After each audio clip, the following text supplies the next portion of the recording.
on WBBM. Yours truly, Johnny Dollar. 47 degrees at 8 o'clock. WBBM, Chicago. WBBM FM, Chicago. Wrigley's Spearmint Chewing Gum. The refreshing, delicious treat that gives you chewing enjoyment presents for your listening enjoyment John Lund as Johnny Dollar. Philip Martin, Johnny. Oh, hello, Mr. Martin. Got a job for you. Well, fine. We insure a Mr. Alfred Chambers of Pittsburgh. He was shot to death yesterday. Murder? That's the way it looks. He'd rented a cabin in Michigan, Les Chenaux Islands. Where's that? Oh, about 30 miles from Sault Ste. Marie. Right up near Canada. Yeah, that's right. His wife found him lying in the front room of the cabin, shot through the chest. The officer handling the case is Captain George Lane, Sault Ste. Marie Police. He'll be expecting you. I'll leave in the morning.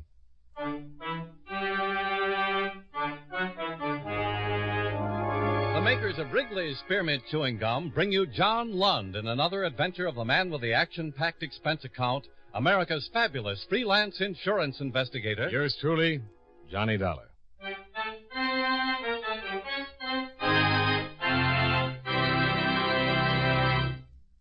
Friends, the makers of Wrigley's Spearmint Gum present these weekly adventures of Johnny Dollar because they know that millions of you enjoy Johnny Dollar. That's true of Wrigley's Spearmint Chewing Gum, too. It's enjoyed by millions, day in and day out. People find that chewing on a smooth, delicious piece of Wrigley's Spearmint Gum somehow makes time pass more pleasantly. Whether you're working, driving, shopping, or just taking things easy, that good, tasty chewing gives you enjoyment and satisfaction. So always keep a package of Wrigley's Spearmint Chewing Gum handy.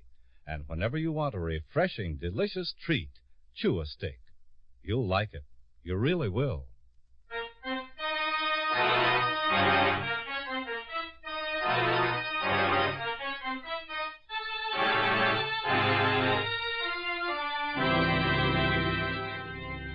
Expense account submitted by Special Investigator Johnny Dollar to Home Office, Columbia All Risk Insurance Company, Hartford, Connecticut.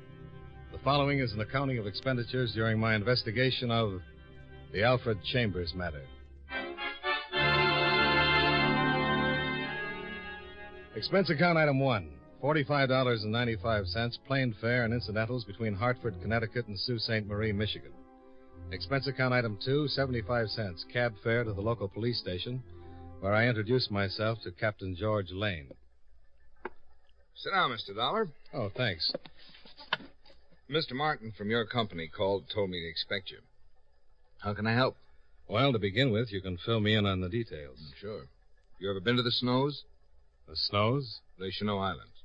Oh, no. Well, there are a whole group of islands on the fringe of Lake Huron. Les Chenaux means the channels. It's somewhat of a resort now, but very exclusive. People who go to the Snows have been coming up for years. They own homes on various islands, and altogether a very respectable community. Alfred Chambers rented the Forrester cabin. It's one of the islands furthermost from the mainland, about 2 miles, I'd say. He spent 3 days in the Snows, and then his wife arrived from Pittsburgh. Mr. Schoenberg, fellow has a boat rental service, took her out to the island, and she found her husband lying in the living room, dead, shot through the chest. Any suspects? Not a one. Mrs. Chambers told me she'd separated from her husband about a week before he'd come to the Snows, but she couldn't have killed him. Schoenberg was with her all the time. And according to the coroner, Chambers had been dead for about 14 hours. Until the investigation's cleared up, I've been making my headquarters at the hotel at the Snows. I just came in to get the coroner's report. I was going back this afternoon if you'd care to come along. Yeah, I'd like to.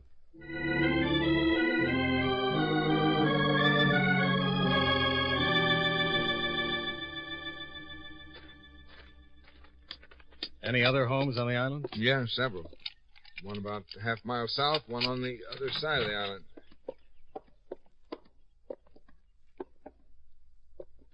This is where Mrs. Chambers found her husband. Mm-hmm. Lying on his face. The front door was open. He wasn't shot inside the cabin. He wasn't? If you didn't notice when we came in, there was some blood leading up the front steps. See? You can see where it trails in here. Staggered in from outside, Yeah. Huh? No electricity in the house. No, Coleman lamps. Other 2 homes on the island have electricity and phones. But this place is nearly 60 years old. The owners never bothered to equip it with any modern conveniences. How did Chambers get to and from the mainland? Boat. Rented a boat from Schoenberg. When the coroner examined him, he noticed that his shoes were still damp. Later examination showed he'd been in the water, fully clothed. It's funny. I think he was shot probably while he was out on the dock. Fell in the water and waded to shore. You say he'd been dead about 14 hours. That's right. Make it about 5 in the evening when he was shot. What time does it get dark? Oh, up here this time of year, it doesn't get dark till about 9 o'clock. Twilight. Shot in the chest. Mm-hmm. You recover the slug? Yeah, 22, long rifle. Well, he was shot when it was light, and you think he was out there on the dock. I'm pretty sure he was out there. There was a thick mud on his shoes and on the pants. Now, that mud is on the bottom out there by the dock. In close here, it's more sand. And then to get completely wet like that. Yeah. Well, it doesn't seem likely that anyone could have shot him from the lake. No, they'd have to be out in a boat. That'd be taking a pretty big chance. And somebody on the island. Somewhere in the woods back there, huh? Probably. Someone could have landed on the island any place and walked here. Anyone hear a shot? Yeah, I've talked with a lot of people. Some of them remember hearing a shot about that time.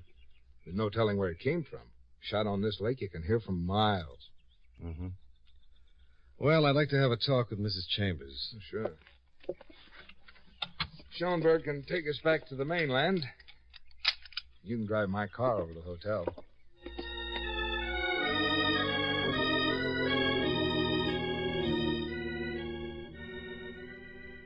Come in, Mr. Dollar.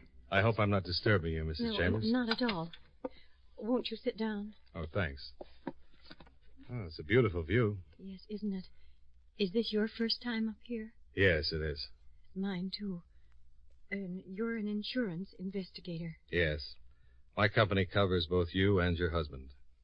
Well, Mr. Dollar, just how can I help you? Answer some questions. I know it's tough at this time. Well, I'll be glad to tell you anything I can. Captain Lane said that you and Mr. Chambers had separated. Yes, that's correct. May I ask why? Is it absolutely necessary? Your husband's been killed, Mrs. Chambers. Your separation might mean nothing, and then again... Well, it was another woman. Do you mind telling me about it? It isn't the most pleasant subject, but I suppose you have to know. About a month ago, Al admitted that he'd been seeing this woman. He said it was serious. We argued. It was a rather nasty argument. We considered separation then, but because of the publicity, we held off. Your husband was in the steel business, wasn't he? Yes. And we have 2 children. Things like this happen all the time, I guess. And I can understand. I saw the girl one night. She's very attractive. Quite young. I think Al told me she was in her last year in college. What's her name? Oh, I don't think it was her fault. She's young, and my husband was certainly a very attractive man. I don't think it was either of their faults, really. Things like that happen. It would be a shame to involve her now. She's already involved. This looks like murder. Anyone connected with your husband is involved. What's her name? Jane Elkins. I've never met her, but my husband told me she's a lovely girl, from a fine family. A week ago, I wouldn't have cared whether or not she was involved in a scandal, but now... Oh, certainly I've suffered enough, and it'll be a terrible thing for my children. I thought a lot about the girl after I found Al. I hope that perhaps she might be spared. She lives in Pittsburgh? Yes. Your husband left Pittsburgh when? A week ago today. He decided to take his vacation alone, think things over. Why did you come up here? Well, I thought things over too, Mr. Dollar. I decided to give Al his freedom. I talked with our lawyer, and he suggested I have one more talk with Al. I left the next morning. Did you tell your husband you were coming up? No. There was no way of reaching him. There's no phone on the island. The letter would have gotten here after I did. So you just packed and came up, huh? Yes. I only packed one bag. I wasn't planning on staying. When did you leave Pittsburgh? The morning of the 18th. You arrived the next morning? Oh, I arrived at the Sioux that night. I came to the Snows the next morning. You've never been here before? No. How did you know how to find the cabin where your husband was staying? Well, I simply asked the man who runs the boats. I asked him to take me to the Forrester's cabin. I see. Can you think of anyone who might want to kill your husband? A week ago, I thought about it. Anyone else? No. My husband was well liked, Mr. Dollar. He was a very respected man. No business troubles? Oh, no. How long has it been since your husband was up here? Oh, well, let's see. He always used to talk about it. He used to tell the children he'd show them pictures. Oh, I guess it's about 10 years ago. Yes, I think it was about that long before we were married. Well, Mrs. Chambers? Oh, must you go? I have to get back to Captain Lane. I've got his car. The captain asked me to stay until he finishes his investigation. Yes. I don't know anyone here. I was hoping you might have dinner with me. There's very good food, a pleasant dining room. Well, thank you very much, Mrs. Chambers, but I... Excuse me. Yes? Yes. By all means, come right up. Well, I'll be going, Mrs. Chambers. I think you should stay, Mr. Dollar. Hmm? That phone call was from the lobby. It was Miss Jane Elkins.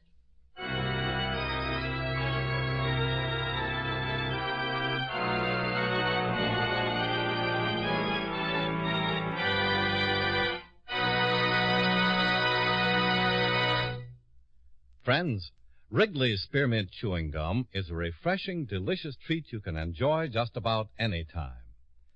Even when you're busy working, you can slip a stick of Wrigley's Spearmint in your mouth and enjoy the pleasant chewing. The lively, full-bodied spearmint flavor cools your mouth and freshens your taste. The good, smooth chewing helps relieve pent-up tension, gives you satisfaction.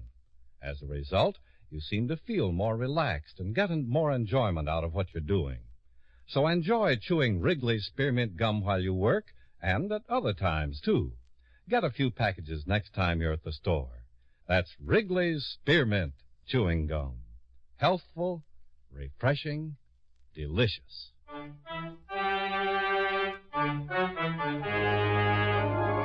And now, with our star, John Lund, we bring you the second act of Yours Truly, Johnny Dollar.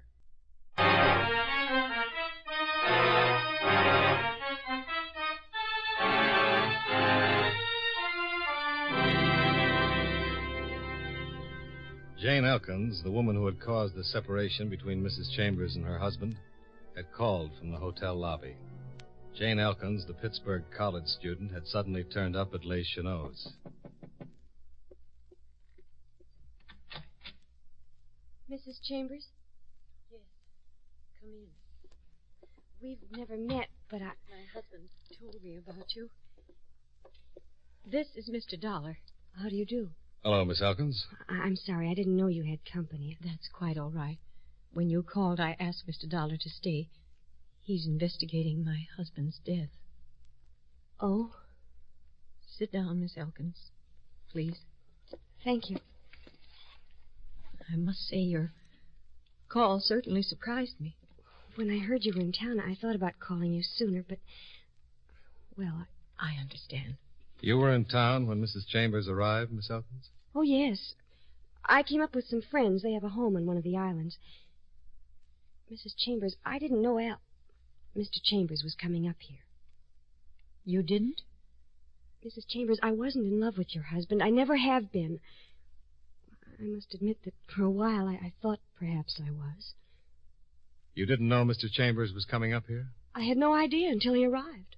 How long had you been here before Mr. Chambers arrived? Nearly a week. You told him you were coming up? Yes. I told him I wasn't sure about... I said I wanted to come up and think for a while. Where were you when Mr. Chambers was killed? I don't know. I don't know just when he was killed.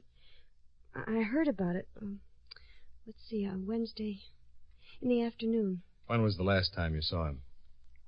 I saw him Tuesday afternoon. That was the last time. He came into Cedarville. I met him at the drugstore. We talked, and he went back to the island. Had you seen him much before that? While you were up here, I mean? Yes, I saw him twice. Shortly after he arrived, and one time after that at the post office. Mrs. Chambers, when he arrived and we met, I told him I'd rather not see him while I was up here. The people I'm staying with know Mr. Chambers. They're from Pittsburgh also. Do I know them? The Weatherwaxes? Oh, yes. You see, before I met your husband, I was engaged to their son, Charles. Is he here in the Snows? Yes, we all drove up together. Does he know about you and Mr. Chambers? Yes. Did he know that Mr. Chambers was here in town? Yes, I told him. How did he take it? Not too well, I'm afraid. Miss Elkins, before my husband arrived, had you come to any decision? Yes. Maybe you won't believe it, but it's true. When your husband arrived, I told him... I said I thought it would be best if we forgot the whole thing. I wasn't in love with him, Mrs. Chambers. Not really. Miss Elkins, after Mr. Chambers left you that last time in the afternoon, what did you do? I went back to the house. Where was Charles? Was he at the house? No, I don't think so. No, he was out. Mr. Dollar, you weren't suggesting... Just a simple question. Where was Charles? He was out in the boat. Alone? Was he alone? I don't know. Well, it's easy to find out. Mr. Dollar, if you'll excuse me, I really must be going. Oh, that's too bad. Will you forgive me if I run now, Mrs. Chambers? Charles' parents are giving a cocktail party this afternoon in my honor. I'm in anything but a party mood, but there was no way I could get out of it. That is, without telling the Weatherwaxers about... Yes, I understand. You run along. Thank you for coming to see me. Oh, Mrs. Chambers, if I could only tell you how sorry I am about everything. I know. Goodbye, my dear.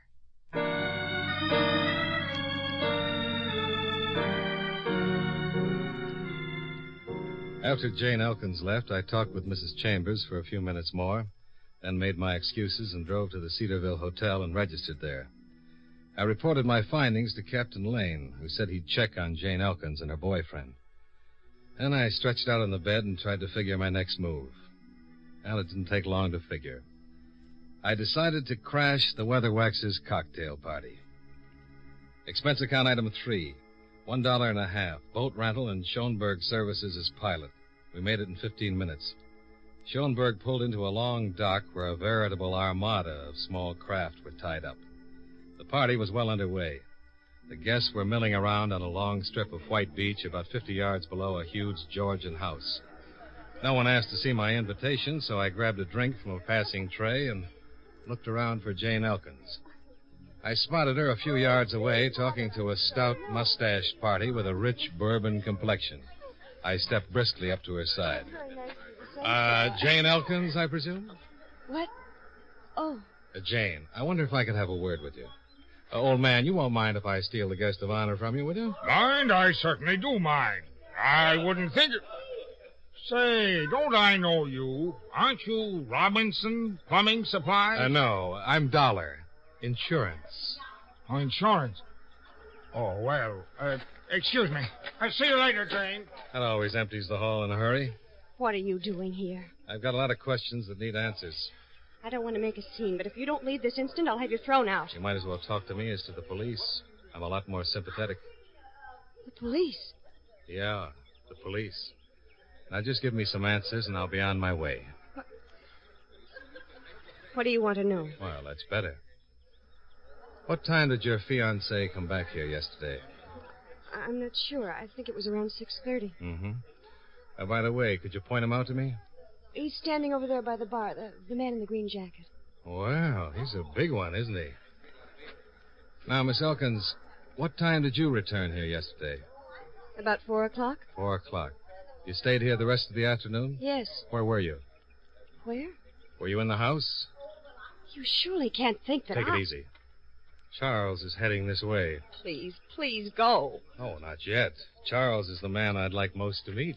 You two seem to be having a fascinating conversation. Mind if I butt in? Oh, butt away, Mr. Weatherwax. My name is Dollar. How do you do, Mr. Dollar? Fine, thank you. If you're through with my hand now, I'd like it back. How's that, Mr. Dollar? I might want to use it again sometime. Oh, sorry. Well, here, you can have it back. Thanks. Now, let me give you a tip. Next time you try that bone-crushing bit, watch out for a left hook. Jane, just who is this little friend of yours? He's not a friend. Oh, no, not a friend. Something much more than that. Much closer. Much warmer. Get out of here, Dollar, or so help me, I'll break you in two. I'll scatter you all over the beach. All right, Mr. Weatherwax. I'll go. You told me what I wanted to know. You're a jealous man and a violent man.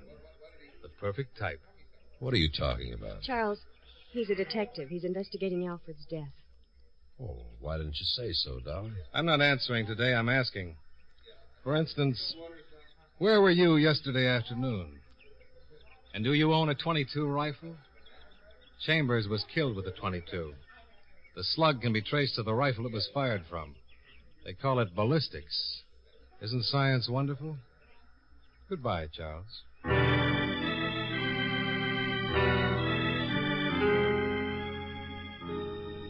Schoenberg and I took off from LaSalle Island, but instead of heading for Cedarville, we turned into an inlet about a half-mile down the lake where we could still see the Weatherwax dock. We waited there for 10 minutes. Then Charles Weatherwax appeared on the landing. He climbed into a small cruiser and headed south. He cruised to a spot about 300 yards off the shore of Baxter's Island, hove to, stripped down to bathing trunks, put on a pair of underwater goggles, and dived in. He came up seconds later and then submerged once more. I told Schoenberg to pull up to him at top speed. When Charles surfaced again, he saw us bearing down on him and climbed hastily back into the boat. But before he could weigh anchor, we were alongside. Don't leave just yet, Charles.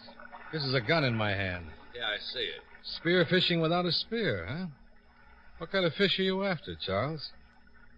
All right. Start it up and head for the landing. And don't get reckless, Charles. I'm a fair shot.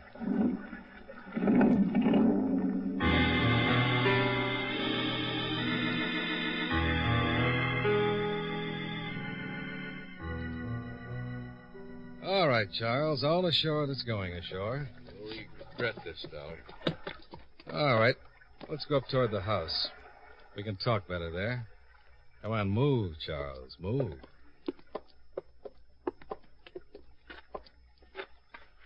This is far enough.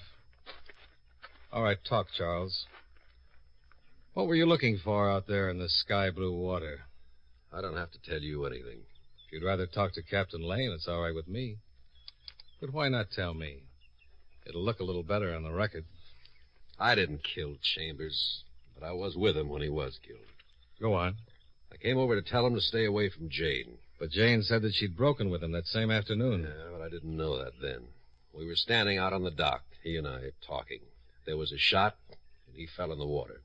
And you just left him there? Well, he was dead. Oh, I'm afraid not. He made it to the cabin. Oh, I thought he was dead. I got panicky. I realized how bad it looked. Ran to my boat and took off. Then I remembered I had a .22 rifle in the cabin. I threw it overboard.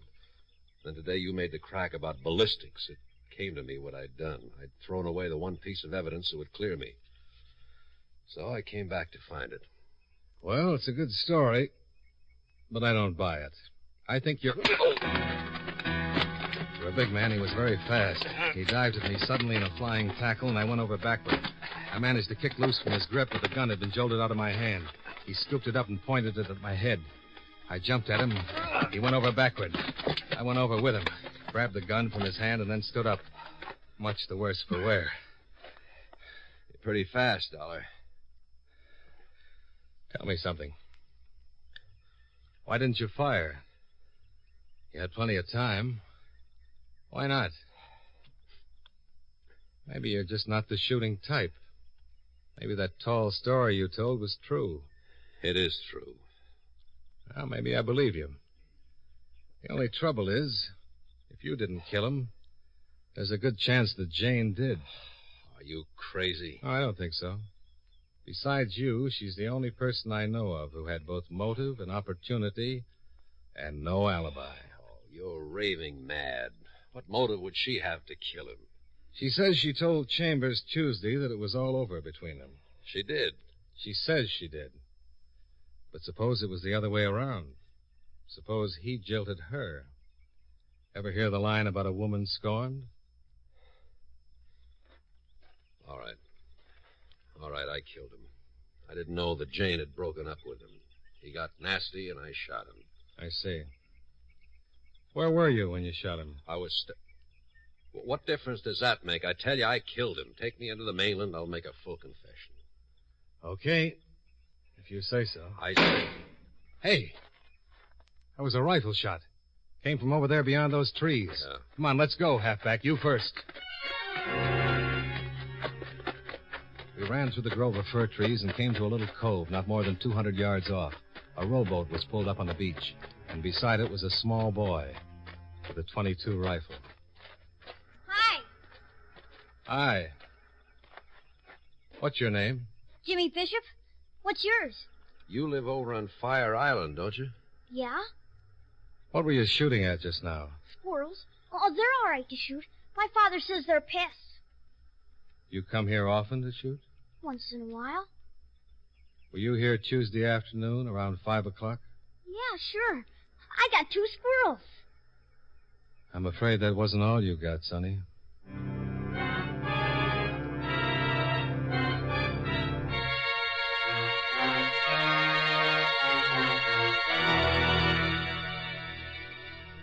Well, that's the way things work out sometimes.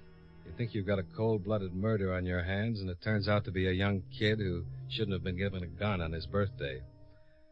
The .22 was checked by the ballistics department and proved to be the one that had fired the fatal shot. At the inquest, the jury returned a verdict of accidental manslaughter.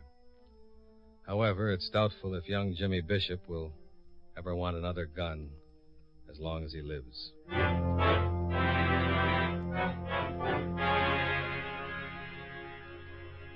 Expense account item 4, $22 for hotel bill and transportation back to the Sioux Airport. Expense account item 5, $43.85, plane fare and incidentals back to Hartford.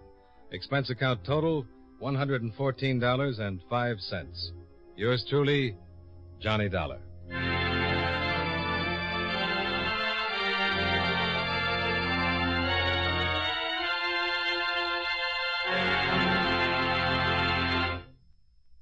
Remember, friends, Wrigley's Spearmint Chewing Gum is a refreshing, delicious treat you can enjoy just about any time. Chew a few sticks of Wrigley's Spearmint during the day and see how the good chewing helps you keep feeling fresh and alert. The lively, full-bodied flavor of Wrigley's Spearmint Gum cools your mouth, freshens your taste, and sweetens your breath. The chewing itself gives you a nice little boost, helps you keep going at your best. Millions of people get real chewing enjoyment out of Wrigley's Spearmint Gum every day. And we know that you'll enjoy it, too. Get a few packages and always keep some handy. That's Wrigley's Spearmint Chewing Gum. Healthful, refreshing, delicious.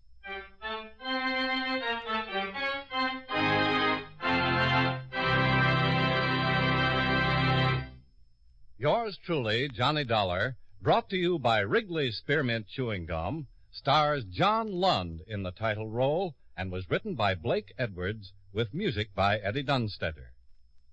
Featured in tonight's cast were Hal March, Marvin Miller, Jeanette Nolan, Jane Webb, and Dick Beals. Yours truly, Johnny Dollar, is produced and directed by Jaime Del Valle.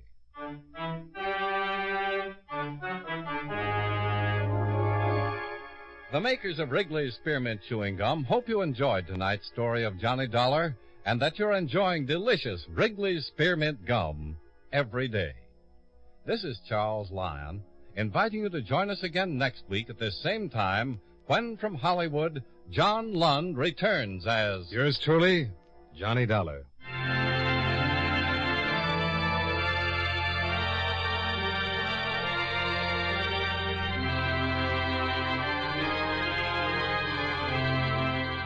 This is the CBS Radio Network. The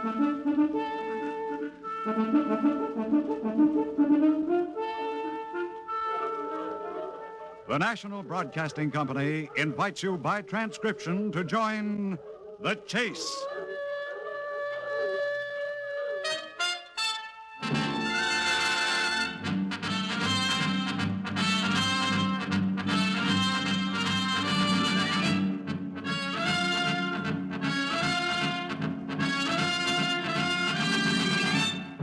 In the animal world, there is the hunter and the hunted, hound and fox, hawk and sparrow, cat and mouse. We in the topmost species have also joined the hunt. But who is to judge precisely which of us are hounds or foxes as we enter the chase?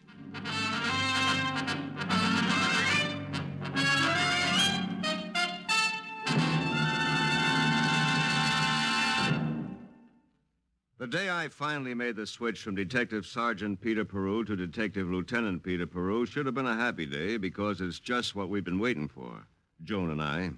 The promotion. Oh, how we chased that promotion. Maybe you didn't know it, but the difference between a sergeant's pay and a lieutenant's pay is $9.62 a week. Not much, but all the difference, Joan always used to say, that we needed to get married on. Well, now I've got the lieutenancy, and I've got the miserable $9.62 more a week, but now I haven't got Joan. What stopped us? A little piece of nothing shaped like a dog collar, narrow as a postcard and flexible like celluloid. A dictation tape. Yeah, that and a miserable dictating machine and the man who used them. It all started the night I went to pick Joan up at the office where she worked as a secretary. Generally, I knocked off duty at about the same time she finished work, but if I was tied up on a case, she'd just stay on doing some freelance typing job she'd picked up from an employment agency. It only brought in a couple of bucks, but it was her way of chasing our wedding day while I chased the promotion. Hi, Joni. Oh, hello, sweetie. Be with you in a minute. Just finishing this page. Oh, come on, come on. The strong arm of the law has a weak stomach crying for food. Just a minute, just a minute. Hey, I haven't seen you use your boss's dictating machine on your outside typing jobs before. What is it? A new job? Mm-hmm. Just got it from the employment agency today. I'm working for a writer after office hours now. Good pay, too. Oh, yeah? What is it, a book? Yeah, it's a novel. It's kind of gory. It's about a shy young man who's going crazy and knows it. Oh? Who's writing it? I don't know. What? I don't know. These dictation tapes are delivered to me every couple of days. I type up the pages and mail them to the agency. Oh, that's simple. Sure. South Pacific was dictated on tape that way. And you never see your boss? Never. He just sends my hard-earned pay with the tapes. Well, that should make for pleasant employer-employee relations. Now, what about the food department? Oh, as a matter of fact, I'd like to see this man. He sounds brooding, sensitive, lonely. Real romantic type, Pete. I can't help wondering who he is, what he is. Oh, fine. Why, Peter, you're jealous. You're jealous of a voice. Look, when you're ready to quit, let me know. I'll be in the coffee shop downstairs. Just poke your head in, okay? Okay. I'll poke my head in on the end of a stick. You'd better give that writer up, Joni, old girl. Give that writer up. But Joan Clinton didn't give her writer up. I should have stopped it when she went from simple interest to fascination. And as each day went by, she looked forward with more impatience to the delivery of the little tapes that brought her into a strange, one-sided communication with a man she'd never met. After a while, all she could ever talk about to me or to her office friends was her wonderful writer. Oh, say, Annie, you want to hear something really good? Oh, Joan, have a heart. I heard that tape twice this morning. Oh.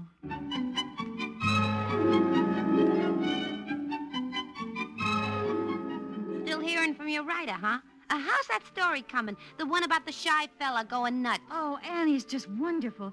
And today he added a postscript on the tape. He said when the book was finished, he'd find out who I was and he'd come to see me.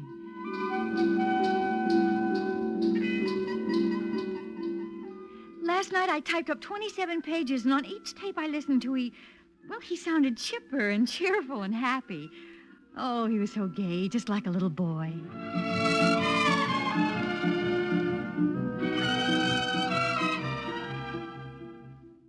night work lately, Joan. How come?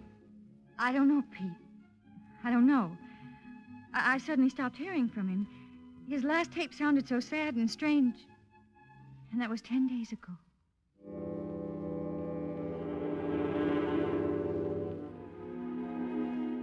I don't mind telling you that I was glad. Yeah, I'm no Gregory Peck, you know. I'm not even a fair Humphrey Bogart for looks. But when a guy finds himself competing with a voice coming off a dictation tape for his girlfriend, it's a little unsettling. So I was glad. Until I went to pick her up a couple of days ago at her office. I'd left my partner, Sammy Sampson, in the squad car downstairs. And no sooner did I open Joan's office door... Pete? Oh, Pete, I'm so glad you're here. Joni, what's happened? What's the matter? Listen, Pete, listen to this. I got this tape tonight. The first one in 11 days, and it has something on it that... Oh, wait a minute. I'll turn the dictating machine on. Listen on these earphones. Mm-hmm. This should start as a new paragraph chapter. The driving force within him no longer raged. He was calm, for he knew precisely what he must do. He listened for a moment to the foghorns in the bay, and then he opened the shop door. He saw the frightened face of the old man staring up at him. He paused. Then with great precision and almost no effort and absolutely no emotion, I took the sword from under my coat, and with it, I killed him. Well, do you see? What do you want me to see? This man dictated the story saying he listened for a minute to the foghorns, and he used the word he when he said he opened the shop door and he saw the man. But when he came to the violence, the killing, he said I. I took the sword, and with it, I killed him. Joni, what are you driving at? Pete, this man's been writing about someone who's lonely, moody, depressed, about someone who's going mad, someone who kills. He's not writing just about someone. He's writing about himself.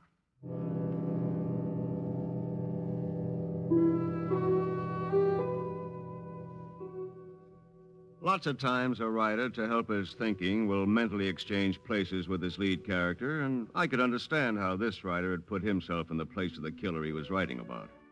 That's why the guy on the tape had said I instead of he, that's all. I read it someplace, and it made sense, but it took me 15 minutes of the biggest salesmanship I could deliver to bring Joan to the point where she agreed with me. Oh, here, Joni, drink this and you'll feel better. Then I'll drive you home, and I want you to forget all this stuff. You just haven't been your old self, sweetie. Guess I've been working too hard, Pete, and thinking of this voice. Oh, he's probably a timid little man of 50, married and henpecked, and using the story as a release for his inhibitions and frustrations. I'm sorry I've been such a jerk, and I've been so unfair to you. Oh, Pete, how could I be so silly? Oh, Pete. Forget it, kid. Yeah, this is worth it. Pete!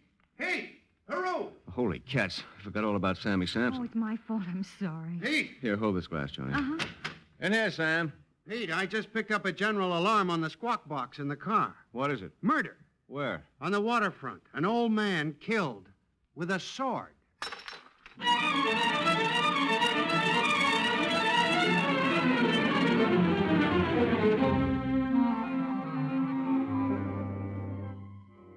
It didn't take long to check with the cops at the waterfront shop and find that fact meshed with fiction point by point. By my book, that much of a coincidence just couldn't happen. I asked the precinct to send a couple of men to meet Sammy and me at Joan's office, and the chase was on. Here was the chance for the promotion. Without even looking for it, the biggest case of my life was right in my lap. The only thing wrong was that my only lead, my hottest lead, was my own sweetheart. Who is he, Joan?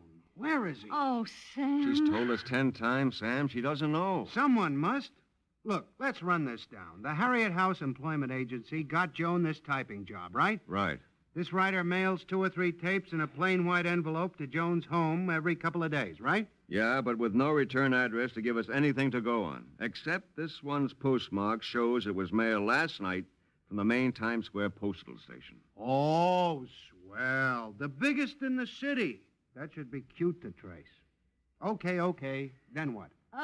After I type up the script, I send the pages back to the Harriet House Employment Agency. Well, he must pick them up there. Andrews. Yes, Sarge? Get the squad car, Andy. Find a Mrs. Harriet House and pick her up. She runs the Harriet House Employment Agency in the drill building. Take her to her office. I'll meet you there in 20 or 30 minutes. Right, Pete. Now, look, Joan, were you ever given any reasons why he didn't have you come to him where he could dictate directly to you? I wish he had me come to him. If he's mentally ill, if he's sick, I might have helped him. All right, Joan, cut it out. The woman at the agency only said he likes to work this way.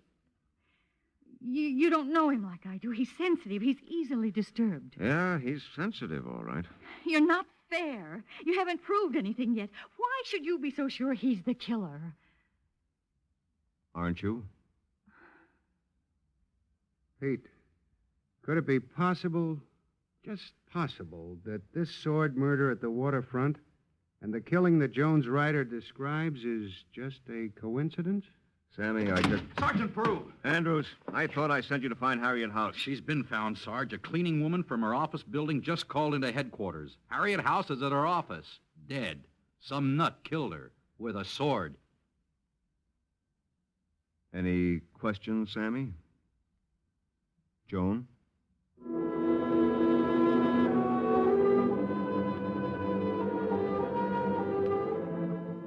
The once whitewashed walls and ceilings of the Harriet House Employment Agency would have to be whitewashed again. The job that was done there had certainly been that of a madman, but a madman who undoubtedly had lucid moments.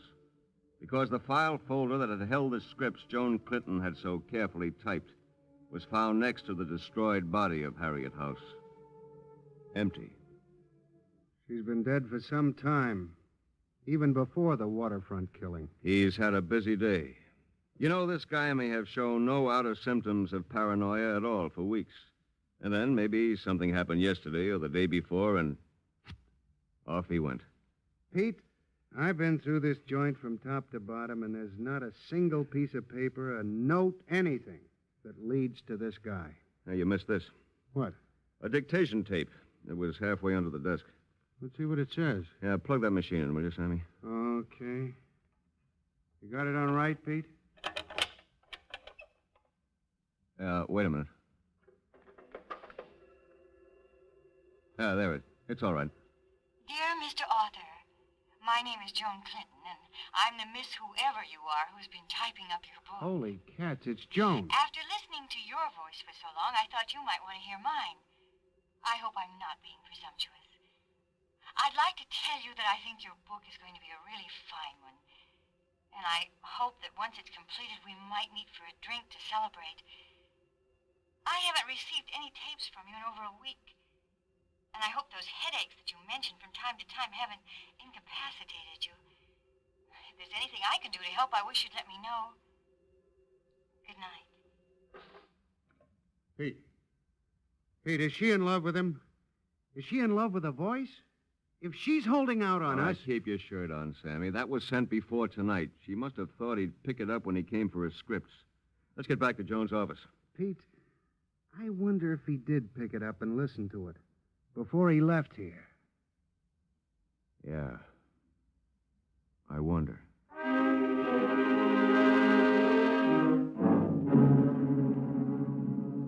Joan, I want you to stop pussyfooting around. We're losing time, and you haven't told us everything we should know. Now, take it easy, Sammy, and back up or I'll back you up. If you think I'll watch you give Joan a going over, you're nuts. You listen to me, Peru. There's a maniac loose somewhere out there, and also out there are lots of men, women, and children. People are in line for murder if we don't get that killer first. Now, you get out of my way. Pete, Yes, Joan? the murder he described on the tape we heard before? The waterfront killing? Yes. It's not the first murder he wrote about, and it's not the first time he substituted the word I for he. I've got copies of everything he's dictated. But there's a tape on the machine right now. I got it 3 weeks ago. I was listening to it again. You'd better hear it.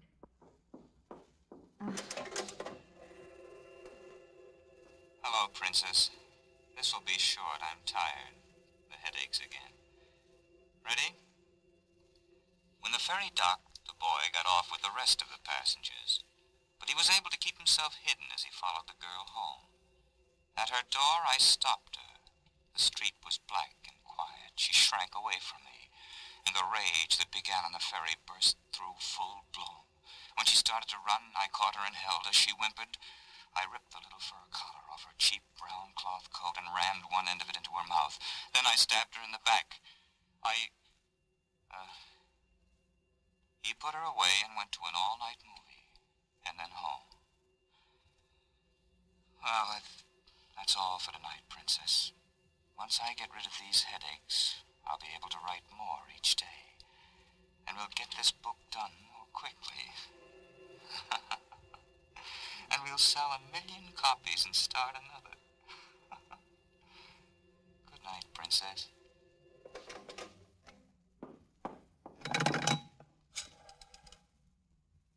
Operator, get me police headquarters. Give me homicide. Hello, Johnny, this is Pete Peru. I want this done fast. See if you have a card in your unsolved murder file. Victim, young girl, blonde, wearing a brown cloth coat with fur collar at time of death. Stabbed in the back. Oh, about 3 weeks ago. Call me back. Yeah, thanks. Pete, do you think he might be planning another killing like it? He wrote the waterfront killing before he committed it, you know. He didn't write about Harriet House before he killed her, did he? A habitual criminal has a definite pattern. You can follow it. How can you anticipate what a madman will do? I don't know. Hello? Yeah, Johnny, this is Peru. Shoot. Got it. Thanks. What is it, Pete? Well, there's nothing in the unsolved murder file, but Johnny checked missing persons. They reported a blonde girl of 19 disappeared 3 weeks ago, Muriel Graham. She was last seen alive by some friends who put her on the New Jersey-New York ferry. She never got home. When last seen, she was wearing a brown cloth coat with a little fur collar. 15 minutes later, we stood in the blood-drenched waterfront shop staring at the body and the double-edged sword. Sammy Sampson, New York, partner, a husband, a father, and a cop for 22 years, clenched and unclenched his fists in his pockets. Then together we turned to our detachment of detectives and uniformed police and set the citywide chase into full power. Mike, get photographs of that sword. Take a detail of men and hit every antique shop, every museum, every kind of shop or institution that can give you a lead on this sword and its owner. Okay, Sarge. You, go back to Joan Clinton. She has a copy of this killer's script. Have it mimeographed immediately. Then take a detail of men and go to every publisher in the city. Have them read it to see if they can recognize the style of any writers that they know. Here's a list. You two, as soon as it's morning, round up the sales managers of all the dictating machine outfits in town. Get them into headquarters by 10. On your way, boys. You take this envelope down to the lab. See if you can lift any prints. All right, you two. This job isn't nice. Remove that sword and take that poor guy down to the morgue.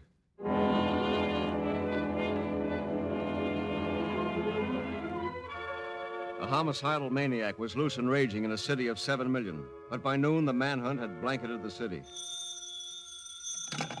Sergeant Peru, I got a list showing the names and addresses of all the people in the entire city that company sold dictating machines to. Okay, thanks, Andrews. Yes, sir.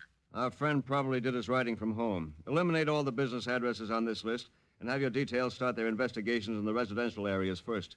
Check the salesmen. See if they recall selling dictating machines to anyone who might be a writer. Gotcha.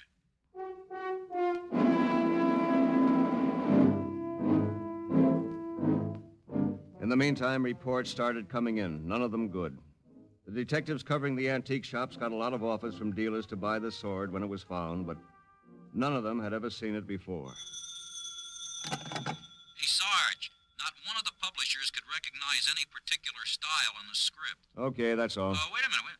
A number of them offered to buy it. You see, the publicity value is great. Even though the construction is erratic, the dialogue vague, Thank you, Clifton Fadiman. Now get back to your beat.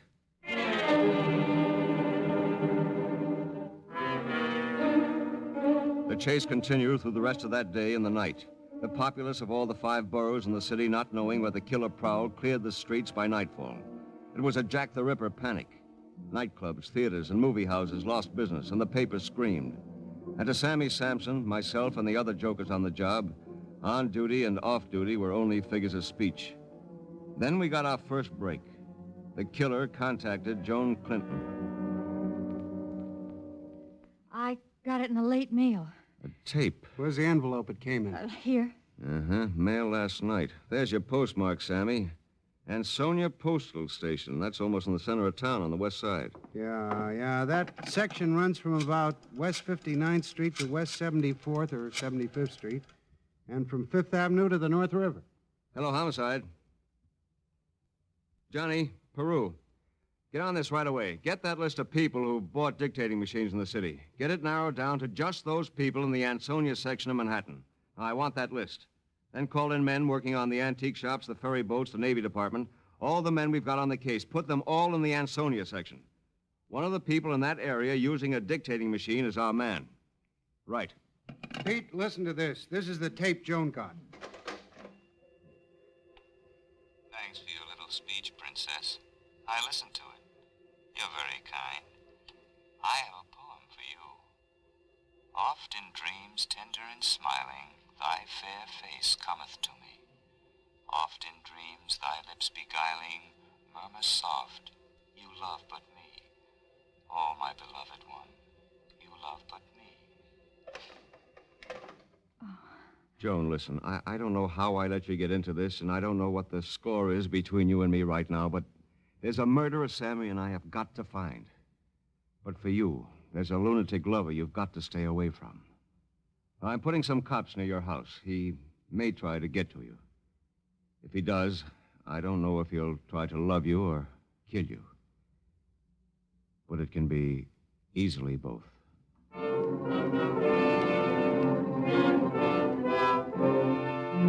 It took time to bring our men in and concentrate them in the Ansonia section. The Ansonia section of Manhattan is a mixture of enormous apartment houses and filthy slum areas. The number of people packed into this 1 square mile easily exceeds 250,000. On top of this, the number of people there owning recording machines proved to be many times larger than we anticipated, and the work of finding and questioning dragged slowly. When night fell that day, Joan and I piled into Sammy's squad car for a lift home. I'll drop you off first, Joan. There's a plainclothes man in front of your apartment house, so you don't have to worry. But keep your door locked and stay near a phone. If this guy doesn't go berserk again tonight, I think we'll have him by morning. Good night, Pete. Sammy? Good night, kid. Joan, is there anything you want to tell me? No, Pete, there's nothing. Well, I'll call you a little later then. Now get some rest. I will. Good night. Evening, Miss Clinton. We'll see that no one gets in to harm you. Thank you, officer. I'm sorry to cause the trouble.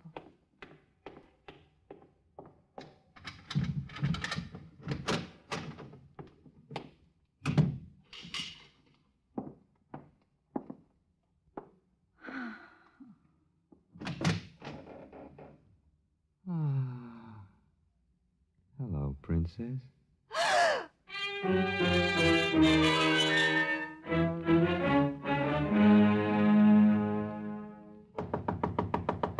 I've been phoning her for the last 20 minutes, Sammy. I got worried. Now she doesn't answer the doorbell. I'll get this open in a minute.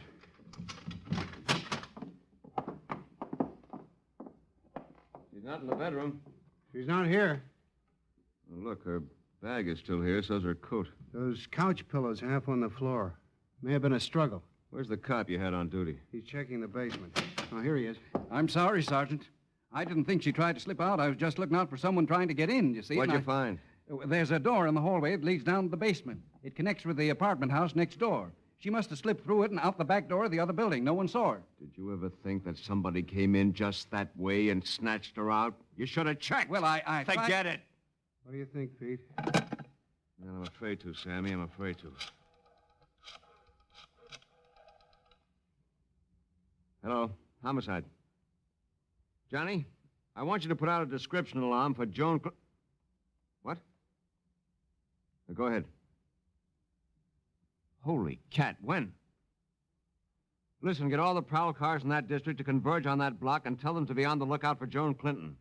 I think he's got her as a hostage, if he hasn't killed her. What happened, Pete?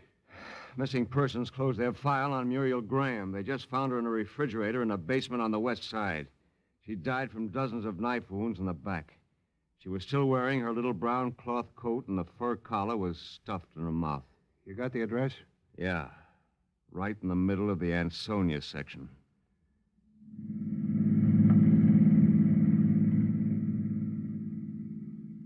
With Sammy at the wheel, it took only 4 minutes to get to the broken-down brownstone. The neighborhood was alive with fear and excitement, and the little janitor who'd found the body of the girl in his basement was telling his story for the 10th time.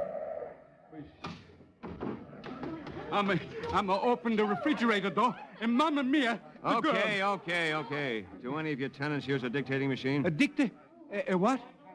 It's a recording machine. Businessmen use it to dictate letters. It records the voice. Writers use it, too. Writer? There's a loony in the 3C, he says, the writer. Always he carry the books. Always talking to himself. Talking to himself? Yeah, lots of times I go past his room. No one is there but him.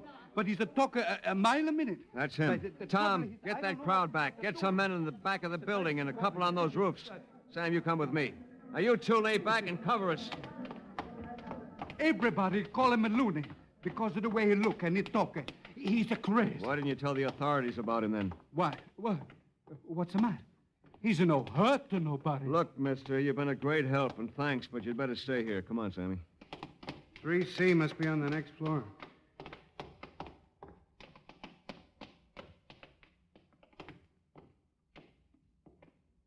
All right, don't move, Sam. There he is at the top of the stairs. Put down that sword, fella, and we won't hurt you.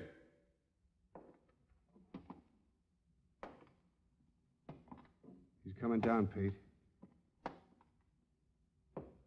He's still got that sword. Watch out, Pete. He's going to throw it.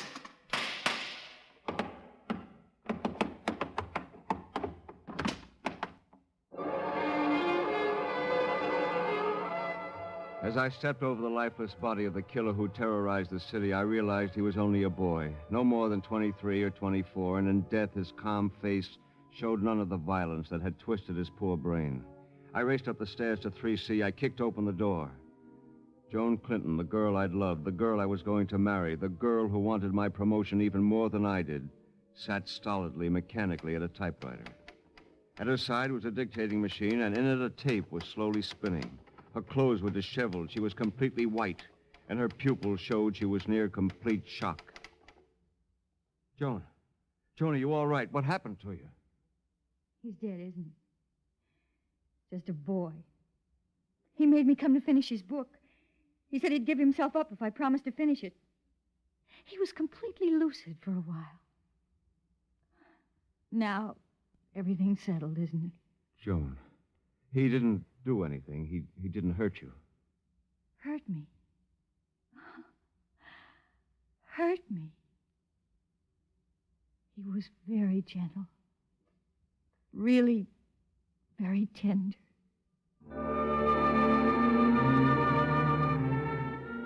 As the earphones slipped from her fingers, I picked them up and listened to the tape spinning over and over again its final sentence. Good night, Princess. Good night, Princess. Good night, Princess. Good night, Princess.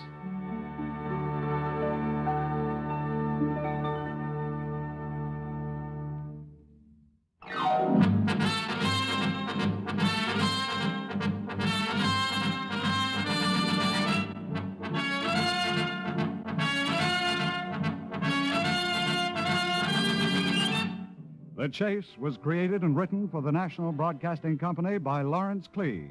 In tonight's cast were Grant Richards, Anzie Strickland, Ann Thomas, John Raby, John Gibson, Walter Black, and Guy Rep. The Chase was directed and transcribed by Dan Sutter. This is Arthur Gary speaking. 3 chimes mean good times on NBC. In coming weeks, there'll be some changes. Tuesday, the 26th, marks the return to the air of Cavalcade of America. Thursday, August 28th, welcome back the king of the cowboys, Roy Rogers.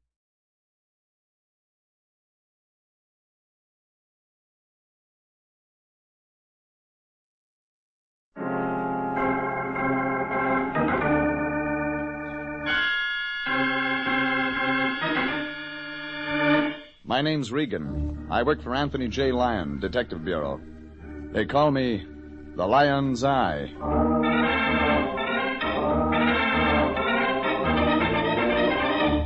CBS brings you Jeff Regan, Investigator, starring Frank Graham as Regan with Frank Nelson as Anthony J. Lyon. So stand by for mystery and suspense and adventure in tonight's story, A Streetcar Named Schultz.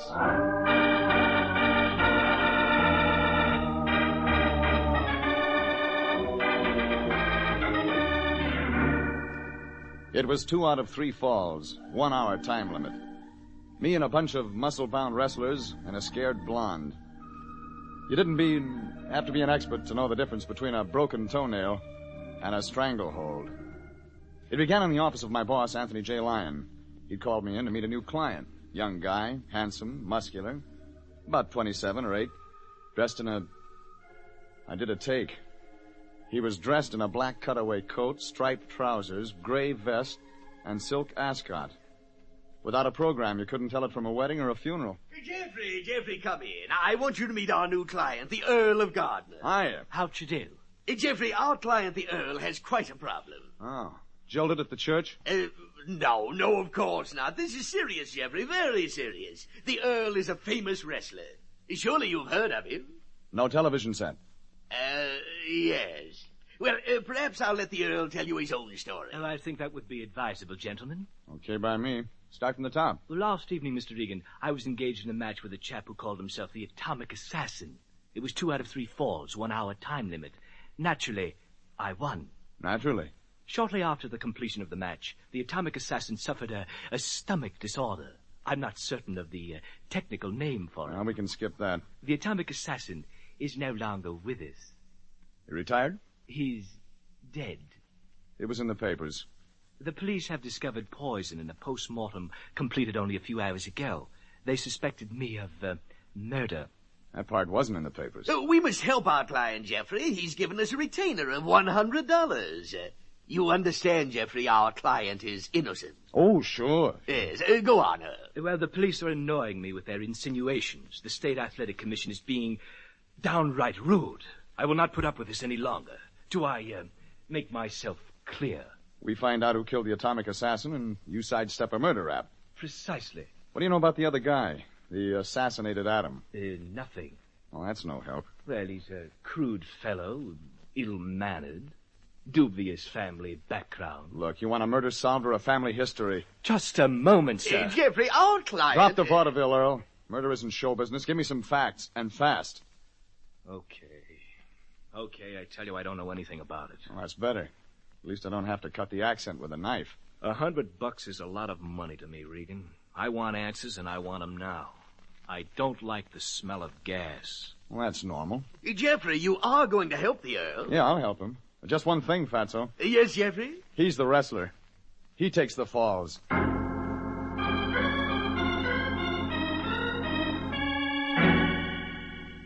All I got out of the Earl was that he trained at Mike Turner's gym downtown. Mike was also the guy who promoted the fatal match, so I headed there. 20 minutes later, I'd pushed my way through jammed-up L.A. traffic and walked up 2 flights of stairs to Turner's gymnasium. It was packed with big muscles and cauliflower ears, the smell of liniment and the smell of sweat-stained leather. Somewhere behind the massive biceps, a little man came toward me. He was mopping his brow, trying to shake off the heat of the clammy room. Hiya, want to work out? Looking for Mike. For why? For reasons. Whose reasons? My reasons. Okay, so I'm Mike. The name's Regan. Lyon Detective Bureau. The lights are. Yeah. You promoted the match last night? What match? The Earl of Gardner versus the Atomic Assassin. Oh, that match. What can you give me on it? What did I get? Trouble. Please, Regan, let a guy live and forget, huh? What about the assassin? Truck driver. I picked him up, named Jay Morley. No family, nothing. Just a guy. Enemies? No. Nobody knew him around here. He just started in the business a month ago. Came from Toledo, I think. Let's try the Earl of Gardner. Schultz? Oh, that's different. Meaning what? Enemies. Enemies all over the place. Nobody likes him, but nobody. His name's Schultz? Yeah, Stanley Schultz. I gave him the title Earl of Gardner. Good, huh? It kind of fit. He used to be an actor. Then a streetcar conductor. He needed the dough, so I picked him up. He draws a crowd. 2 guys wrestle, one of them turns up dead. It's too simple. There's more somewhere. Yeah, there's always more. Listen, maybe a workout will help you, huh? I'll get you some trucks. Some other time. Okay. Take a look around, Regan. The joint is yours. I got work to do. Big match coming up tonight. The little man walked off, mopping his brow. I decided to take his advice, look around. I watched a barrel-chested guy in black tights grapple with a heavy bearded character in a turban, both practicing groans. Near the wall, a big guy, big even in that place, stood raising and lowering a 200-pound barbell. I walked over. His big arms flexed as the black weights went up and down, but his breathing was easy. There was something about the guy you couldn't help notice. His hair. It hung down his back almost to his trunks, in 2 long braids. I had turned my back to him. That was a mistake. Hey, Regan, look out! I stepped aside in time to miss the 200 pounds of solid iron that fell from the big guy's uplifted hands. Fell and crashed 6 inches from my head. Regan, you okay? Sure, Turner. I feel great. King, come here. You want me, Turner? Yeah, King, I want you. What's the idea letting that barbell slip like that? You could have killed Regan. Regan. Go on. Tell him you're sorry. Sorry. Save the tears. What'd you say? He didn't understand you, Regan. Yeah, but I understood him, and I don't like the joke. Now, he's okay, Regan. Okay. Sure, you're okay. You just happened to drop 200 pounds of cast iron when my back was turned. You're okay. Regan, it's no use in getting sore about it. King didn't mean it. Now, go on, King. Get back to work. Work? Yeah. That's good. He's just a big, dumb stoop, Regan. He didn't mean nothing. What's his name? Harry Walsh. He calls himself King Cobra. He fixes up those braids when he goes into the ring. They look like snakes. He draws a crowd. Yeah, so would my funeral, Turner. Only the gate receipts wouldn't do me any good. Well, no, it's no use being sore, Regan. The King's a little over-anxious, that's all. Got a big match tonight. Who with? The Earl of Gardner. What? I'll say that. That's right. You were asking about the Earl. Yeah, him and the King are set for the feature go tonight. Should be the match of the year. How do you get that? Oh, didn't I tell you? They hate each other like poison. House is sold out. Should be nothing short of murder. Thanks. Thanks a lot, Turner. Maybe that's an idea.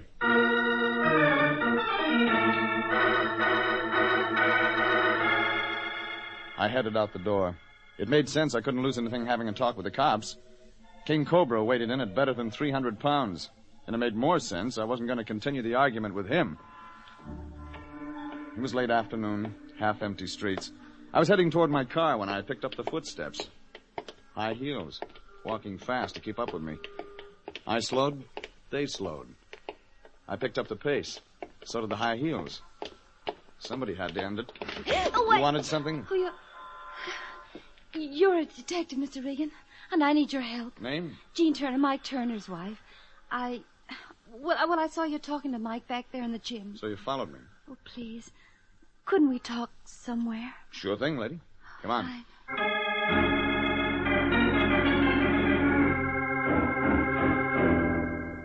It was a combination bar and cafe. Baffo's, the sign said.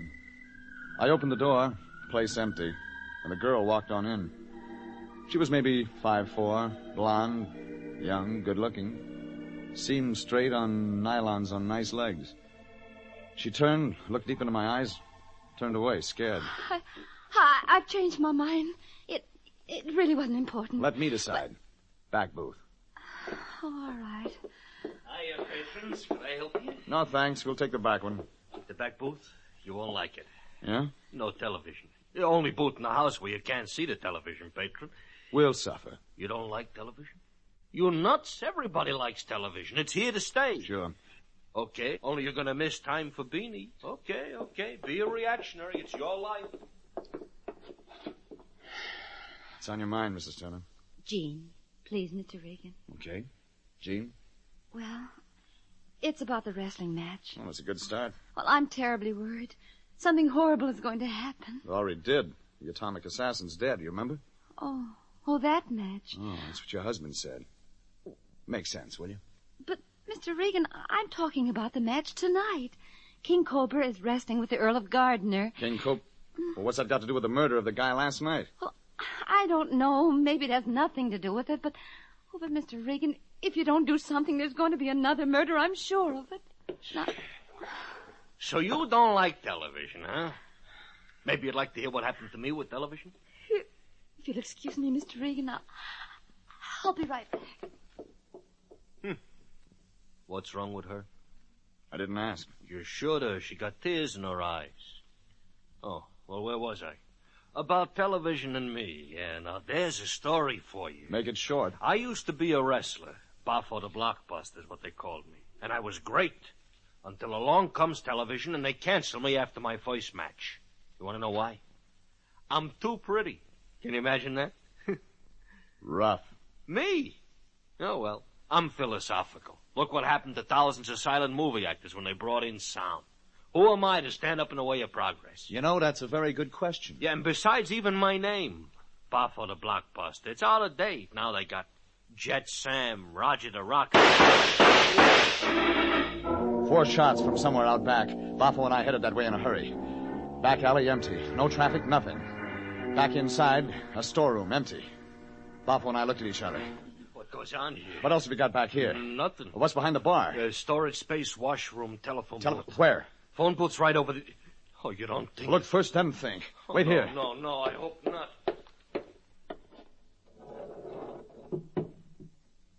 Oh, no, that's not true. My place. My place. Shut up. And Jean Turner.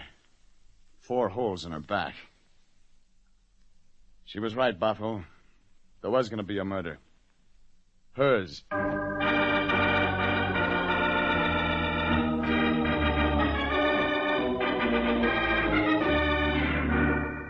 A wrestler who called himself the Atomic Assassin was dead after a match with another wrestler who called himself the Earl of Gardner. That's when the Earl hired my boss, the Lion, and me to find out who done it. I met a promoter named Mike Turner and another wrestler named King Cobra. Finally, I met Turner's wife, Jean. Only our acquaintance didn't last long. She wound up in a phone booth with a lot of slugs in her back. It made sense Lieutenant Candid of Homicide would have some comments. Hello, Regan. Have a chair. Thanks. Which one's yours? The Earl of Gardner? Him. You don't like my client? Made a pass at my telephone operator. I saw her. Sure. What's on your mind? You got anything on the Earl? I mean, real? Maybe. That's no answer. Jean Turner makes a lovely corpse, Regan. What about the Atomic Assassin, Candid? 2 murders fit. Somewhere. Sure, maybe they do. Takes time, Regan. It's a shame a guy'd kill something as nice as that Turner dame. Whew. It's a shame. Try once more. What about a wrestler named King Cobra?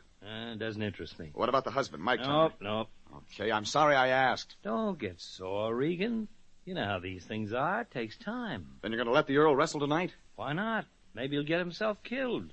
Save the taxpayers a lot of expense. Tell him for me, Regan. If King Cobra doesn't break his neck for him, maybe somebody else will. I headed for my car outside. Candid was playing it close, all right. It gave me nothing. But I did have a wrestler who makes passes at a cop's telephone operator. My client, the Earl of Gardner, alias Schultz. About as popular as a case of measles. Chances were I'd find him at the arena checking in for the big match. I swung the car around in a hurry.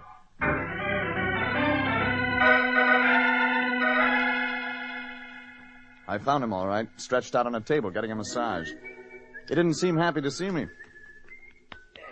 Oh, Mr. Regan, I presume. Questions, pretty boy?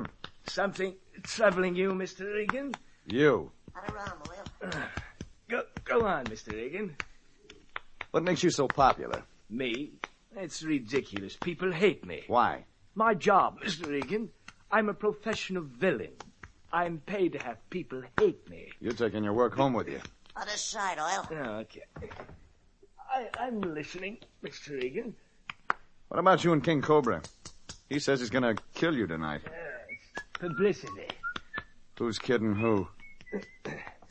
Max. Huh? Max, you better leave. Okay, Oil. Now listen, Regan, I like you. You're working for me. But King Cobra and I, well, that's business. Gate receipts. Have it your way. I think different. Well, I'm going to tell you something, Regan. Something maybe you ought to know about me. You got the floor. Oh, sure. Sure I'm a no-good heel. Out there in front of a crowd, everybody hates me. I make more money that way. It's my living. Ever try anything else? Plenty of things. I wanted to be an actor once. Like a lot of young punks, I came to Hollywood. I didn't get anywhere, Regan. I took jobs where I could find them. I ended up as a streetcar conductor. A streetcar named Schultz. Sure, why not? My father was in show business. I know what it's like to miss meals. It isn't fun. Go on. Well, Mike Turner spotted me on that streetcar. I got a good build, and he liked me. Mike's a square shooter, Regan. He gave me the title and the promotion. I eat now. Every meal. See what you mean. Huh? That's it. End of story. I eat now. Okay, Schultz. It's your business. I got business, too. To clear a murder rap and keep you out of hot water. Thanks, Regan. You know why anybody'd kill the atomic assassin? No. Honestly, I don't. I never met him before the match last night. We shared the same dressing room. He drank some water after the match. He was poisoned. What about Jean Turner? Well, I've seen her around here. Sweet girl. I like her, Regan. Used to walk her home nights Mike was busy. That's all you can give me? That's all. Okay, Earl. You wrestle and I'll watch. But be careful. I got a hunch King Cobra and you haven't been reading the same publicity notices.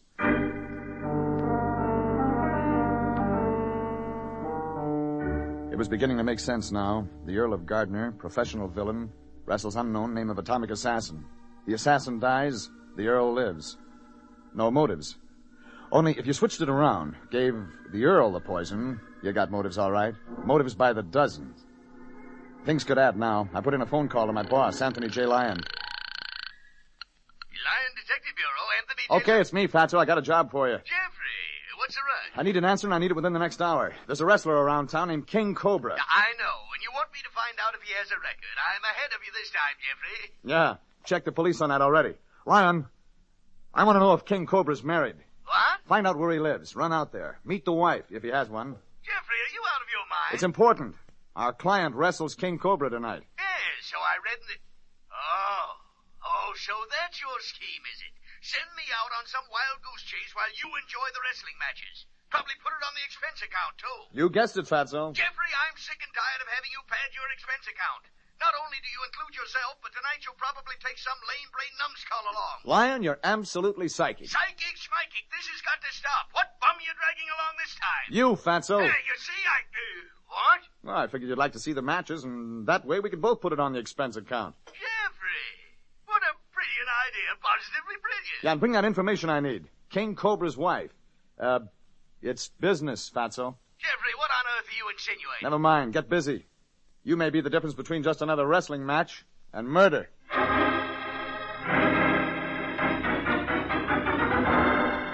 Things were moving now. It was after 8 o'clock by the time I finished dinner. At the box office, somebody handed me 2 ringside seats Mike Turner had left for me. Free. When I got in, the place was mobbed. One of the prelims had just wound up. By 9 o'clock, there wasn't an empty seat in the house. Power of the press, power of the imagination. Everybody there. Everybody expecting to see something special. You could tell it from the looks on their faces, the atmosphere, the tense excitement. Everybody waiting for the big match, the Earl of Gardner versus King Cobra. Pretty soon, the Lion showed up, led in by music and a big cigar. Jeffrey, I thought I'd never find you in this mob. Sit down, Fatso. It won't be long. Ringside seats, eh? How much did this cost the company? Passes from Mike Turner. Passes? Oh, delightful. Think of the money we saved. Never mind that. What about King Cobra? Married? Oh, you should see her, Jeffrey. Cool green eyes, red hair, dimples, everything. Legs, lovely, lovely. That settles it. Jeffrey, what on earth are you driving at?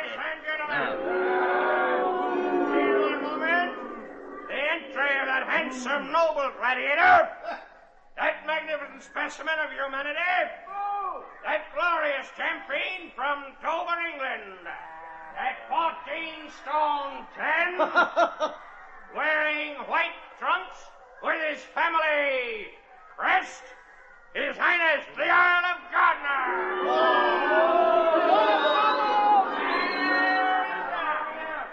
From the wilds of the timberland of the Northwest, from the rugged earth of our great nation, comes that giant, that modern-day Paul Bunyan, that towering figure of humanity, at 311 pounds, wearing black trunks,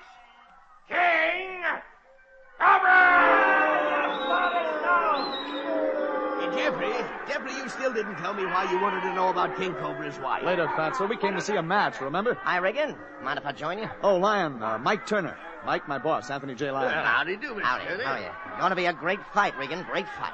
Yeah, but your wife couldn't make it. What? Oh. Yeah, see what you mean. Think it's funny that I'm here, huh? My wife murdered? Maybe. Why lie about it, Regan? Jean and I didn't get along. We were split up. She didn't love me. Let's watch the match. It was 3 falls, 1 hour time limit. The referee gave them their instructions. Brief, simple. Don't kill each other. But from the look on the face of King Cobra, he didn't hear good. They started. The Earl, the King. They didn't have to be an expert to throw out the publicity theory. The aloof look was gone from the Earl. The crowd forgotten. Both of them tumbling, spinning, twisting, fighting.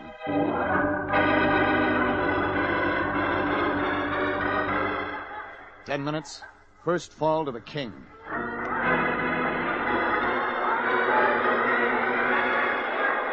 "20 minutes. Second fall to the Earl. Both men growing weak, tired, cut, angry, fighting. Jeffrey, I don't like it. Something's wrong. Real wrong. Something should be done. Turner. Yeah. What do you want? Are you going to stop it? What? Stop the match? You're crazy. They mean business. Well, sure they do. They're good men. Great show they're putting on. That's no show, Turner. Huh? No show? You kidding? They're the greatest fakers in the world. They weren't faking. The crowd sensed it. The referee sensed it. Even the cops lining the aisles moved down a little closer to the ring. Everybody knowing what was happening. Nobody making a move. It was what the crowd came to see. Something special. 50 minutes gone, 10 to go. 2 beaten men, evenly matched. The Earl, lean, fast, clever. King Cobra, massive, powerful, slow. Nobody winning, both of them losing. The referee long since just another guy watching. The Lion on the edge of the seat. The crowd on its feet screaming. Then it happened. 5 minutes to go. Mike Turner got up. He hurried to the referee. They pried them apart. Turner talked to King Cobra, and then to the Earl. 5 minutes left. Match even, 1 fall each. And it looked like it was over. The crowd didn't like it. Neither did the wrestlers. And then Mike Turner signaled them to go back into the ring. And that's when I decided to move. Jeffrey, come back here! Jeffrey! I got to the ring in a hurry. The police tried to stop me. The spectators tried to stop me. The referee tried to stop me, but I got there. I got there and grabbed King Cobra. What you doing? Give me that. I'll kill you for this. Give me what's in your hand, King. I'll kill you for... The police. All right, men. All right, grab him. Let go. I'll Let take me... the evidence, Regan. Sure. Here, Candid. Okay, Regan, clear out of here before you get yourself killed. The police will handle him. 20 policemen, Lieutenant Candid, King Cobra, and Jeff Regan left the ring. Alive. The cops led the interference, and we made our way to the dressing room. All right, King, let's have it. I do nothing. Nothing. Yet. Only a couple of minutes and... Nothing. Hey, what's the idea of stopping the match, Lieutenant? I want Regan arrested. He's got no right to stop a murder, Turner? Quiet, both of you. Regan was out of bounds, Turner. We can take care of that later. But I want an explanation as to where your wrestler got a small sack of prussic acid. Prussic? Poison, Turner. Chances are the same kind that killed the atomic assassin. King Cobra palmed it. I don't know nothing about it, see? If Cobra tried to pull a stunt like that, Cobra didn't pull anything, Turner. You gave him that poison sack when you went to his corner to talk to him. Yeah, that's why you interrupted the fight. That's nuts. That's right. Mike gave me sack. Okay, Turner. Talk. Look, you got nothing on me. You can't prove anything. You killed the atomic assassin, Turner, by mistake. He and Earl shared the same dressing room. You were after the Earl then, just like you were tonight. You got nothing. Nothing, do you hear? Just a bunch of lies. The Earl was a nice-looking guy, Turner. Women liked him. He used to be friendly with your wife, Jean. You drew some wrong conclusion about that. That's a lie. She and him were... Finish it, Turner. You killed Jean to keep her from telling what a jealous maniac you were. That would have been the real tip-off. You used the same stunt with King Cobra. Told him his wife was playing around with the Earl. Got him sore. Worked him up to a real anger. Almost got him to kill for you. That's right. Mike Turner told me that. Wait. He says my wife... King, shut up. Never mind, Turner. The police never let you out of their sight for a minute after your wife was shot. No. We got all we need on you. Regan just brought things to a boil. Oh, thanks, Candid. Thanks a lot.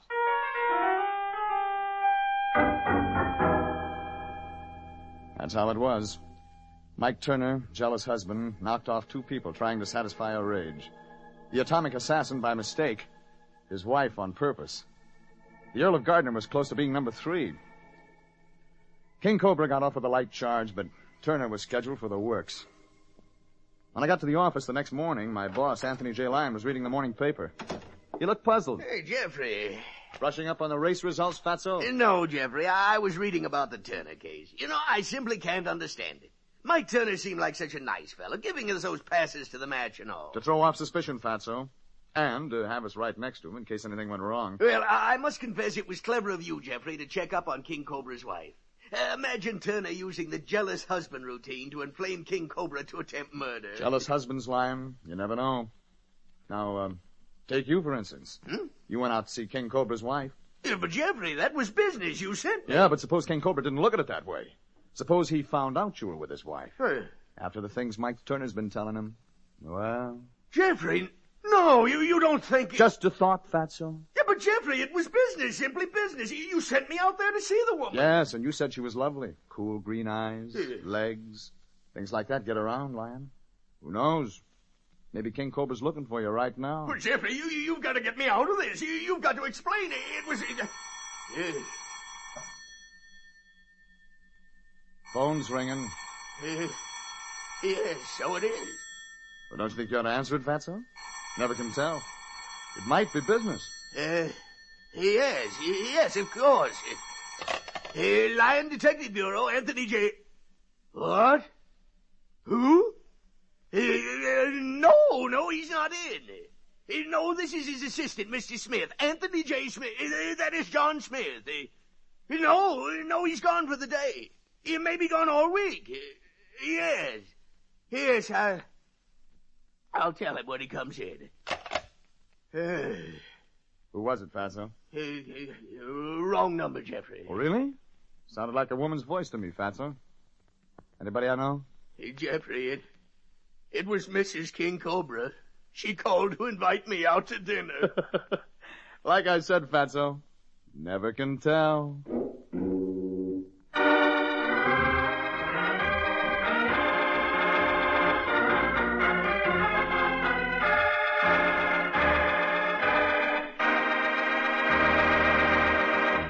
Jeff Regan, Investigator, is written by William Frug and William Fifield, produced and directed by Sterling Tracy, and stars Frank Graham as Regan with Frank Nelson as Anthony J. Lyon. Original music is by Dick Arant.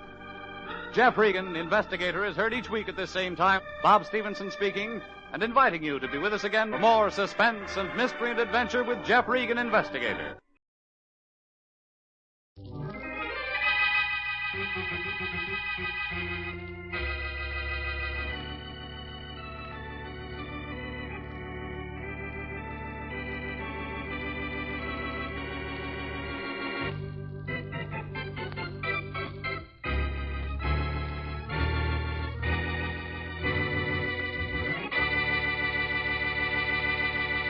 See what you're complaining about, John. Oh, you don't, huh?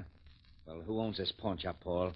You, me, or both of us? We both do, you know that. Okay, then. From now on, I sign checks the same as you do. Now, wait a minute, John. You're getting your share of the profits, aren't you? So you say. Only I don't trust you. I'll get it. Hello. Wait a minute. Is anybody on here? Hello. Hello? Is this Blaine's pawn shop? Yeah, what do you want? I want to speak to Paul Blaine, please. Oh, you don't care who you speak to, do you? Just a minute. It's for you, here. Thanks. Hello? Hello, Paul Blaine?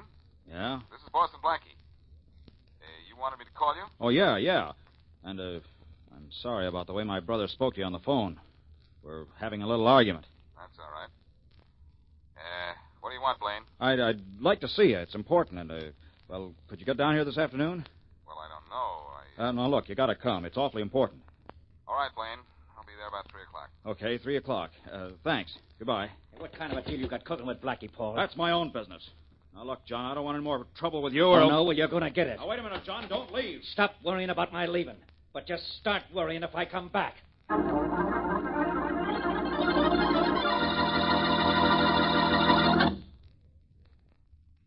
And now back to Dick Calmer as Boston Blackie.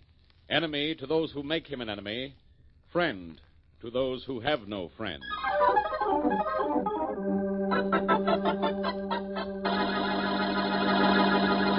Oh, there's the pawn shop we want. 2 doors down, Mary. Oh, yeah.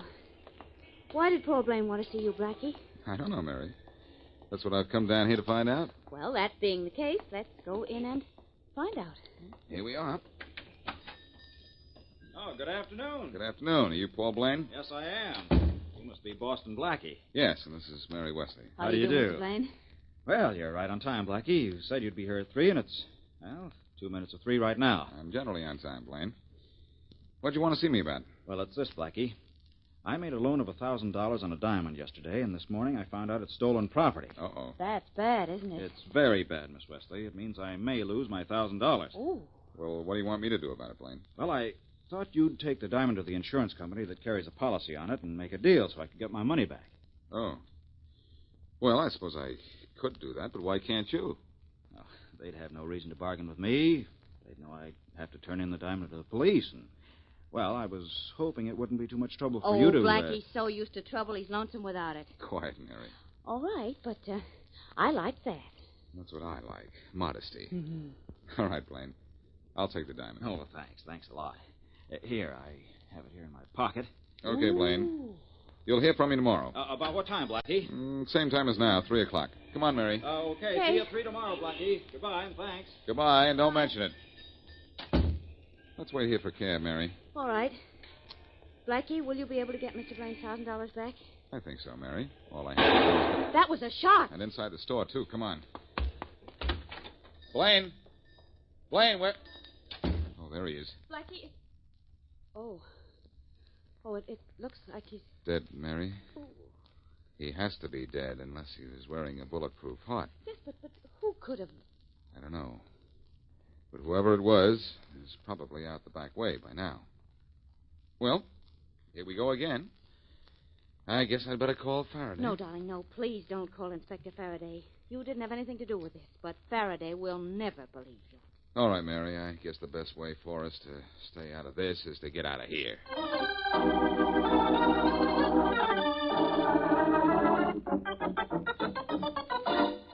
Hey, Rollins! Rollins, come in my office. Yeah, Inspector Faraday? What about some action on the murder of Paul Blaine, the pawnbroker? Inspector, there hasn't been a thing developed. Oh, just a minute. Faraday speaking. Inspector, got a little news for you. You want to know who killed Paul Blaine, don't you? Sure. Do you know who did it? Well, I know who was in his store about the time he got bumped. Oh. Friend of yours? Boston Blackie? A friend of it? Hello. Hello. What was it, Inspector? Some guy who says Boston Blackie was at the scene of Paul Blaine's murder. Good. Hey, that's exactly what you want, isn't it? It should be, but it isn't. This is one time I don't think Blackie's involved. And besides, I waste too much time chasing that guy anyway. Gee, Inspector, you must be sick. Maybe that call was a straight tip. I doubt it.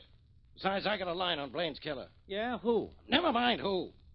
But Blaine sent a certain guy to prison about 5 years ago. Last week, that certain guy got out of prison. I think he killed Blaine for revenge. Could be, Inspector, but I'd still like to have a look around Blackie's apartment. Go ahead. Waste your time any way you want. But I'll bet I find a real killer before you find anything on Boston Blackie.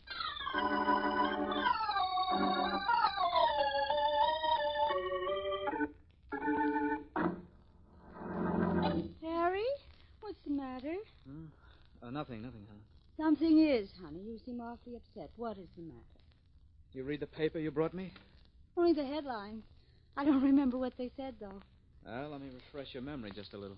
Hmm? Here, listen to this headline. Cops looking for ex-convict in Blaine murder. Oh, yes, I remember that. Well, I'm an ex-con, remember that? Yes, of course, darling. You got out of jail, let's see. It was last, what day was it? Last Friday. Oh, yes, that's right. But, darling, what does this have to do with you and then this Mr. Blaine's murder? Well, Blaine sent me to prison. Now the cops are trying to tie me up with his murder. Oh. The paper says Blaine was knocked off at 3 o'clock yesterday. If I could just remember where I was then, Don't you know where you were, Harry? You were with me. Oh, yeah, but where? Huh? We weren't anywhere. We were out walking, that's all. Oh, yes, that's right. Where were we walking? Do you remember? Oh, not exactly. Downtown somewhere. Hmm. No, I've got to keep you out of this. I think I know what I'm going to do. What? I'm going to see a fellow named Boston Blackie. He helps guys like me. Well, you can't leave here if the police are looking for you. Harry, I've met Blackie's friend, Mary Wesley. I know her. I'll get her to help me, and she'll get Blackie to help you.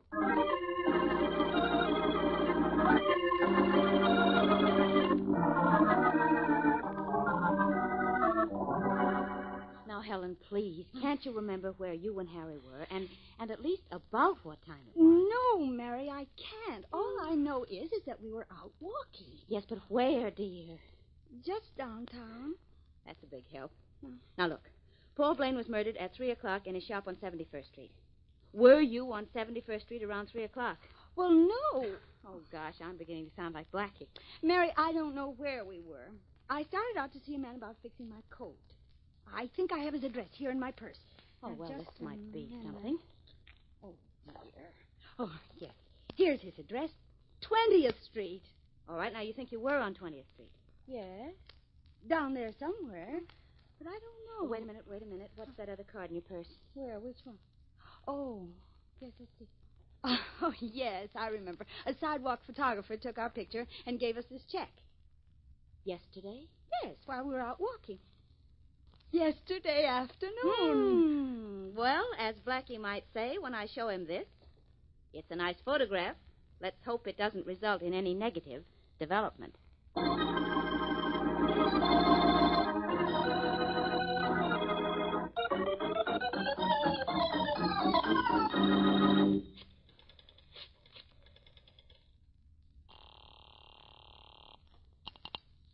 Faraday speaking. Inspector Faraday, this is Rawlins. I'm calling from Blackie's apartment. And guess what I found? Guess. Guess? What am I? A guest star? What was it? A diamond. So what? Well, this diamond is listed as one of the things which should have been in Paul Blaine's pawn shop, but wasn't. Yeah? Yeah, and that means maybe Blackie was... Well, he might have... What are you talking about? Well, you see, I get it. Blackie slipped up behind you and has a gun in your back, huh? Some cop you are. Just put Blackie on the phone. Sure. Here, Blackie, he wants to talk to you. Thanks, Rollins. And don't go away yet. Okay. Hello, Inspector. Blackie, what is that diamond from Blaine's pawn shop doing in your apartment? It's all very simple, Inspector, but it'll sound complicated to you. Blaine gave it to me. Oh, yeah? When? At 3 o'clock yesterday afternoon. 3 o'clock. That's when we think he was killed. And I got a tip you were there when it happened. Only I didn't believe it. Why not? I was there. A few minutes before and after the murder. What? And you didn't report it? No, Faraday, and you know why, too. It meant getting mixed up in this, which is something I didn't want to do. I didn't believe the tip I got. And I'll tell you something you won't believe. What? I believe you. How do you like that? Faraday, my, how you've changed. Never mind about me. You send Rollins back to headquarters. And with that diamond. All right. Bye. Goodbye. Rollins. Yeah, Blackie? Faraday wants you back at headquarters, and you can take this diamond with you. Sure. Okay, thanks a lot, Blackie. Good, Oh, hello, Miss Wesley. Hello, Sergeant Rollins. Come in, Mary. The sergeant is just leaving. Yeah, so long. Bye.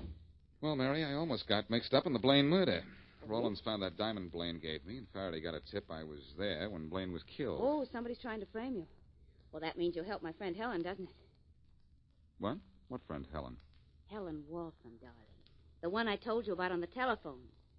Faraday thinks her fiancé, Harry Matthews, murdered Blaine. Oh, yes. Well, that means I'd better find an alibi for Matthews that will show him away from the scene of the crime at the time of the murder. Well, all right, then I know this much, Blackie. Yesterday afternoon, Helen and Harry were walking on 20th Street. Now, that's about 5 miles from the scene of the crime.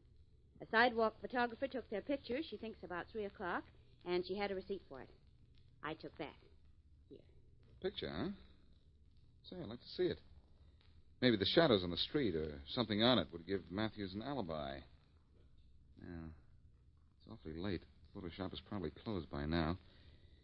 But if we can get into the dark room, maybe we can bring an alibi for Matthews out into the light.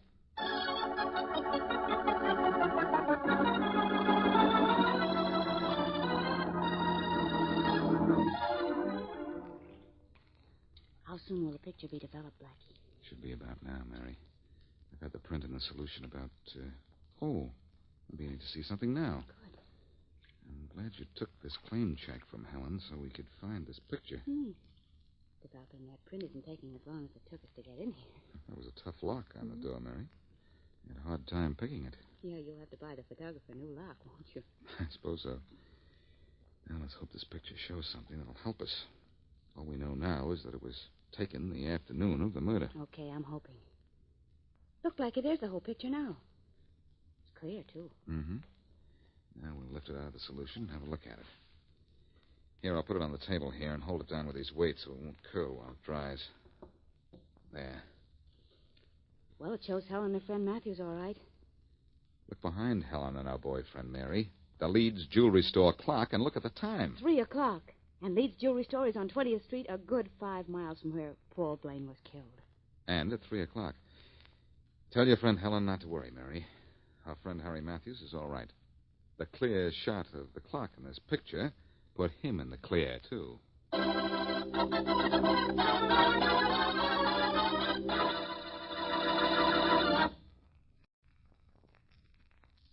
Now, back to Boston Blackie.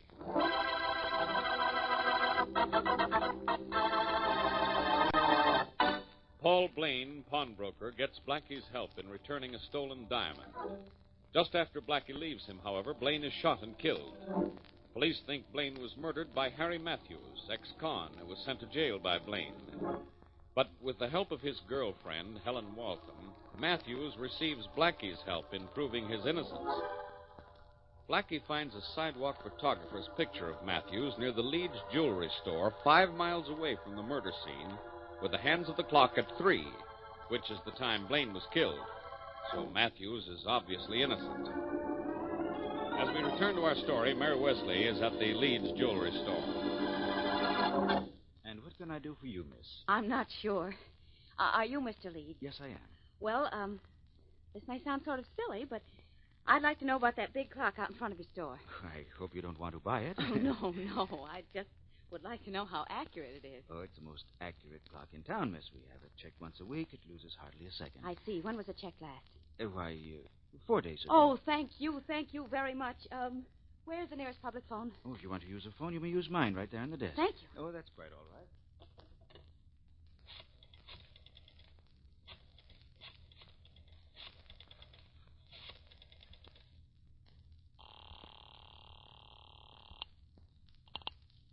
Hello? Blackie, this is Mary. You find out about the clock? Yes, it's always right, and it was checked 4 days ago. Good. Now I'm absolutely sure Matthews is innocent. I'm going up to tell him for 2 reasons. To make him happy and Faraday miserable.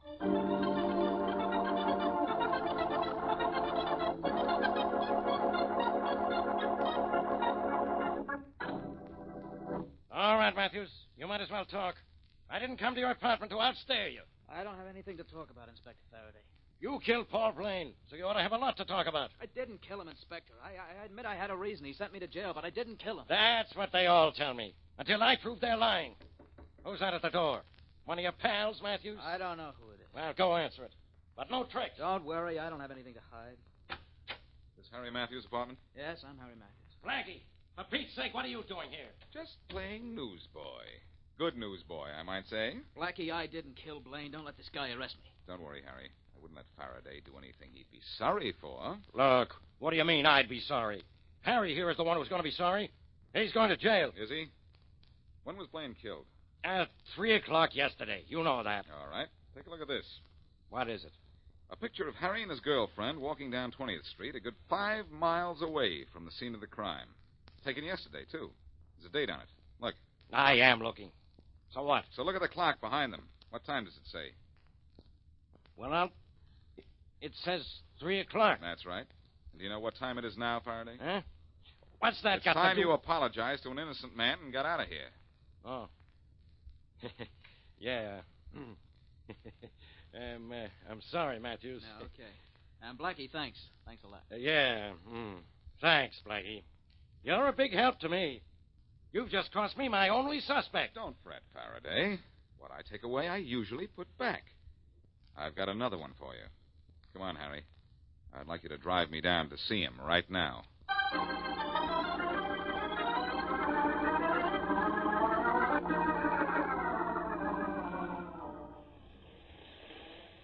This is Blaine's pawn shop right here, Harry. Thanks for driving me. No trouble, Blackie. It was nice seeing you, Blackie. Thanks, Helen, and thanks for the lift. Okay. Oh, say, would you wait for me for a few minutes?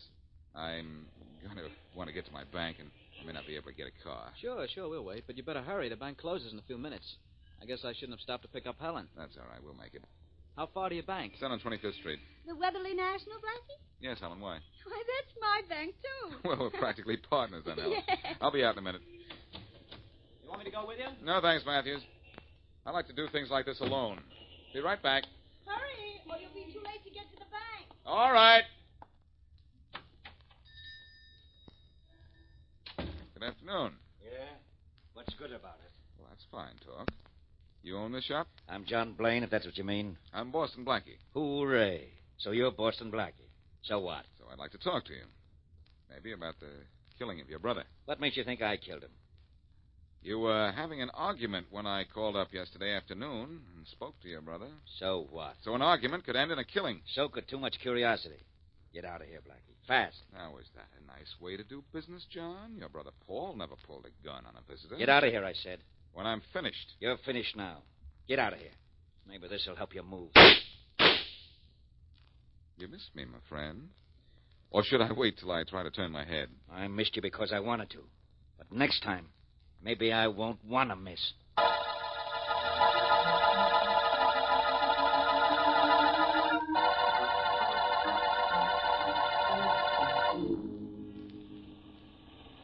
I wish I'd known you were having trouble with John Blaine, Blackie. I could have run out and given you a hand. I didn't mind arguing with him, Harry. It was the back talk from his gun I couldn't do anything about. Blackie, I want to thank you for helping Harry out of his trouble. He's not out completely yet, Helen. What? He isn't, Blackie. Why isn't he? Oh, it's nothing to get excited about. I just wasn't able to prove John Blaine is 100% suspect. And until I do, Faraday will always feel like Harry here is guilty. Well, as long as you believe I'm innocent. You're safe. Even Faraday has to face the facts. You couldn't have killed Blaine. You're too far away from the scene of the murder when Blaine was killed. Oh, say, it's too late for me to get to the bank, isn't it? Yeah, I guess it is. Oh, dear, that's a shame. It is after 3 o'clock, isn't it? Slightly. Say, do either of you have enough money to cash a check if it isn't too big? Well, all I've got is $5. How about you, Helen? No, I don't think Oh, wait, I might have some. Yes, Why, yes, of course I do. Swell. Could you spare 50, Helen? 50? I don't... Oh, what? Oh, dear, what's the matter with me? I drew 100 out of the bank yesterday. You did? Yes, it was yesterday. I remember I got to the bank just at closing time, and I had to argue with the man at the door to let me in. Here's the money you wanted, Blackie. Oh, how much did you ask for? Just 50. Oh, yes, 40, 50. Here, you can make a check out later. All right, thanks. That's all right. I could give you more if you wanted it. No, thanks. You've given me plenty already.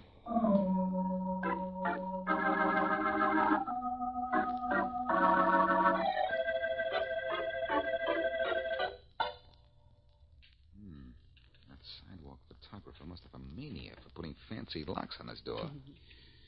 This one's tougher than the one I picked yesterday, Mary. Yeah, it sure seems to be.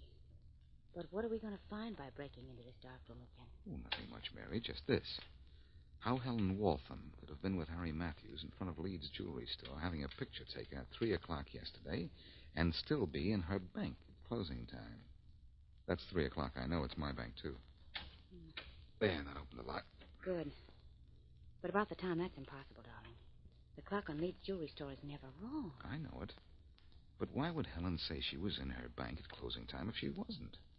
She was very definite about that. Yeah, I know. Or so you said.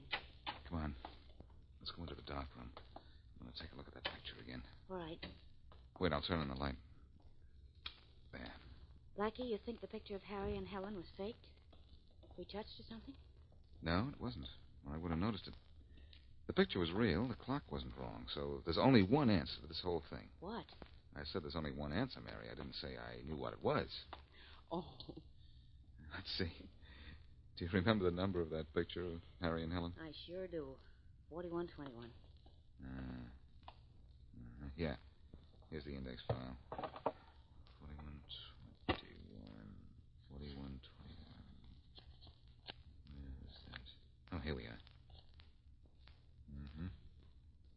legitimate picture, all right. So where are we? Right back where we started. Yeah, I'm afraid so. Oh, wait a minute. I've got a hunch. This is picture 4121. Let's have a look at picture number 4120 and see what that looks like. Well, what do you think that'll show? Well, I don't know. That's why I want to look at it. 4120, 4120. Ah, here it is, already developed. Yeah, taken at the same spot. That's good. Let me look at it, too. A picture of a woman and a little girl. Oh, that's not much. But, Mary, look at the clock behind them. For goodness sake, there's a man on a ladder doing something to it. Yes. Looks as if he's cleaning it. And look, Mary, look at the time. It's 3:30. 3:30? Yes. And do you know what that means? It means the picture was taken before picture number 4120, and yet the clock says 3:30. So picture number 4121 showing Harry and Helen had to be taken after 3:30. Blackie. Then Harry could have killed Paul Blaine. He not only could have, Mary, but he probably did. That guy on the ladder there is obviously Harry's accomplice. He was planted to set back the clock so that Harry could have an alibi when his picture was taken. Wow. Wow is right. So it was Harry and not John Blaine, after all. I should have known John acted too guilty to be guilty. Come on. It's going to hurt to do this, but I've got to call Faraday and tell him that he was right about Matthews.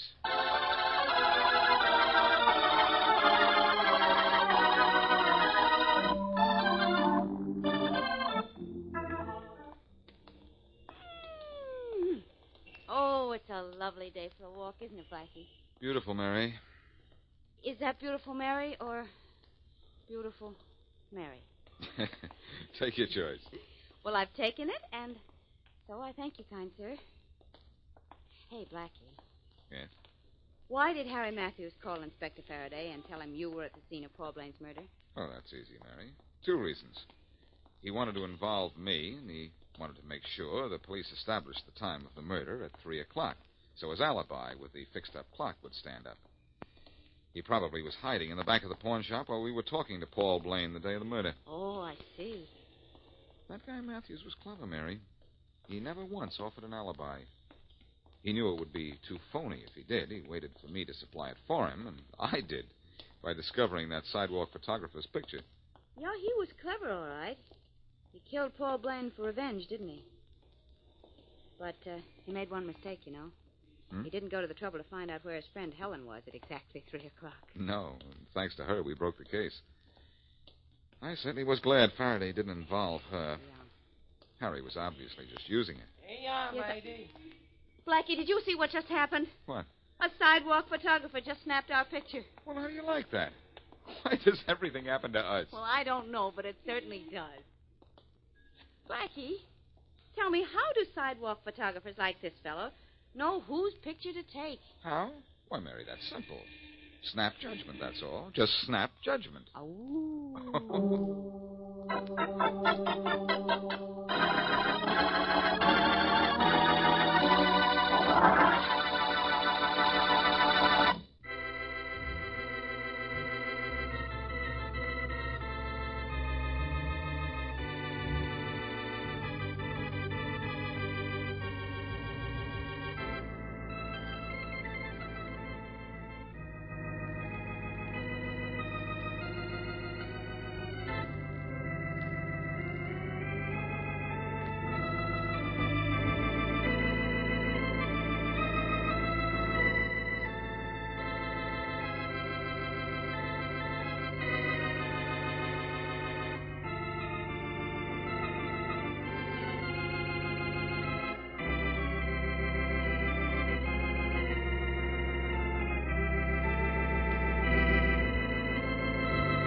Now, the Roma Wine Company of Fresno, California presents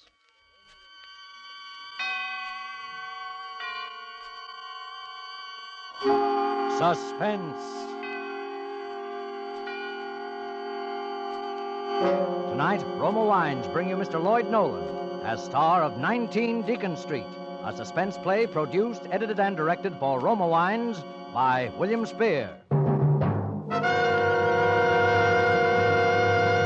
Suspense, radio's outstanding theater of thrills, is presented for your enjoyment by Roma Wines. That's R-O-M-A, Roma Wines.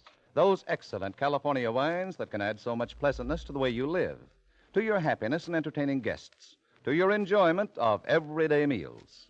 Yes, right now a glass full would be very pleasant, as Roma Wines bring you Mr. Lloyd Nolan in a remarkable tale of Suspense. Oh, what a business, what a business. Do you know how it is? When you're keeping something to yourself, something that scares you, something that nobody else will believe. Well, if I tell you how it really happened, you'll say I'm nuts. But if I don't talk, then for sure I'll go nuts. Listen. Did you ever have a dame get under your skin till you were ready to hang yourself with your own belt just to be rid of her? Yeah. She did that to me. That blonde. That beautiful blonde. And the funny thing is, we never even met.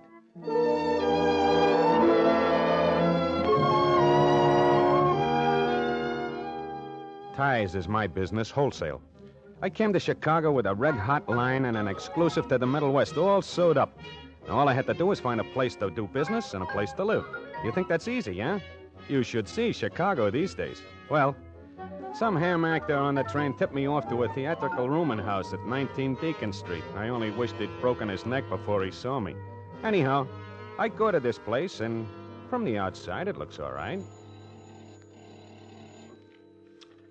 I wait a minute or two, and finally an old dame comes out, looking like a tired old duchess. Good afternoon. Yeah. I'm looking... No vacancy. Oh? Well, an actor on the train said that maybe it'd put me up. Are you an actor? Yeah, sort of. Well, I do hate to turn you away if you're in the theater.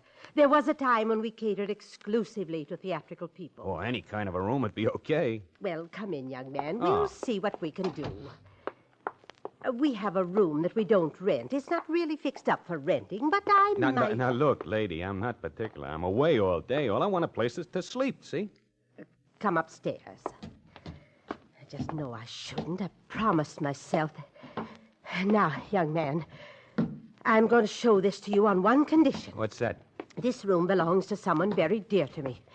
She's away. I've never rented it because, well, I expect her back. Oh, yeah? I want you to promise that no matter what, you'll not move anything or ask any questions about her. That's a funny thing to ask. Some people wouldn't understand. Promise? Okay, it's a deal. I'll turn on the light. Well, do you like it? Well, I don't know. It's kind of feminine, isn't it? Yes. Yellow fluffy curtains and costume dolls, cold cream, grease paint, dressing gown. Nice perfume. And hey, lady stockings. Say, ain't this a little unusual? I mean... We haven't changed it at all. You don't realize this, young man, but you're standing in a shrine. Am I? Oh, a what? We haven't touched her room because someday she'll be back, and she'll find everything just as she left it. Is this her picture on the mantel here? Yes.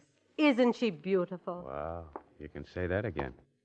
I never even saw such a beautiful dame. And notice the long golden hair. Yeah. Oh, if you could really see it. Long and shimmering like thin strands of purest gold. And she'll be back. Well, when do you expect her? I don't know. What, didn't she say? No, she didn't say a word. One day she was here, and the next day she was gone without a word. How long ago? In a few days, it'll be 10 years.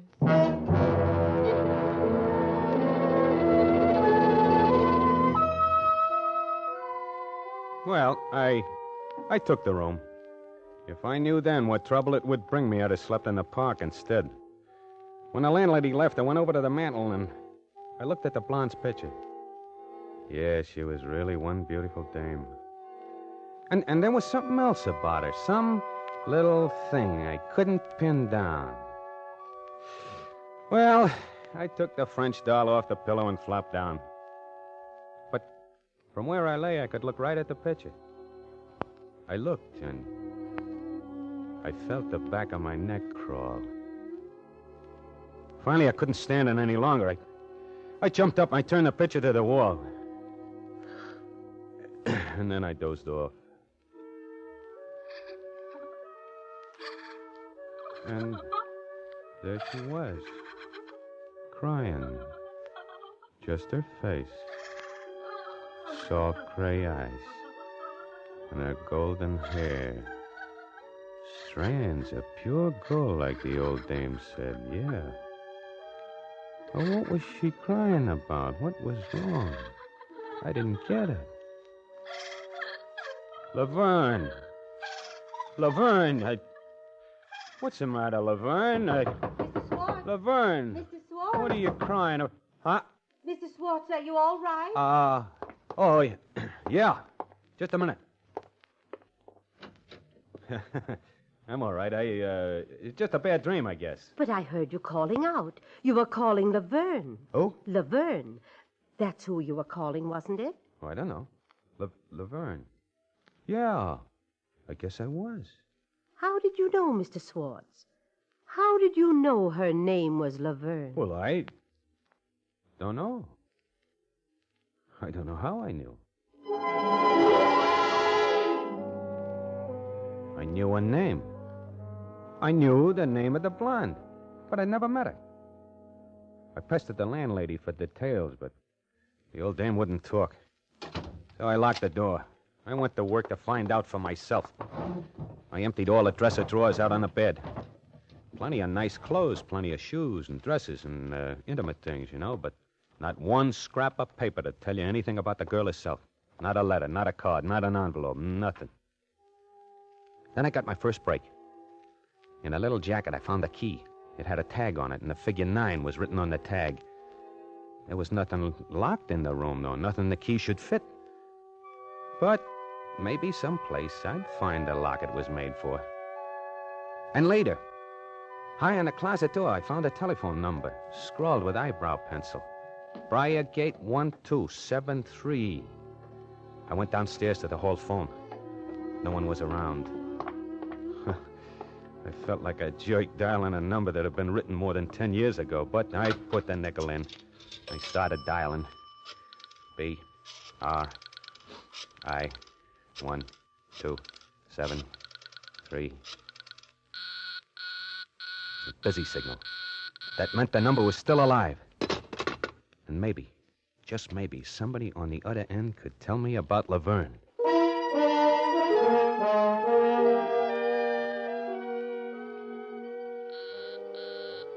An hour later, I was still dialing that number and still getting a busy signal. So I finally give up and went to my room. What business was it of mine if some stale babe wanted to disappear? I had my own headaches. I had 400 dozen fancy neckties to get rid of. Laverne was still in that room. I felt it in my bones. And I couldn't sleep.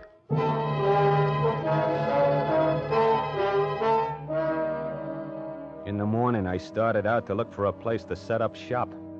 Oh, I was plenty groggy, but I told myself that if I didn't sell those neckties, I'd find myself back in the bargain basement of Rosenblatt's department store, which was a sobering thought. So I started walking down to Madison Street. It's a warm day, and I'm walking fast, and suddenly I look up, and I'm on State Street. Now, I know that town pretty well. I don't have to go anywhere near State Street to get to Madison, but here I am. I'm on State Street, and I'm standing in front of an old building. All around me, I see hock shops, flop houses, tattoo joints, you know the kind of neighborhood. And right in front of me, this old building, all boarded up. Suddenly, I get the brainwave that this is the kind of a joint I need for my business. Looked like it hadn't been used for 50 years, so the rent couldn't be too high, and it's big and central. So I just ankle around to the alley, try the back door. figure there must be a caretaker or somebody around, so I give a yell. Hey! Anybody in here? No dice. This is kind of funny because I can see a light shining through the crack in the boards. So I start pounding on the door. Hey, open up! Open up, will you? What do you think you're doing? Huh? Oh, hello, officer. Well, I just thought that there'd be a janitor around. Does it look like there'd be anybody around with the doors all padlocked like this? Yeah, but look, there's a light burning inside. It's just a work light on the stage. It burns all the time. What do you want, mister? I want to rent the joint. Where can I find the owner? Rent it, huh? Yeah. You better get in touch with Jasper Florenz. Oh, the big stage producer. That's right. He used to run this little Burlicue house before he was in the Chips. Got his start here. You can probably get him on the phone at his office.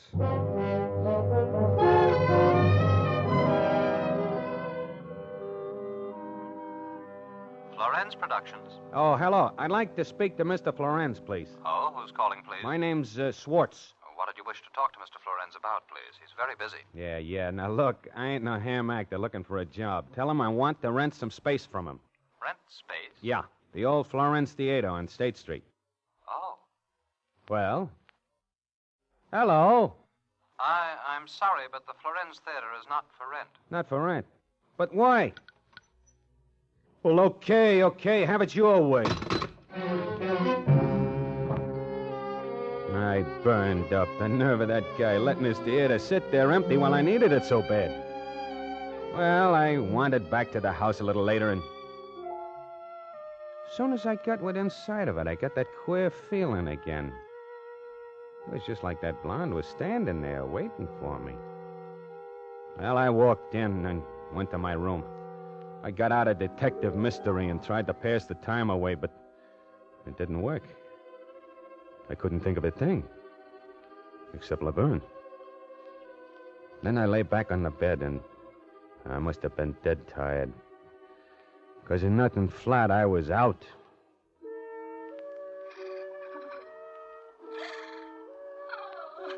And there she was again.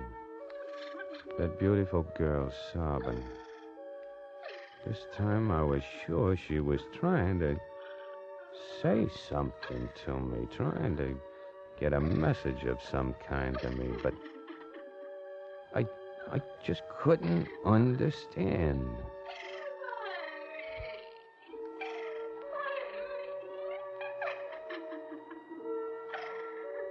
What was she trying to say? Was she asking me to find her?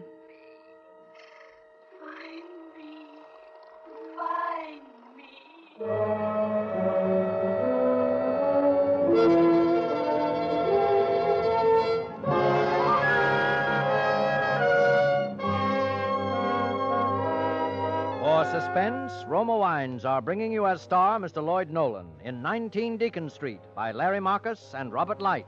Roma Wines' presentation tonight in radio's outstanding theater of thrills, Suspense.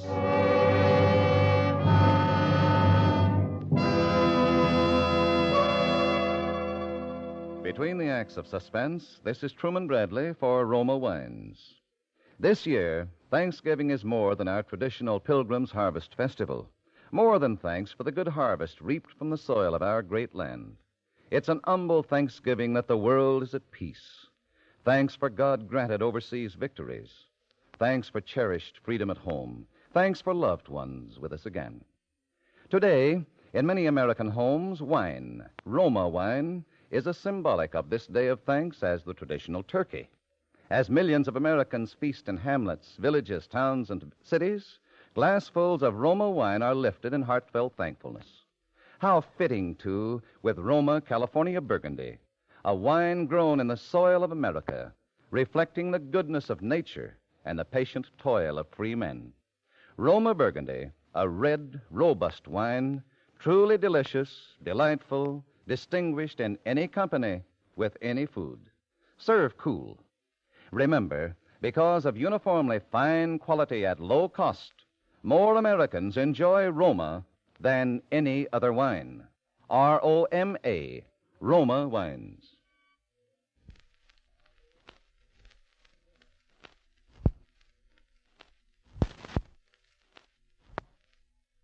And now, Roma Wines bring back to our Hollywood soundstage Lloyd Nolan as Maurice Swartz, high salesman, and raconteur in 19 Deacon Street, a play well calculated to keep you in suspense.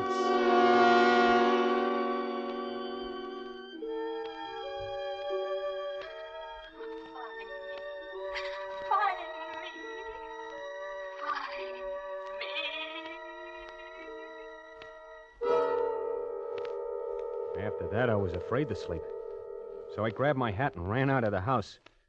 I stopped at a joint down the street and ordered some coffee. And while I was sitting there, I all of a sudden remembered what my uncle, my mother's brother, used to say. He said, if you want to forget something that's bothering you, just concentrate on something else. Anything else. Well, but what could I concentrate on? And I thought. And then I thought of the theater, the Florence Theater. Other guys had tried to rent it for years and failed, but I needed it. And if I used my brain for that one thing, if I did nothing but plan ways of breaking Florence down, I might be able to level myself out and at the same time swing the deal. Later that morning, I got in touch with an agent I knew, and he gave me Florence's address. I took a cab out there. It was on Lakeshore Drive, and very hoi polloi. Florence was sitting in his study. He looked just like his pictures. Tall, gray-looking, with a nice sort of smile. But his necktie was lousy. Well, we had quite an argument. Did I understand that you're interested in the Florence Theater? Yeah, that's right. I tried to see you at your office, but I couldn't get past your secretary. That's why I thought I'd take a chance in seeing you here. I see. You're rather persistent, aren't you, Mr. Swartz? Well, you see, it means a lot to me, Mr. Florence. I understand it's been closed for years, but it's just what I need. I believe my secretary told you I didn't want to rent the theater, didn't you? Well, sure he did, but, Mr. Florence, did you ever have a hunch? A hunch? Why, yes, of course. Well, do you generally play your hunches? Well, sometimes. Well, I got a hunch about your theater. I see. Well, I'd like very much to help you, but I'm afraid it's out of the question. But why? Well, it's where I produced my first shows. Has memories for me. Some pleasant, some not so pleasant. Reopening that theater would be like reopening a part of my past that I'd rather keep closed. Oh, but ain't that kind of silly, Mr. Florence? I wouldn't put on shows there. All I wanted... admire your persistence, Mr. Swartz, but the answer will always be no. Okay. You win for now. But I ain't giving up. Because when I want something real bad, I get it. And I want your theater bad. For personal reasons. Now, here's my card.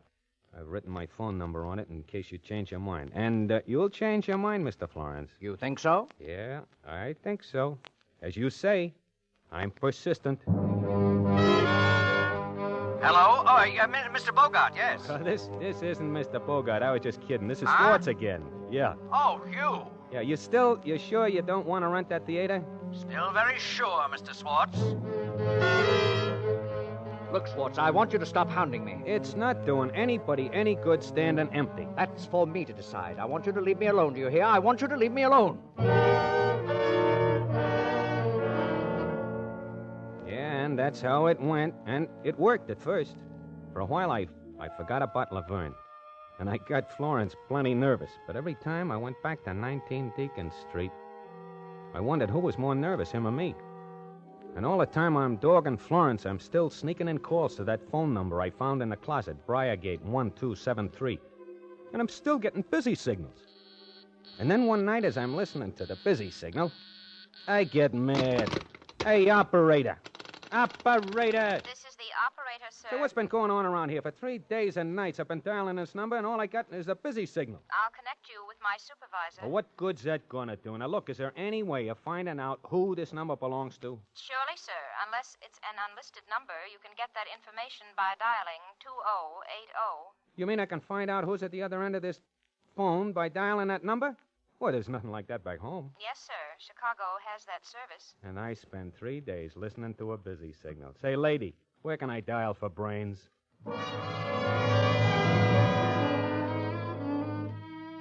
So I dialed 2080, and that's how I found the place.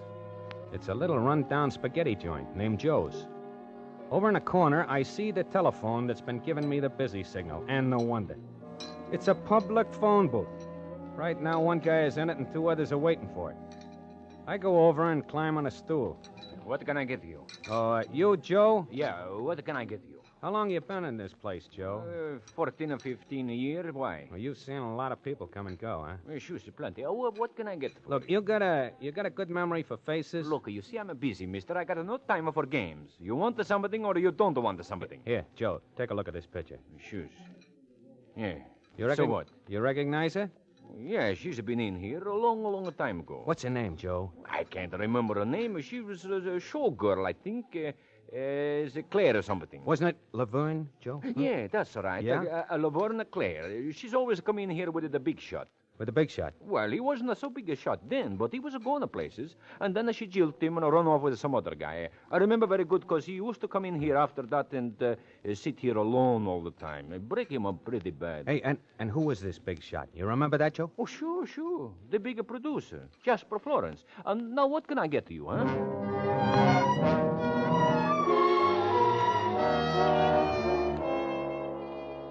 Jasper Florence, the poor guy.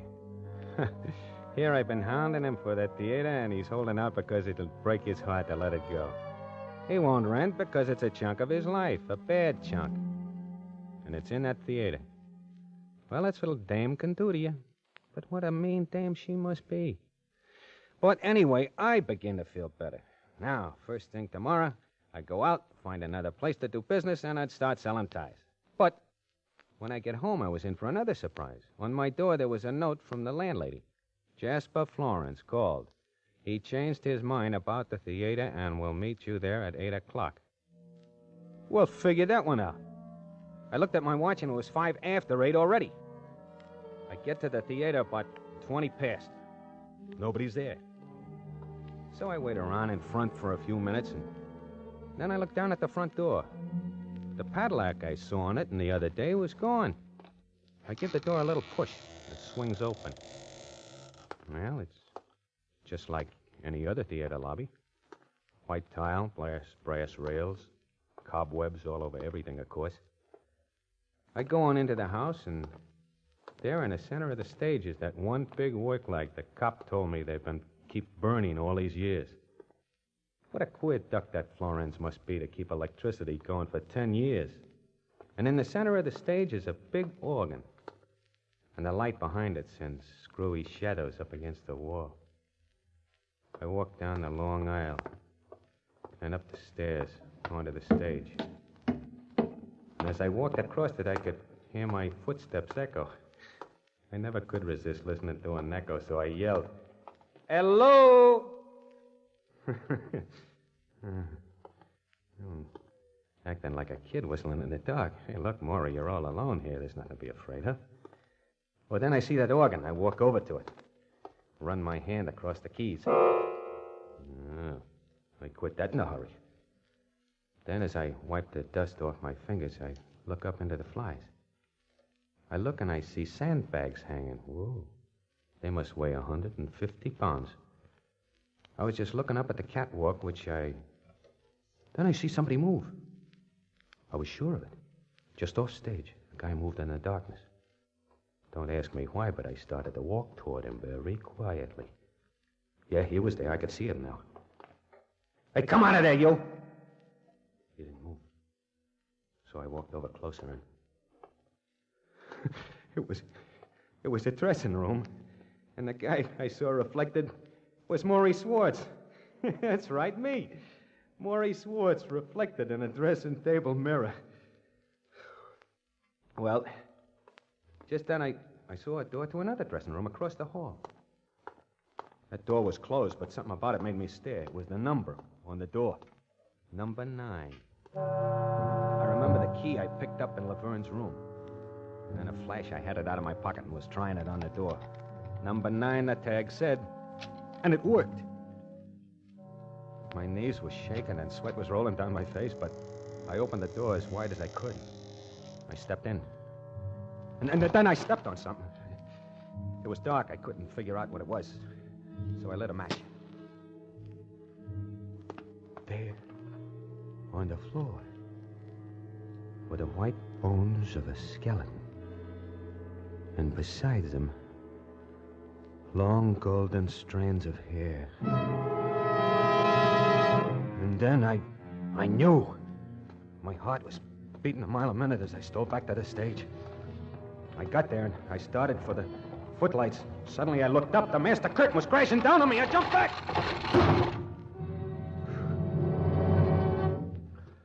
Got away just in time, didn't you, Schwartz? Huh? Too bad. Florence, where are you? Can't see me, Schwartz, but I can see you. I'm up here in the fly gallery in the shadows. But you're well lighted by that work light. Make a very good target down there. I wouldn't do that, Schwartz. If you make one move to put out the light or get away, I'll cut these conduits and you'll be smashed to nothing. You killed Laverne, didn't you, Florence? You killed her, and then you closed your theater and locked it up so she'd never be found. No wonder you wouldn't rent. And what are you going to do about it, Mr. Schwartz? You don't have much of a chance, do you? No, there's no way off the stage, is there? Well, I can get out the wings, Florence. It's a long walk, my friend. And before you make it, I'll drop these sandbags on you. Oh, yeah. Well, maybe in a minute or two I'll make a dash. Maybe I'll be faster than you will. Then what, Florence? Then you'll fry for killing that girl. She had it coming. And so have you, my friend, for being a meddler. And you're going to get it. I'm cutting the weights loose now. No, don't do that, please, will you?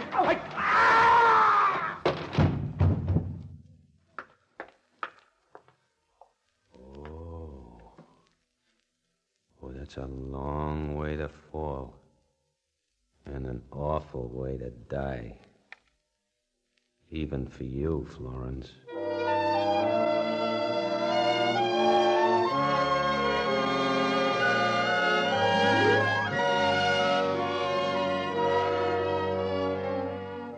Well, there's the story. And if you don't believe it, there's nothing I can do. Florence was leaning over, cutting those ropes, and the guardrail in that old theater gave away. And it was curtains for him. Well, I hope I entertained you. And, by the way, if you happen to need any ties, I got a nice new line in. I hope you won't think it's sacrilegious, but these ties, and they come in all colors, they got a girl's picture on them.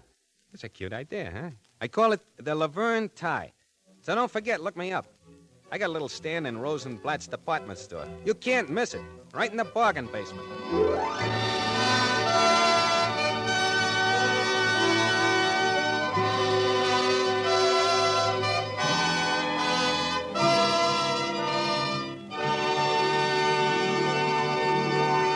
Roma Wines have brought you Lloyd Nolan, as star of 19 Deacon Street. Tonight's study in suspense.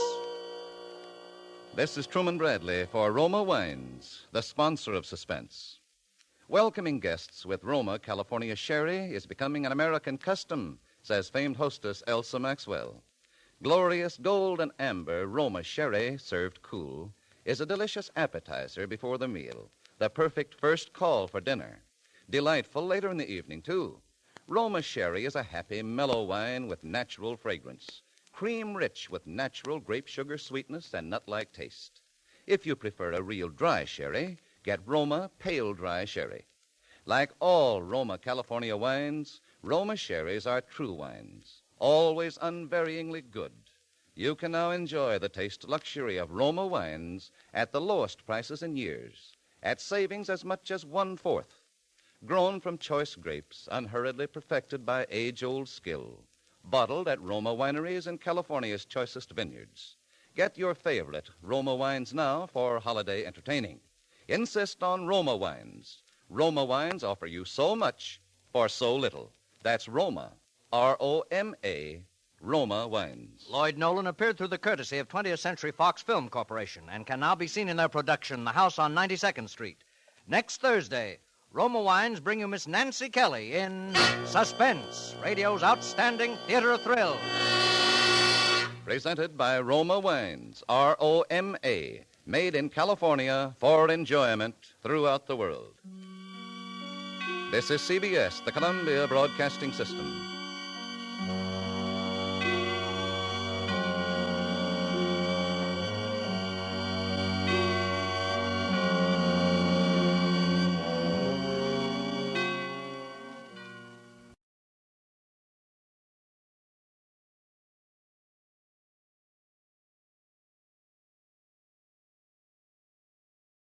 The Adventures of Michael Shayne, Private Detective.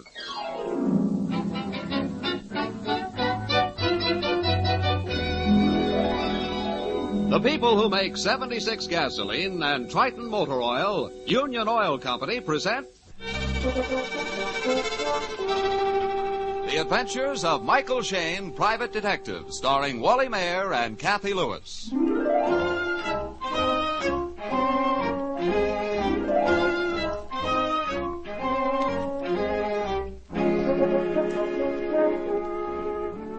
Our detective friend Mike Shayne solves most of his cases by a combination of clues, shrewd thinking, and daring action. But he's also a great student of criminal files and case histories of famous crimes. This morning, Mike is at his desk, deep in study of the latest exploit of another well-known detective, Mr. Dick Tracy, when suddenly Mike's useful and very ornamental associate, Phyllis Knight, opens the office door. Mike. Huh? Yes, Angel? Hide that funny paper. There's a client in the waiting room. Oh, just when I was getting to the... Come on. Okay, show him in. Mr. Shayne will see you now, Mr. Carter.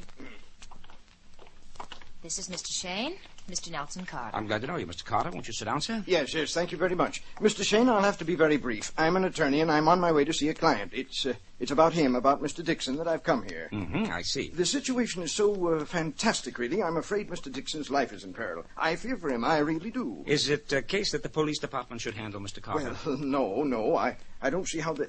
Mr. Shayne, 3 days ago when Gregory Dixon walked into my office, I screamed in terror. I almost fainted. Fainted?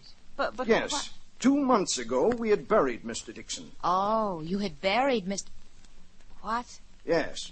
Oh, yes, it was a perfectly proper funeral. Well, I thought I was seeing his ghost. We'd received word that Mr. Dixon was killed in an accident down in Mexico, in Yucatan. Imagine my consternation. Here he walked into my office while I'm administrating his estate. That would make anybody do nip-ups. Yet you say you buried him. Oh, it was a mistake, a horrible mistake. Oh. Somebody died in Yucatan. They thought it was Mr. Dixon. The coffin was shipped to Mr. Dixon's cousin. We held the funeral, and I was appointed administrator of the estate. But, just a minute, sir. You started off by telling us Mr. Dixon's life is in danger. Yes. His heirs have received his bequests. Now, they'll have to refund the money, and, well, with all respect for Mr. Dixon's relatives, I must say several of them are extremely unsavory. Well, that's no reason for thinking that they will try to kill him. Well, I think there's every danger they will, Mr. Shayne. One of his cousins came into my office yesterday. He was absolutely furious because he was cheated out of his inheritance. He asked me about Mr. Dixon's health and how long I thought he might live, and so on. You want us to protect your client? Yes.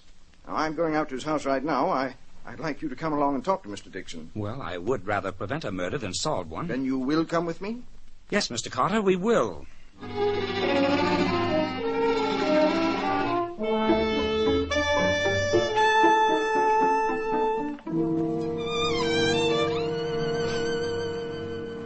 Well, Carter, you're an old worrywart.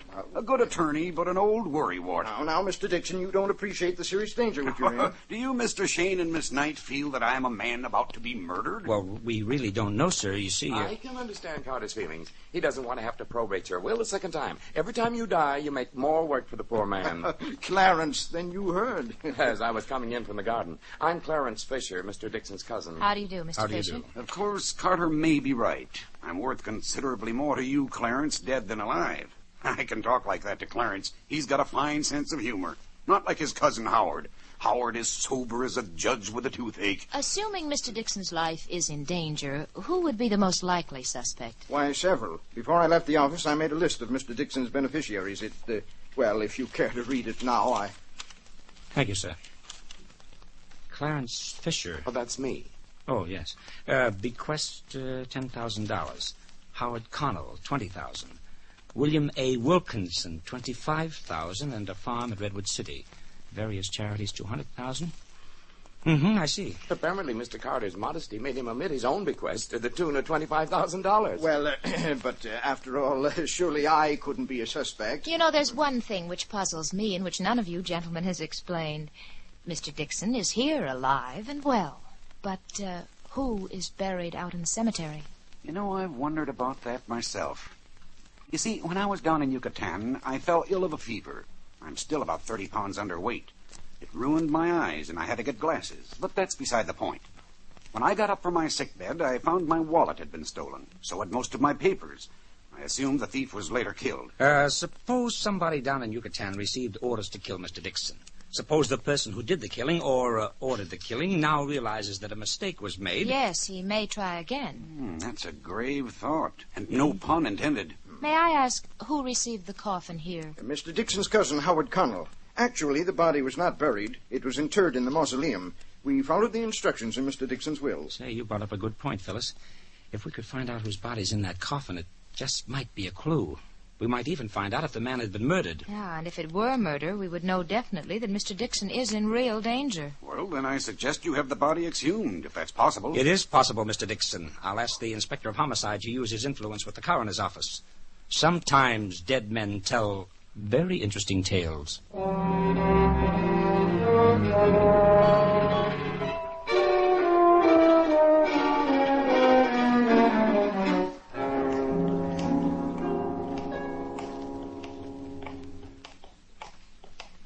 You know that I can think of a lot of things I'd rather do, Mike Shane, than visit a mausoleum. Yes, but we'll make it as short as possible, Angel. Now, let's see. According to the superintendent, it should be down this next corridor. All right. Hello. Ooh. It's a shame. Miss Knight. Oh, hello there, Coroner. Mike, I'd like to know what's going on around here. What's wrong? Take a look in the coffin. There's no body in it. You're right, Angel. Nothing but gunny sacks and granite rocks.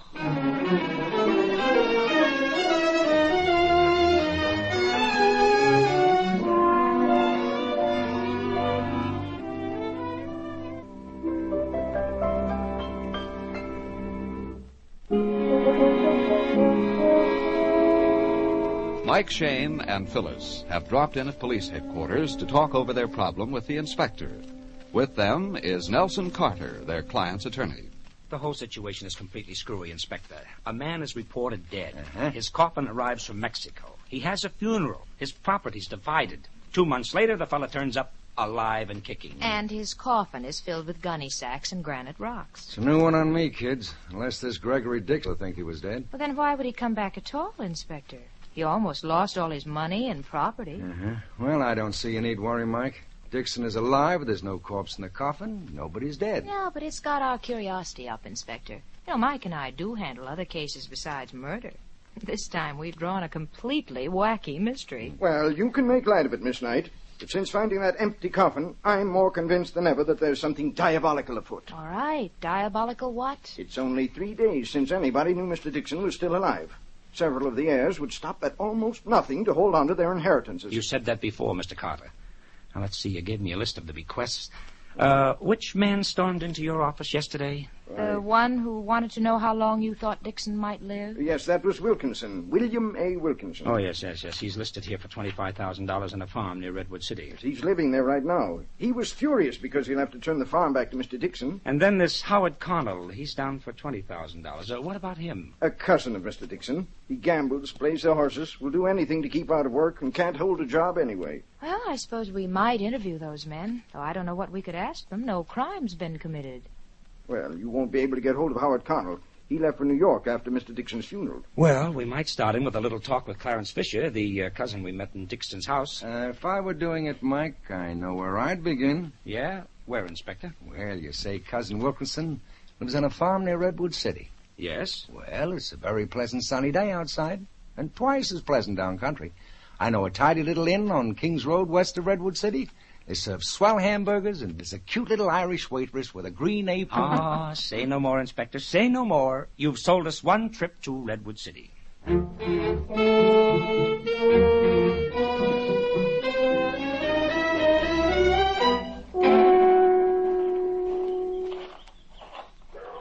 If you don't mind, Mr. Shane, we'll sit and talk under this apple tree. Got to keep my eye on Alec, the hired hand. Laziest man you ever seen. Whatever you wish, Mr. Wilkinson. Oh, an old-fashioned hammock. That's for me, Mike. Yes, sir, when I got Carter's letter about Dixon being alive, I couldn't believe my eyes, so to speak. Sort of upset my plans for the future. By the way, it's sort of a warmish day. You folks like a drink? You, Phil? Huh? Not now, thanks. Maybe some water later on. Well, we'll make it apple cider. Water here doesn't taste right to me. Dixon just got done putting in pipe water, bricked up the old well over there, and went modern on it, so to speak. What'd you folks say you came down here about? We didn't say, sir. Mr. Carter seems to think Mr. Dixon's in some sort of danger. Now, we'd like to ask you if he has any enemies who might... Carter? I told that lawyer yesterday... Well, I guess maybe he repeated it to you, Mr. Shane. You can see this is a very nice little farm, and I was expecting to make myself a piece of money off it, so to speak. Handing it back to Dixon now is going to hurt like pulling eye teeth, so to speak. Maybe you could buy it back from Mr. Dixon. Did he make much use of the farm? Oh, spent all of his weekends down here, and I haven't got the cash to buy it from him. Mr. Wilkinson, you say that Dixon bricked up the water well? Yes, he did it a couple of months ago. Left it in an unsightly mess. Alec cleaned it up for me, dug a new rose garden, and shoveled the dirt down in the well. Quite a number of stones missing from the coping around the well. Oh, Mike, I know what you're driving at. Yeah. You and I, Angel, have seen those stones before. The identical size and shape in a coffin in a mausoleum.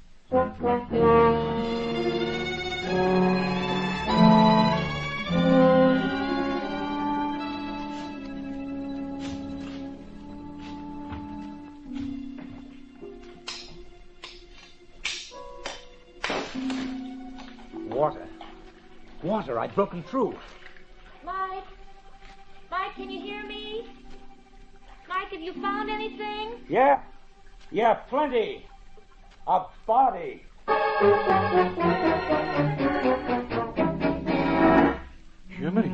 Jiminy Christmas, Mr. Wilkinson. This is bad. Awful bad. Oh, stop your jawing, Alec. You make me nervous. Mr. Wilkinson, do you know whose body this is? Of course not. How do you suppose I could tell? Mike, there's a ring on one of his fingers. Yeah, I see it. A gold ring. The band's in the shape of a snake. There, let me look at it. Mean anything to you, sir? No. This hole in his head means something to me. He was murdered. Mike, we better get hold of the inspector. Yeah. Yes, we're heading back to San Francisco and pick up the inspector, and then... Yeah? Then we're going to have another talk with Mr. Dixon.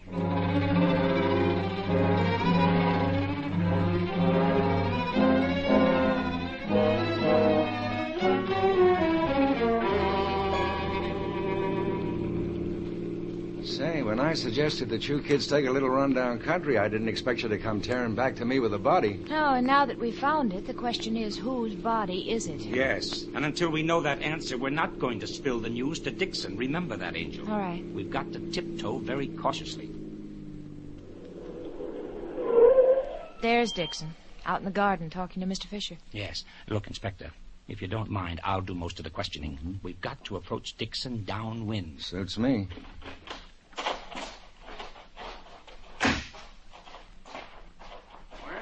Shane, Miss Knight.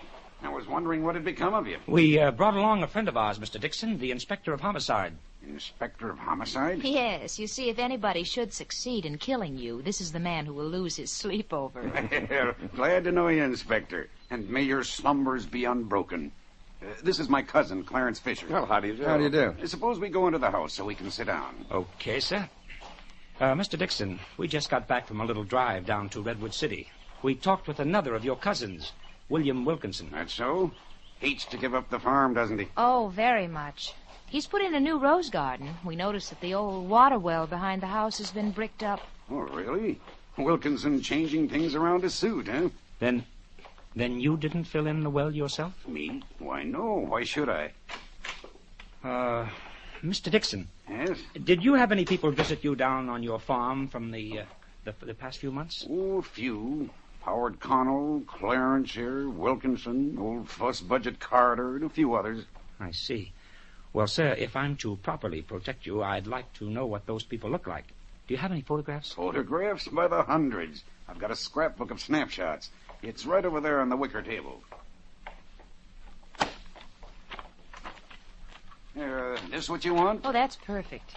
How about this group picture here? Oh, that's me wearing the straw hat. Really? Girl's Joan Brooks. The man behind, I can't remember his name. No, I can't either. Some chap who was on his way to Canada. The last fellow on the far right is Howard Connell. Howard Connell. He's the cousin who's gone to New York, isn't he? That's right. Last time I saw Howard was when he drove me to the airport when I went to Mexico. Does he live in San Francisco? Right next door. I'm living in his house till he gets back. And when will that be? Well, I can't say. He left for New York right after Dixon's, funeral. The last letter I got from him didn't mention when he'd be back. He was one of the beneficiaries under Mr. Dixon's will. I should think he would stay here in town. Not Howard. He's always on the move. No telling where he is now. Here's another photo of you in the scrapbook, Mr. Dixon. A close-up. You're wearing a large, rather peculiar-looking ring. Why, yes. I lost that ring some time ago. Lost it? Have you any idea where? Why, no. It just slipped off my finger one day. No idea where I lost it. But I don't see what that matters. Hey, it doesn't matter. Well, thanks very much for letting us see the pictures, Mr. Dixon, and now we'll be running along. Oh, but Mr. Shane, you were hired to protect me. You're always running off somewhere. We're working on the case, sir, I assure you. In fact, we're going to police headquarters right now, just on your account.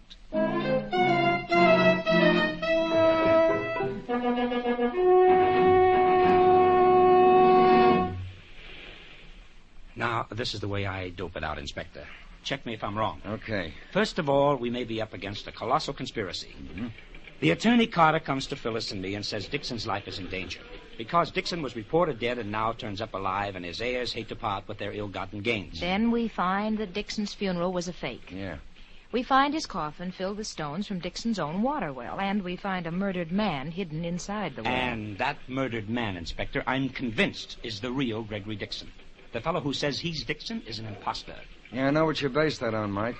The fact that the ring on the dead man's finger is the same ring we saw in Dixon's photograph. Correct.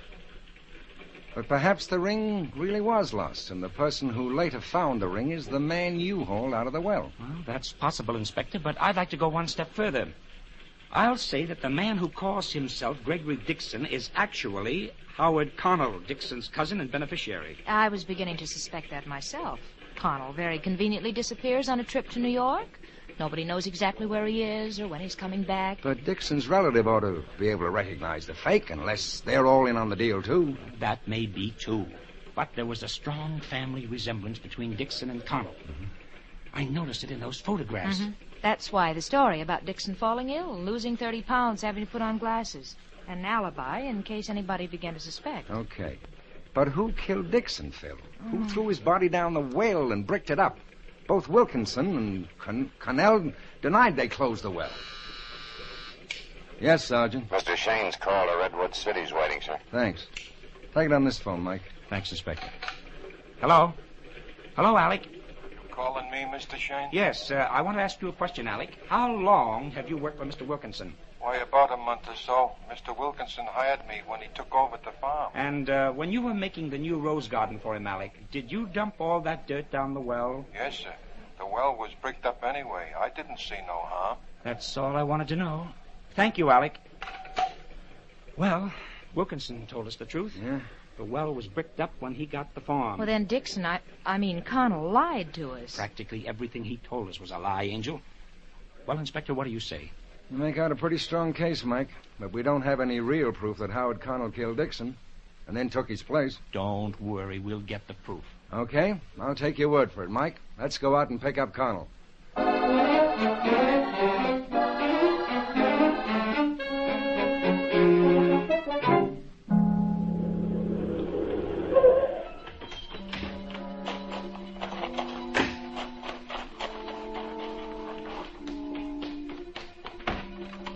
Mr. Carter. Mr. Shane, Inspector, I just telephoned for you. Phoned? Why? What for? The very thing I hired Shane to prevent. It's happened. What are you talking about? You don't mean to tell me... Yes, I do mean to tell you. Mr. Dixon is dead.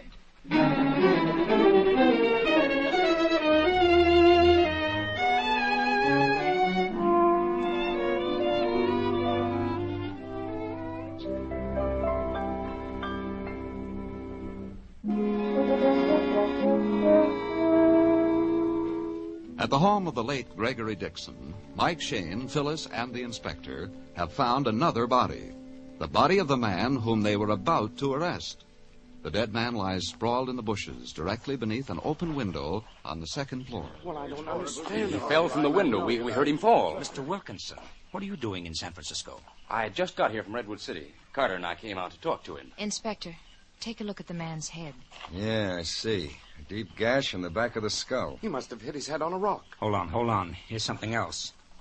A revolver in his coat pocket and a sheet of paper. It's a note.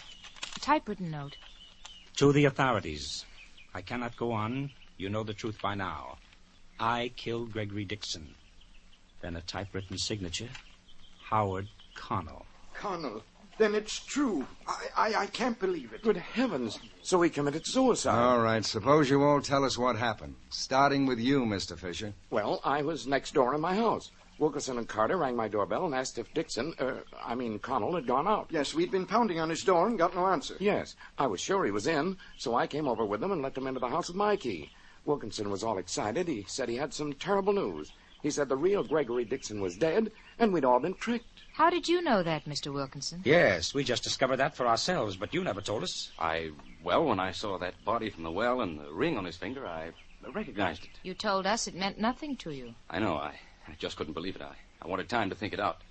Then I drove up to the city and told Carter. I thought Wilkinson was crazy. I phoned Connell, and told him we were coming right out. I still couldn't believe it.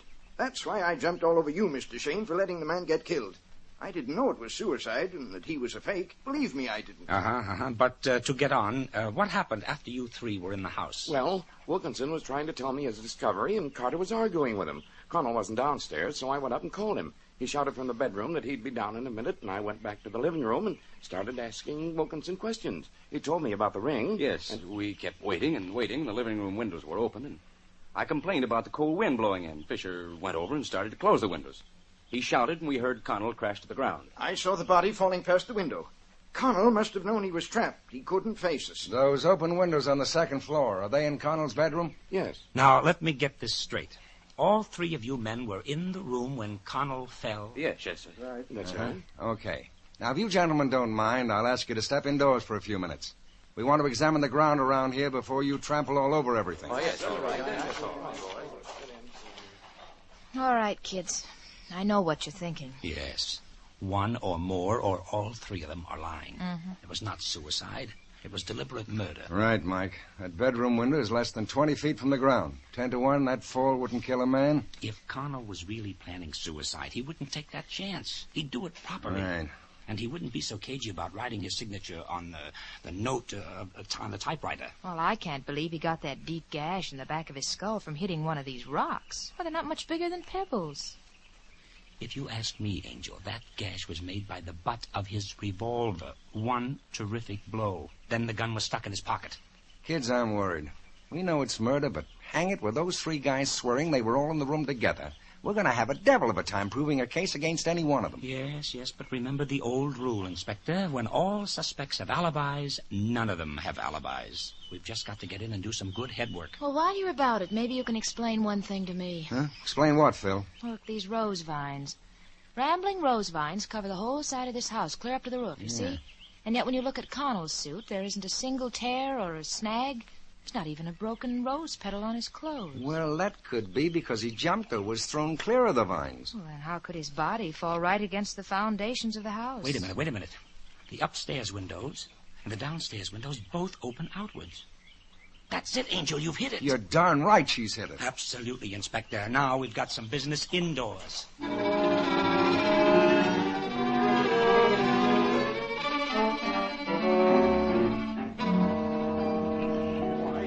He was killed. Murder? Why, that's impossible, Mr. Shane. We were all here in the living room. We all saw the body fall. Of course you saw it fall, but Howard Connell was already dead. And he did not fall from the second floor. He did not fall? I'll show you what happened, gentlemen. Now, when you three men were here in the living room, these windows were open. They were open outwards. The body was laid across the tops of both halves of the window. When Mr. Wilkinson complained of the cold, Mr. Fisher closed the windows. That took the support away from the body, and you saw Connell fall past the window. Oh, why, that's idiotic. I'd have seen the body. You did see it, Mr. Fisher. You put it there. You killed Connell with the butt of that revolver. You murdered him because you had helped Connell impersonate Dixon. You were in the deal with him. No, he tricked me, too. No, Mr. Fisher. You told us that you'd gotten a letter from Howard Connell in New York. Connell never went to New York. He was right here. All right, I admit it. I killed Connell when I discovered he'd murdered Dixon. He murdered my cousin. That sounds like a very lame attempt to plead the unwritten law. But that was not your reason. You killed Connell because you knew we were closing in on him. You knew Connell couldn't take it. You knew Connell would confess and that he would tie the noose around your neck, too. But I'm afraid that you've done a perfect job of that yourself, Mr. Fisher. Well, how about it, Inspector?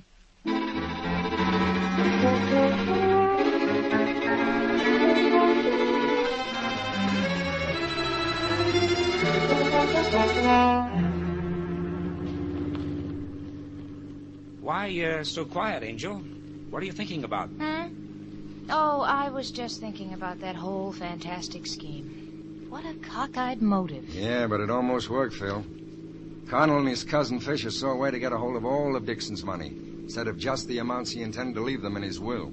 First, they had to kill Dixon, get his estate distributed, then bring Dixon back to life. All the heirs and beneficiaries would then have to return their bequests to him. Oh, and Connell and Fisher would have the whole estate for themselves. Well, I've heard of killing a man for his money, but never bringing him back to life to get his inheritance. When I see a case like that, I'm almost glad I haven't got any money. Poor but honest and alive. Money is the root of all evil. I'll still take plenty of the root. The correct quotation, honey, is the love of money is the root of all evil. Oh. Yes, it's the love that causes the trouble. Oh, love. Well, I'll take plenty of that, too.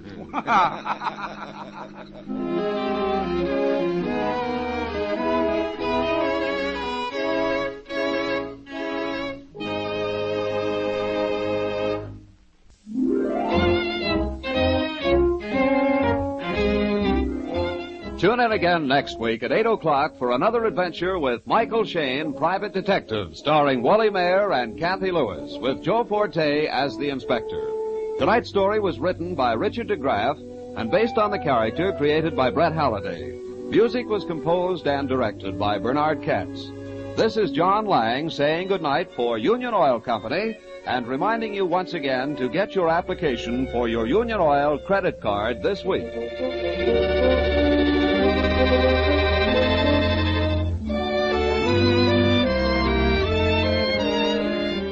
This is the Mutual Don Lee Broadcasting System.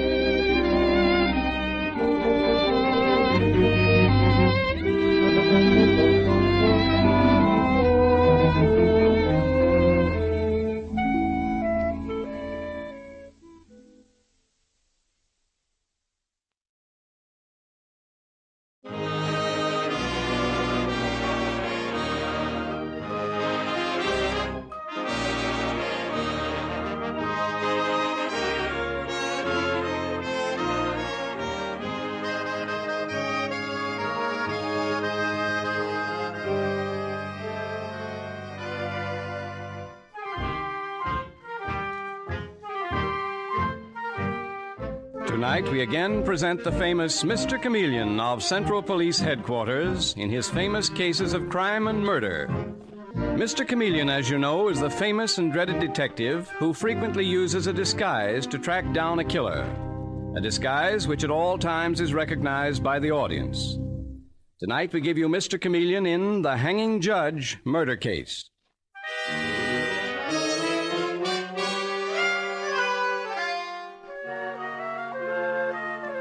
The story opens as the famous Judge Hatch, known far and wide as the Hanging Judge, is seen striding rapidly and impatiently along one of the corridors of the Cyrus Blackstone Museum in a quiet residential section of New York. And with the judge is his young and obviously puzzled daughter, whom we hear saying, "Father, what's this all about? Why did you insist on coming here to the museum today?" You'll soon find out, Barbara. But I want to know now. After all, you've never come near this museum before, even though Cyrus Blackstone was your cousin. And then suddenly you decide that you have to come here this afternoon. Father, are you listening to me? I've seen that man before. Which man do you mean? Yes, I've certainly seen him before. Barbara, come in this room, quickly. But Father, what is Come this? in here, quickly.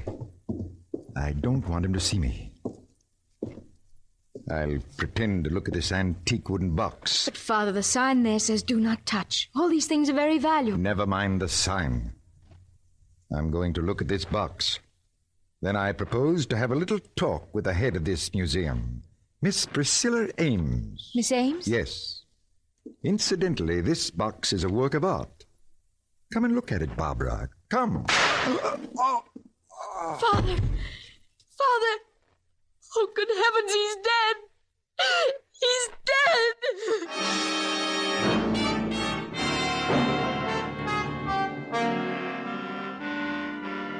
And a little later, we find Mr. Chameleon, the astute and dreaded detective, entering the still room where Judge Hatch lies lifeless. And he is saying to Detective Sergeant Dave Arnold, "What a place for murder, Dave. Quiet sanctuary like this, surrounded by wonderful works of art. Never expect violence to take place within these walls. But it did, all right. Bullet hole in his left temple." Shall I have the doors locked, Mr. Chameleon? Yes, please, Dave. No one is to leave the museum under any circumstances. Okay. Who's that weeping? Oh. Are you Judge Hatch's daughter? Yes.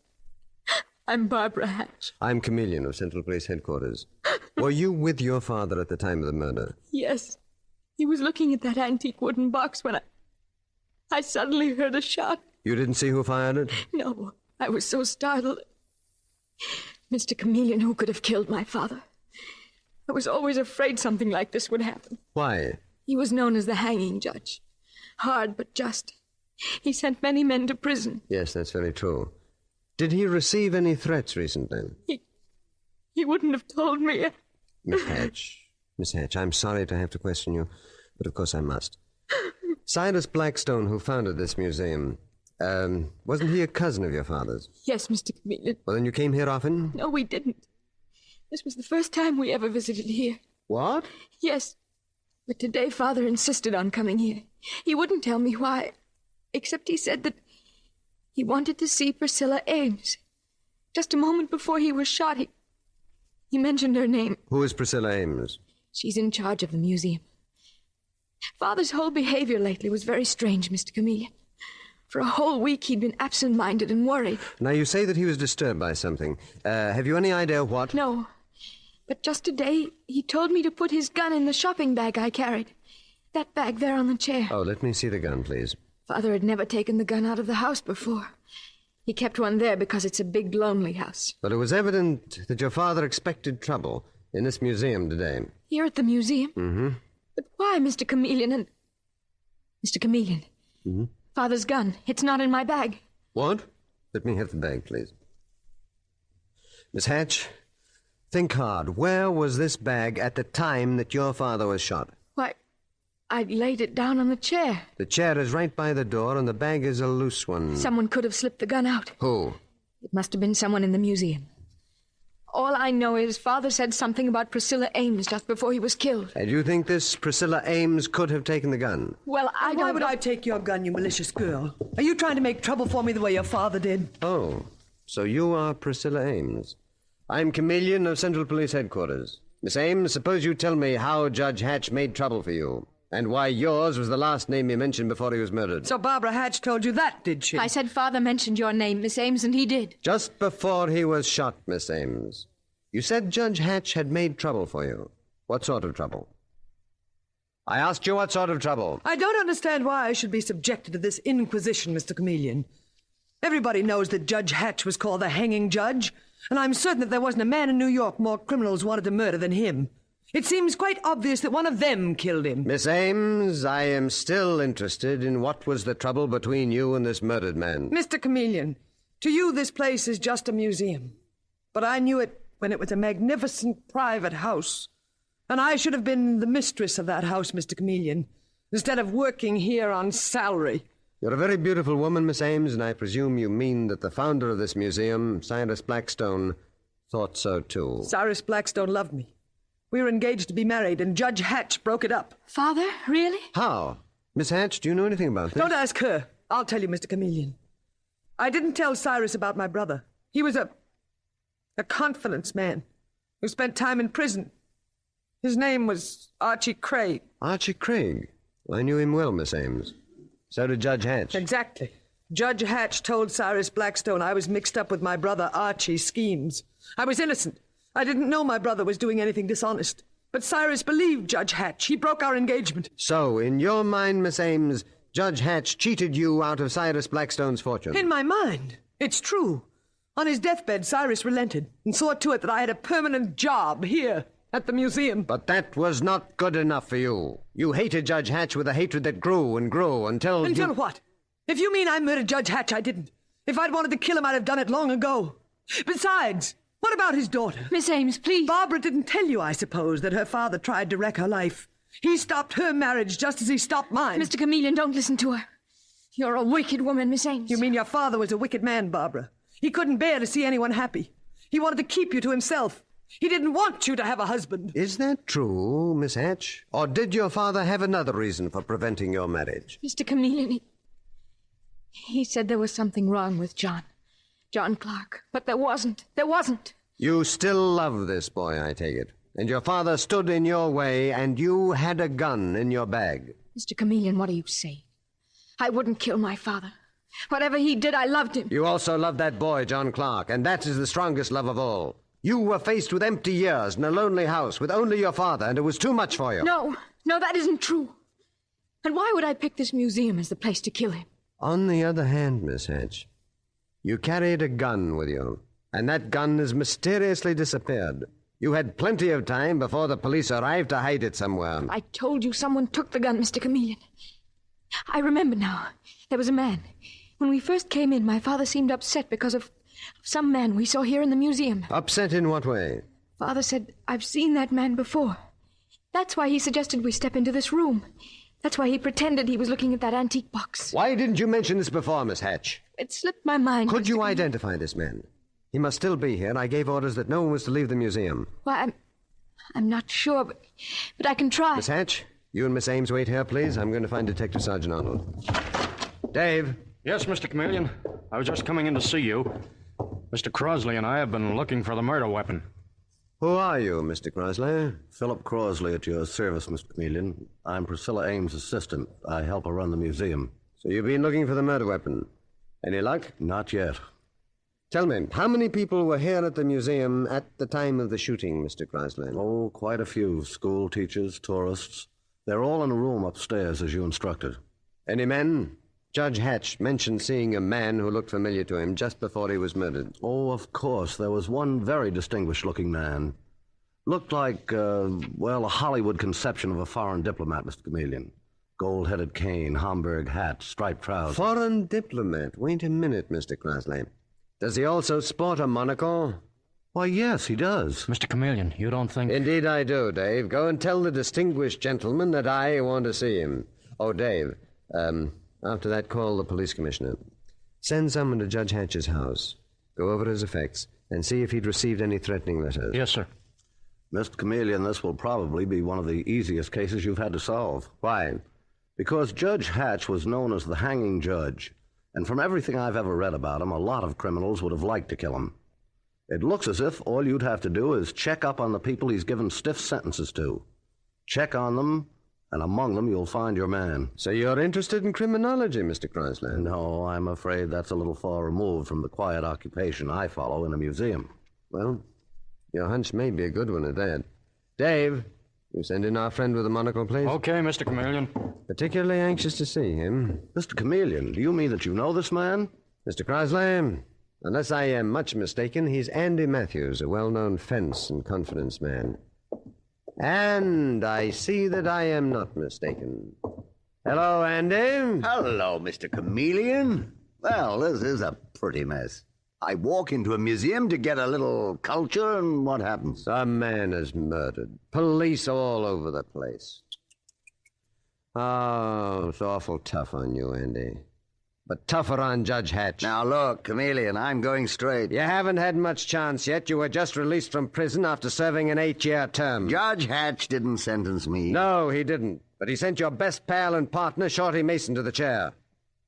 Now, what do you know about this murder, Andy? What were you doing in this museum, and where's the murder gun? Why don't you search me, Chameleon? Because I think you're too smart to kill a man and keep the gun on your person. And I think you're too smart, Chameleon, to even dream that I'd kill Judge Hatch. You haven't forgotten, I hope, that he was well known as the hanging judge. When I was in stir, at least 20 men said their first act on release would be to knock off that old beak. You get my point, old man? The point is that those 20 suspects you so kindly present, Andy, are still in stir, but you are out and on the scene here. And I'm quite sure that Judge Hatch's daughter will identify you right now, Andy. Miss Hatch, you step in here, please, to identify someone. Yes, Mr. Chameleon. Miss Hatch, is this the man that your father saw just before he was shot? Is this the man who disturbed him so that he ducked into a room to avoid being seen? I don't know, Mr. Chameleon. I honestly couldn't say. Sorry, Chameleon. Your mistake. Miss Hatch, you go back into that room, please, and ask Priscilla Ames to step out here. Yes. Miss Ames, Mr. Chameleon wants you. Miss Ames, is this man familiar to you? What do you mean? How would I happen to know a cheap crook? You forget, Miss Ames, that your brother was a crook. A confidence man just like Andy. Well, I never saw this man before. I never laid eyes on him. That's very odd, because at one time he and your brother were partners. Mr. Crosley. Yes, sir. What's that in that showcase on the wall? Why, that's a display of antique guns, Mr. Chameleon. Let me look at them. Antique guns? Well, you don't say. And is that little automatic in the corner an antique? When'd you put it in there, Andy? When'd you hide the murder gun in that case? I didn't, Mr. Chameleon. I never saw it before. Mr. Crosley, open the case, please, so I can get the gun. Well... What are you waiting for? I said open the case. I can't, Mr. Chameleon. I don't have the key. Who has? The only person in the museum, Mr. Chameleon, who has the key to that case is Priscilla Ames. Well, Miss Ames, how do you explain this?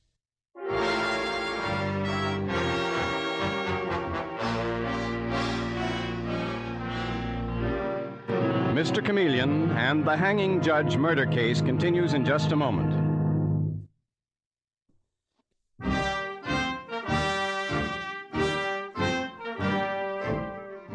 And now back to Mr. Chameleon and the hanging judge murder case. It is a few seconds later in the Blackstone Museum where Judge Hatch was mysteriously shot to death. Mr. Chameleon is facing a group of badly frightened suspects, and he is saying to the white-faced Priscilla Ames, the curator of the museum, "Give me the key to that showcase, Miss Ames.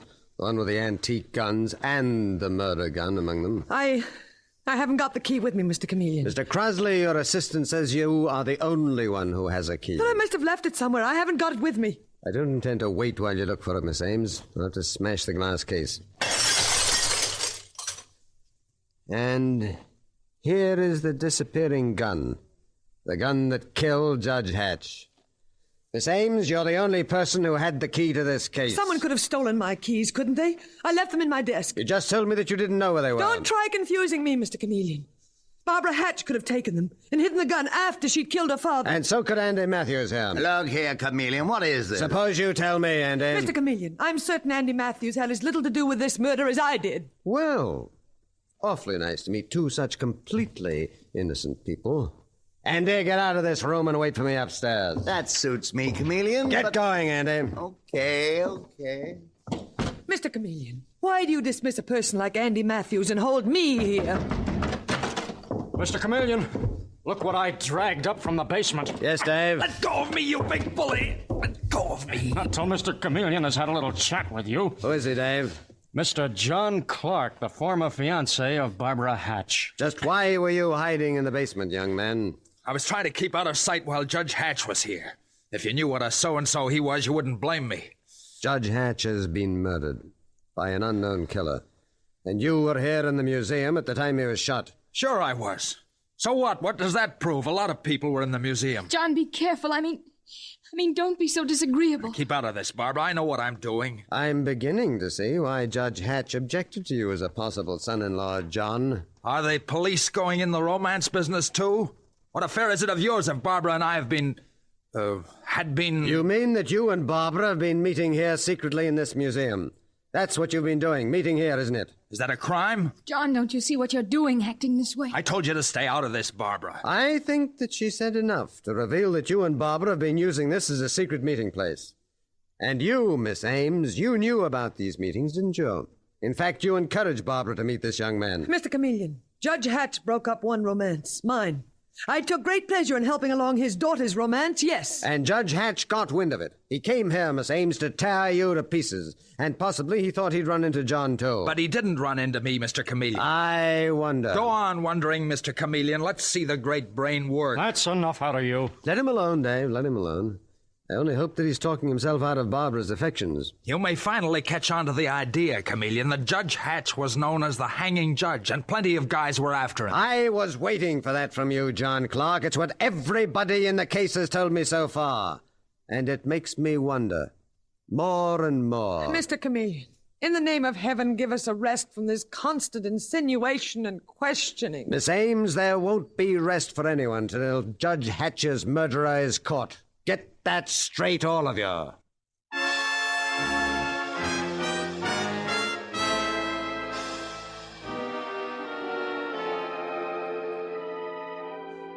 It is now the next day, and we find Mr. Chameleon at Central Police Headquarters in the office of the Commissioner of Police. He is saying, "Good morning, Commissioner. Tell me, have the boys picked up anything for me?" Well, the newspapers have certainly picked up plenty, Chameleon. The idea of the hanging judge being murdered seems to be most intriguing to them. Putting you and me in the same sack as a couple of nitwits. Don't take it so much to heart, Commissioner. Well, anyway, here's what the boys picked up, Chameleon. First, this partly burned letter taken from Judge Hatch's room. Oh, thanks.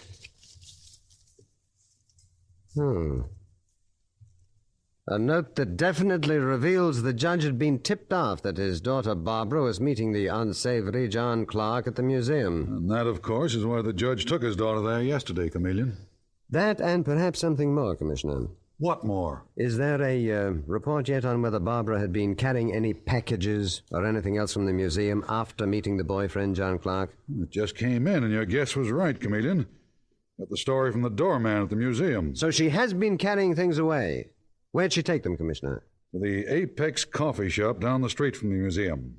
A hangout for Andy Matthews and a number of other crooks, including a couple of fences. The Apex Coffee Shop, Well. Chameleon, you don't think Judge Hatch's daughter killed her own father, do you? Incredible. Ghastly. It's happened before, Commissioner. Love-crazed girl, domineering, arrogant father. Anyway, it gives me an idea. Commissioner, order that museum reopened to the public right away. Open to the public? Why take that chance? Because it'll draw a big crowd of morbid curiosity seekers and give me the chance to go in there disguised as one of them. I want to draw the Apex Coffee Shop and that museum closer together.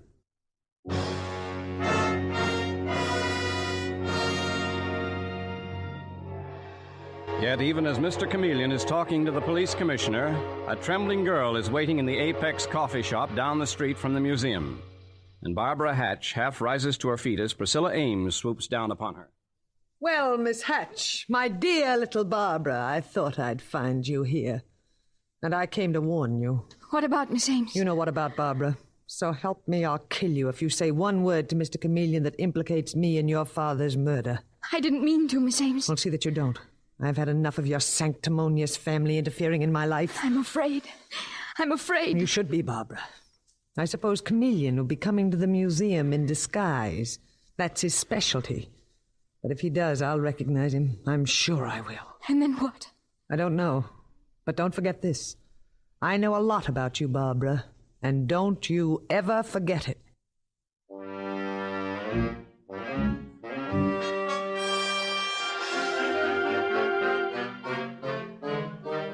Now we find Mr. Chameleon in his disguise as a senile old man, Mr. Wheeler. And he is entering the museum, saying to Detective Sergeant Dave Arnold, who is with him, "All right, Dave, the coast is clear. I don't think anyone's seen me with you. Or if they have, I'm just an old man who's been asking a few questions. So keep out of sight. Have your gun in readiness." Don't worry, Mr. Chameleon. I'll be... Uh-oh. Here comes Priscilla Ames. Just the one I want to see. Beat it, Dave. Okay. Just in time, Dave ducks out of sight behind a curtain, and Mr. Chameleon shuffles forward to intercept Miss Ames, and he speaks in the quavering voice of his disguise. Good morning, ma'am. Is this the room where Judge Hatch was killed? Oh, good heavens, I'm sick and tired of answering that question. People come here now out of morbid curiosity, instead of wanting to see these beautiful works of art. Can't blame him much, can you? Human nature being what it is. Was this the room where Judge Hatch was murdered? Yes, it is. My. Think of that. My name is Wheeler. What's yours? Miss Ames. I'm the curator of the museum. And now, if you'll excuse me. Oh, well, that's a pretty box. What? I say that antique box is mighty pretty. Mind if I look at it? Well, certainly I mind. I run this museum. Nothing is to be touched. Be careful. You get mad because people come here out of morbid curiosity, then you get mad when people look at your works of art. Mr. Wheeler, that antique box is not to be touched. Don't you see the sign, do not touch? I'm not hurting it, Miss Ames. Put it down. You've got no call to speak to me like that. All I want to do is look inside the box, and I'm going to. Got him, Dave? Yes, I've got him, Mr. Chameleon. Your shot nicked him in the arm. And bring him out. Mr. Chameleon. You are Mr. Chameleon? Yes, Miss Ames, and here is John Clark, the murderer of Judge Hatch. Barbara Hatch's fiancé. No. Your accomplice. Priscilla, help me. Help me. She won't help you, John. Instead, she'll tell me everything. She wants to save herself from a murder rap. It was she who gave me my first clue when she lied about not knowing where her keys were. Mr. Chameleon. Judge Hatch had picked up this antique box. He was raising the lid, just as I did now. And hidden inside this box was a fortune in stolen jewels, like these. He was murdered because, quite by accident, he found those jewels. Are you saying that I handled stolen jewels? That's exactly what I'm saying, John Clark, and I'm also saying that you killed Judge Hatch. But the gun was Barbara's gun. The gun you sneaked from Barbara's shopping bag, you mean? No, I... John Clark, you and Priscilla Ames were working together, passing stolen jewelry. And this is how it was done. Barbara Hatch used to come in here to meet you, John. And if you weren't here, she took a small package from that antique box and turned it over to a messenger at the Apex coffee shop, who in turn gave her a love letter from you. To Barbara, it was a romantic game. She'd no idea that she, your judge's daughter, was being used by criminals to pass stolen loot. I'm saying nothing, Chameleon. Oh, but I am. We found a half-burned note in the judge's room. A note for Barbara from you, John Clark, which thanked her for following instructions. Well, the judge found it, too. He suspected what was happening. He followed his daughter and saw her meet a known criminal at the coffee shop. And you, Miss Ames, were in on the whole scheme. I didn't murder Judge Hatch. It was John Clark. Why, you... Hold him, Dave. Enough Take of your that. hands All right, that's all. Thank you, Miss Ames. I can use your testimony. And I'm not a jewel thief, either. I was just afraid to interfere. Afraid? You're enjoying it. It was sweet revenge, a bitter joke. A bitter joke to both of you that the daughter of the judge you so hated should have been tricked into helping a ring of criminals. What you didn't know was that it would lead to murder and your own arrest. You, John Clark, as the actual killer. You, Priscilla Ames, as a possible accomplice. No, I had nothing to do with it. You had full knowledge that crime was being committed, and your failure to report it is in itself a crime.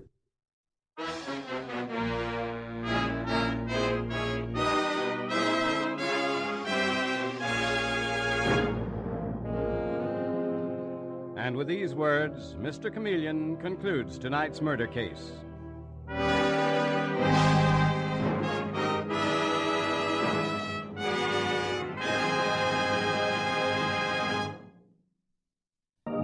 Listen next Wednesday night at this same time for Mr. Chameleon, the Man of Many Faces. The part of Mr. Chameleon is played by Carl Swenson, with dialogue by Marie Baumer and Frank Hummert from the original story by Frank and Ann Hummert. Music directed by Victor Arden. Your announcer is Howard Claney.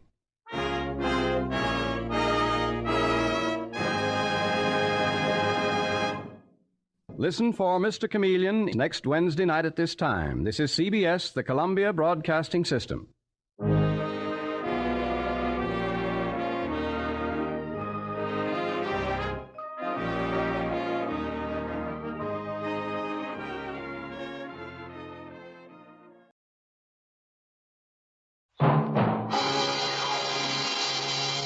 Pat Novak, for hire.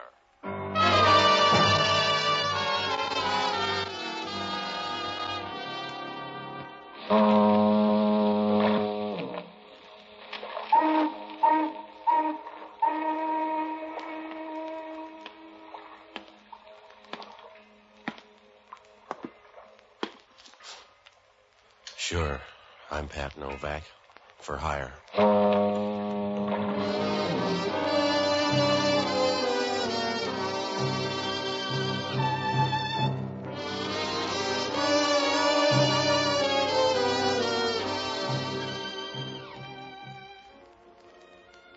That's what the sign out in front of my place says. Pat Novak for hire. It's the easy way, because down here on the waterfront in San Francisco, you can't afford to wait your turn. If you're going to make a living down here, you got to do everything you can. And you got to be out of the hen house by sunup. Even then, it doesn't work out always, because you get trouble tax-free. It's like leukemia. There's nothing you can do about it. There's no way to duck it. You might as well try to start a conga line in a cathedral. I found that out Monday night when I met an old friend. It was the night before elections, and I was sitting in the office scratching married women out of an old date book when Sam Tolliver showed up. I hadn't seen him for years, but it was a nice, easy meeting. What other way is there when you're good friends? You look just the same, Patsy. Yeah, it's good to see you, Sam. Sit down. Sure.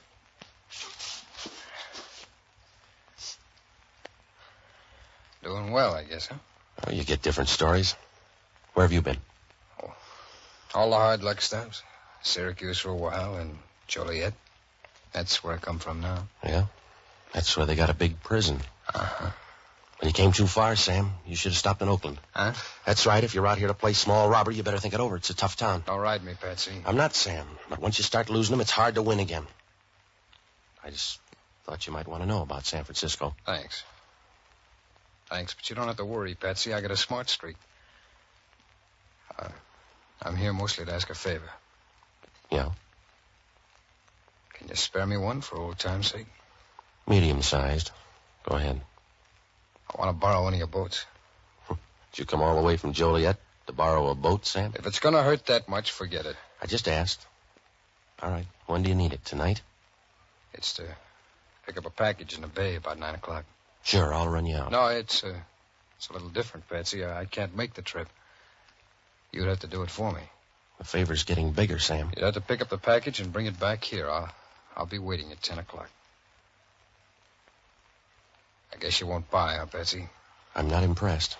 It'd mean a lot to me, Patsy. It really would.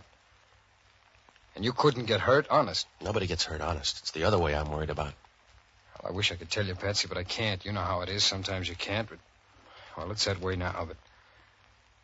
You'd be doing me a real favor and you wouldn't get hurt. That's what Henry used to tell his wives. All right, Sam. But you put out a bad story. Well, Patsy, you have to go by the China Star. She's out in the stream. Just tell them you came for that package. They won't ask. Just tell them you want the package. Yeah? Talk to the captain. I'll be waiting here at your place about 10 o'clock. And, Patsy, it's important. Don't let anybody else have it. All right. I'll see you here at 10. Thanks, Patsy. It's a big favor. We're old friends. Yeah. We're old friends. Nothing wrong with them, huh? No, there's nothing wrong with old friends, Sam, except sometimes they wear out on you.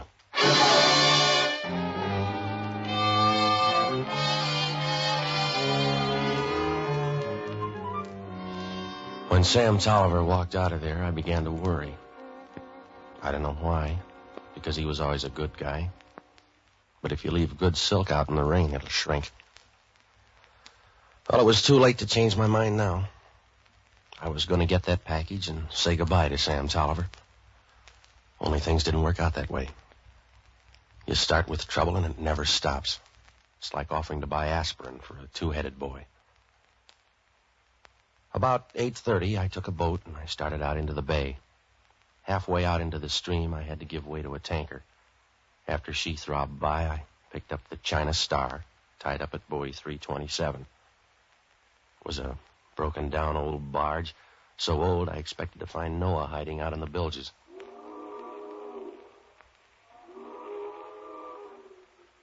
Well, I went aboard, and they took me into the captain's cabin. It was going to be tougher than Sam thought.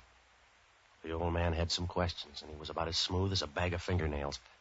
Right away, I got the idea. What do you want? I came out for a package. Who are you? What good'll a name do you? Who are you? What do you care, mister? This isn't our dance. Just give me the package and I'll leave. Keep shouting, tough boy, and when you're all through, tell me your name. Now, look, I'm not out here to haunt your boat. You got the right face for it. I'm just passing through. If you're running a small boat, you got papers. Let's see them. Yeah. You're too handy in your own cabin. Let's see. Novak, huh? You a Polak, Novak? Yeah, and it feels fine. How's it being a pig these days? Don't get jumpy. I just asked. Who sent you here, Novak? I'll forget you asked. Just keep the package. I'm going home. You walk home on the bottom, then. Now, look, Novak, somebody steered you wrong. Maybe it was no questions once, but it's not that way anymore. Just want to keep the book straight. Who sent you? Sam Tolliver. You need a pencil? No, that's enough questions. You see, Novak, all you had to do was answer. You can have the package now or talk some more. I'll take it now. Where is it? On the desk behind you there. Yeah, thanks.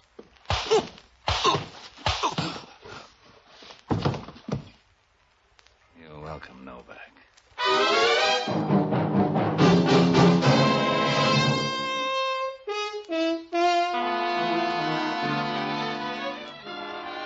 The captain didn't like company. When he hit me, I dropped down to the floor like a piece of hard-working lint. The last thing I remember was Sam Tolliver sending me out to this boat. I knew then I had no more business here than second trumpet in a string quartet. I could hear voices and people moving around, but it didn't help much. You can get that kind of service in a tomb. Somewhere along the line, they moved me, because when I woke up, I was lying in a cloud of plateen on a couch in a different cabin. The class of people had improved. She was bending over me with a cold towel and a warm look. And from where I was, she had a figure like a shot of brandy on a winter night. When she said hello, you knew that all you had to do was send up a flare and relax. Good evening. Welcome back. Yeah, How do you feel?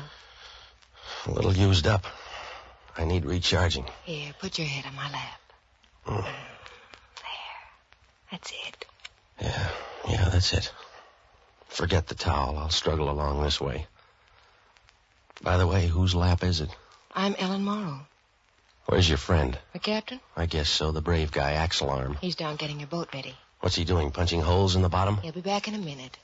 The package will be ready and you can leave. No, you keep the package. The last time I got a headache. I'm sorry about that. It was a mistake. That's what they told Marie Antoinette. By that time, her head was 40 feet down the street.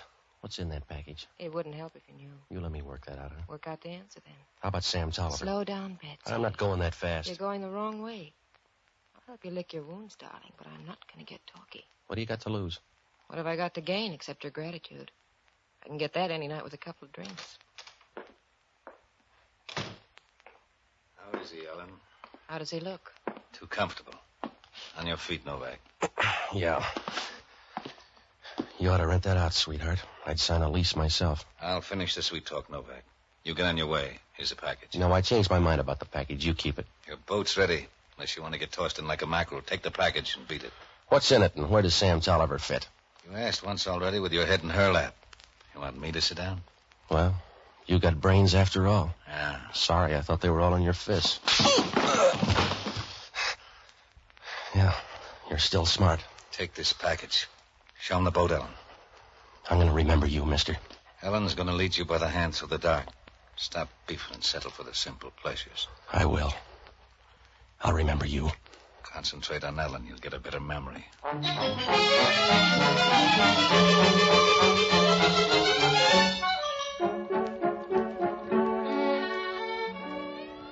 I went out on deck with the girl, and as I got to the starboard side, I noticed her hair for the first time. The way you're liable to suddenly notice a flower after a hard rain. Her hair was red, and as the orange lights of the bridge reflected against it, it seemed like a prairie fire, away down in the valley, flaring up quick and then burning low again. The rest of her would have made a good prairie fire, too. It was the only good thing I could think of on the way across the bay. The water was as quiet as a drowsy caterpillar, and I had a chance to think. Why had they changed their mind about giving me that package, and how wet were Sam Tolliver's feet? Well, it must have been about 11:30 when I pulled into the pier and started on the run for my office. The lights were on, and I burst right in because I had a lot to ask Sam. But it wasn't Sam. What's your hurry, mister? I came here to meet a friend. That's the guy laying in the corner. You don't have to hurry. No, this isn't my friend. He doesn't look like one. I'm Sergeant Grimes from Homicide. If you're Novak, you're in trouble. Why? A guy lying under your desk, dripping like a broken inkwell, and you trot out a question like that? Well, it's a bum caper somewhere. I was supposed to wait for a guy named Sam Tolliver. It might as well have been a streetcar. I'm not going to press you, Novak. I don't care. I'm just going to take you downtown. Well, this boy quit too late. I've been in the bay the last 2 hours. You can check. I went out there to pick up a package. The one you got in your arm? Yeah, it's for a guy named Sam Tolliver. Let's see. Okay. It doesn't say that. It says Mr. John Reedy, 720 Post Street. I wonder what that means. Let's find out. We'll take it by Reedy's place. I got it for Sam Tolliver. You can buy him another. We're going by Reedy's before we get downtown. What's the matter with you? Do you want it on an 18-foot screen? I didn't kill the guy. I don't even know him. I don't even know this John Reedy. Wait a minute, Novak. I believe you. I believe every word you're saying. Except this is one time you'd be better off lying.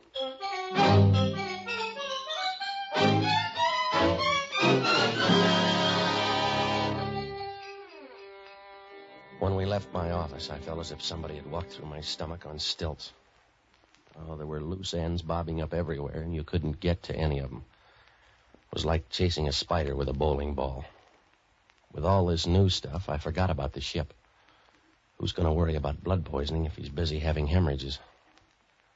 I began to wonder more about Sam. Where was he? And how was I going to palm off that dead stand-in? Grimes didn't seem worried. We got into his Nash and headed for 720 Post Street. It was an apartment hotel, and Reedy lived up on the 3rd floor.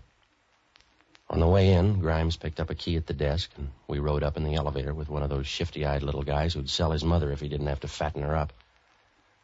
When we got to Reedy's door, Grimes took over. Open up! Maybe he can't hear you, Grimes. Nobody home. Let's go in. Why? We don't know him well enough to sneak in. I rate a hunch, Novak. Okay. The light's on your side. Leave it out.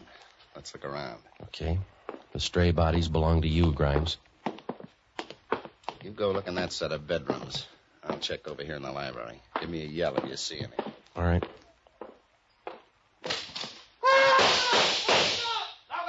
Novak! Two of them. I got one by the desk. The other started down the fire escape. I'm going down in front. Take this gun and stand by the fire escape. He may get trapped and start up, so keep your eyes open. I walked into the library. The window was open, and the curtains were blowing over the dead man's face. It was a good thing, because you can't split the difference with a Service 45. I took him by the heels and dragged him away from the window. His eyes were rolled back as if he expected somebody to tap him on the shoulder and tell him it was all a mistake.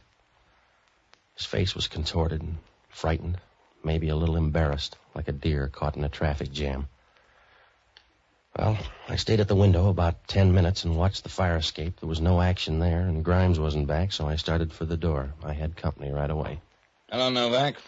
You move? Oh, Hellman. It's a big gun you got. Well, ask Junior here on the floor. He thinks it's even bigger. I'll check myself. Sure, and it's going to be easy because it's right in the family. Yeah? Yeah.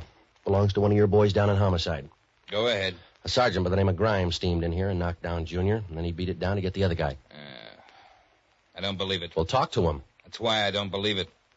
There's nobody on the force named Grimes. On this one, you're all alone, Novak. There's got to be a Grimes. The guy had on a uniform. I don't care if he had on a playsuit, Novak. The guy's a phony. He's not from homicide. He's a killer. That's what I meant, Hellman.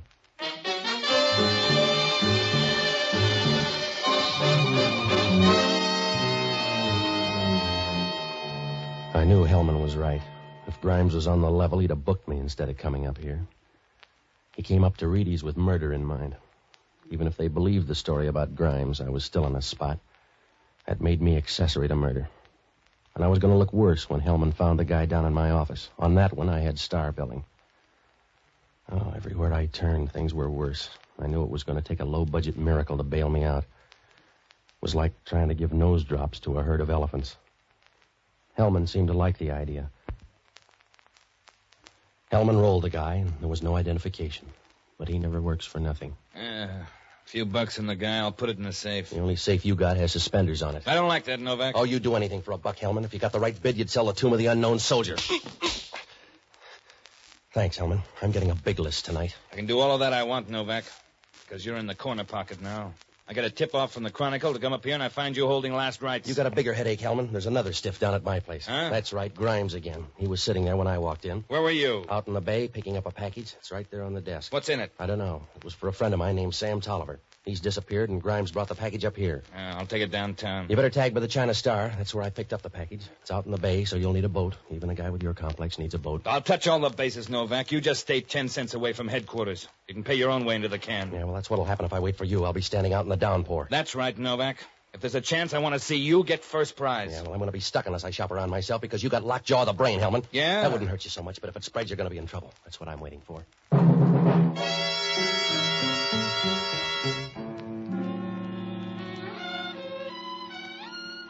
Well, if something didn't happen soon, I was going to be about as embarrassed as a hostess with leaky plumbing. I was counting on Hellman to shake down the skipper of the China Star. If that didn't work, I could close shop. I didn't have any leads. There wasn't anything I could do but sit on my hands. It was like taking your niece to a nightclub. I had to stumble around until something showed. So I looked up the only honest guy I know, an ex-doctor and a boozer by the name of Jocko Madigan. Oh, he was all right until he found out sometimes you can feel as bad the next morning without a hangover. I toured the town and finally found him at Lupo's trying to put the vineyards out of business. Ah, Patsy, you're just in time to start the day off right. Mama Lupo, some wine for Mr. Novak. You can only have a quart. We're running low. Look, it's almost midnight, Jocko. I got to talk to you. We're not going to turn into pumpkins. You need some wine. No, I don't. Patsy, when you die, the artwork is going to be simple. On your grave, they'll chisel a picture of a pair of slacks, a hamburger, and a double malt. All right, Jocko. The final symbols of a decayed civilization, because that's as close as you ever got to civilization, a remote connection at best. Like a bookie, they love horses, but they die on a stock farm. It's the same with you and civilization.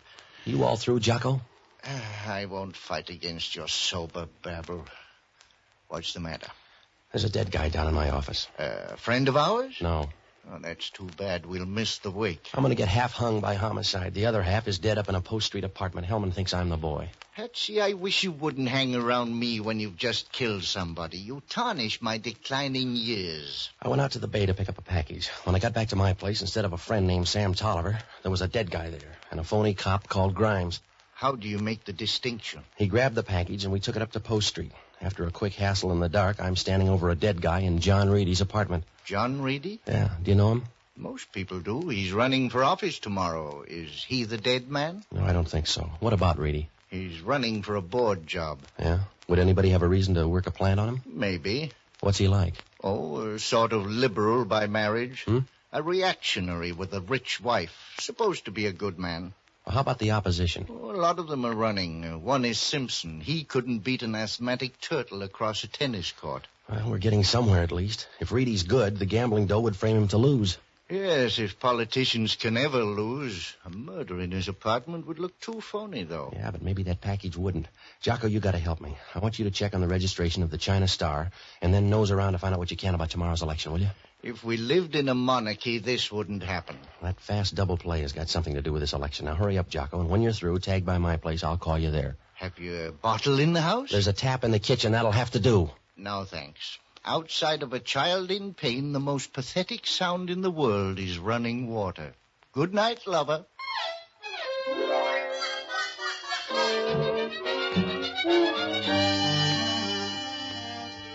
I left Jocko and ducked into a phone booth. When I called Hellman, he poured out news like a rotary press.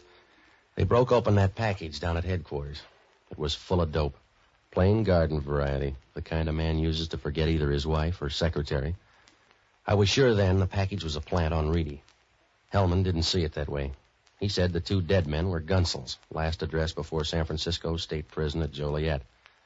I needled him about that phony cop Grimes. Hellman said they just got a tip-off by telephone. Grimes was an ex-sergeant in homicide whose real name was Vic Rothery.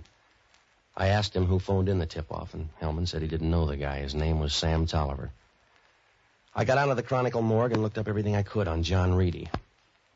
All politicians' children sit on the floor. There was a picture of Reedy there with his family grouped around him on the floor. I pulled the clips on Vic Rothery. It was Grimes, all right. Well, that gave me something to work on, so I went on the prowl for Ellen Morrow. I found her running a dice game in a little after-hours joint on Eddy Street.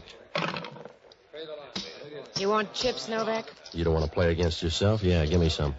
All right. See how good you are. Okay. 8's your point. Yeah. You seen Sam Tolliver? Make your point, Patsy. That's it. Where's Sam Tolliver? 5. You're not even warm. You're not warm on Sam, either. He left me hanging with a murder Your rap. friend double-crossed you. He double-crossed you, too. Another 5. You're in a rut, Patsy. He turned in Grimes. That's right, baby. They know he's Vic Rothery now. You still like Sam Tolliver? No. Keep rolling, darling. Is Grimes your boyfriend? He used to be. I'm sentimental. Where's Sam Tolliver? The Herrick Hotel. When you see him, tell him I sent you. I will if we talk that long. There it is. Hey, come on. 8. That's right. I guess I lose, Patsy. I guess you do. Be seeing you, baby.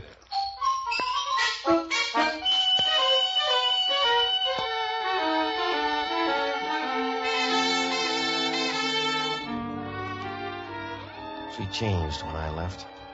The first time out, she was alive and breezy like the Maine coast in July. But now she was broken up and lonely looking. And as I walked out, I thought of an old Dixie cup somebody had used up and thrown in the alley.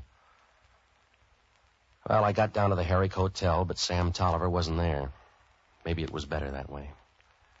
I left a note for him, a short note that even a Mongolian idiot couldn't trip up on. If Sam was going to show his hand, he had to do it soon. When I got back to my apartment, Jocko was already there. He was giving a concert for the mice. Oh, she pushed a baby carriage, she pushed a baby carriage in the merry, merry month of May. All right, Jocko.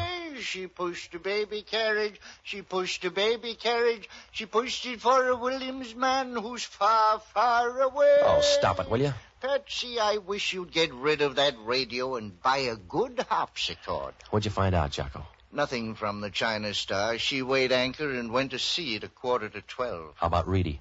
Well, there's heavy gambling money against him.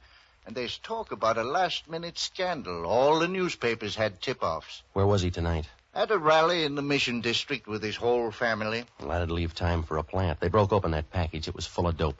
Oh, that makes sense. He was once under treatment for malaria. The drugs found in his apartment would make it look bad. Yeah, I'll get it.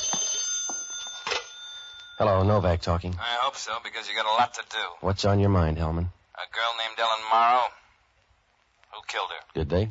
About 20 minutes ago. Vic Rothery's picture was all over the place. Yeah, they were chums. You better pick up Sam Tolliver. He's at the Herrick Hotel. I'd rather have Vic Rothery.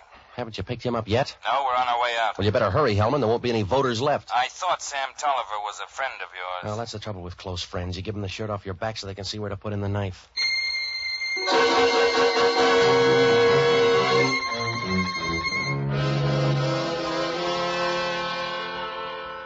After Hellman's call, I knew we were coming up for the last hand. I met him, and we rode down to Vic Rothery's hotel. It was early morning, just about the time Dawn is too sleepy to get out of bed.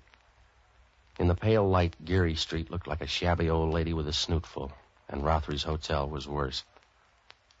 Hellman flashed a badge on the night clerk, who reached over and handed us a key. It was a funny thing to notice then, but the guy's hands were short, and his fingers were peeled and stained yellow as if they'd been dipped in weak acid. Well, we rode up to Rothery's room. As we got out of the elevator and turned the corner, somebody ducked into Rothery's room. That was enough for Hellman. He started down the hall. Open up in there. You got another customer, Hellman. Open up. Come on in. You're going to wake everybody up. Hello, Sam. Come on in. Don't mind the gun. It's loaded. You're a handy cop, Hellman. That's it. I'll close the door. All right, over near the window. Yeah. Go on. Sure.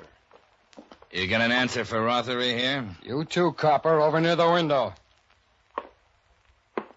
I ask you, you got an answer for Rothery here? You're looking at it, mister.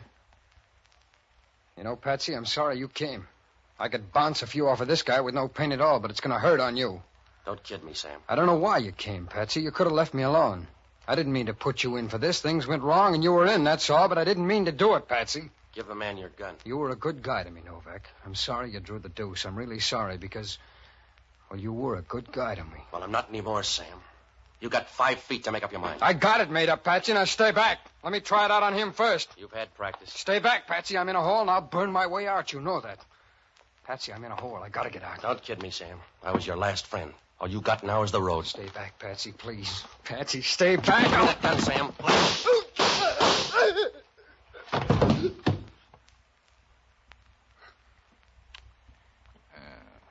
I must have prayed wrong, Novak. Yeah.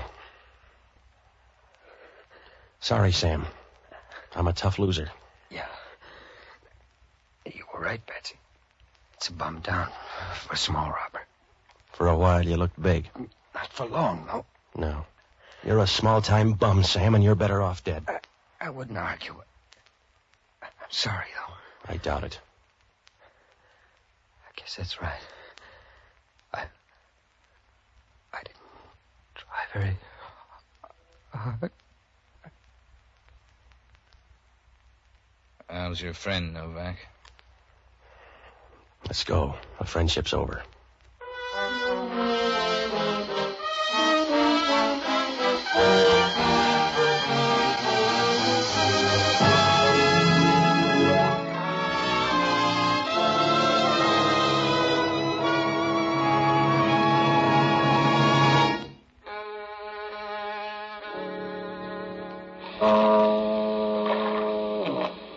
Well, Hellman finally pieced it all together. He got that skipper back and put him under the lights.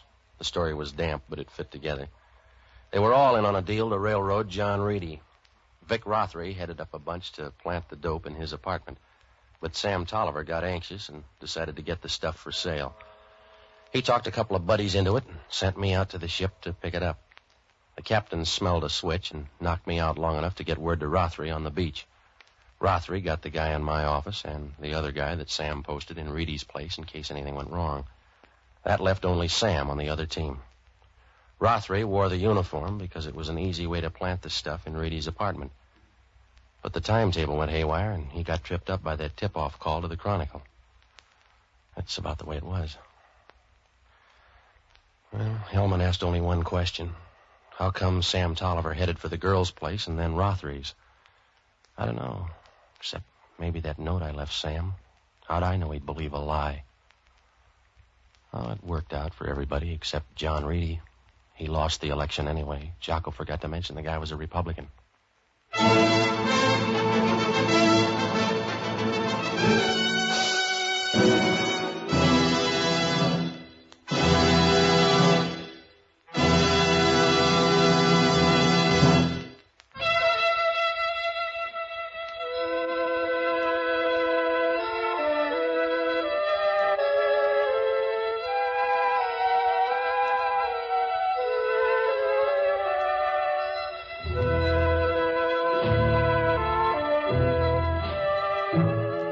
Pat Novak for Hire was previously released by ABC, the American Broadcasting Company, for listeners in the United States, and rebroadcast for our men and women overseas.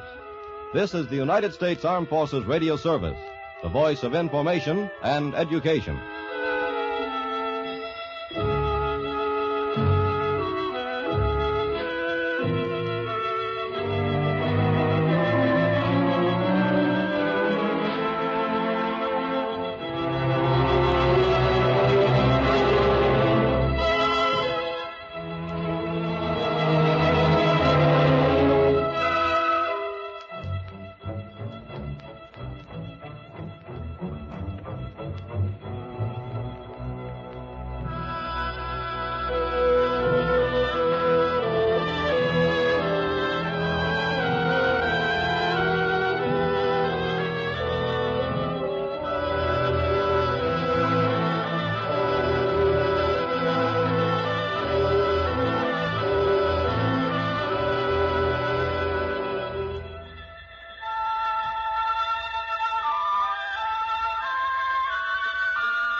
It was a hunt through a jungle of city streets, with danger waiting at every intersection, until halfway through when the hunters became the hunted, and death brought an end to the game. From From the pen of Raymond Chandler, outstanding author of crime fiction, comes his most famous character as CBS presents The Adventures of Philip Marlowe.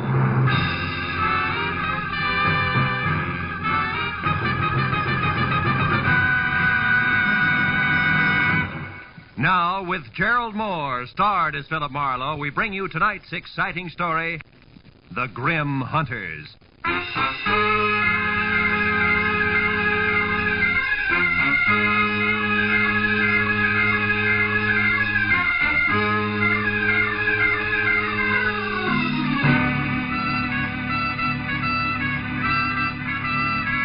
The morning paper had headlined prices rising. My bank statement in the afternoon mail had warned balance falling. And I had wasted the evening on behalf of a client who ran out on me when I tried to collect. All of which added up to the end of the day and me unhappy in my office at 10 p.m., with one hand on my checkbook and the other one raised in almost solemn oath. I, Philip Marlowe, private detective and too often public servant, hereby resolve to one way or another jockey my budget into something close to equilibrium. And from this day Hello. Marlowe speaking. My name is Helen Palmer, Marlowe. I need your help badly. Yeah, but look, I'm up at 8700 Magnolia Terrace in the Hollywood Hills. Now, please, drop whatever you're doing and... No.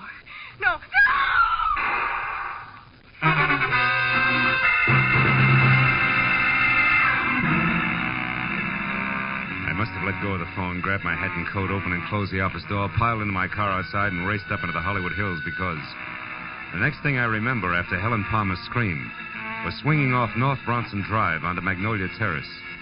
But a minute later, when I screeched to a stop away from number 8700, scrambled out from under the wheel and started on the run for the front door, I was no longer sure of anything. Because the house in question, a stock southern mansion complete with stable boy statue in a gravel driveway, which according to the book should have been as dark and as quiet as the inside of a coffin, was anything else but. And when I got to the oversized bronze door knocker and dropped it hard, I was beginning to doubt that I had the right address. Can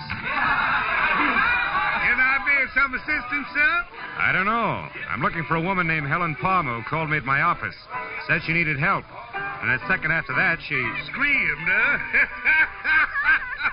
Tell me, sir, what is your name and occupation? In that order, Philip Marlowe, private detective. Good for Helen, good for Happy, aren't you? What's going on here? What is this? Why, it's a party, sir. A scavenger hunt. And it looks like Helen Palmer's the Now, winner. wait a minute, laughing boy. I had a call that was interrupted by pistol shots, and I...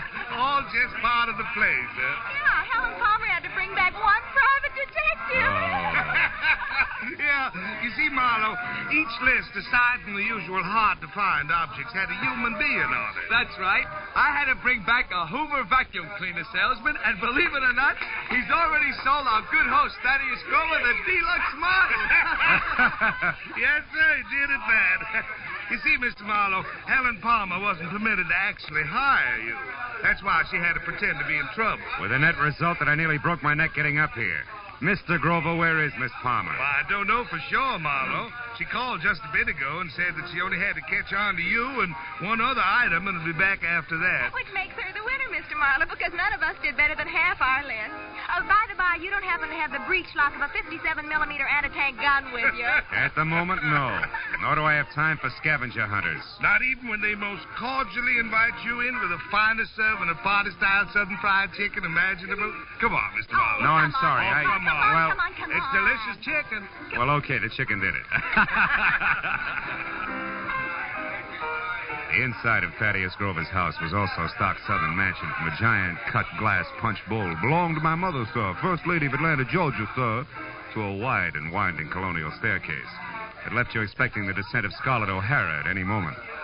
There was one strange note in the soft southern surroundings.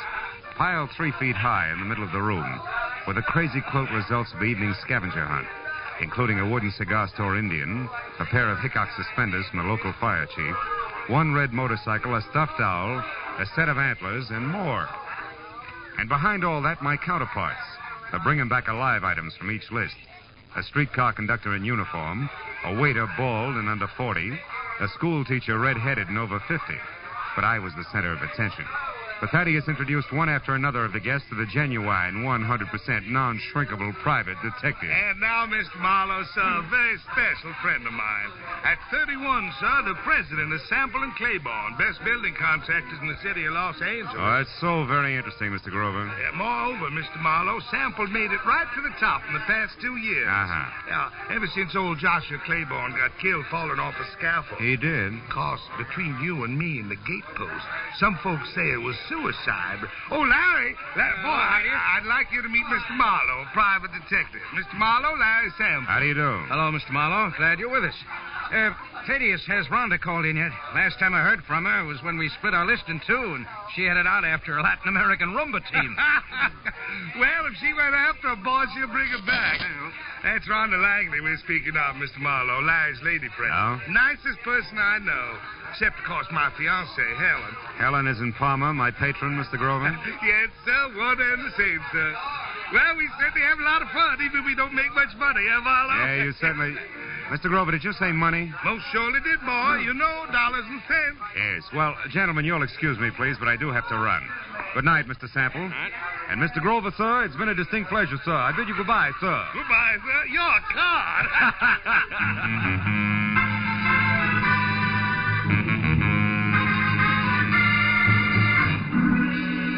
When I got back to my office, which I had left lights on and unlocked, my telephone was ringing. At this late hour, gullible me took faint hope that it could be a client who might still save the day. When I picked up the receiver... Marlowe? I let go of that straw fast. Marlowe? It was Detective Lieutenant Ibarra. Marlowe, do you know a girl named Helen Palmer? Hey, Ibarra, don't tell me there's a pair of somewhat flat feet on the ladies' scavenger hunt list. Very funny, Phil. How do you know her? No, not beyond a panicked telephone call that ended in a make-believe scream and a couple of pistol shots. All designed to bring me running to a party at 8700 Magnolia Terrace. Mm-hmm.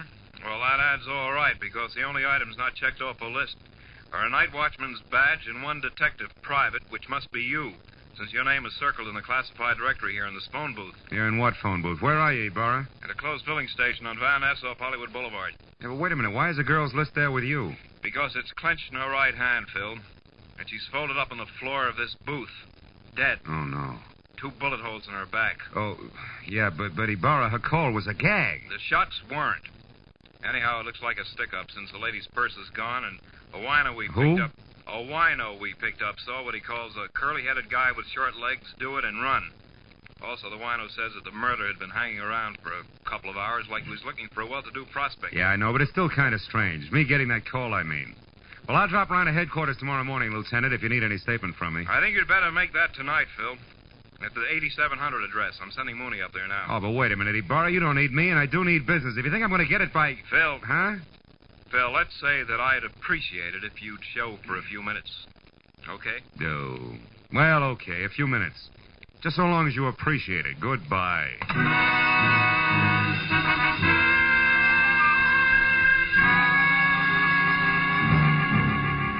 Driving back to Magnolia Terrace, I used Detective Lieutenant Ibarra as an oversized whipping boy for the day's disappointments. So when I finally braked to a stop behind a half-parked squad car, which meant that Police Officer Mooney was already on hand, I was about back to normal. But then in the next quick moment, I forgot all about Ibarra because in the shadows ahead, sneaking away from a side entrance to number 8700, and looking as guilty as Lucretia Borgia leaving a corner pharmacy, was a young lady, brunette and beautiful. She hurried directly to a gray Nash parked in the rear and, without looking back, climbed in and took off. Following her had to be more fun than conversation with Mooney.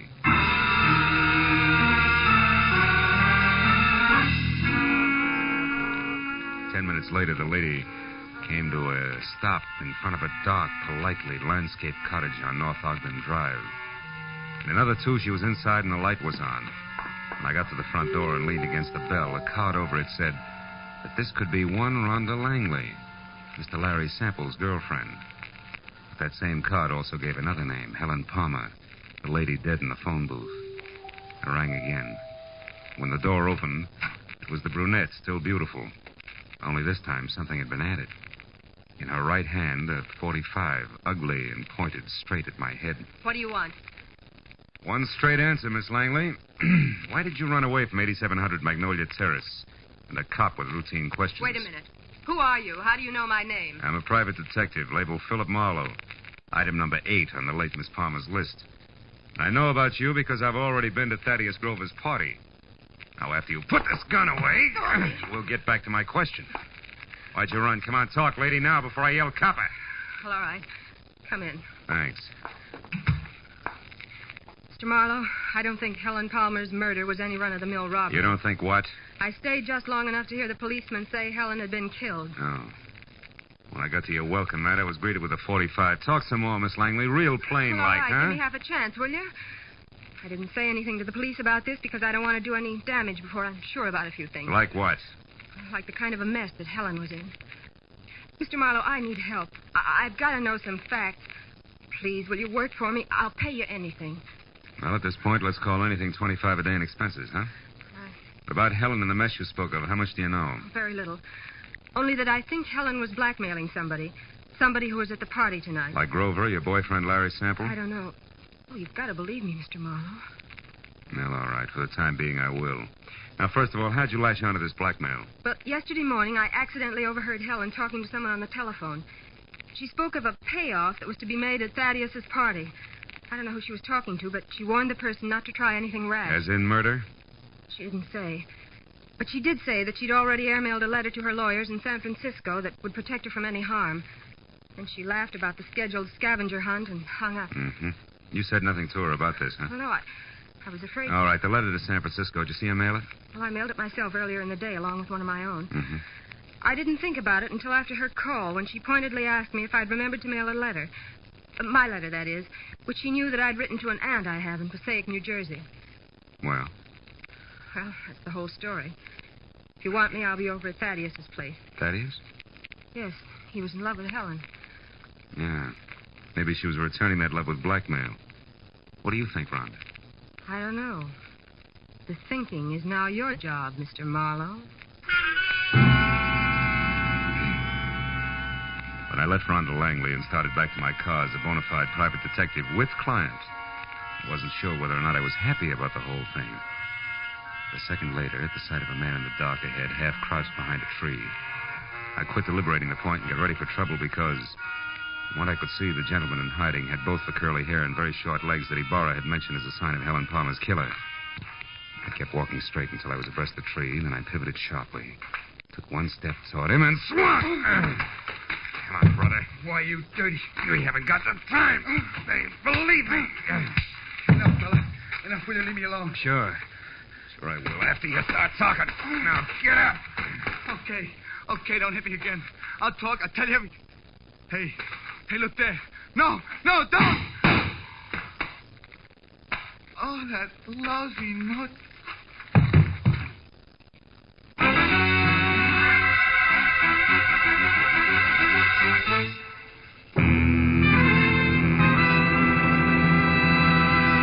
In just a moment, we will return to the second act of The Adventures of Philip Marlowe. But first, you can do a lot of singing for $14,500, so they say. And tonight, some CBS listener may be able to speak with authority on the subject because $14,500 is what's waiting for whoever can solve the mystery behind the new Phantom Voice on CBS's great Saturday night quiz game, Sing It Again. Listeners from coast to coast will be quizzed by telephone about the new Phantom's identity. And they'll also be given a chance to win one of the other famous prizes for solving the riddle songs which feature Sing It Again's hour of Saturday night fun. Here's Sing It Again on most of these same CBS network stations tonight and every Saturday night. Now, with our star, Gerald Moore, we return to the second act of Philip Marlowe and tonight's story, The Grim Hunters.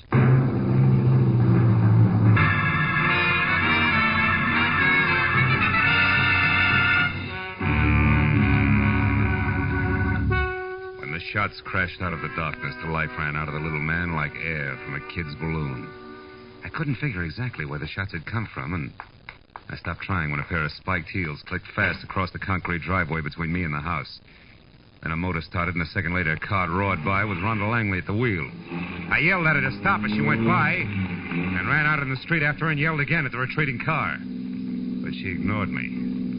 When another car came around the curve behind me, I tried to flag it down, but the driver didn't even slow up. So I just stood there while the two cars twisted out of sight down the winding street. leaving nothing but silence and a lot of unanswered questions hanging in midair. I walked back to the corpse, went over it carefully. But there was no identification, nothing but a gun to indicate how he fitted into the screwy mosaic of murder, scavenging, and blackmail.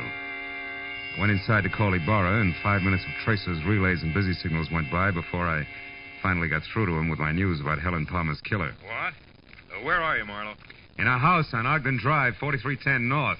It was shared by Helen Palmer and my new client, Rhonda Langley. Uh-huh. Did she kill my suspect, Marlowe? It could be. She left here in a big hurry.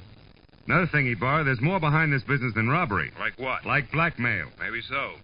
We just found the Palmer's girl handbag in a trash can. Nothing left but a lipstick and 2 letters. Incidentally, one is addressed to your client, Rhonda Langley. That figures. They shared the house, so Helen happened to pick up the day's mail. What's the other letter? It was one returned for insufficient postage. They forgot that airmail is 6 cents these days. Oh, return. Wait a minute. Is that letter addressed to a law firm in San Francisco? No, it's addressed to Sophie Kilberty. Sophie Kill who? Kilberty of Passaic, New Jersey. Why? Well, Ibarra, listen. Helen was blackmailing somebody, and she covered herself by mailing a letter to her lawyers in San Francisco. Mm-hmm. If that letter was returned for insufficient postage and the blackmail victim knew it, he'd have no qualms about killing her, right? Sure, but the letters were in Helen's purse. Oh. Don't you think she'd have known her protection was gone? Phil, I'm going to put out a pickup call on your client. And you get on down here so we can go over this mess one step at a time. Where's here? Still at the gas station on Van Ness off Hollywood Boulevard. Okay, Barra. How long are you going to be there? Just until Thaddeus Grover shows up to identify the body and give me some answers personally about that scavenger hunt he threw tonight. What about this curly-headed corpse I've got here? Have you gone over him? Yeah. Nothing but a gun, some small bills on him. Then he'll keep. I'll expect you in a few minutes. Okay. So long, Ibarra. When I put down the phone, I was convinced that a big switch was due any minute because finding those letters in Helen Palmer's purse made a lot of sense in one direction and not a bit in another. I could have made more heads and tails by flipping a ball bearing than I got out of the facts Ibarra had given me. Just then, the shadow of a man slid up the walk. I heard a pair of feet mount the stairs, 2 at a time. It was the Wonder Boy executive I'd met at the party. Better hold it right there, Sample. What? Marlowe. Why the gun? So the same thing won't happen to me that happened to the dead little guy outside? Another murder? Marlowe, where's Rhonda? Is she all right? She left here as fast as an 8-cylinder motor wide open could move just after it happened. Then it was Rhonda I saw. On my way over here, a speeding car almost crowded me off the road. It looked like Rhonda's, but I wasn't sure. And Marlowe, she was being chased by another car, a fast one. Chased? Are you sure? Yes. The first car missed me by inches when it swung around a curve. I don't know yet how she made it. Then a second car came along and passed the curve, but it stopped, backed up, and then took the same road Rhonda had taken. You think she got away? I don't know. Well, come on outside, Sample. I want you to take a look at this. By the way, how long have you known Rhonda? About a year. Mm-hmm. She's a brilliant girl, Marlowe. Came out from the East, and I gave her a job as my secretary. She's more than that now, huh? I'm in love with her, if that's what you mean. Yeah. Oh, here it is. Well, Marlowe, I know this man. That's Nate Murdoch. He used to be a foreman with our firm. He left and went back to Atlanta right after Claiborne's death. Atlanta? Isn't your host Thaddeus Grover from Atlanta? Why, yes, he is. Oh, brother. When did you see Grover last? Well, the police asked him to go and identify Helen's body. He left the party while the officer was still questioning the rest of us. Yeah, and on the way he could have taken time off to drop by here, kill Murdoch, and make a try for Rhonda, too. Come on, let's get to the phone. But why, Marlowe? Good heavens, Grover's our friend. He and Helen were engaged to be married. All right, so it doesn't make sense. But his fiancée and his short friend from Atlanta are both dead. And Rhonda's burning the tires off a car to keep out of reach. Those are the facts. It'll make sense later. I'll call Grover's place and hurry up. Yes. That's where she intended to go when she left here, to console him, no less. Scavenger hunt my Aunt Minnie. Hello? Hello, is Mr. Grover there? No? Well, has Miss Langley arrived yet? Oh, it's the maid, Marlowe. Mm-hmm. Rhonda had... What's that? She's coming up the walk now? Hold the line a minute, please. She just got there, Marlowe. What'll I tell her? Tell her to leave again. Tell her... No. Where do you live? 4406 Ardmore. All right. Tell her I said for her to wait outside in the back of the house until you can get over there to pick her up. Take her to your place, and I'll pin Grover down. Right. Where are you going now? See Lieutenant Ibarra, and I can get there faster than I can call him on the phone. Good luck, Sample.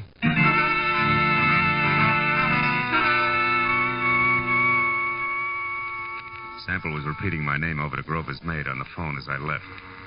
And a few minutes later, at the Mobile gas station off Hollywood Boulevard, I found Ibarra looking sardonic in the blinking light from a flying red neon horse above his head as he flipped through a stack of papers on top of an oil drum. It's about time, Marlowe. Where's that client of yours? Now, wait a minute, Ibarra. I had her pegged all wrong. She's a pigeon. Has Thaddeus Grover been here yet? Just left. He's quite a character, that guy. You didn't let him get away alone? Yes, he was... What do you mean, get away? Ibarra, there's a big connection between Thaddeus Grover and Murdoch, the guy who killed Helen. Now, Grover might have hired him for the job, and now he's trying to get Rhonda. Now, Marlowe, how does that figure? It doesn't, but so help me, Ibarra, that's the way it is. Well, Grover was heading for his friend Larry Sample's house, and he left. Happened to know where Sample... Holy smoke, that's exactly where I told Sample to take the girl. 4406 Ardmore. Well, that's great, Marlowe. They'll all be together in one place. I'll pick up the whole crew and right now. You're going to pick up the pieces, you mean? You think there'll be a showdown? Any minute, Ibarra, it can't miss. Okay, so we'll take some firepower along. Hey, McGoldum, Gray, let's go. Come on, Phil. Now, look, Ibarra, maybe Sample hasn't gotten home with Rhonda yet. I'll go up to Grover's and try to head them off, okay? Okay, Marlowe. But if you get them before I do, bring them in, and no alibis. I'll see you.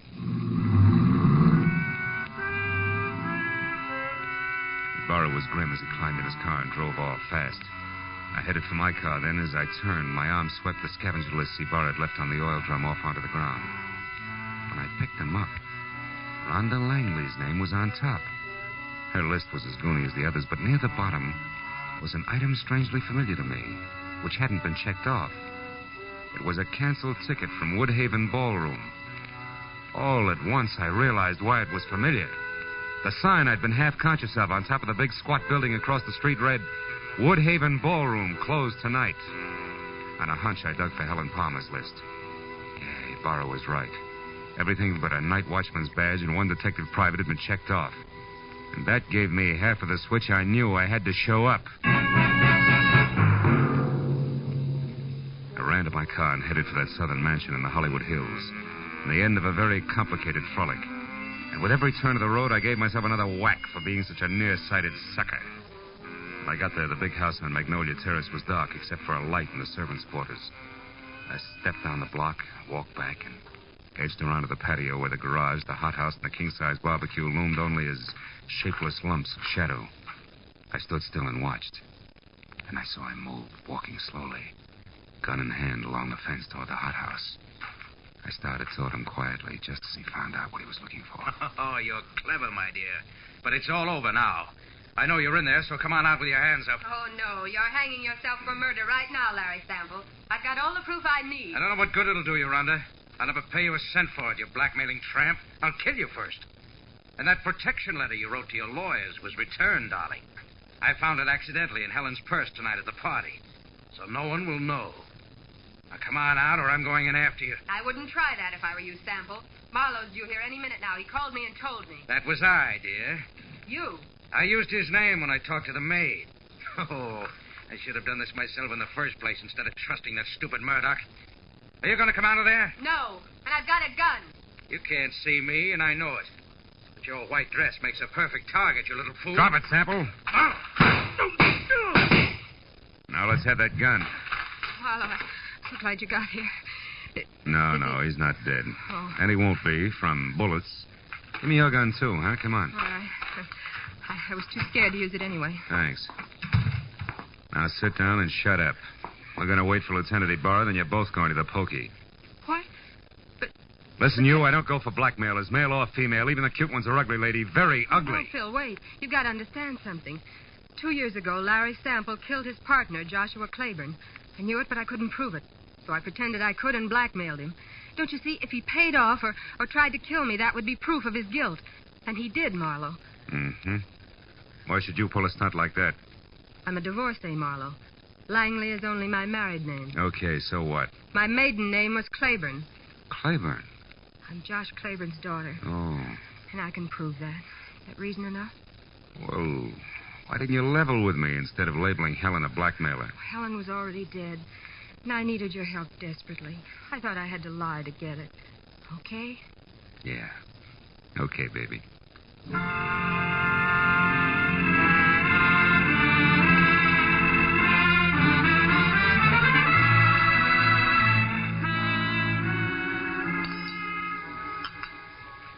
Anyone care for more coffee? How about you, Lieutenant? Oh, no thanks, Mr. Grover. Well, Marlowe, you got it all to come out even anyway. Frankly, that's more than I expected, and I left you at that gas station. Yeah, we were lucky, Burr. I guess I owe you an apology, Mr. Grover. Oh, shucks, that's all right, son. It was a shock to me to be accused of poor Helen's murder, but, well, it's over now. Yeah. You said it was the scavenger list that set you straight. How'd you figure that, boy? Well, there was a Woodhaven ballroom ticket on Rhonda's list, so she had to go there for the ticket, you see. Now, Sample knew that. And he told his killer, Murdoch, who incidentally he hired to murder Claiborne 2 years ago, that the girl who went to the Woodhaven ballroom was his target. But Helen happened to go there after the night watchman's badge. Which he could have picked up any place in town. Yeah. What a terrible coincidence for Helen. That was all that saved my life, really. That's right, honey. Murdoch made the mistake, and when he and Sample discovered it, they made another try at Rhonda's house. But I caught Murdoch there, so Sample shot him before he could talk. And when I left, he followed me in his car. I knew they were after me, and I thought for sure they'd killed you, Phil. That's why I ran. Yeah, that threw me for a loop. Then Sample came back to make sure that Murdoch was dead and sold me a great big bill of goods at the same time. It's a terrible, terrible thing. Yes, Mr. Grover, it is. Lieutenant, I want to thank you personally for your participation. Thank you very much. Well, I've got everything I need, so I'll say good night. Yeah, me too. Oh, Phil. Yes? Shall I mail you a check? Why, yes, I think... No. Wait a minute. Yes? You know, honey, with your knowledge of postal rates, why don't you just deliver it in person, maybe, huh? Love to. Count on it, Mr. Marlowe. Good night.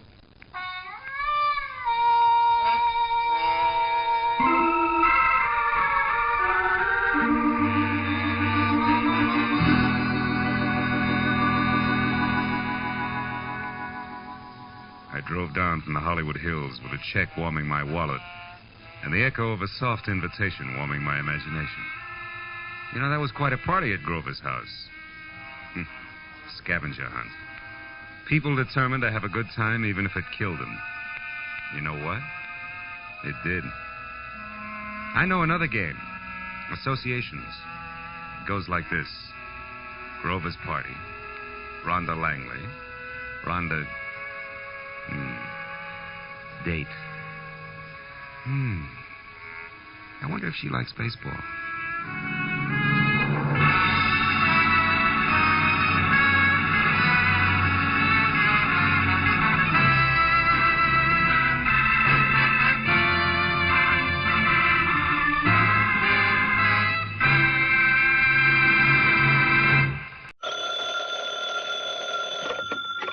Hello? Yes, this is the Falcon speaking. Oh, Nancy. You'll have to include me out tonight, Angel. Some boys are planning a surprise party for me, and I'll be hanged if I don't show up. And then again, I may be hanged if I do.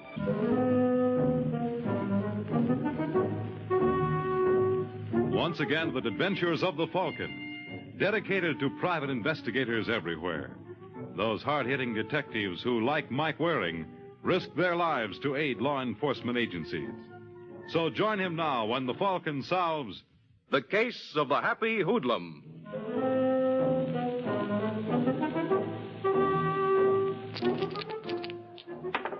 It's early evening in New York. And at Novak's, a smart gambling spot on New York's east side, the proprietor steps out of his office and surveys his domain. Obviously, what he sees doesn't please him. Letty. Yes, Mr. Novak? I'd like to see you. Sure. Harry, take the stick, will you? The boss and I got business to discuss. What's on your mind, Mr. Novak? Sit down. Thanks.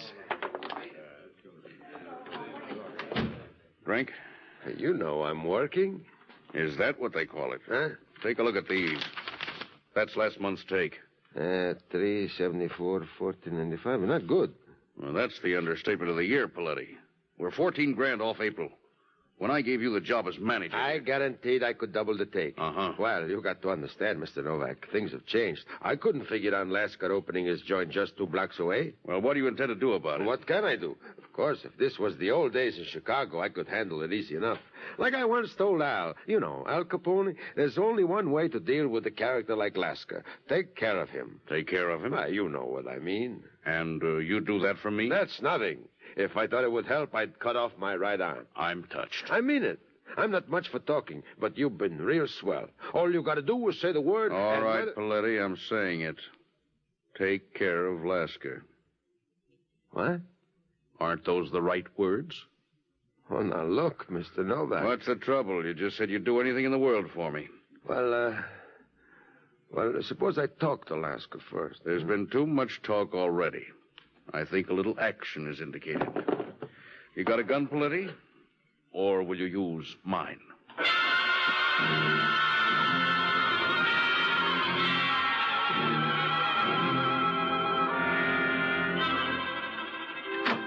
Is that you, Monty? Yes, again, Lasker. Who are you? Tony Paletti. Maybe you heard of me. I can't say I have. I work for Frank Novak. How did you get in here? Never mind. I'm here. That's all that counts. You may have a point there. They do pay off on results, don't they? However, Mr. Paletti. I'd advise you... Get away from that buzzer. Get away, Lasker, or I'll plug you. I mean it. You're kind of new at this, aren't you? Huh? What's the trouble? Couldn't Novak find a more qualified man? I'm doing all right. I got in here, didn't I? There must be an answer for that, though it escapes me at the moment. What's on your mind? You ought to know. Novak warned you to shove up shop. Let me ask you something, Paletti. How much does Novak pay you? What difference does that make? You look like a bright boy. How would you like to go to work for me? What? You could start right now. Now, look, Lasker, if you think you can buy me off... I'll pay $5,000 for that gun. 5,000? And Novak would never know. You're crazy. He'd find out in 10 minutes. He needn't. Tell him you couldn't get to me. I don't like those kind of jokes, Lasker. I'm not joking. You said 10 grand? I said 5. Where's the dough? In my desk. I'll get it. It's in the top drawer. You'll find 12 $1,000 bills in an envelope. Just leave the other 7 there. Wouldn't I be a chump to do that? All right, Lasker. Well, you take it. Don't be a fool, Paletti. You didn't really think you were going to buy your way out of this? I certainly did. You couldn't walk out if you're alive. I'd like to see someone stop me. That would be fairly simple. You see, there's a recorder in the basement. Huh? It's taking down every word of this dialogue. When you get downstairs, you'll find a couple of boys ready to usher you out. You're lying. Think so? I'll be glad to show you the microphone. Neat, isn't it? Looks like a cigarette box, doesn't it? Why, you dirty... Now, there's no reason to be annoyed, Paletti. I'm still willing to stand by my end of the bargain. Keep $5,000 and let me have the gun. How do I know you won't have me knocked off? You have my word. That's a hot one. Naturally, you wouldn't understand, but a gentleman's word is his bond. In any event, you have no choice. If Novak ever finds out, he'll kill me. You should have thought of that before. Now, may I have the gun, please? Thank you. Yes, I wouldn't be at all surprised if this proves a wonderful arrangement. Hey, you won't be sorry, Lasker. I'm the kind of guy, if you ask me to cut off my right arm, I may at that. All right, Paletti. Keep in touch. I'll have something for you real soon. But don't call us. We'll call you.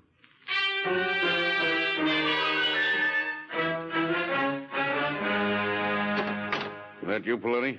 No, he hasn't come back yet, Mr. Novak. That's funny, Red. Did he call in? Not that I know of. What time you got? 7:15. Better check his hotel. He should have... Want me to get... I'll get it. Yes? I'd like to talk to Frank Novak, please. This is Novak speaking. You got a Tony Paletti working for you? Why? I just thought you might be interested. He sold you out to Lasker. Come again? Lasker bought him off. Paid him $5,000. Who is this? Well, let's just say I'm a troublemaker. You wouldn't care to leave your name. No, I don't think so. I just wanted to show my gratitude. Well, that's all right, Novak. I'll get my kicks reading the papers. He hung up. Did you hear that, Red? Yeah. What do you think? I think I made a mistake in Paletti. I never should have dealt with an amateur. Wire Brackett in Detroit and ask him to send us an expert. On second thought, ask him to send a couple. Yeah. We'll find enough work to keep him busy.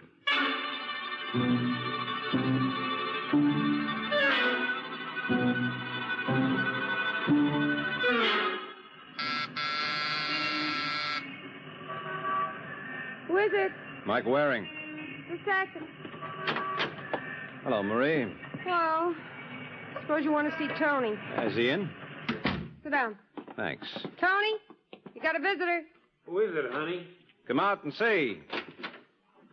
Mike Waring, you old so-and-so. What are you doing here? Well, I was in the neighborhood, so I thought I'd drop by. Well, if you're not a sight for sore eyes. Hey, Marie, put up a pot of coffee, will you, sweetie? No, don't bother. That's no bother at all. Right, honey? When have you ever been wrong? What a girl. Always got a comeback. Yeah, so I've noticed. Hey, Mike, you remember that night around Arnheim when you, me, and Irving Fox went out on that patrol and Irving brought in that prisoner? Yeah, only he turned out to be a chicken colonel from the 76th Division. Oh, that was a night. I was just saying to Marie the other night, I haven't seen you or Irving in, gee, it seems like years. Not to me. Get her. Always clowning. Yeah, that's me, Milton Berle. If you'll move, I'll set the table. Please don't trouble yourself. I just stopped by to see if everything's under control. Why shouldn't it be? Well, I don't know whether you've heard, soldier, but you've got a namesake in town. There's another Tony Paletti. You call that news? According to the phone book, there are 11 of them in New York. Yeah, well, the one I had in mind works for a gambler named Frank Novak. So? So I got a rumble that a couple of hoods just moved in from Detroit looking for him. What's that got to do with me? Nothing, I hope. But these boys are kind of trigger-happy. I'd hate to see him make a mistake. Listen to Marie, ain't he the limit? Well, mistakes have happened before, Tony. That's how they finally caught up with Murder Incorporated. They got the wrong man. What do you think he should do? Well, I've already called the police, and if you people have no objection, I'd like to stick close for a couple of days. You're out of your mind. Why? I think it makes sense. Oh, now look, honey, there's nothing to worry about. What do you mean there's nothing to worry about? Didn't you just hear him say? Now, Mike was always a great warrior. You should have seen him at Remagen. Well, just the same, Tony, if you don't mind. I do mind. The day I need a nursemaid, I'll be ready for the old soldiers' home. Now, come on, Captain, drink your coffee. We're going to fight the Battle of the Bulge all over again.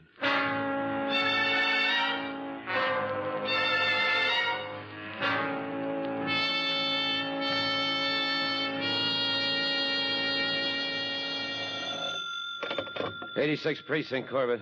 Hello, Sergeant. Mike Waring. Oh, I knew my luck couldn't hold out. The minute I woke up this morning, I read my horoscope, and it said, beware.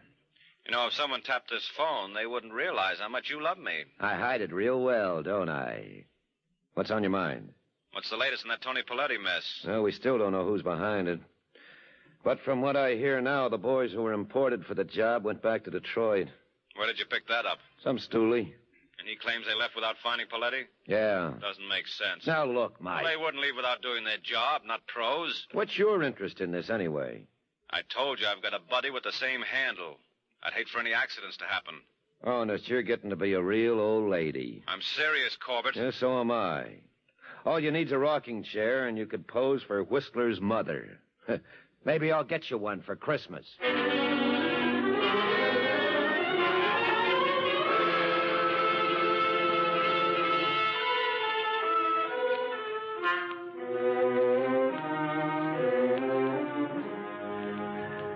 Taxi! Taxi! That's him, Dave. Let's go. Hey, cab! You going our way, fella? We'd be glad to give you a lift. No, thanks. What's the matter? You bashful? Well, who are you? Oh, that's unimportant. Question is, are you Tony Paletti? Yeah, that's right. I was just telling Dave here. I thought I recognized you. Remember me? No. Harry Froman. We did a hitch in the Navy together in the Pacific. Well, that's a good trick, because I was with the Army in the Atlantic. Atlantic, Pacific. What's the difference? It's all one world. Get in. Oh, you got the wrong Paletti. I don't think so. I tell you, you're making a mistake. We'll soon find out. Let's go. No. Okay, sucker. Then take it here.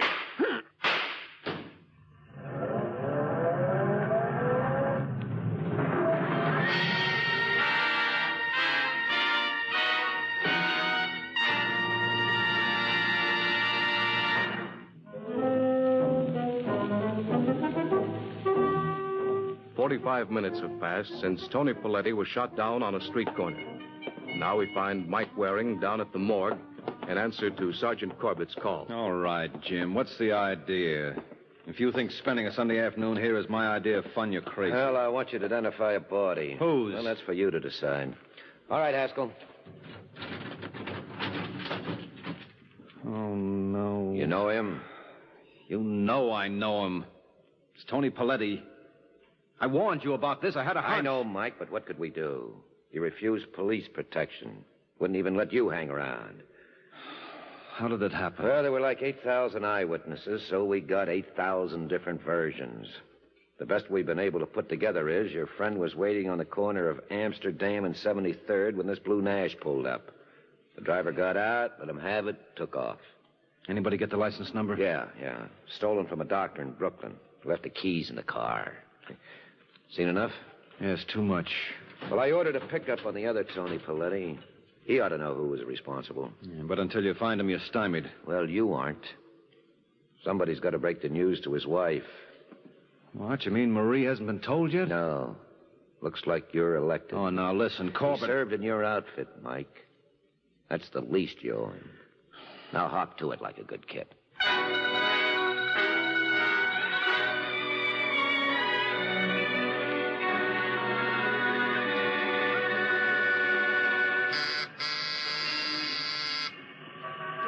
Just a second. Hello, Marie. If you're looking for Tony, he isn't home. Will you mind if I come in? You want to wait? It's all right with me. I don't know why I put up with it. He has no consideration. Promised he'd be home at 5. Probably met a couple of boys starting to fight the war over again. Yeah, well, listen, Marie, there's something I've got to tell you. What did he do? He didn't do anything. Don't kid me. I know Tony. Got himself in a mess, and he sent you here to square it. Well, you can tell him for me. No, you don't understand. Tony's been hurt. Where is he? Well... Where is he? I want to see him. You can't. I can't. No, he's dead. No. No. I'm sorry, Marie.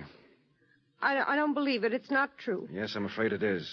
I identified him for the police. No, there must be some mistake. There was. They got the wrong Tony Paletti. Would you get me some water? Yeah, sure. And maybe you'd like something a little stronger? No, I'll be all right. Here you are. Thanks. Nobody could tell him anything. Well, actually, who could figure this would happen? You did. You warned him just a couple of days ago, but he was too smart to listen. He knew everything. Look, aren't you being a little hard on him? Think it's going to be easy for me? No, I suppose not. Well, look, have you got any family we can notify? Family? There's some friend or relative who could stay with you. Well, I got a brother in Newark. Well, suppose we get him over here, huh? If you let me have his phone number... I'll call him myself. Listen, Marie, I promise you one thing. I'll get the party who was responsible. If it makes you feel better, go ahead. To me, it makes no difference. Won't bring Tony back, but you do what you like.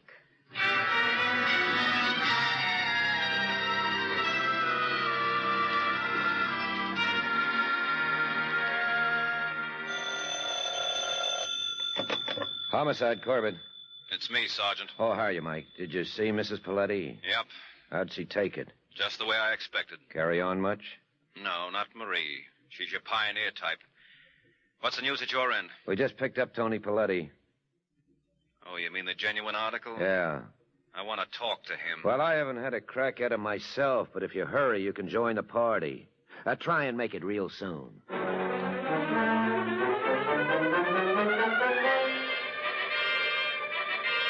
Fellas ain't gonna get away with this. Don't think you are. I know my rights. Anyone abusing him, Paletti? Yeah, where do you come off pulling me in? Well, I told you could go as soon as you answer a few questions. And I told you I'm not doing any talking. Now, listen, you. Now, take it easy, Corbett. He's right. What? If he won't cooperate, there's nothing you can do. Now you're being smart. Oh, you think so? Well, I can book you as a material witness. I wouldn't. No? What would you do, Mr. Waring? I would let him go. Now you talk. Shut up. So you'd let him go? Yeah. Of course, you can't help it if the boys catch up with him. Huh? What are you talking about? Yeah, those hoods from Detroit who gunned the other Tony Paletti. I guess they must have discovered their mistake by now. Yeah. All right, Paletti, beat it. Well, wait you've a been minute. complaining you wanted to leave. But don't come crying to us when you get a half a dozen slugs in your belly. Well, what are you waiting for? No, I don't want to go. This ain't a boarding house. You got to protect me. That's the law. It's your job to see nothing happens. What could happen? You know they're after me. Who? I don't know. Come on, Paletti, who is it? I tell you, I don't know. Well, what do you think, Mike? Well, the man's obviously suffering from a persecution complex. Oh, well, then jail certainly isn't the place for him. Oh, definitely not. I'd get him out on the street as soon as possible. No, I'll tell you. It's Frank Novak. Why is Novak after you? He got some screwy idea. I sold him out. Did you? You take me for a rat? Yes. Who does Novak think you made the deal with? Gerald Lasker. Gerald Lasker, huh? Well, that ought to give us enough to go on. All right, Paletti, you can go. No, you said I could stay. You promised. They kill me if they get me outside. Okay. Haskell, we're holding Paletti in protective custody. Give him the royal suite. All right, go on. They'll take care of you. Thanks, Sergeant. You won't be sorry. Don't give orders. Nice boy. Who do you think tried to get him? Sounds like Novak. Could be Lasker, too. Yeah, could be. Well, you take one, I'll take the other. Let's hope that between us we wind up with the killer in the middle.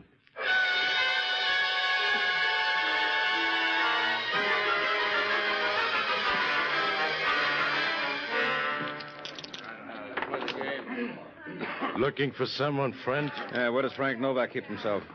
Who? You heard me. You're just trying to pad your part. Is that his office? Wait a minute, Buster. Mr. Novak is busy. I think you'll make time for me. Look, I told you something. Hello, Novak. Well, if it isn't that high-flying bird, the Falcon. I think he needs his wings clipped. Maybe you're the boy to do it? Maybe I That's am. enough, Red. Mr. Waring's an old friend of mine. Well, I wouldn't say that. Look, you... It's all right, Red. I can handle this. Now get back to the floor. I'll be seeing you, mister. You got a date? I don't think he likes you, Mike. Well, on the other hand, who does? You got a point there. What brings you here? Tony Paletti. Huh? Not the one who worked for you, but the one who was murdered this afternoon. I got a feeling you were responsible. Oh, don't be silly. I didn't even know the man. No, neither did the killers. That was the trouble. They meant to get the other one. Where'd you pick that up? From the original. He told you I was sore at him? Weren't you? Of course not. Just between us, I think the man's crazy. Look, Novak, Tony Paletti was my friend. And naturally, you want to avenge his murder. I'm going to. You know, Mike, I like your attitude. I'm not clowning. Neither am I. Is that all you've got to say? No, I've got lots more. You'll have to keep. I just remembered I got a call to make. But drop around again when you're in the neighborhood. Only give us a little notice. Next time, I'd like to be ready for you.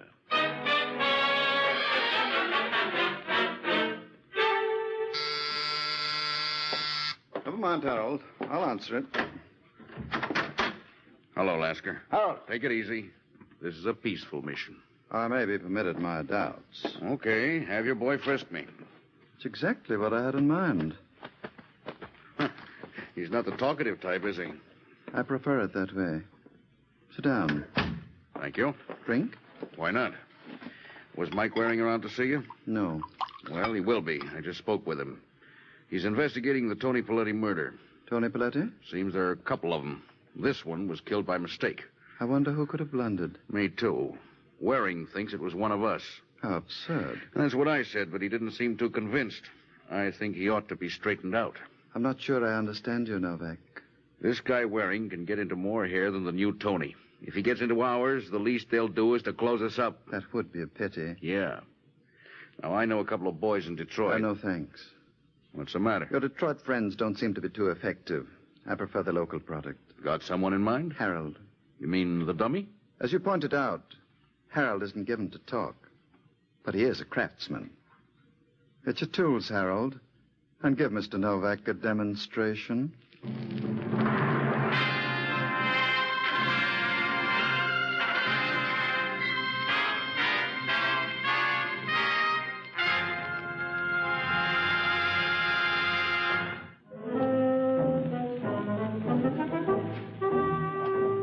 20 minutes have passed since Mr. Lasker's boy, Harold, was instructed to give Mike Waring a demonstration of his talents. Now, as the unwilling subject and Sergeant Corbett get out of the elevator, they compare notes. So you talked to Novak, got nowhere, huh? Well, you admit you didn't do any better with Lasker. No, can't say as I did. Well, let's go in and hold a cup. Hey, your mouth's open. What do you make of these scratches? Huh? Near the lock. Someone used a gimmick there. Must have company. Yeah. Lights out? Uh-huh. Wait till I get ready.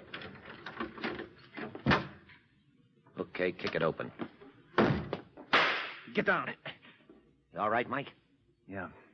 The flash came from behind the sofa. All right, you. Come on, throw your gun in the middle of the floor.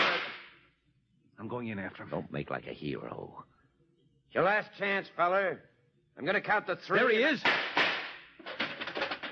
I think you got him. Don't move. He's awful quiet. Cover me while I hit the lights. You got him. Yeah, it looks like. Turn him over. Well, what do you know? You recognize him? Yeah, they call him the Dummy. His name is Harold Plant. Wonder what he had against me. Well, you were trying to find Tony Paletti's killer. You think this is our boy? Well, he worked for Lasker.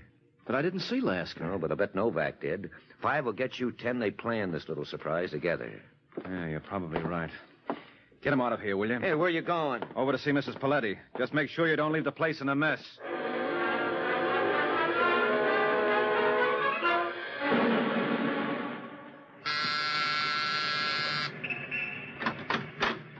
Hello, Marie.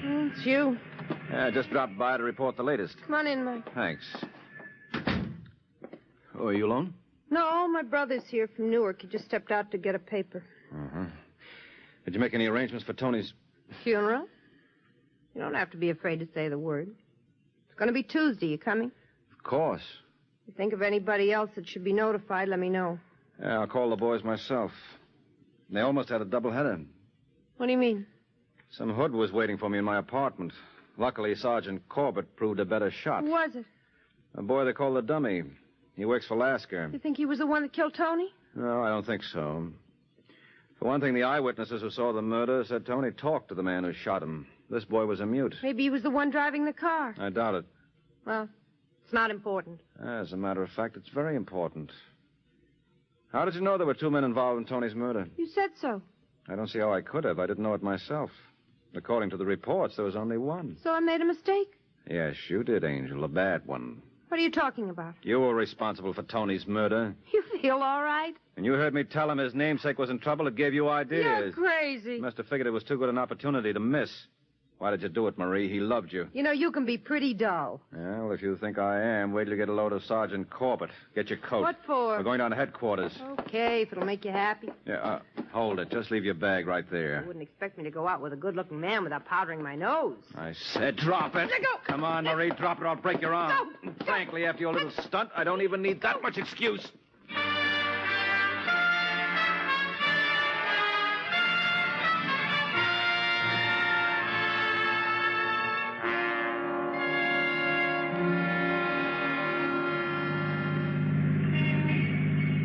Well, just goes to show you. Who'd ever have thunk this was just a case of a dame trying to get rid of her husband? Well, I would have if I'd had any brains. The signs were there all along, Corbett. I don't see where. You told me those hoods from Detroit left town without finding the other Tony Paletti. That should have been the tip-off. Well, my information could have been wrong. Why'd she do it anyway? Well, that's what got me. Then I realized her brother from Newark must have supplied the motive. Huh? He wasn't her brother. You mean the two of them? Yes. You suppose Tony knew? No, he was the trusting type. I can't help thinking it's all my fault. Ah, don't be a sap. Well, if I hadn't told him about the other Tony Paletti being hot, this stunt might never have occurred to Marie. Ah, don't kid yourself. When a dame like Mrs. Paletti makes up her mind about something, that's it. She didn't need anyone to give her ideas. She had plenty of her own. And her last one was murder. Well, good night, Sergeant.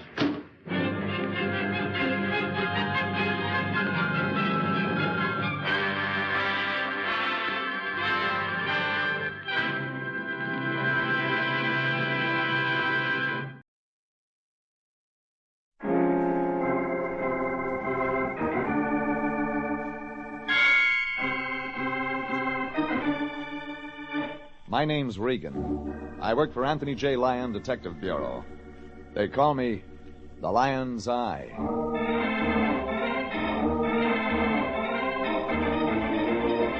Jeff Regan, Investigator, starring Frank Graham as Regan with Frank Nelson as Anthony J. Lyon. So stand by for mystery and suspense and adventure in tonight's story of The Barefoot Boy with Shoes, Gone.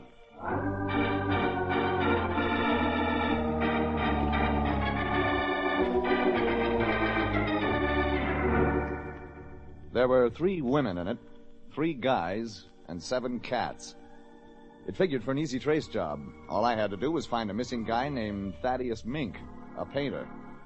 Only before it was over, a couple of people turned up dead. And what made me think maybe I was trailing a killer with a screw loose was what happened to those 7 cats. The thing teed off for me when a letter came to the Lion Detective Bureau in the morning mail. My boss, the Lion, opened it. You could see the dollar signs in his eyes. Ah, Jeffrey. Well, look here. That rich uncle of yours finally kick off? What do you mean? You look so happy. Oh, it's not that. Jeffrey, listen to this. The Ezra Park Duffield Art Galleries, Pasadena, from the sanctum of E.P. Duffield. Already I don't like it. Oh, now, Jeffrey. Mr. Duffield encloses his personal check for $50. For which we do what? Yes, well, now let me see. No, find a missing person, Jeffrey. A man by the name of Mink, Thaddeus Mink, a painter. Mr. Duffield says we'll be doing an inestimable service to the world of art. Duffield say why he doesn't go to the cops? Well, he does mention that he has personal reasons for maintaining secrecy. They all say. What do you mean by that? Listen, Lion, the L.A. police look for missing persons free. Guy doesn't want the free service, he's got a reason.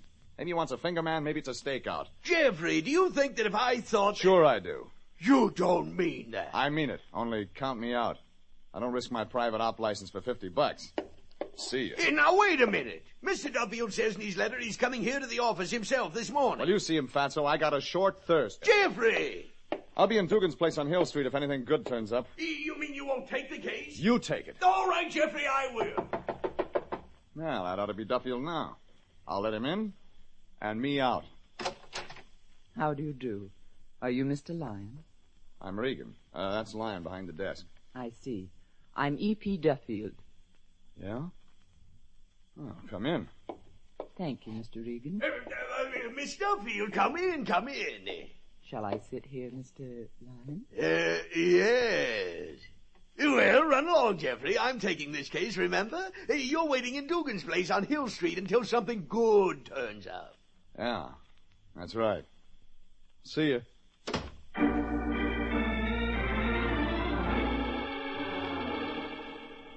I went to Dugan's, ordered, and sat looking into it. What I kept seeing was E.P. Duffield.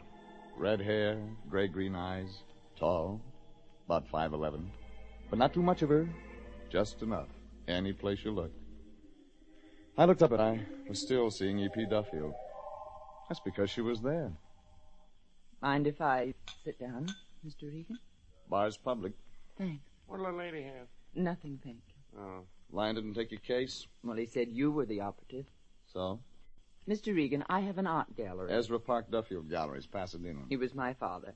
I'm Esther Patricia Duffield. You wrote a letter. Said you wanted somebody to find a missing person. Painter named Thaddeus Mink. That's right. You didn't go to the cops. Why? Cops trace missing persons free. Well, but you see, Mr. Regan, I couldn't. They wouldn't help me. Give me more. I've never seen Thaddeus Mink. I don't know what he looks like. Keep on. It's true. You see, he's a painter. He sent me a number of paintings by express, but I haven't been able to locate him. I've tried, but... Mr. Regan, if you'd come to the gallery and see his pictures, I think you'd understand. Will you come? You put up a $50 retainer, lady. You want me to look at pictures for $50? I look.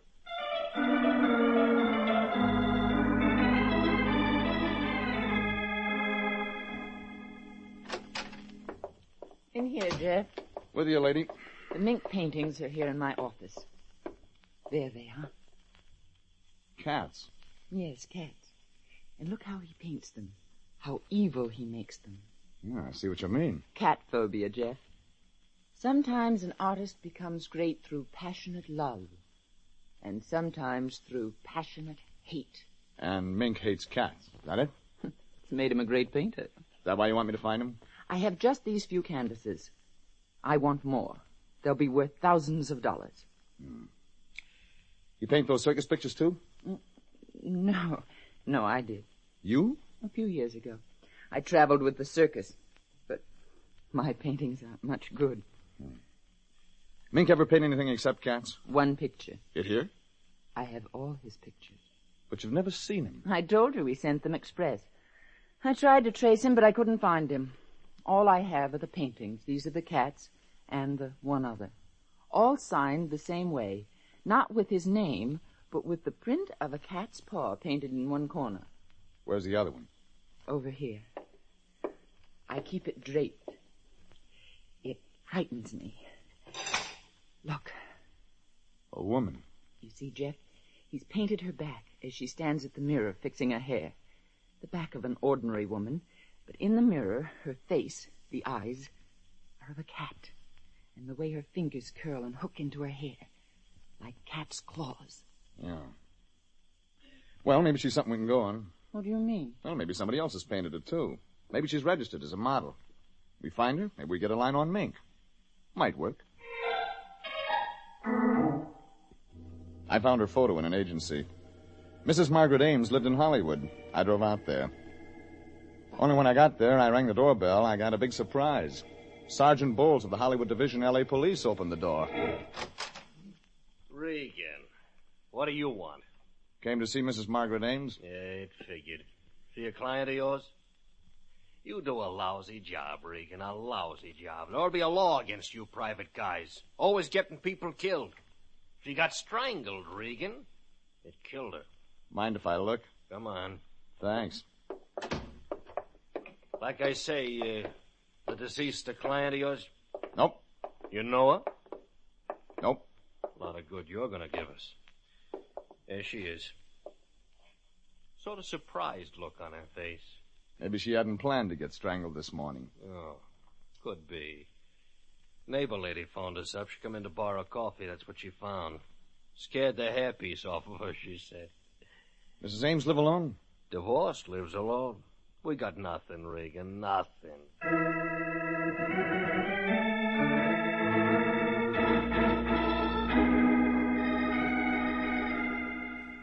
And so the police haven't a line at all on who might have killed Margaret Ames, Jeffrey? No. Here, let me check the late edition.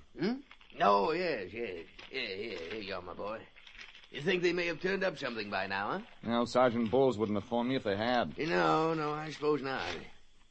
Jeffrey, here's an interesting item in the second section of the paper. Yeah? It says that in a place called Mountain Crest on the mountains near Los Angeles, Lion. somebody's been putting out poison meat. Yeah, but here's the strange thing. The pieces of meat have been tied up in trees. Huh? Yes, and several cats have been poisoned. Hey, wait a second.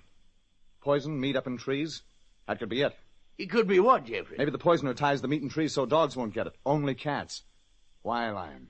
Well, I don't know, Jeffrey. Maybe because he hates cats. Jeffrey, you mean that that cat painter, Mr. Mink... It's worth a try. Mountain Crest, you said? Yes. We'll keep in touch with the Margaret Ames murder, Lion. I'm going to Mountain Crest.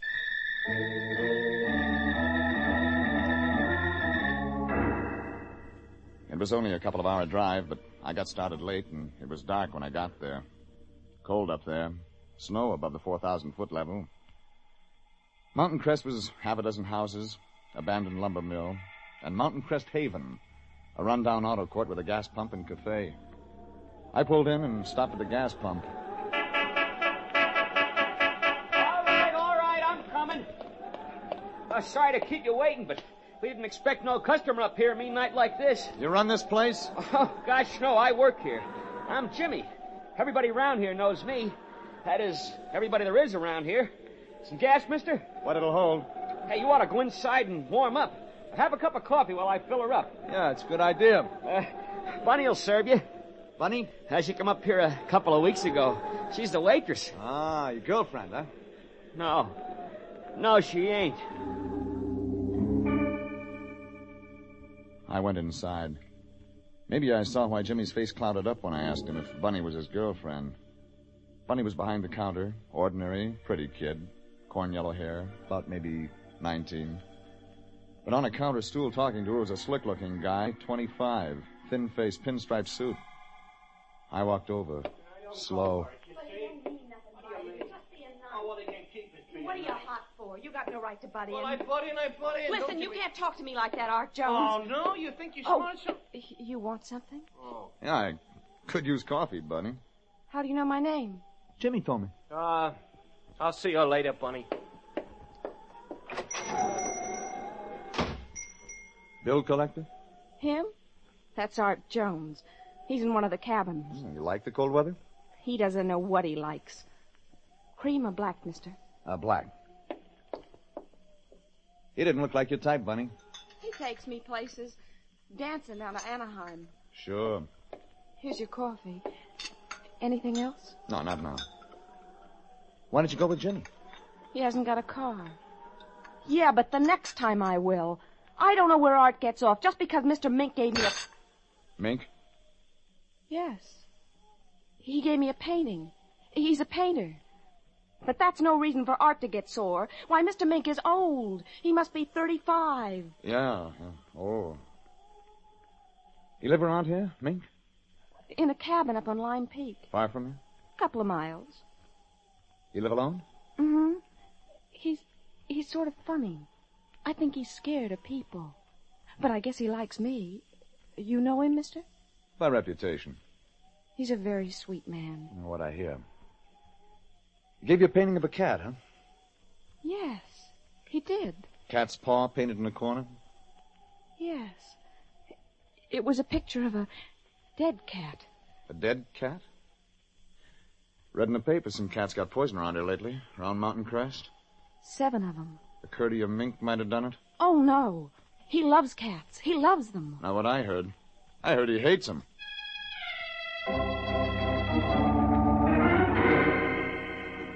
I phoned the Lion and told him what I had. He had something for me. Cops had traced the strangled woman Mink had painted. Mrs. Margaret Ames' maiden name was Margaret Mink. She had a brother someplace, cops said. His name was Thaddeus. Next call I made was to Pasadena. Hello? E.P. Duffel speaking. Hello, Esther. Jeff Regan. Oh, hello, Jeff. I located your painter, baby. Thaddeus Mink. You have? Yeah, in a cabin up here in the mountains. I'm near there now. Where are you? Place called Mountain Crest. Mink's cabin's up a couple of miles from here. Well, that's fine, Jeff. Jeff, I want to see him first myself. He's very queer and temperamental. I'm sorry, baby. I've got to go up there first thing in the morning. Mink's may be mixed up in a murder.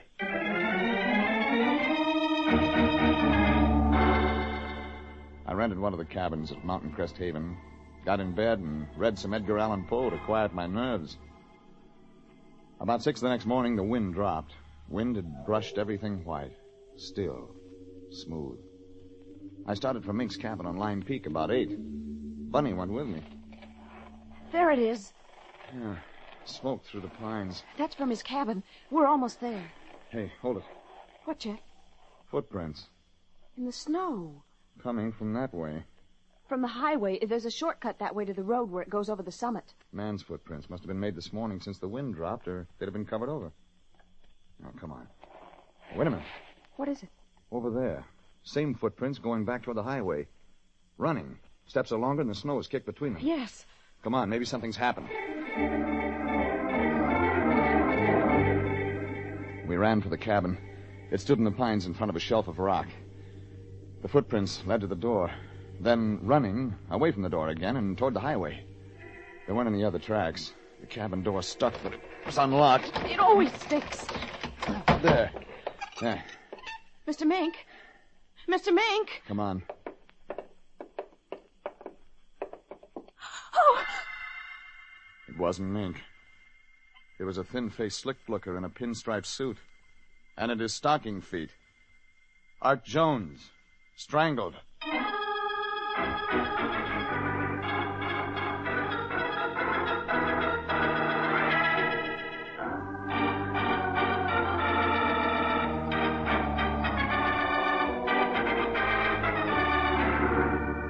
"5'11" of beautiful red-headed dame, E.P. Duffield, Duffield Art Galleries, Pasadena, hired me to find a missing cat painter named of Mink. First track I got led to his sister, but that was a dead end. Somebody'd strangled her. Then I went up in the mountains. Somebody'd poisoned 7 cats at a place called Mountain Crest. Maybe Mink. Yeah, Mink lived up there, only when I got to his cabin, there was a corpse on the floor. Art Jones, Bunny's pal in the pinstripe suit. Strangled. No shoes on. I searched the cabin, not a shoe in the joint.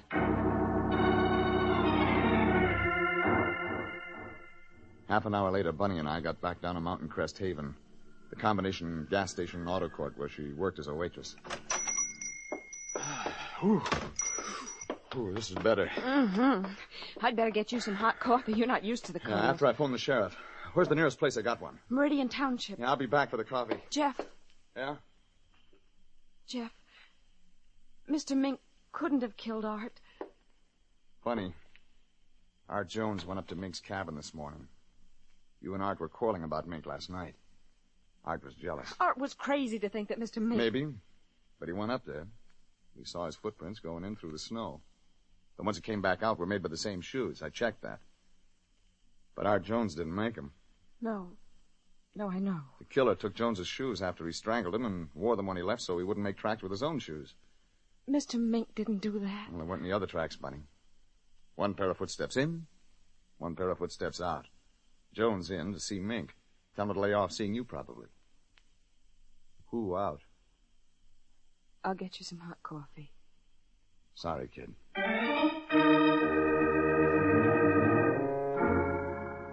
So that was it. Case just about wrapped up. Mink must have strangled Jones. Jones was strangled just like Mink's sister. If there weren't any other tracks in the snow, it didn't make sense anybody else had been there. I phoned the sheriff at Meridian Township. It took 5 or 6 minutes to get him on the phone. His name was Lyle. Sheriff Jasper Lyle, what can I do for you? My name's Regan, private investigator from Los Angeles. Yeah? You better put out a description on a Thaddeus Mink, Sheriff. I can give details. Short, about 35 years. That's out already. Huh? Out already. Mink, wanted for questioning, homicide, L.A., connection, strangulation of his sister, Margaret Mink Ames. Oh, yeah. Yeah, that's right. On the wires at 4 yesterday. Don't think he did it, though. Don't seem the kind. Sitting right here beside me in the office. Give me that again. You got Mink there in your office? Nah, we ain't got cells, Bob. Ain't big time, you know, like you folks down the Yeah. Sheriff, tell me one thing. When did you pick Mink up? Yesterday.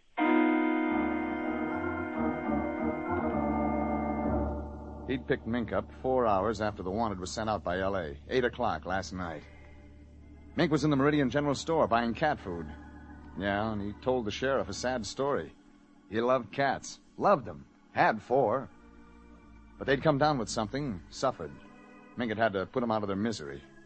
And when he found out they'd passed the disease around Mountain Crest, he put poison up in the trees to save the cats of the town the misery his cats had suffered. He'd bought a new cat, though. That's why he was buying cat food. So that made everything fine. Case all wrapped up. Yeah. Like a hot rod around a telephone pole. Sugar, Jeff? Jeff? Oh, yeah, thanks. Here. Thanks. Anyway, I'm glad it wasn't Mr. Mink. Yeah, Mink didn't strangle Jones. Couldn't have. Sheriff had him. Well, I'm glad. Jones went up to the cabin to see Mink. Saw about Mink giving you the painting. That part still holds. Made tracks in the snow. Didn't walk back out. Got strangled. But his shoes walked out. Somebody in him, you think, Bunny? Not Mink, not Jones. Somebody with a motive to kill Jones? You didn't like him. Well, did you? Art Jones? Yeah, well, you went with him because he took you places, only maybe you didn't feel good about it. He wasn't your type. I guess he wasn't. He wasn't. And then he began to crowd you. Mink business, for instance. You figured he didn't have any right to butt into your life. Well, that's true, but... What about Jimmy? Jimmy? Yeah, the kid that works around here. More your style. You seem like a nice kid.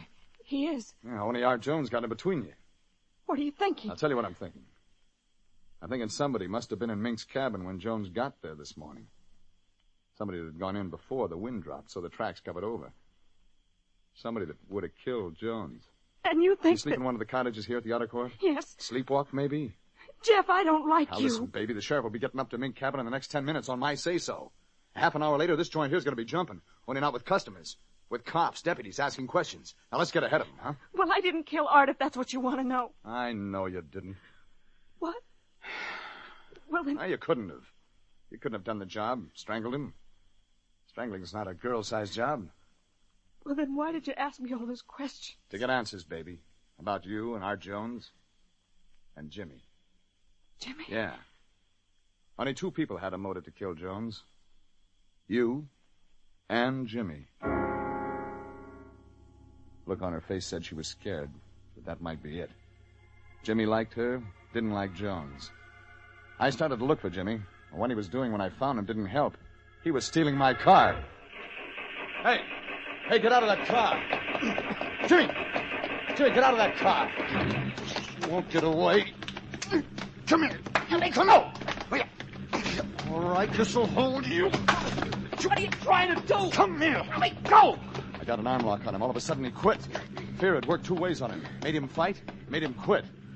You better talk, Jimmy. Like fast, huh? Wait till I shut off the motor. We'll go inside out of the cold. And then I want answers. What I saw on the seat of my car when I reached in to shut off the motor stopped me. A pair of shoes. Art Jones' shoes. Still wet from being in the snow. I took Jimmy into the cafe, sat him on a stool. Bunny came in. Jimmy, what did you do? I didn't do anything. You tried to steal my car. You stole the keys out of my cottage. You'd have gotten away if the motor hadn't been cold. Jimmy. Why'd you want to steal my car? Because I had to get away. Because you killed Art Jones? No, I didn't kill him. Go on, kid. Get it out. I had to get away. I had to. Jeff, please. Keep out of it, Bunny. You think a lot of Bunny, Jimmy. Well, Yes, I do. You didn't like Jones? No, I didn't. Where'd you get his shoes? I found them. Yeah? In the snow by the highway. Look, the sheriff will want a better story than that. You'd better practice up on me. Well, I got up early. You sleep here someplace? I've got a room in the kitchen. Go on. I went up the highway a ways. I was trying to think. Well, because of Art Jones and Bunny. I didn't think I had any chance with her, I guess. But then I saw the shoes in the snow by the highway. I brought them back. Anybody see you coming or going? Why, yes. Yes? Well, they were scraping the road. There's where I found the shoes.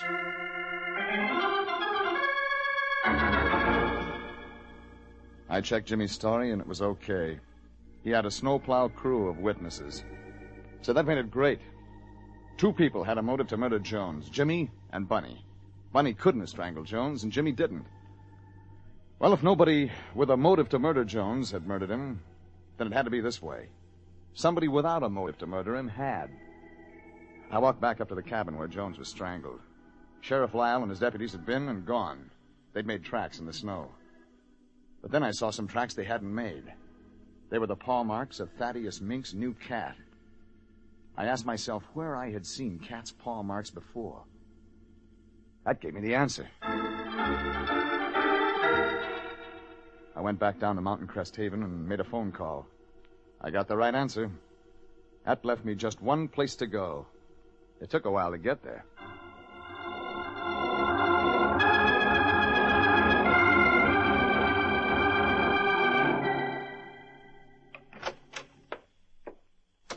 Yes, this is a surprise. Painting? Oh, just touching up this still life. Been better, lady, if you just stayed E.P. Duffield art dealer. You mean because I paint so badly? It's part of it. You're more the outdoor type. Tall, strong. I suppose that's so. The circus paintings over there. You painted. You showed me yesterday. Yes. You were in the circus. Strong enough for that. Jeff, just what are you trying to get at? Not trying. I've got. I phoned the model agency from Mountain Crest a little while ago. Model agency where I got the track on Margaret Ames Mink, Mink's sister that got strangled. You'd gotten her address a couple of hours before she was murdered. That doesn't mean anything. You wanted to be a great painter. Yes. Yeah, but, honey, you didn't have the stuff. What happens? Thaddeus Mink sends you his paintings. He is a great painter. Go on, Jeff. Sure. Mink didn't sign his name to his paintings, painted on a cat's paw print instead. So? Mink was a shy guy. He found out nobody knew him. Nobody knew he'd painted the great paintings of his you had, except his sister. She'd posed for one. You killed her. And, Jeff? And that left Mink. Him dead, you'd be the genius that painted the pictures. Yes. Well, he is dead, Jeff, and I am. You went up to Mink's cabin after I talked to you on the phone last night. Nobody home, but you waited. Guy came in early this morning. You strangled him. Wore his shoes to walk out. I said, Mink's dead. Mink's not dead. You've never seen Mink, and you strangled the wrong guy. A guy named Jones. Jones? Not Smith. Jeff, I'm not a fool. You're lying to save your skin. My skin? Your skin. Hasn't it occurred to you that there's somebody else who knows who painted the cat pictures? Hey. You mean Regan? That was in it from the first, Jeff. Jeff, bursting in like this into my office, perhaps trying to make love to me. You shouldn't have done it. Not when I happen to be armed. Put that gun down. Oh, no, Jeff. There. Now, stay still. Oh. Esther, you should stick to strangling. It's more accurate.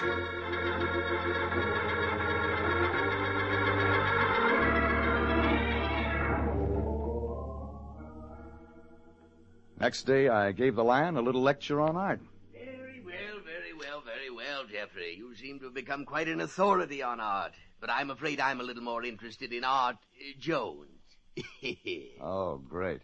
You went back up to Mountain Crest, I suppose? Yep. That nice young boy, Jimmy. How are he and that girl, Bunny?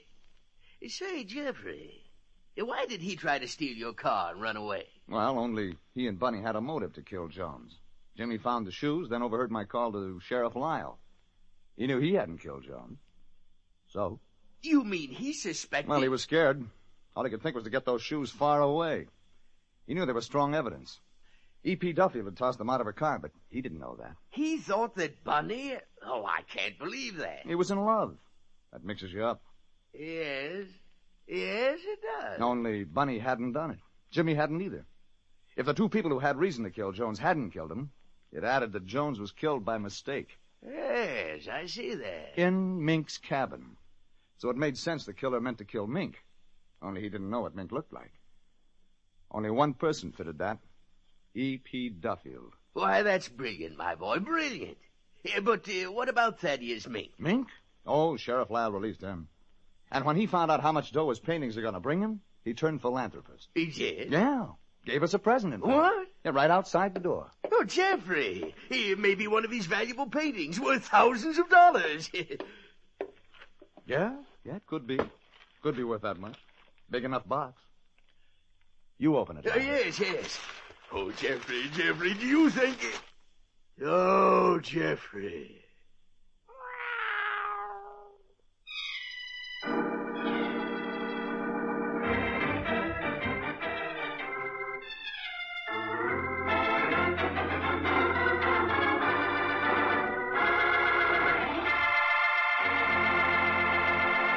Jeff Regan, Investigator, is written by William Frug and William Fifield, produced and directed by Sterling Tracy, and stars Frank Graham as Regan with Frank Nelson as Anthony J. Lyon. Original music by Dick Arant.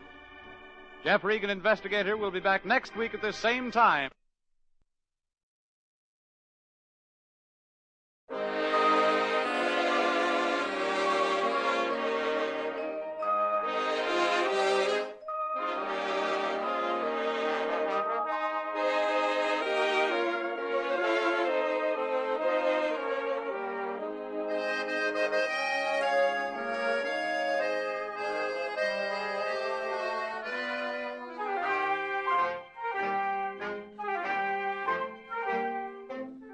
Tonight, we again present the famous Mr. Chameleon of Central Headquarters in his most famous cases of crime and murder. Brought to you by the makers of genuine Bayer aspirin. Now let me tell you just who Mr. Chameleon is. A college man, he tried from childhood to live up to the name he bore, Chameleon, by taking on the color of whatever situation in which he found himself, appearing in endless guises, finally entering the police force, where he became known as Chameleon, the man of many faces, the underworld's most dreaded man.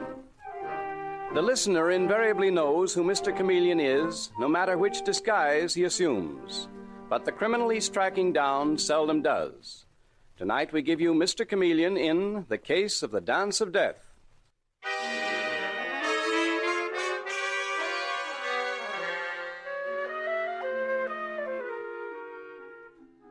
New York City is full of small, intimate nightclubs, each with its own devoted following. And the Club Savoy is considered one of the best, noted for its discovery of talented performers. And one of the most talented, Claude Berkeley, is now in the spotlight on the tiny dancing floor. He stands there, young, attractive, smiling. And a roll of the drums announces his specialty, tap dancing without any musical accompaniment. And as the drum beat stops, he begins to dance.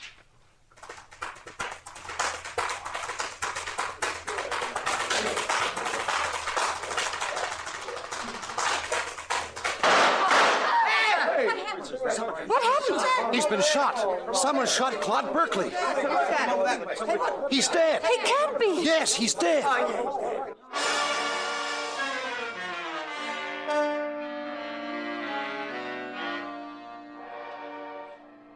And so, Claude Berkeley's career comes to an end with his crumpled body still holding the spotlight. Half an hour later, Mr. Chameleon, the great detective, is bending over that body, which has been carried to a dressing room, while Claude's pretty wife, Marilyn, sits sobbing in the corner. Where were you at the time of the shooting, Mrs. Berkeley? Here in your husband's dressing room? Yes, Mr. Chameleon. I was preparing a little celebration. It's the first anniversary of Claude's debut here at the Club Savoy. I see. The manager had sent us a bottle of champagne. Oh, we were so happy. Why do things like this have to happen? That, my dear, is what I intend to find out. Your husband was a very talented man, and... didn't you used to dance with him? Just at the beginning. You see, he was a pupil at the Grayson Dancing School, and that's where I met him. I see. I was one of the teachers. We got married and formed a dance team, but Claude went way beyond me. I was only too happy to be just his wife. Did you say the Grayson School? The Grayson School of the Dance. Mm-hmm. They specialize in tap and ballroom dancing. The school's in a brownstone house in the West 70s. I don't believe I've heard of it before. I'm sure you haven't, Mr. Chameleon, though Carl Grayson wouldn't like you very much for saying it. He's the director of the school and kind of a tyrant. He considers that he made Claude. Did your husband agree? Oh, Claude, my husband, was very loyal to the Grayson School. He still studied there. Really out of kindness to Carl Grayson. Oh, if he'd only... Well, go on, Mrs. Berkeley. What were you going to say? Nothing. Your husband has been murdered. If you want me to find the murderer, you'll have to give me any information that you can. Now, did he have enemies at the dancing school? Mr. Chameleon, I don't want to cast suspicion on anyone. Mrs. Berkeley, your husband was murdered. I know. There's a girl named Lita Montez who teaches at the school. She teaches the rumba. She was terribly in love with Claude. I see. At the time he married me, she tried to kill herself. Lately, she's been following him and making scenes. Claude didn't know what to do about her. Is Lita Montez her real name? Oh, I don't know, Mr. Chameleon. All I know is that if she loved Claude, how could she want to kill him? How could a woman kill the man she loved? It seems to happen surprisingly often. Mrs. Berkeley? Mr. Chameleon? Oh, that must be Detective Sergeant Arnold. Dave? Say, Mr. Chameleon, I just heard something very interesting. Oh? What do you suppose was here at the Club Savoy tonight? The head waiter recognized him. Johnny Moreno. What? Is he sure? Positive. Moreno slipped out after the shooting, but how do you like that? Some nerve, eh? Who's Johnny Moreno? He's a murderer and a bank robber, Mrs. Berkeley. The police have been after him for months. Where was he sitting, Dave? Against the wall, on the left-hand side of the room. And Claude Berkeley was shot by someone standing to the left of him. Mrs. Berkeley, are you positive you never heard of Johnny Moreno? Oh, yes. And I'm sure that Claude, my husband, couldn't possibly have known him. Maybe it was a coincidence, Mr. Chameleon. You know how those crooks are? They stay in hiding just so long, and then they go nuts. They have to get out. Dave, in my book of rules, there's no such thing as coincidence. That is, it's not coincidence until it's proven to be. I want Moreno picked up and brought into Central Headquarters. But, Mr. Chameleon, I haven't forgotten Lita Montez, either. I'm going to the Grayson School of the Dance first thing in the morning.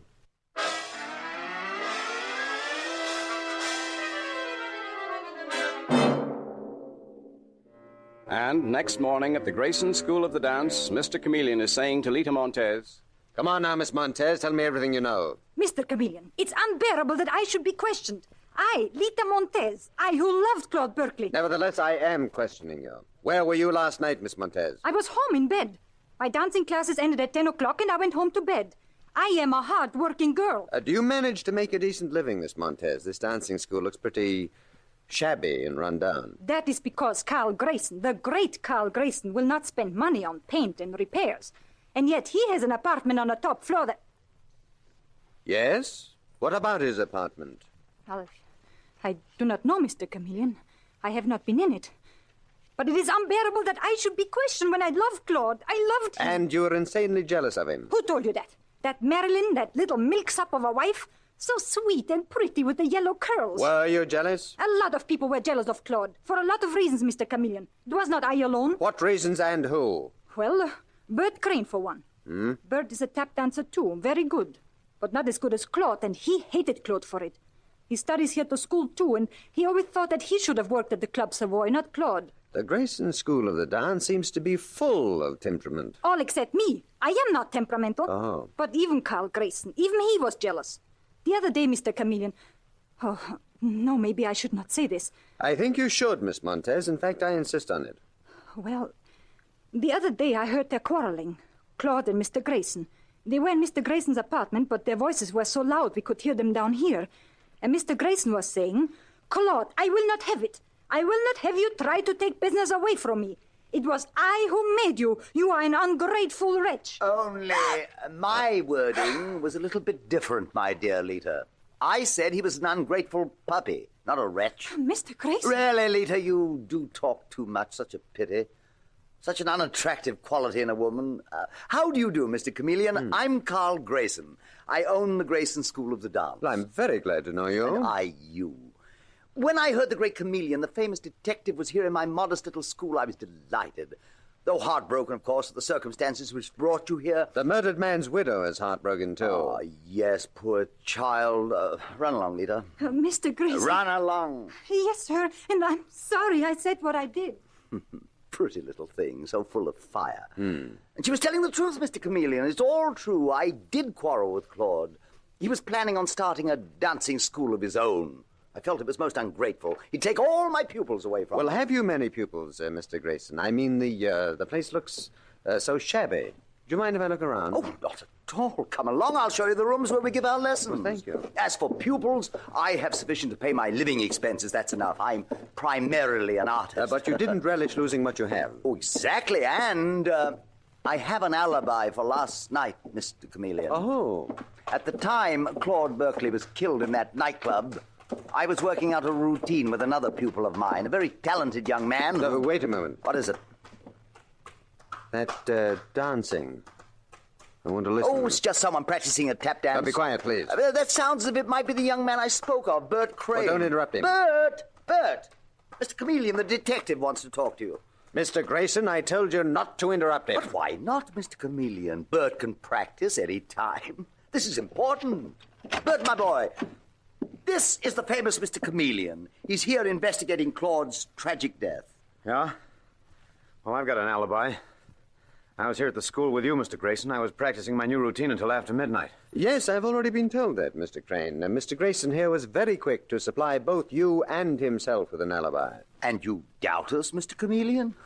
What suspicious minds you detectives have. Yes, haven't we?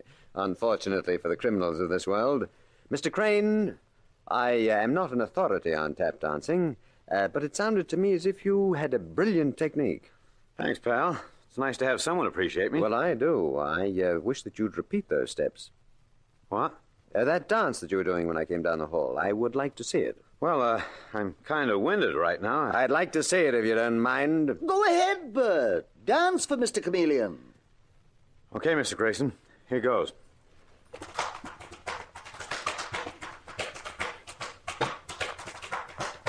Wait a moment. Is that the step you are doing? It doesn't sound quite the same. That's it. That's the routine Mr. Grayson's been teaching me.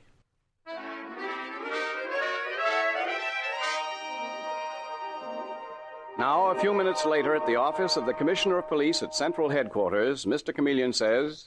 The point is, Commissioner, that dancer Bert Crane was lying.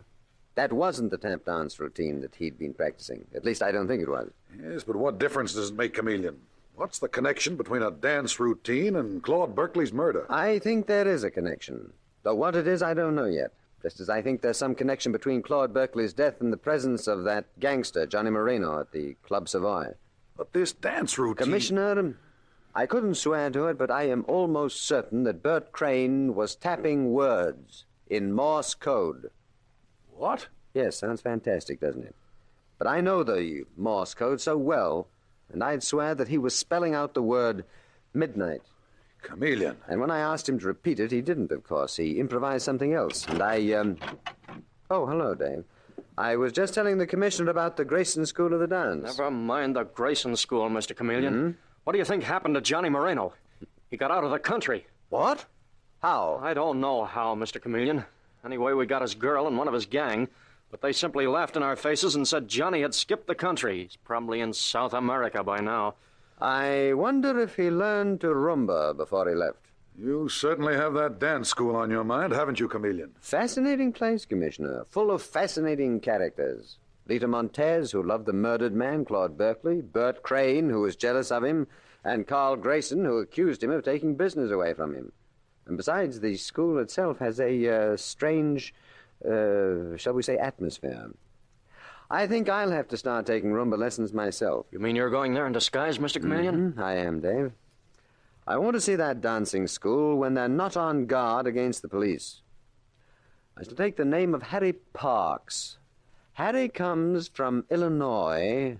He owns a hardware store in the town of Greenville. And he's in New York on business.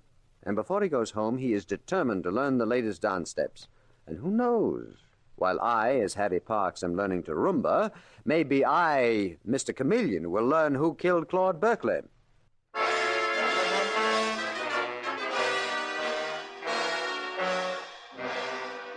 Mr. Chameleon and the case of the Dance of Death continues in just a moment.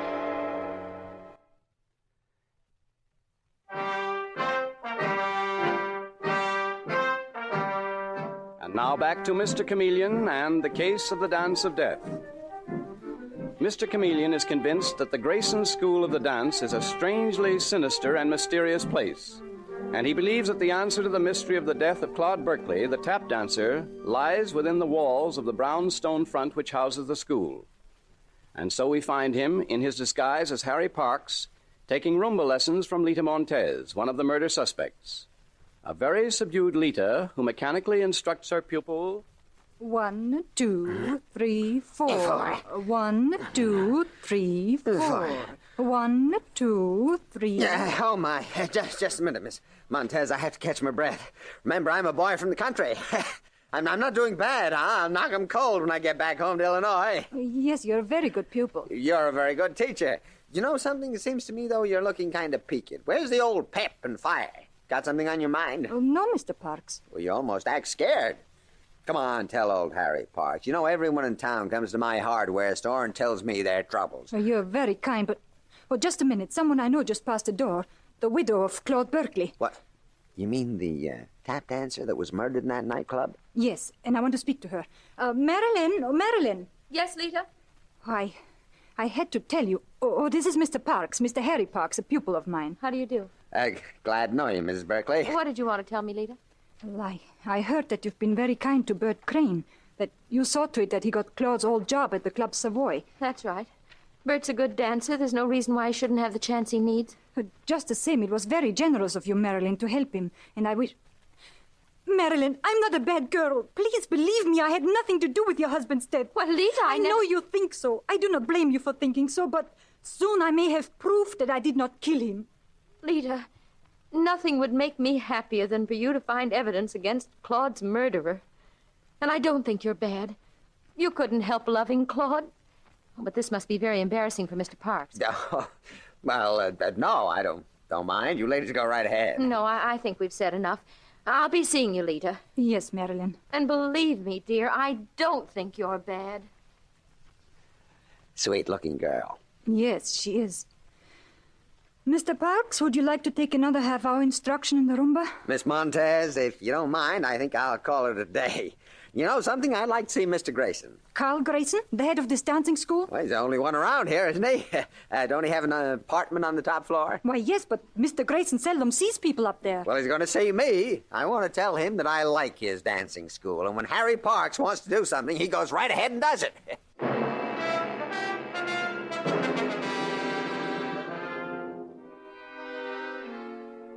And now, Mr. Chameleon, the famous detective, still in the disguise of Harry Parks, mounts the stairs to Claude Grayson's apartment on the top floor of the dancing school, the apartment to which very few people have been invited. And as he approaches the door, Mr. Chameleon hears someone dancing, tapping out a routine with rhythmic precision. And Mr. Chameleon smiles. Then, looking every inch the small-time peeper, he pushes open the door to the apartment and enters. What the devil are you doing here? Who is it, Bert? How do you do? Oh, well, who are you, sir? How dare you come pushing in here this way? Well, my name is Harry Parks. Are you Carl Grayson? I am. And I asked you why you came bursting in here this way. Well, I didn't. I knocked a couple of times. This young man here was dancing. I guess he couldn't hear it. I'm one of your pupils, Mr. Grayson. That is, I'm Lita Montez's pupil, and I just wanted to tell you I think your dancing school is fine. I'm very happy to hear that. Yes, sir. I can rumble with the best of them now. Little old Harry will knock him dead when he gets back home in Illinois. That's fine, but of course, I still can't dance like this young man here. You're a professional? Yeah? He's a very talented boy. His name is Bert Crane. You'll be hearing about him. He opens tonight at the Club Savoy. Is that so? It's too bad I won't be here to see him. I'm taking the sleeper back home to Illinois. Well, so long, Mr. Grayson. Nice to have met you. And, Mr. Crane, I wish you lots and lots of luck.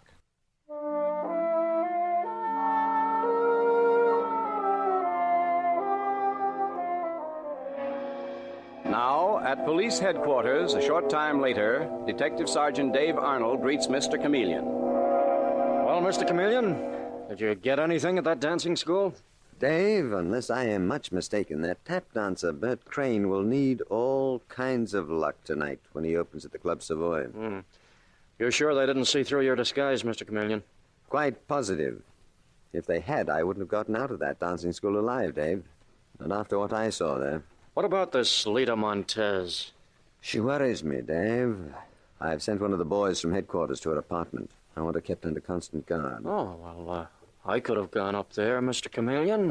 No, I want you with me at the Club Savoy tonight. I've already reserved a table. Though not in my name, you can be sure. Oh, I'll take that. Hello? Oh, yes, Detective McLean. What? What? Well, how did it happen? I see. No, of course I don't believe it. Leave the body just where it is. What is it, Mr. Chameleon? Lita Montez has been killed. Mr. Chameleon? Detective McLean got no answer at Lita Montez's apartment, Dave. The superintendent let him in, and they found her body shot through the heart. That's a cold-blooded outfit. That is an amazing outfit, Dave. That is one of the strangest criminal organizations I've ever been up against. But tonight, when you and I are at the Club Savoy, I hope to get the whole lot of them, including the murderer of Claude Berkeley and Lita Montez.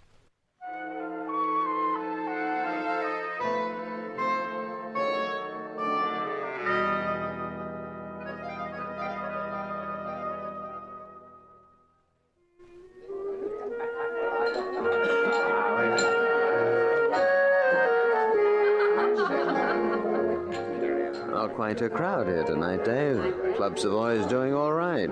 Nothing like a murder to boost business. What time does Bert Crane do his tap dancing act, Mr. Chameleon? Oh, in just a minute now.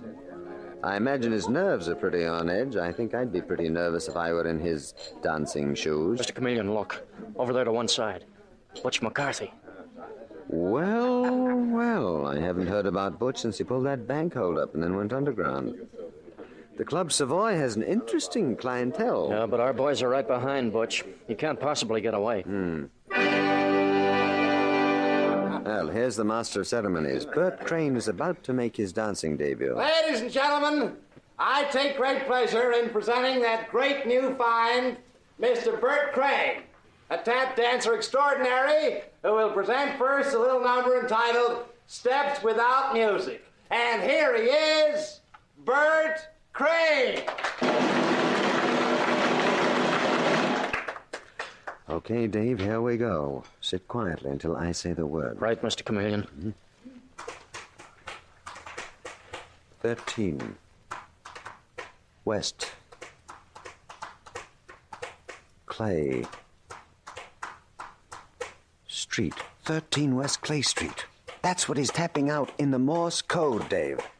Well, come on, stand up. Give the signal to the boys near Butch McCarthy. Ladies and gentlemen, I would like your attention. Everyone stay exactly where you are, and you, Bert Crane, don't move. I'm Chameleon of the police. I'll kill the first person who moves. Dave, bring in Carl Grayson, please. Detective McLean, bring in Carl Grayson. You, Bert Crane, come on. Get off that stage. Come with me to your dressing room. What's the meaning of this, Chameleon? You'll find out quickly. Come along, Crane. I demand an explanation from you, Mr. Chameleon. Just why was I dragged down here to the Club Savoy? Because I ordered the police to drag you here, Grayson. But why? Why? Because you were operating a criminal ring here, a vicious and dirty business that's let hundreds of desperate criminals escape from this country scot-free. Oh, that's nonsense, Chameleon. I demand to be released. Your game was to teach tap dancing routines to dancers like the murdered man Claude Berkeley. Is that a crime? And those tap dancing routines were rarely Morse code messages. Messages which rapped out addresses, telling escaping criminals where to pick up forged passports to get them out of the country. We've arrested Butch McCarthy outside with $5,000 cash on him.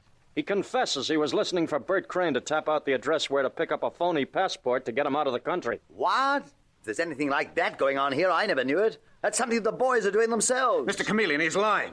Now I know, Grayson, why you made me learn such strange steps. You dirty dog trying to... That's right, Bert Crane, but don't you worry. Move your hand any nearer to that light switch, Grayson, and I'll shoot you down. Put your hands up. You big-mouthed fool, Crane. I'll kill you for trying to frame me. Yes, just as you killed Claude Berkeley, eh, Grayson? Well, I'm afraid you won't get the chance. Keep those hands up. I didn't kill Berkeley. If you didn't, who did? If you're such a smart copper, why don't you find out for yourself? I will. And quick, Grayson. You killed Claude Berkeley because he caught on to your passport racket and tried to start one of his own. Dave, you bring in the murder man's wife, Madeline Berkeley, please. Yes, sir. She's just outside the door here. Oh, Mr. Chameleon, what is this? Have you found poor Claude's murderer? Oh, Carl. Carl, it can't be you. Claude trusted you so... What's that? Carl, how could you? Oh, how dreadful, how terrible. Why, you two-timing little devil trying to pin this on me? Listen, Chameleon, she's the one who killed him. Why, sure she did. That's a lie. Grayson, I'll... Dave, get that gun away from her. Let me go. You bite my hand again and I'll knock you over. Okay, I've got her, Mr. Chameleon. I didn't want to tell you, Chameleon, but I felt I had to. It's hard to believe at first. Such a nice, innocent girl. You lying double-crosser, Grayson. You helped me kill Claude. I tell you, Chameleon, he helped me. I know that too, Madeline Berkeley. And more than that, you and Grayson were in the whole thing together. The traffic in forged passports, the phony dance school, this Club Savoy where the tap dancer really tapped out Morse code messages to criminals. I tell you, Carl Grayson did it. Oh, haven't I been through enough? My husband murdered.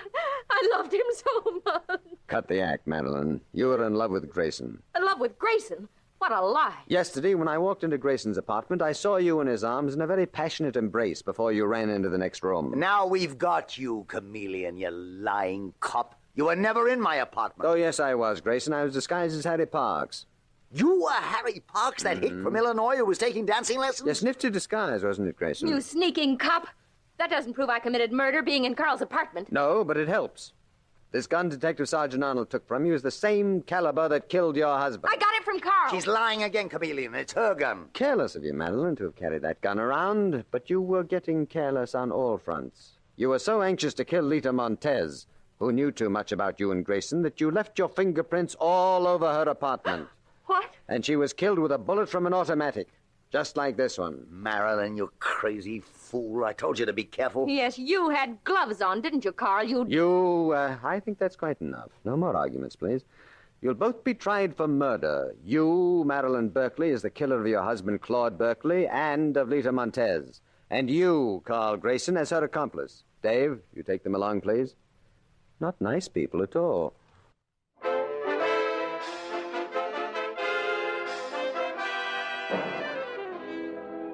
And with these words, Mr. Chameleon concludes tonight's murder case.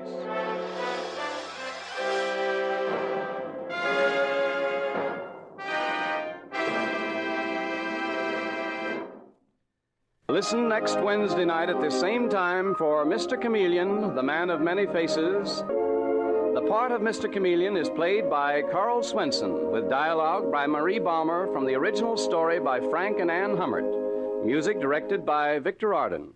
Your announcer is Howard Claney.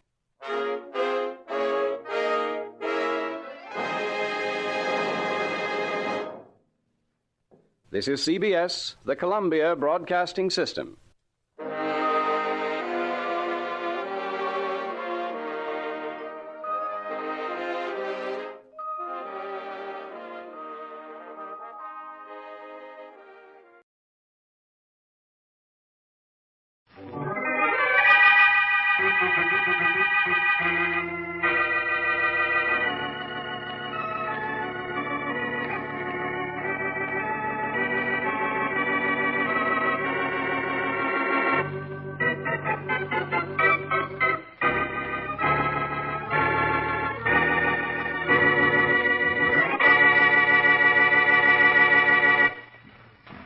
Now listen, you guys.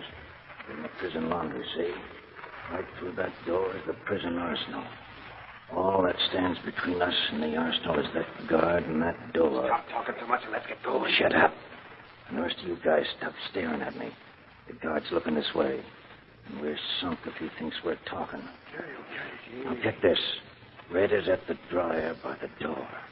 As soon as the guard's back is turned, he's going to let him have it at the handle off the drying machine.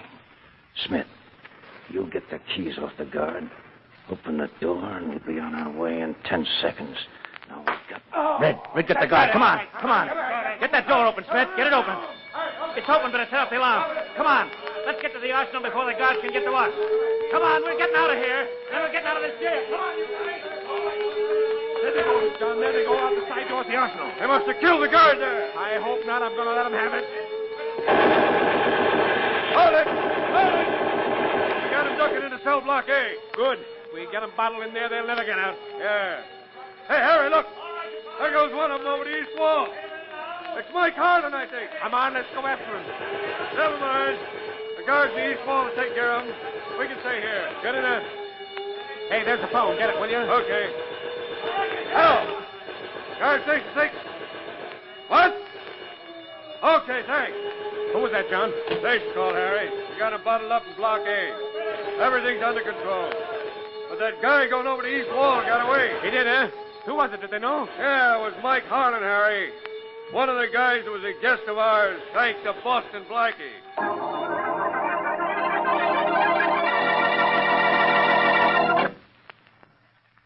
And now on to Dick Calmer as Boston Blackie.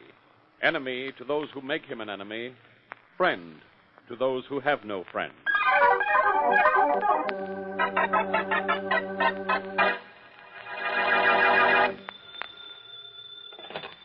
Police headquarters. Faraday speaking. Inspector Faraday, I think I might know something you'd like to know. Yeah? Who's this? That ain't important, but my information is. What's important about it? Mike Harlan busted out of prison yesterday, didn't he? And you're looking for him, ain't you? Yeah, sure, I'm looking for him. Well, I think I know where you can grab him. Yeah? Where? Boston Blackie sent him to jail, didn't he? Yeah, so what? So I figure that's where Mike Harlan is heading. To settle a little score as soon as the heat on him dies down.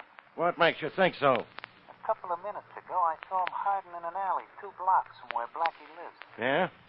Well, why are you telling me this? I don't like Harlan. Yeah, well, if... Hello! Hello! No, he would hang up.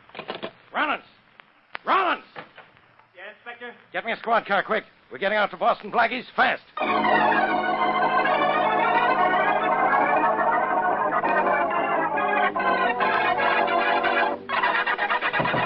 Blackie! Blackie, open up! I tell you, Inspector, there's nobody in there. Maybe nobody alive. Come on. We're going to break down the door. Okay. All right. Come on, shot. Again, shot. One more ought to do it, Inspector. Okay, together now. Hard. Did it. Come on, Rollins. Come on, where, Inspector? There's nobody in here. I got eyes. Maybe Blackie's in another room. Maybe. Come on. Let's try this room in here. Okay, but I hope we're not too late. So do I. Blackie, are you in here? Blackie. Hello, Inspector. You know Mike Harlan here. Harlan! Inspector, Harlan's got a gun on him. All right, Harlan. Drop that gun before I drop you. Drop it! Okay, copper. Drop that gun, I said. How's that, copper? Suit you okay? Yeah, now don't move. Get his gun, Rollins. I've got him covered. Right. Go ahead and play, children. I'm enjoying this. No, keep him covered, Rollins, while I get his gun. There. Proud of yourself, huh, copper? Yeah, sure. I'd probably get a tin whistle for this. It was so hard to do. Take him in, Rollins. Get him out of here. All right. Too bad I didn't get to finish the job, Blackie. But I may be back. So long. Goodbye, Harlan. Too bad you couldn't stay longer. Well, Faraday, Well, Blackie? what do you want me to do, Faraday? Kiss your hand? No, but you might say thanks. Thanks to a telephone tip from one of Harlan's old enemies, I just got here in time to keep Harlan from killing you. Oh, that's right, you did. What do you mean, that's right, I did? Didn't I bust in here and catch him holding a gun on you? Yes, you did, Faraday, and thanks a lot. All right. I'll do the same for you sometime. And thanks for getting here so fast. Harlan wasn't here 5 minutes before you broke in. Look, I didn't come up here to save your life. I came up here to capture an escaped criminal. Too bad I had to do both at the same time. Hey, how did he happen to get a gun on you, eh? Jealous, Faraday? You should be. Come to think of it, you've never been able to get anything on me.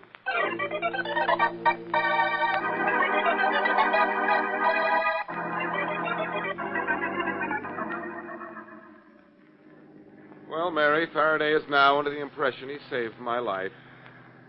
Though I guess I do owe him something at that. So do I, Blackie. And for the same reason. Weren't you wondering why I was a little late calling for you? Oh, at first I thought you had trouble getting this cab, but after all, you were only an hour late. That's practically on time for you. You didn't really mind, did you? I didn't, but the doorman did. I was outside so long I made 35 cents on tips opening taxi doors. I'd want my cut, but I'm too pleased with the way you look tonight. I do not look any differently tonight. Maybe it's that dress you're wearing. New, isn't it? Not particularly. I got it this afternoon. It's all of 5 hours old. Doesn't look its age, does it? Well, it's just my size, so there isn't room for a wrinkle. Tell me why you're wearing an evening gown, Mary. Listen, my Blackie, and you shall hear. This afternoon, you called to say you were taking me to a very lovely place tonight. It is now tonight. I am dressed appropriately for the very lovely place. Well, the place isn't that lovely. Well, thank you. You're being extra special sweet tonight, darling. You wouldn't have a reason, an extra special reason, by any chance? Oh, Mary, how can you even think such a thing? Oh, that's all I wanted to know. All right, out with it. The deal to drive uptown for dinner is all off, huh? Oh, I'd say it was, well, postponed temporarily. You know, that's what I like about us. Plans subject to change without notice. Too bad this dress isn't. The dress is very attractive, Mary. Well, inasmuch as it's becoming increasingly apparent that I am due for a disappointment, you'll have to do better than that. Try again. Oh, very well. The dress is... Oh, it isn't that good. On the contrary. What there is of it is terrific. Well, then you should have made the whistle shorter, like this. And now I hate to be inquisitive, but where are we going? To a place downtown known as the Traveler's Barn. The Traveler's Barn? What's that? Believe me, it's all to your credit that you don't know. It's a combination place, joint, and dive. But I've got to go there tonight. Oh, all right, darling, only I won't say I'm not disappointed. In fact, there's only one thing that could possibly make this situation worse. What's that? If you were going to the Traveler's Barn to meet another girl. Funny you should mention that, Mary. That's exactly why I'm going there. To meet another girl.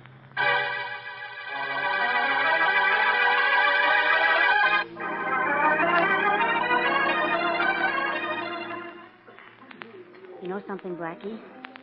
If you didn't tell me, and if I kept my eyes closed, and if I couldn't smell anything, and if I couldn't hear anything, I'd swear we were at the Carlton instead of the Traveler's Barn. Mary, I think you're a snob. The Traveler's Barn has only the finest red and white checkered tablecloths. Too bad I don't feel like playing checkers. I wouldn't want to play anything with the mob in here. Take a look. Well, to tell you the truth, I'll be happy if they stop looking at me. Darling, must we stay here? place gives me the creeps. We won't have to stay much longer. I pointed out the girl I came down to see, didn't I? Yeah. She's very attractive, too. Uh-huh. And you'd see how young she was if she'd scraped some of that war paint off her face. Anyhow, I can't go over to see her until that character there leaves. I'll put a whammy on him right now. Whammy. Whammy. How long do your whammies take before they work? Well, that all depends on how much on the job my private genie is. Of course, right now I think he's probably out to dinner. Just my luck. Well, at least you're feeling better. That's something. I suppose. But hey, wait a minute. Suppose the young lady you came down here to see won't talk to you. Have you ever known a girl who wouldn't? For the sake of your conceit, no answer to that one. But you say you want her to do something for you. What if she won't? Have you ever known a girl who wouldn't? Present company accepted? Well... Don't answer that. Hey, the whammy's working. What do you know? That man just left the girl's table. Wonderful. I hope your genie had a fine meal. You can pay Thank him for it. for me when you talk to him again. Okay, I will. Now you go over there and show me how good you are. Right. Excuse me, please. I'll excuse you. But if coming down here doesn't do you any good, I'll never forgive you. I'll remember that. Hello. Are you Gladys Holland? Could be, handsome. Mind if I sit down? I don't, but Joe might. Only he doesn't happen to be around right now. I imagine that's an invitation. And if it is, it's accepted. Thanks. Hey, haven't I seen you somewhere before? Now, that's a purely masculine line, Miss Holland. You know, I beg your pardon, miss, but haven't I seen you somewhere before? The Riviera, perhaps, or Biarritz, or Cannes? I have seen you somewhere, and I've heard you talk, too. Is that Who are important? you? Well, it could be. Just in case. Well, just in case I ever wanted to get in touch with you. What about this, Joe fellow? The one who might object to my sitting here with you, if he happened to be around right now. He's still head man. You're not that good, handsome. Not this fast, you're not. Who are you? Boston Blackie. Boss. So that's why you look familiar. I should have remembered your face. I've hated it long enough. I've got to talk to you. Sure, but I don't have to listen. You sent my old man to the pen, Blackie. Beat it now before you give this place a bad name. Well, what's keeping you here? If you remember me, Gladys, you also remember that I pretty nearly always do the things I set out to do. Sure, I remember that. You set out to send my father to jail, and you did. Well, what do you want from me? Congratulations? If I hadn't sent him there, Gladys, someone else would have. Yeah? Well, Hey, Dow. Everything okay here? Yeah, Joe, I can handle myself. Okay, Dow. I want to see you in my office as soon as you're through. Yeah, Joe, right away. Look, Gladys, I want to talk to you. Go ahead, make with the monologue. All right. Will you do something for me? Sure. If it's kill you for sending my old man to jail. Look, forget about your father for a minute. I happen to know you're heading for jail yourself if you don't get out of this gang you're running around with. I don't know what you're talking about. But I do. And I want to do something about it. You do, huh? What do you want to do? Send me to jail, too? Ah, get lost, you. And I guarantee no one will ever go looking for you.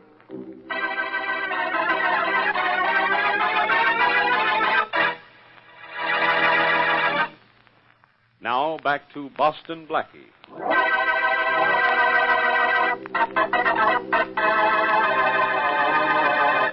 Mike Harlan, sent to jail by Blackie, makes a successful prison break and heads straight for Blackie's apartment. Inspector Faraday gets a tip that Harlan is at Blackie's and gets there just in time to find Harlan holding a gun on Blackie. Harlan is returned to jail. And that night, Blackie takes Mary to a waterfront dive, the Traveler's Barn, to see Gladys, Mike Harlan's daughter, who has joined an underworld gang. He tries to get her to do something for him, but she won't even speak to him. As we return to our story, Blackie is in Mary's apartment, trying to find a way to talk further to the escaped convict's daughter. Blackie, why do you even bother thinking about Gladys after the way she treated you? Because she's not half as tough as she pretends to be. She's just in with a bad lot and thinks it's smart to do the things they do. Has she been with them long? No. That's why I've got to stop her before it's too late. Yes, but look, darling, how do you even know she's mixed up with a gang? Isn't it obvious? Yeah, I suppose it is. So you better tell me. Not now. But I happen to know that Joe character and his gang are about to pull something soon. If I only knew what it was and where. Why don't you call Gladys up and ask her? That's a good idea. I'm silly. Hey, wait a minute. What? What are we laughing at? That's a good idea. Get the phone book. Look up Gladys Hall. Oh. Well, all right, but I don't get it. How are you going to get her to talk to you? Like this. Hey, is everything okay here, Doll? Who are you imitating now? Joe, the owner of the barn. And obviously also Gladys' boss. Oh, here it is. Oh, I see what you're going to do. Let's just hope she's home and this works. Got her number? Mm-hmm. HA12138, and kindly forget it immediately after you dial, too. Now, I wonder why you said that. Blackie, that Joe person has a little black mustache.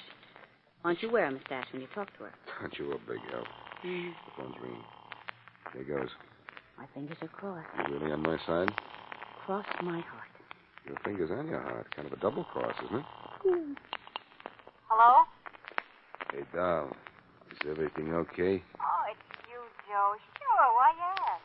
Well, I was just wondering, see? You sure you get your instructions okay? Why, sure, Joe. Hey, I'm glad you're sure, but I ain't, see? I'm nervous about you. Well, I'll tell you what I'm supposed to do then. Hey, maybe you better. Well, I'm supposed to get the car at 8 o'clock tomorrow night and drive it to the Cross Creek Road and Highway 17. Yeah? Then I'm supposed to park it on a little side road off to the left. You and the boys will be on the other side of the road. There'll be a barricade across the road. And I'm just supposed to sit there until the armored truck comes along. Yeah? As soon as I see the lights of the armored truck, I'm supposed to start my engine and keep it running till you and the guys get through with the truck. Uh-huh. Satisfied I know what I'm supposed to do? Yeah, you're a good dog, Gladys. But just to play safe, keep away from me and the gang till tomorrow night, see? See you then, Doll. Okay, Joe. Night. Night. Did it work? Did it work, Mary? The accent must have been perfect. I should have been an actor. Well, all I can say is if you were one, you'd be a good actor. Thanks, pal. Now I've got to make some plans to interfere with the plans of a gang of bad actors tomorrow night.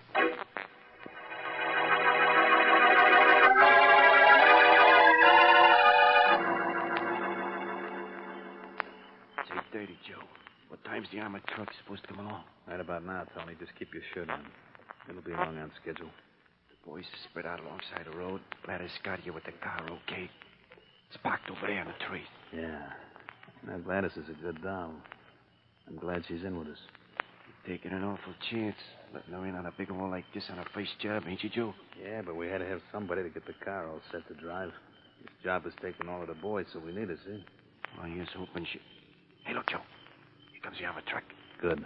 As soon as it rounds the curb in front of us, the driver will see the barricade. He'll have to slow down. Or maybe stop, huh? Yeah. Then we run up on it, toss the nitro under it, and boom, she's split open like a ripe watermelon. The truck's here, boss. The driver's seen the barricade. Slowing down. Okay, let's go. Throw the nitro under the truck, Tony. Toss it quick. There it goes. Atta boy, that'll do it. That did it. She's split wide open. Come on. All right. Grab the dough out of the back, you guys, and beat it to the car. Come on. Hurry it up. Okay, we got the dough, Joe. We got it. All right, come on, let's go over this way. That blast must have knocked off the guards. They ain't firing at us. Hurry it up, will you? Over here, our car's waiting. Okay, doll. Get set to step on it. Okay, I'm all set. Everything go all right, Joe? Perfect. Perfect. You got nerve. Kid, you ain't jittery or nothing. Yeah, it was a cinch, Gladys. Me and the gang got all the dough. All right, pile into you guys, and let's go. Okay, step on it, Gladys. Okay. Get back to town fast, doll. I can't wait to count this stuff. Sure, Joe. We did it, huh? Oh, it was a cinch. Sure was. Not to it. I did all right on my first job, Joe. You were great, doll. Great. Hey, Joe. Look at the road ahead of us. It's barricaded. The place is full of cops. Cops? 100 of them, Joe. What do we do? Drive right through the barricade? No, turn back. We'll beat it the other way. Well, we can't force our barricade in that busted up armored truck. It's blocking the road behind us. Huh? Yeah, you're right. Oh, Joe, what are we going to do? Yeah, there ain't nothing we can do, doll. Slow down and stop. We're giving ourselves up. I want to live a little while longer, even if it is in jail.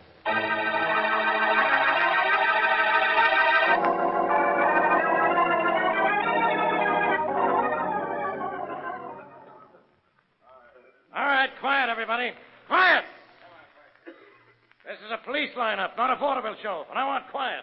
We're ready with the prisoners, Inspector Faraday. All right. Start with the first one. Joe Day, alias Joe Lane, alias Muggsy Peterson, alias Lane Peterson. 9 arrests, no convictions, wanted for robbery, murder. A guard in that armored truck was killed. All right, O'Day. What have you got to say for yourself? I ain't talking, Faraday. You will, later. Okay, step down, O'Day. Let's have the next one. Gladys Harlan, no aliases, no arrests, no convictions, wanted for robbery and murder. All right, Miss Harlan. What have you got to say for yourself? I don't have anything to say. You know you're going to face a murder charge for what you've done, don't you? I know it. But you can't prove it. What do you mean I can't prove it? You're guilty and you know it. Now, why don't you play it smart and admit it? Why should I? Because I'll prove it anyhow. I'll go easy on you if you talk. All right, I admit it. What do you admit? I admit everything. I drove the car for the gang. But I didn't know anyone was going to be killed. Honestly, I didn't. That doesn't make any difference. A guard in that armored truck was killed. And if you drove the car for this gang, you're just as guilty as if you killed that guard with your own hands. No, I didn't. I didn't. Okay, step down. Come here, Miss Harlan. I want you in my office. Rollins, bring her over here, will you? Sure, Inspector. Here she is. Thanks, Rollins. I'll take her in my office. You take over here. Sure, Inspector. All right, the rest of you. What are you going to do with me? Plenty. All right, go on. Get in there. What place is this? What happens to me now? Maybe a lot is going to happen to you, Miss Harlan. That depends mostly on you. What do you mean? You'll find out. Sit down. I said sit down. All right. That's better. Well, you're in sort of a jam, aren't you? Yes, I guess I am. What do you mean, you guess you are? I mean, I know I am. But I didn't know it was going to be like this at all. I thought it'd be smart to join Joe's gang. Mm-hmm. I thought it'd be clever. But I know it wasn't now. Oh, you do, huh? Yes, and I should have known it before. I should have learned a lesson from what happened to my father. That's right. Look at him. He's in jail. And why? Because he was smart and thought he could get away with it. Well, he didn't get away with it. And I didn't either. I know it now. But a little too late, huh? Yeah, a little too late, Inspector.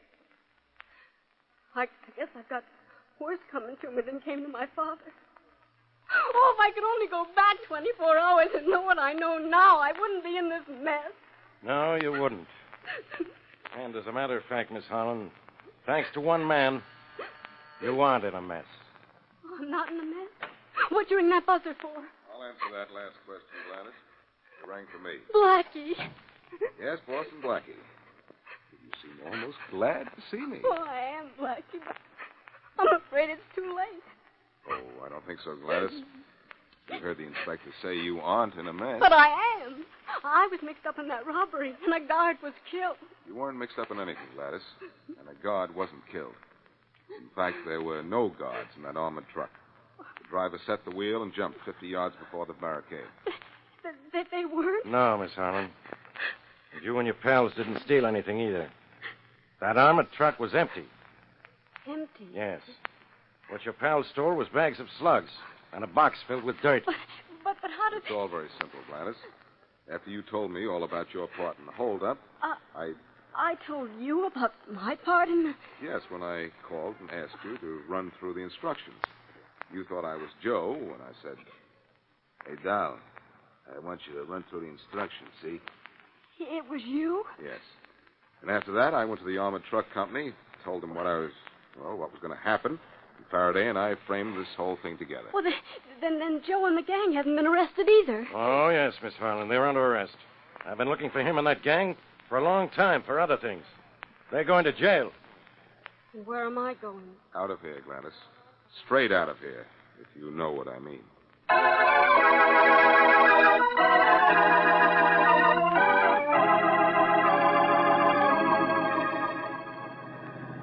Blackie, why did you want to help Gladys Harlan? Well, Mary, remember when I told you that Faraday caught my calling her father in my apartment with a gun on me? Mm-hmm. Well, he wasn't pointing that gun at me to kill me, but so that when Faraday broke in, I wouldn't be accused of harboring an escaped convict. He wasn't going to kill you. Well, then what was he doing in your apartment?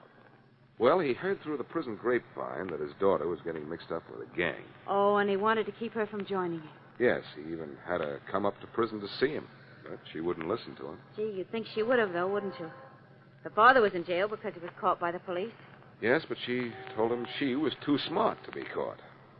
That's when he decided to come to see me. Oh, and I know why he didn't go to the police. Because all they do is send her to prison. Yes, and he didn't want that. So he broke jail and came to see me, hoping that I could do something with her. Well, that covers everything, I guess. And so does that lovely evening wrap you're wearing. Why, thank you, sir. You'll sure be an attraction tonight. Think so? Look what I'm wearing underneath. Good night. A checkered skirt and a striped sweater. Where do you think you're on your way to? To the Traveler's Barn, of course. Mary, we're going to the Carlton Plaza. And I said you'd be an attraction. Wow. At the Carlton Plaza in this outfit, Blackie, I won't be an attraction. I'll be a sensation.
And now, tonight's presentation of radio's outstanding theater of thrills, Suspense.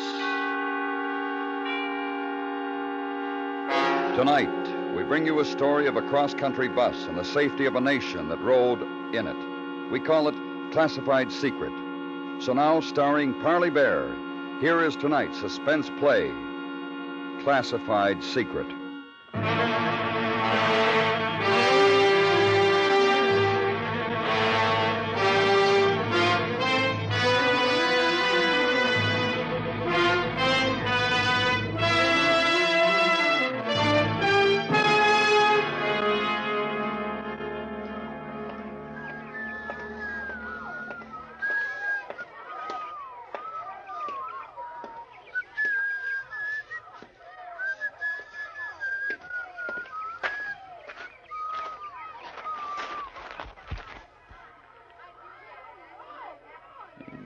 Nice day.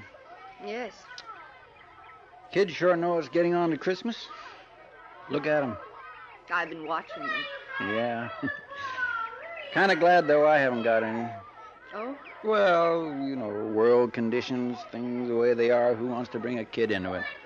I suppose so. Do you have a match? Oh, sure. Here you are. Thanks. Have you got it? What's the matter? Oh, you don't look the type. I almost hoped you weren't. Have you got it? With me? No. But I'll take you to where it is. All right. The money's in 10s, 20s, and 50s. In the sack with the groceries? Yes, I thought it would be safer that way. Yeah, I guess so. How much? 10,000. 10. Well, that's what you agreed to. Mm-mm. I said 20. I was told 10. They made a mistake then, didn't they? Sorry. Say, what are you trying to do? Nothing. Not a thing. I was told you were with us. I am. But I get paid for it, too, don't you? Well, I can't sit here any longer. We might be watched. Will you please give me... Sorry, it was a misunderstanding. But... Unless you want to take me to the head man. Maybe he can straighten it out. I haven't got any instructions for that. How can I reach you? Well, as of about 2 hours from now, you can't. I'm leaving town. Will you give us 24 hours? It'll take that long. I'm sorry. If you can't pay what I want, there's somebody else who will. I'm going. Okay. So long. I was sitting on a bench in a little park in North Hollywood, California. The late fall sun was warm, and for a change, there wasn't any smog in the air. I watched the woman I'd never seen before walk off down the path. She was headed for the avenue and some cars parked beyond the trees. I thought how nice it would have been if she were just a woman in the park, nothing else. I waited until she was out of sight, then I got up and walked away in the opposite direction.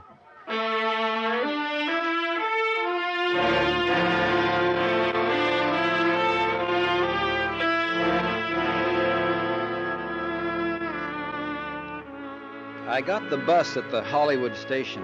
I had a train ticket in my pocket, but with the new development, it looked safer to ride the bus. Just before we pulled out, a girl climbed aboard and came down the aisle looking for a seat. Excuse me, is this number... 18. Oh, thank you. Oh, let me put your case up. Oh, thank you.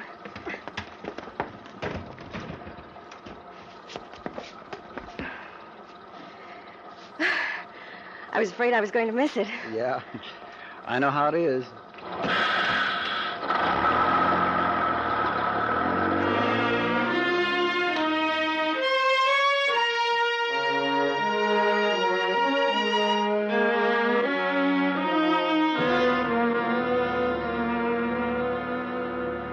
I settled back and watched the city drift away into desert country. As buses go, it was pretty quiet. There was a 6 or 7 year old kid with his mother a couple of seats forward, but he dozed off almost as soon as we got running. I took a look at the girl sitting next to me. Oh, not in the way you might think, but because in my business you get to learn to look at people. You never know who it might be. She must have felt me watching, and she lowered the magazine she was reading. Would you care to look at one of these? Oh, well, that's nice of you. I always forget to buy them. This one's a mystery. I don't usually read them, but on a long trip, they kind of pass the time away. Yeah, they do. How far are you going? New York. Oh, that is a long trip, all right. I'll say. I haven't been back for 10 years. Bet it's changed. I guess so.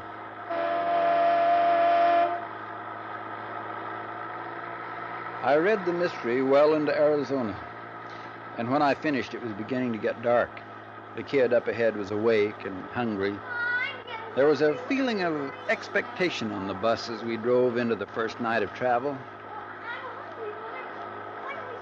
Did you enjoy it? Oh, yeah. It was fine. Thanks a lot. What was it about? Spies. They're real exciting. I like spy movies sometimes. But I think they do so many of them. You read about it in the papers all the time. I don't know, you'd think people would get sick of it. Yeah, I guess you're right. They're exciting, like you say. But I bet it isn't really like that. Yeah, I doubt. Oh, say, my name's Charlie. Charlie Rader. Oh, how do you do? I'm Julie Spaulding. Hi. That kid sounds as hungry as I am. Yeah. We ought to be stopping soon. I hope so.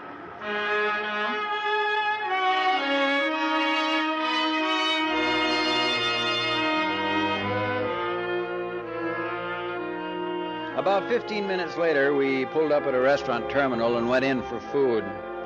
I watched for any new passengers who might be getting on. I didn't see anybody, and as soon as I finished my sandwich and coffee, I sent a telegram to New York, then got back on the bus. The girl, Julie, and I seemed to be hitting it off, and it was pleasant enough to pass the time. After we got rolling, the kid up ahead decided to sing himself to sleep. It was like a crooning over and over again, the same song, the same few notes. I guess it put everybody else to sleep except him.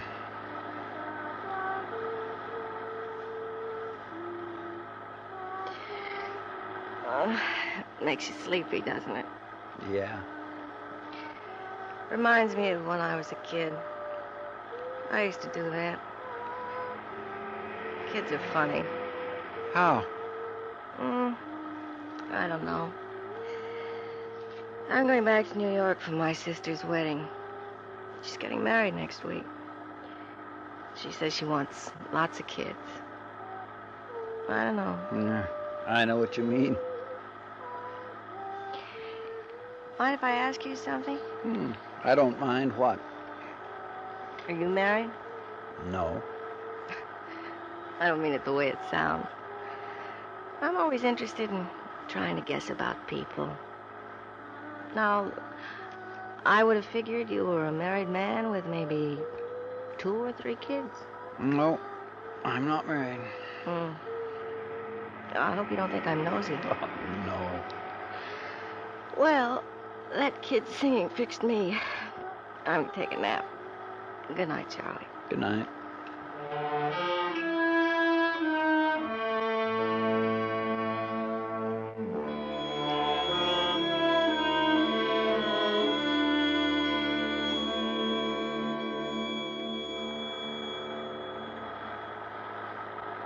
I must have dropped off, too. And when I woke up, she had her head on my shoulder. A lock of her hair was falling over her closed eyes. And then I knew something was different on the bus.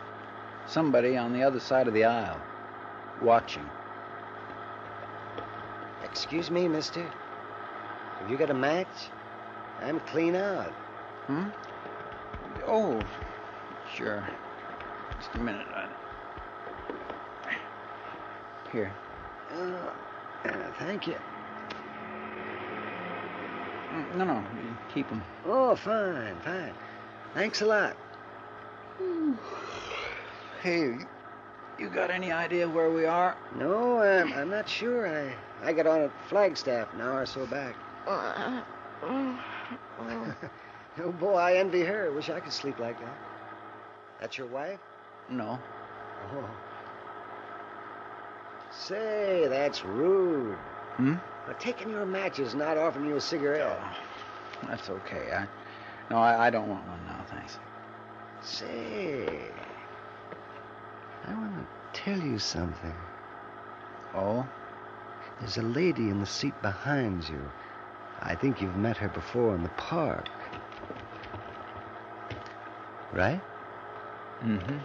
We brought her with us to identify you. But she gave us a pretty good description back in L.A. Good for her.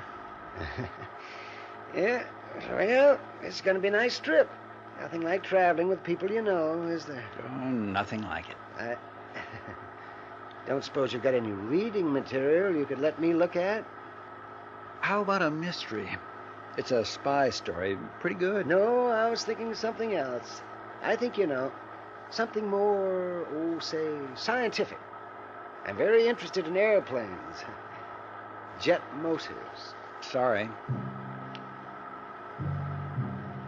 He looked across at me, smiling, pleasant. And to anybody watching, it was nothing more than the casual conversation of two strangers brought together by the night and sympathy of loneliness. Then he leaned back, and reaching inside his jacket, brought out a small automatic, which he kept very carefully hidden from any eyes but mine. I always carry this with me on a trip. You never know. Oh, I knew all right. If they couldn't buy what they wanted, there were other ways. That's what he was telling me. And I saw in the man's smiling face that I'd never reach New York unless I killed them before they killed me.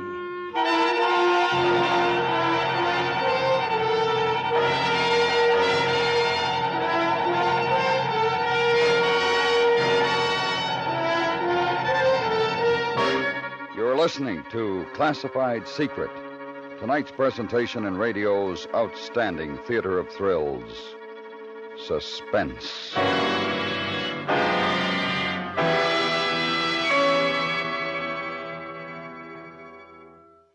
Nine solid years of applause. That's the wonderful record of popularity that belongs to Arthur Godfrey's Talent Scouts, now in its 10th year. Enjoy the fun with the inimitable Redhead this Monday night on most of these same stations.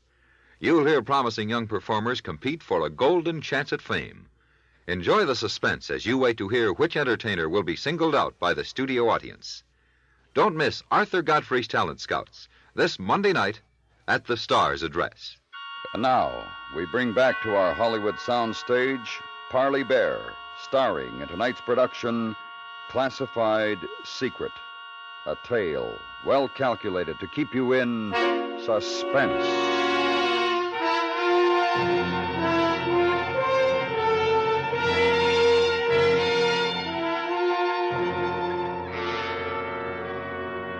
Julie and I had breakfast somewhere in New Mexico. The woman from the park and the man who carried the small automatic sat in a booth while we ate at the counter. I'd thought about things most of the night, and I decided to tell the girl, not too much, but enough so that she might be able to help. And I knew I'd need some help.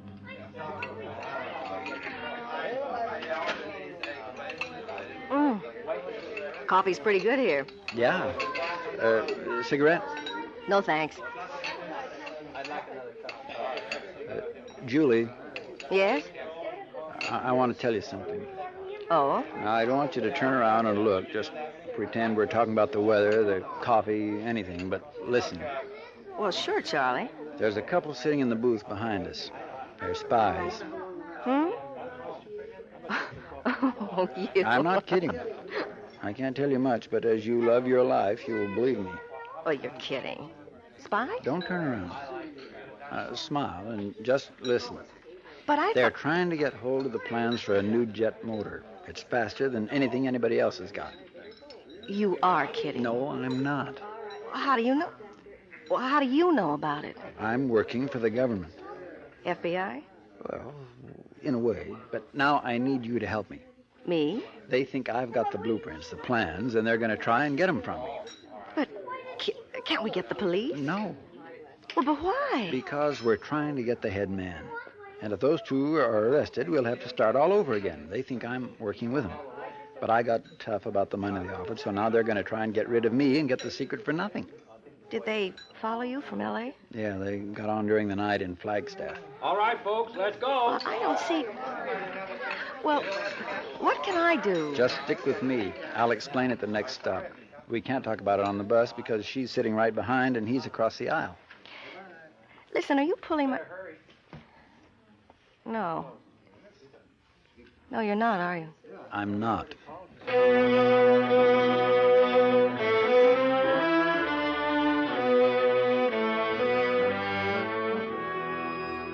We went on through New Mexico and the Pink Rock and desert. We talked a lot of nonsense, and after a while I could see she was getting back to the idea that I'd been kidding. Especially after the man with the gun introduced himself as Mr. Hutchinson and started to talk about fishing. It was about half an hour before our lunch stop. Now, you take some of that Northern California country.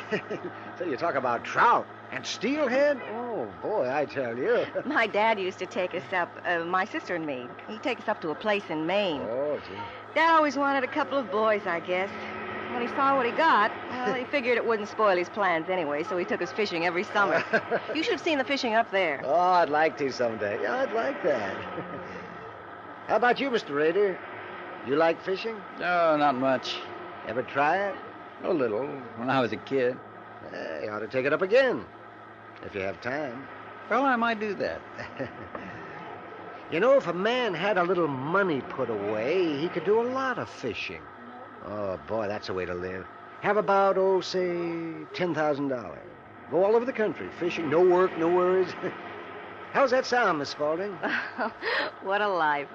It would take more than 10,000. Oh, I don't know. 10's better than nothing. Say, did you ever look at the road? They went on talking, and I did some thinking. He was smarter than I'd thought. Looked like a nice, average guy and behaved like one. That's one thing I'd learned. The more ordinary you can be, the less you're going to be suspected. And these people had it down to a science. It wasn't going to be easy because I was going to have to convince Julie all over again. I could see that. My chance didn't come until that evening after our dinner stop. By that time, the woman in the park, who went by the name of Lisa Nyland, Hutchinson, the girl, and myself, all four of us were buddies. We'd pulled up over the Colorado border. There was some kind of trouble up ahead, a slide or a wreck, and the driver told us we'd have half an hour or so before we went on.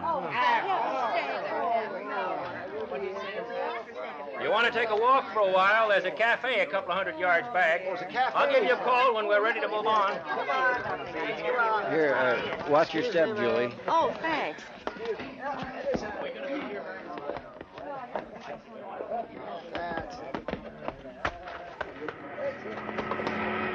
Oh, well, gee.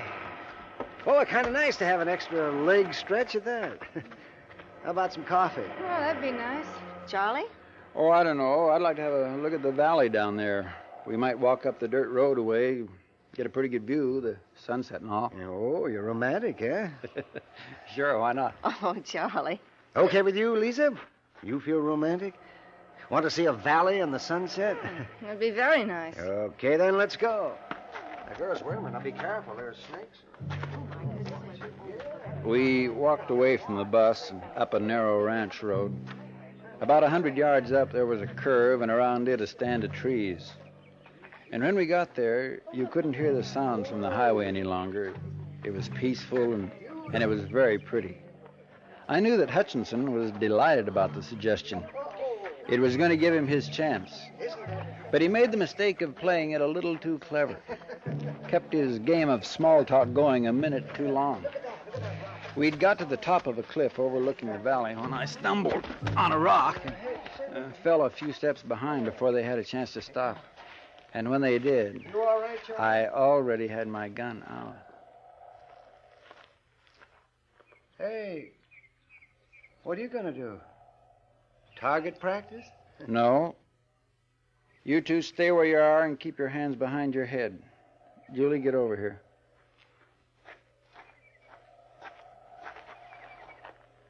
Charlie, are you sure?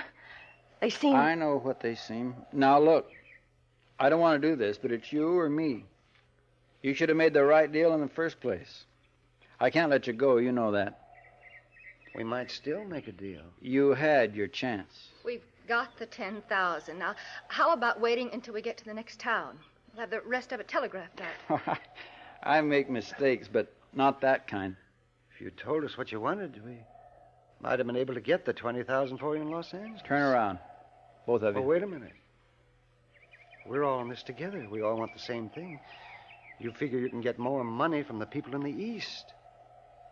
Okay, give us a chance to get it for you. We're in contact with them. Turn around. Well, they give us our orders. What difference does it make? Look, you shoot us. What do you think they'll do? They won't let you get away with that. They'll kill you. Charlie, you can't just shoot them. Turn them over to the police. You can't just shoot them. Be quiet. He can't tell the police, Julie. He's with us. Only he wants money out of it. And he thinks he'll get more from the head man in the east. Turn around, and I'm not going to say it again. Charlie, don't. I know you've got a duty, but you can arrest them, please. You could still. I told you to be quiet. Arrest? Arrest? Listen, Raider. You're not going to... Oh, you're not going to kill us over 10,000? Boy, that's murder. Even if... Miss Nyland dropped instantly. Hutchinson held his middle for a second and tried to keep his balance. I shot him in the back of the head. I knew he was dead before his body slipped to the ground. The girl just stood next to me, her hands tightly covering her mouth. She was shivering. I took a look out across the wide valley. The sky was turning purple.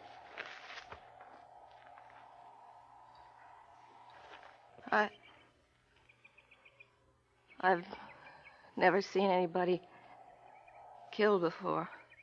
I'm sorry. Couldn't you have arrested them or something? Couldn't you? Did you have to? I had to. They wouldn't have stopped at killing both of us if they'd had the chance. What are you going to do? What are you going to do now? I've got to get the money for evidence. What are you going to tell the driver? He'll ask where they are. Charlie? Driver's going to wonder where they are. Charlie, what are you doing? I've got to put him over the cliff. Oh, no! No! I've got to. Oh!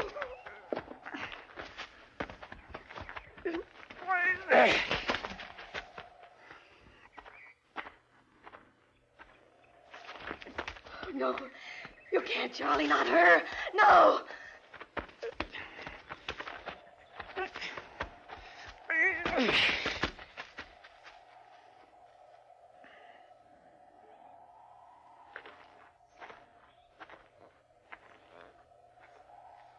All right. Come on. We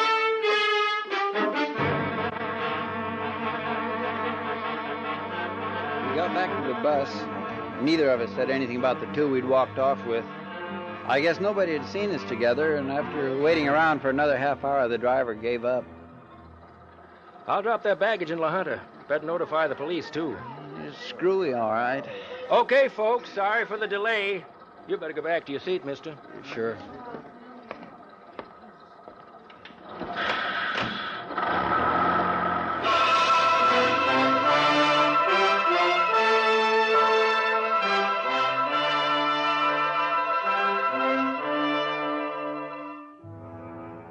I was starved when we pulled into the depot at La Junta. I'd already made up my mind to lay over and take a detour on another bus. The girl wasn't going to be able to keep quiet much longer, and I had to get rid of her. We got out of the bus, and two men were standing alongside, waiting. Just a minute, please. We're special agents for the FBI. Search him, Larry.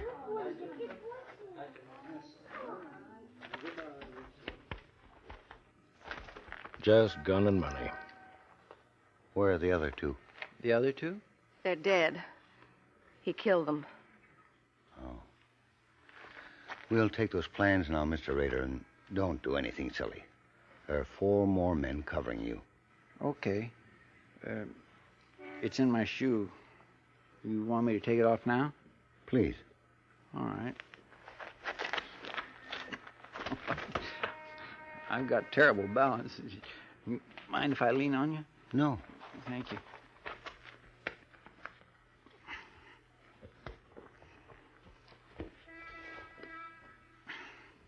Here we are. Thank you, Mr. Rader. This isn't worth anything, really, you know. We planted it in the factory in L.A. for someone to steal. What we wanted was to be led to the top man in New York, and when you sent that wire to him from Arizona, we got him. Uh-huh. We were worried about you, Julie, when you didn't call us from Albuquerque. I didn't get a chance. He was with me all the time. Is she Oh, my. Is she... Are you playing spy, too, Julie? I'm working for the government, Mr. Rader. She's been following you since you stole the plans. Well, you fooled me. I'll bet you fooled Hutchinson and Nyland, too. It won't matter to them, though, will it? Well, that's the way it goes. Take him away, will you? I had to watch him murder those two. I don't want to hear him laugh about it. Come on, Rader. We've got a car waiting. Sure. So long, Julie. Nice to have met you.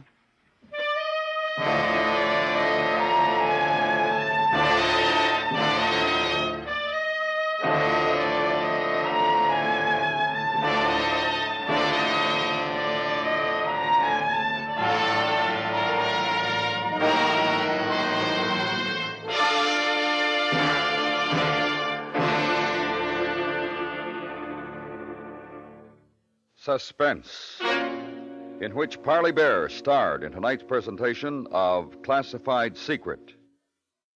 Be sure to listen next week for another presentation of radio's outstanding theater of thrills, Suspense.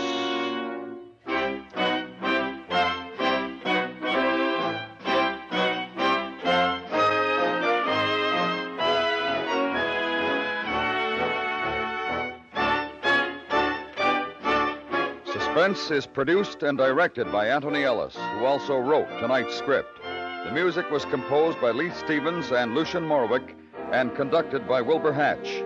Featured in the cast were Virginia Eiler, Charlotte Lawrence, Richard Beals, Howard McNear, Charles Seal, and Jim Nasser. Listen Friday night for the 21st Precinct. The hard-hitting 21st Precinct Police will give us another graphic view of big city protectors at work. There's danger every minute, human interest every second, when Metropolitan Police try to unsnarl personal problems, hunt the missing, solve the crimes, protect the public, sometimes from itself. Remember, Friday nights on most of these same stations. Hear the 21st Precinct.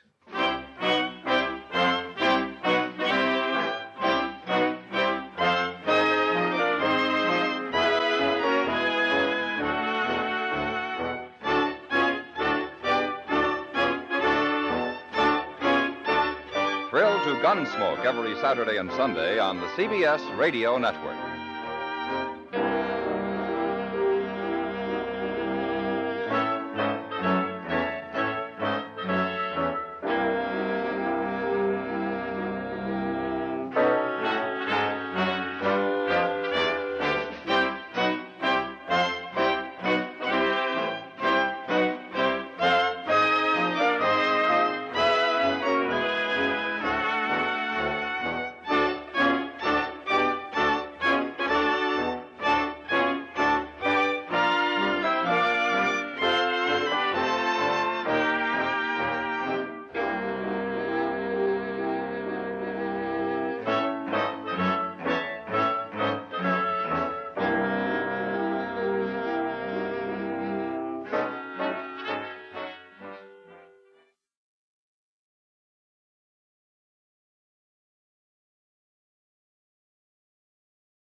Wrigley's Spearmint Chewing Gum, the refreshing, delicious treat that gives you chewing enjoyment, presents for your listening enjoyment John Lund as Johnny Dollar. Hanley Conrad, Johnny. Oh, how are you, Mr. Conrad? Fine.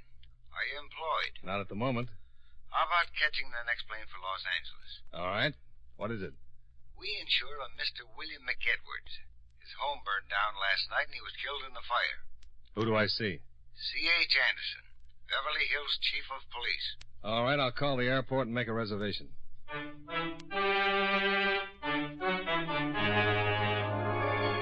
The makers of Wrigley's Spearmint Chewing Gum bring you John Lund in another adventure of the man with the action-packed expense account, America's fabulous freelance insurance investigator. Yours truly, Johnny Dollar.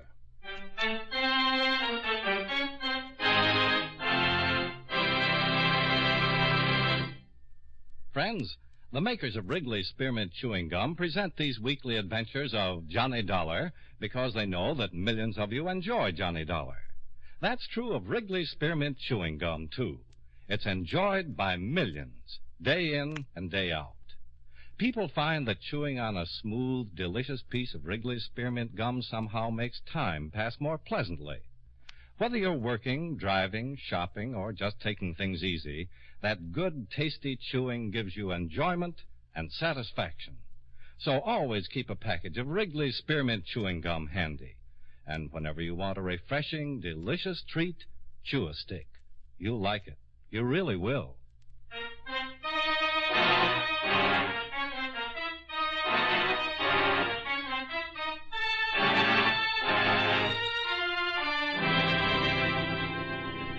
Expense account submitted by Special Investigator Johnny Dollar to Home Office, World Insurance and Indemnity Company, Hartford, Connecticut. The following is an accounting of expenditures during my investigation of the Amita Buddha matter. Expense account item 1, $193.55, plane fare and incidentals between Hartford and Los Angeles. I arrived at the Los Angeles airport the next morning, rented a car, and drove it to the hotel, where I registered and put in a call to Chief Anderson at the Beverly Hills Police Department. An hour later, we were sitting in his City Hall office. Lieutenant Hankins got the call at 7 minutes after 6 in the evening, placed by a neighbor. House was almost completely gutted by the time the fire department got it under control. Hankins found McEdwards' body in the bedroom. He'd been alone in the house? Yeah. His wife returned about an hour later, found her husband dead. Swell homecoming. How'd the fire start? We're not sure. It started in the bedroom. One thing's pretty certain. It wasn't an accident. What do you mean? The first cursory examination by the coroner's deputy indicated the victim had burned to death. This morning, we got another report. Further examination at the morgue showed McEdwards had been stabbed. What? Mm-hmm. Also hit over the head, severe skull fracture. So you think McEdwards was killed first and the fire started to cover the crime? Yeah. That's how I came into it. Ordinarily, Lieutenant Hankins would handle the whole thing. This murder angle is confidential, Dollar, until the coroner files an official report. Sure. Any suspects? No, not yet. Well, thank you, Chief Anderson. I think I'll go out and talk to the widow. That's all right with you? Sure. But don't mention the murder angle. I won't. Where's she staying? With her mother in Encino.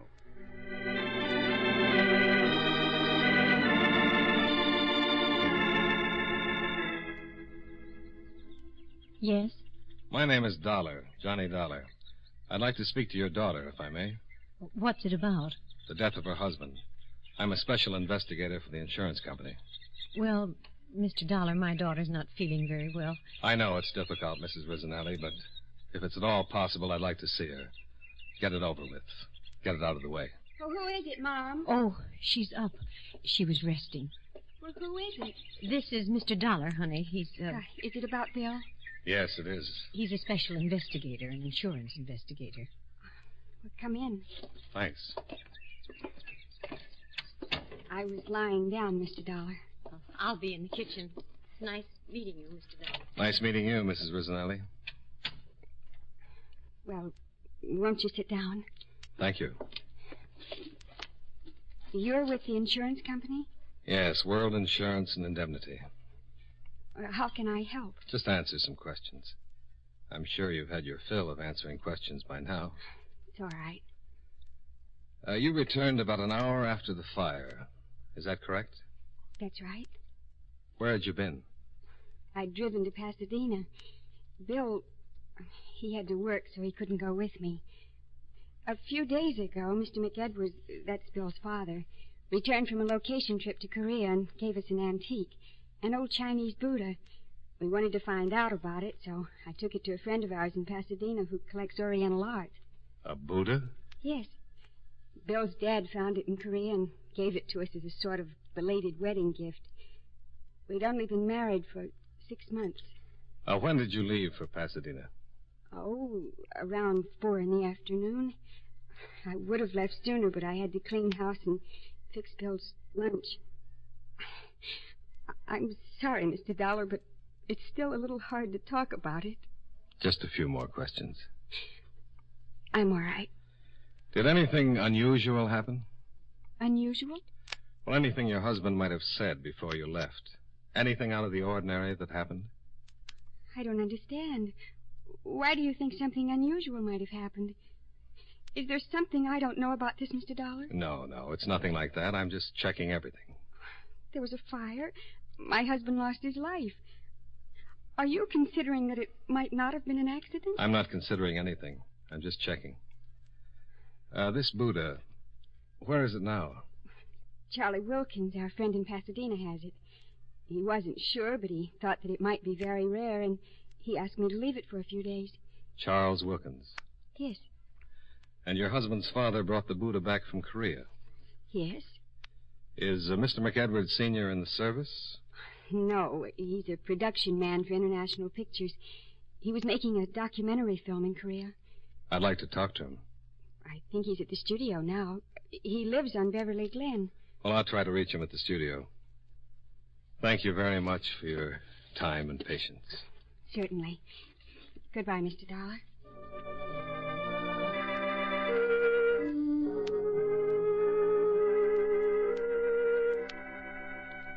I left the attractive Valley home and drove back to the hotel, where I put in a call to International Studios for John McEdwards, the victim's father.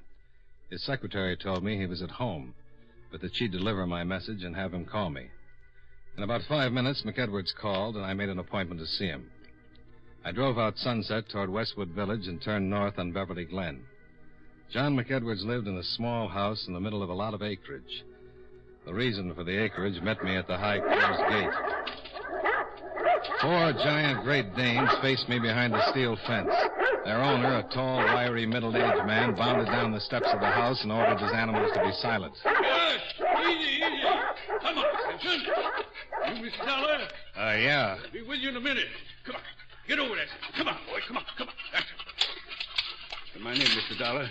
Wouldn't it be just as well if we talked out here? They won't hurt you. Come on in. Now, easy. Well... Easy. Nice doggy. They're all right. Just as friendly as they can be. Well, by gosh, they are. I'm McEdwards. Glad to know you, Mr. McEdwards. Oh, easy, boy. Sammy, I'm just shaking his hand. Come on into the house. Fine. Sure hate to run into that pack if you weren't around. They wouldn't do anything unless maybe you tried to break in the house or something. There's an article in the paper not too long ago about some guy trying to break in a house. The owner's Great Dane spotted him going in the window and broke his neck. Broke his neck? Yeah.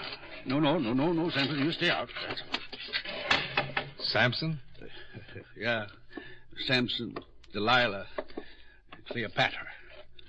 I call her Patty. And the Duchess. Sit down. Thanks. The Duchess is the mother. She threw 12 her first litter. I kept 3. Well, you didn't come here to talk about dogs. Can I get you a beer? No, thanks. You want to talk about Bill? Yes. Wonderful boy. Terrible thing. I'm just trying to keep busy and not think about it. It's pretty tough. You raise a boy and see him through all these years. Yes, sir. What do you want to talk about? How long were you in Korea, Mr. McEdwards? About 3 months. I understand you brought back an old Buddha. Yeah. Why? I saw your daughter-in-law, she told me. How's she taking it? Pretty well, I'd say. Yeah, what a wonderful girl.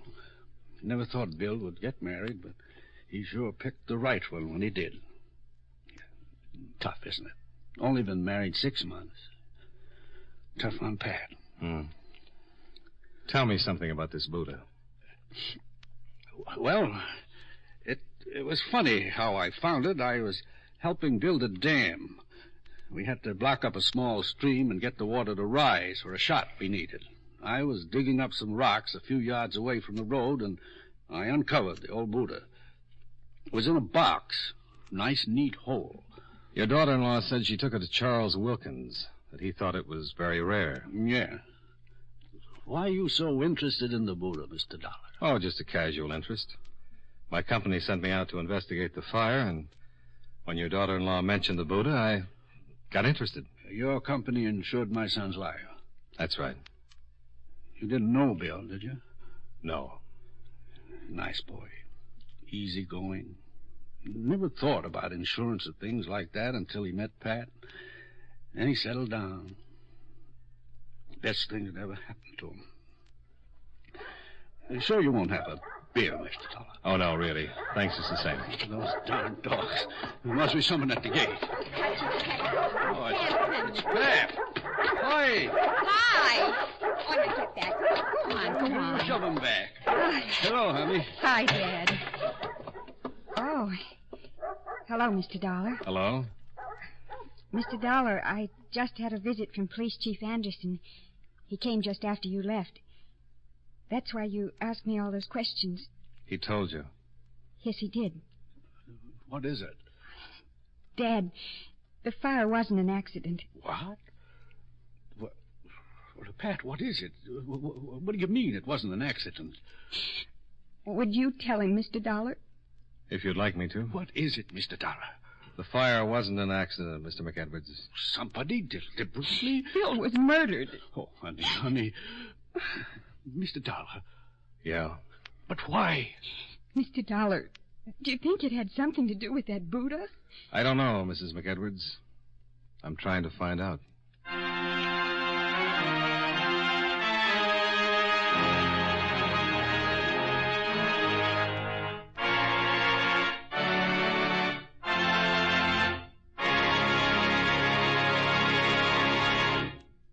Friends, Wrigley's Spearmint Chewing Gum is a refreshing, delicious treat you can enjoy just about any time. Even when you're busy working, you can slip a stick of Wrigley's Spearmint in your mouth and enjoy that pleasant chewing. The lively, full-bodied spearmint flavor cools your mouth and freshens your taste. The good, smooth chewing helps relieve pent-up tension, gives you satisfaction. As a result, you seem to feel more relaxed and get more enjoyment out of what you're doing. So enjoy chewing Wrigley's Spearmint Gum while you work and at other times, too. Get a few packages next time you're at the store. That's Wrigley's Spearmint Chewing Gum. Healthful, refreshing, delicious.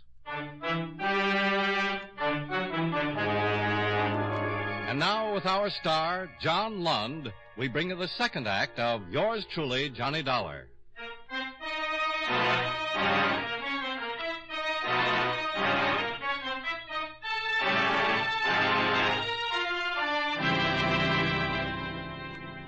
John McEdwards walked me down to the gate and through the Great Danes. Then I drove to Pasadena and met Mr. Charles Wilkins, authority on Oriental art. I can't say absolutely. I'm still doing research, but I believe the Buddha to be the original Amita image Buddha. What does that mean? Well, in Buddhism, there's more than one Buddha. Each may have an earthly life, but there is never more than one in the world at any time.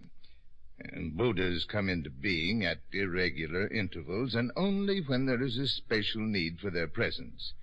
In the Mahayana system of Buddhism, there are 300 million Buddhas, but the Amita is one of the 5 Buddhas of contemplation. And the Buddha Mr. McEdwards found is the original Amita? Yeah, I'm almost positive that it is. I believe its origin dates back to sometime around 200 B.C. What would you say it's worth? Well, that would depend. To a responsible collector, there's really no way of telling.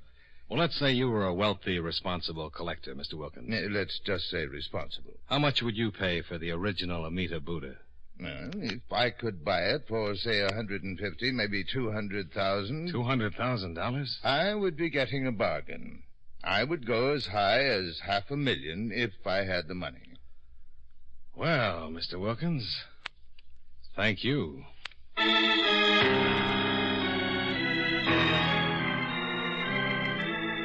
This thing is worth $500,000? That's what the man said. Well, now, that's what I call a motive. Yeah. If the Buddha is really an art treasure, then the U.S. Customs Office is going to be very interested. That's their affair. I'm interested in who killed Bill McEdwards. Well, I don't know where this will take us, but at least it's a lead, only the real one I've had so far. We questioned all of the victim's associates, and what we could find out, he didn't have an enemy in the world.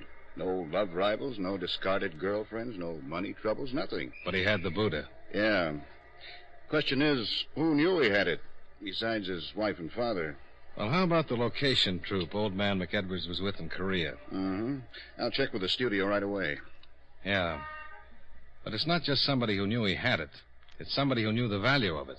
Somebody who's hep to Oriental art, huh? Maybe the guy who buried it. Why would anybody stash a prize like that in a hole in the ground? Well, for safekeeping, maybe. There's been a war in Korea. Yeah, well, thanks for telling me. But say it was the person who buried the thing. Why would he have to steal it? He could just step up and claim his property. If he was the rightful owner. But suppose he stole it in the first place. Yeah.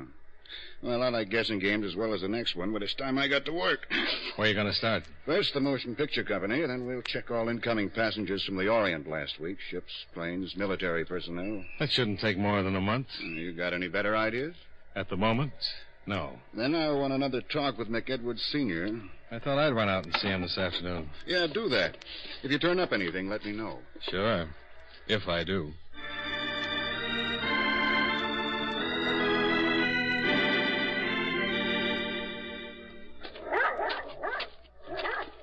Come in, Miss Dollar.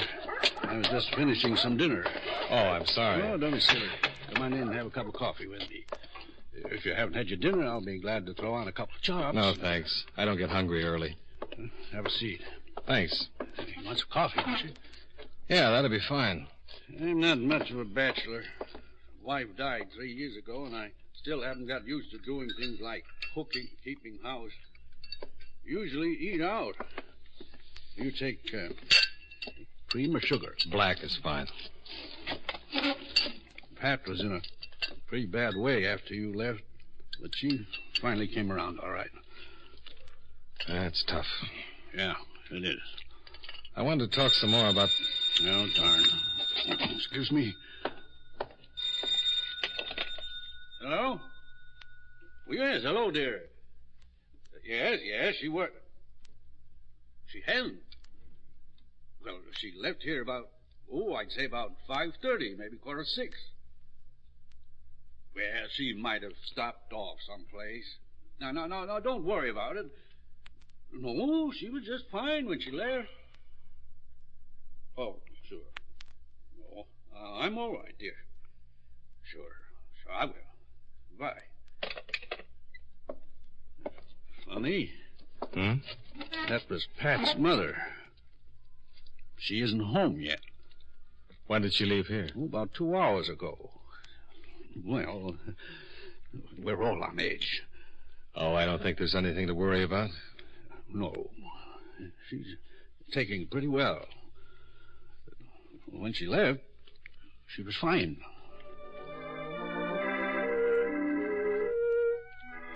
I talked with Mr. McEdwards for about another hour. He told me everything he could about the Buddha and his trip to Korea. He looked dead tired. His eyes were beginning to show the strain. I decided to say good night and forget the rest of the interrogation until the next morning when the phone rang again. Hello? What? I'm sorry, I didn't... Yes, that's right. Yes. But wait. Hello.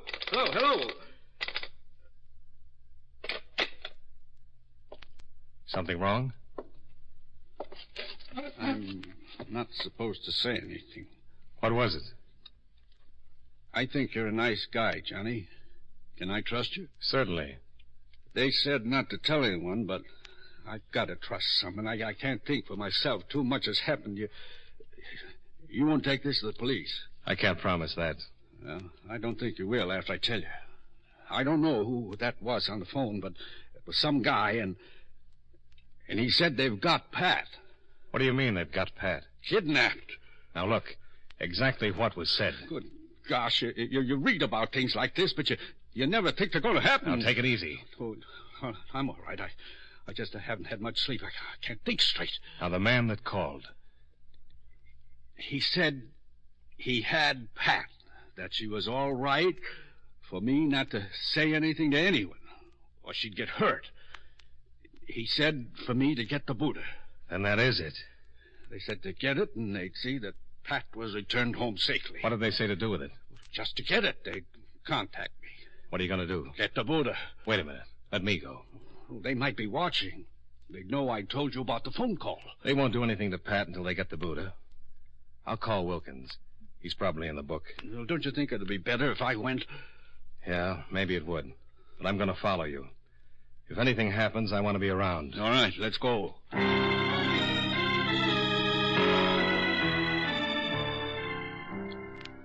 Wilkins turned over the Buddha while I waited outside his house, watching for anyone who might have followed. The drive back to McEdwards' home was uneventful. No single car stayed with us for any length of time from the freeway to Beverly Glen. While McEdwards opened the gates and drove his car into the garage, I parked in a secluded spot some 50 yards away from the house and walked back, where I met McEdwards at the foot of the front steps. You think we were followed? No, I don't think so. Well, I've got the Buddha. What do I do with it? Wait till you hear from them. They said they'd contact you. Yeah? Think I should call Pat's mother and tell her what's happened? No, not yet. No sense in worrying her until we find out what's going to happen. But, Dad... Pat! Good evening, Mr. McEdwards. John McEdwards had visitors, 2 men. One rather slight, fairly young. The other an enormous man, a good 6.5 feet that must have weighed well over 300 pounds. The slight one held a .38 pointed in our direction. Pat started across to McEdwards, but the big man stopped her. Sit down. What is this? Allow me to introduce myself. Alan Sutka. And this is my friend, Don Roach. We've come for the Buddha. I let him in with my key, Dad. I had to. Sure. It's okay. Who's your friend, Mr. McEdwards? Yes, I warned you not to confide in anyone. This is Mr. Dollar. He's just an old friend. How unfortunate for Mr. Dollar. You've gone to a lot of trouble to get this Buddha. Indeed I have. Nearly 5 years, to be exact. Now, what is your interest in this matter, Mr. Dollar? Purely professional. Are you a policeman? Not quite. I see. Mr. McEdwards isn't responsible for my getting mixed up in this. I was here when you called and forced him into telling me. As I said before, most unfortunate. Now, Mr. McEdwards, I'll take the Buddha. Not yet, you won't. Oh? Perhaps you don't understand. Yeah, that's it exactly. Which one of you bums killed my son? Killed your son? He was killed, Sutker. The fire didn't work. The police know all about it. Indeed. Come on, Mr. Sucker.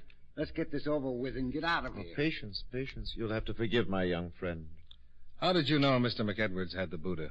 Its discovery made the Tokyo papers. I did some checking, found out when Mr. McEdwards was returning to the States, flew here to meet him. Why'd you kill my son? I don't mind telling you. Under the circumstances, I cannot afford to let any of you live. Your son discovered Roach here in the act of burglarizing his home. He protested too much. Roach had to kill him. It wasn't premeditated. We assumed the Buddha was in the house. We knew that Mr. McEdwards here had delivered it to his son the night before. Why, you... Take it easy, take it easy. Mr. Dollar's right. Should you get out of hand, Roach will shoot you on the spot. Now, if you don't mind, I'll have that Buddha. Oh, Dad. Without hysterics, if you don't mind. Just one more question. How did you know about the Buddha? Mr. Dollar, I've known about that particular Amita Buddha for many, many years. Another man knew about it also. Unfortunately, he was the first to locate it. His name was Wu Sung, an Oriental collector. He discovered the Amita Buddha in a Tibetan temple shortly after World War II and stole it, then smuggled it out of Tibet and into Korea. I followed him, made him a handsome offer, but he refused to sell. He died under rather mysterious circumstances, but I didn't have the chance to leave Korea with the Buddha. The war. Very astute, yes. The communists suddenly attacked, and there was absolutely no way I could get the Buddha out of the country without someone discovering it. So you buried it? A few hundred yards from Wu Sung's home. I imagine the house has long since vanished from the face of the earth. I bided my time in Tokyo, waiting for hostilities to cease, but as fate will have it, Mr. McEdwards uncovered my prize. Mr. Sutka, you talk too much. I enjoy it, Roach. And after all, what good will the information be to our friends? Come on, let's get the Buddha. Yes. Now, Mr. McEdwards, you will either turn over the Buddha, or Roach will kill you immediately. Give it to him. Here. Thank you. Now, if you'll all lead the way down into the yard, we'll proceed to my car and take a short trip. Oh, Dad. It's all right, honey. Now, if you please. Beautiful animals, Mr. McEdwards. I'm glad they were penned up when we arrived. They could have caused no end of trouble. They still can! McEdwards had belted the big boy right in his enormous middle, and Roach stepped in and swung his gun. As McEdwards dropped, the dogs, penned in behind the tall fences, went crazy. Sampson, the big male, went over the 10-foot fence like it wasn't even there. Before I knew it, I was up to my elbows in Great Dane. Sammy, let him alone! Oh, he's got it! Hey, Delilah, get back there! Are you all right? Yes, I'm all right. Mr. Dollar? Yeah. Why didn't they go after me? They knew you were helping. My face. Get a doctor. This one's pretty bad. How's the big one? Huh. You were right about Danes. What do you mean? The one you were telling me about that broke the man's neck. The fat man ran into the same sort of situation. He's dead? He sure is. Well, that's the way it should be. Samson was my son's talk.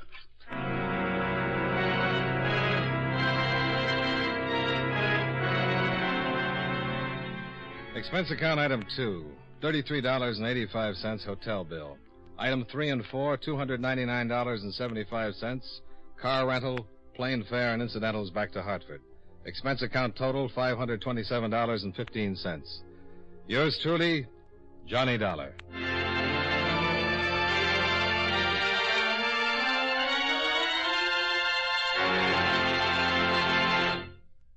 Remember, friends, Wrigley's Spearmint Chewing Gum is a refreshing, delicious treat you can enjoy just about any time. Chew a few sticks of Wrigley's Spearmint during the day and see how the good chewing helps you keep feeling fresh and alert.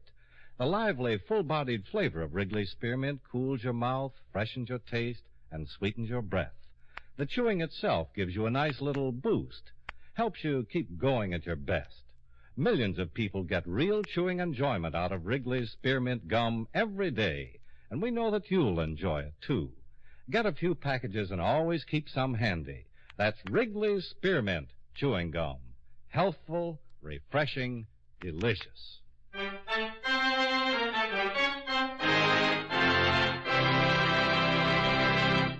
Yours truly, Johnny Dollar, brought to you by Wrigley's Spearmint Chewing Gum, stars John Lund in the title role and was written by Blake Edwards with music by Eddie Dunstetter. Featured in tonight's cast were James Nusser, John Stevenson, Jeanette Nolan, Sammy Hill, Bill James, Herb Butterfield, Robert Griffin, and Edgar Barrier. Yours truly, Johnny Dollar, is produced and directed by Jaime Del Valle. The makers of Wrigley's Spearmint Chewing Gum hope you enjoyed tonight's story of Johnny Dollar and that you're enjoying delicious Wrigley's Spearmint Gum every day. This is Charles Lyon, inviting you to join us again next week at this same time when, from Hollywood, John Lund returns as... Yours truly, Johnny Dollar.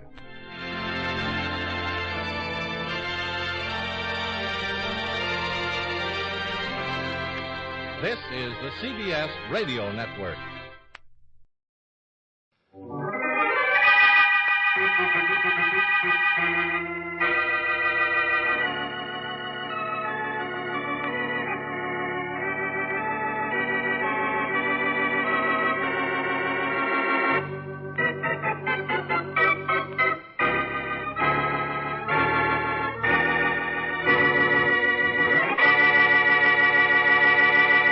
No, Dr. Austin, I just won't believe it. I know my grandfather was murdered. But that's impossible, Linda. Your grandfather was in a hospital bed, attended by several doctors, I among them, when he died. Yes, I know that.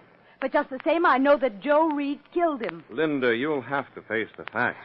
I know as well as you do that Joe Reed hated your grandfather. But your grandfather died a natural death. He suffered from heart trouble for 18 years.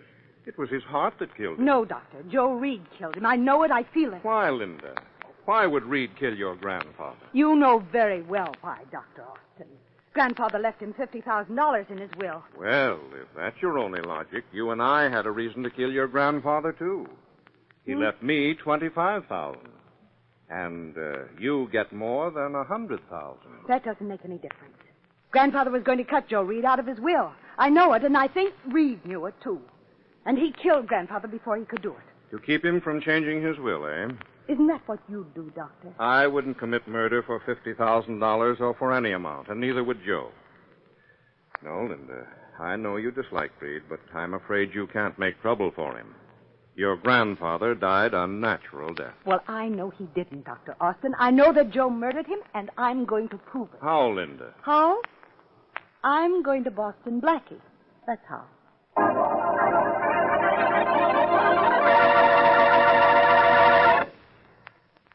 Now, on to Dick Calmer as Boston Blackie. Enemy to those who make him an enemy. Friend to those who have no friend.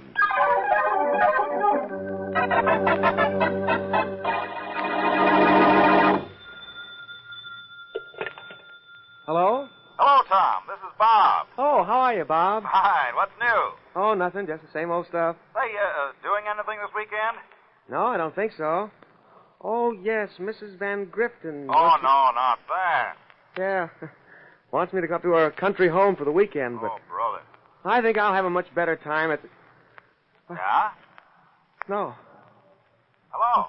Who are you? Hello, Tom. Put down that knife. Hello? Tom!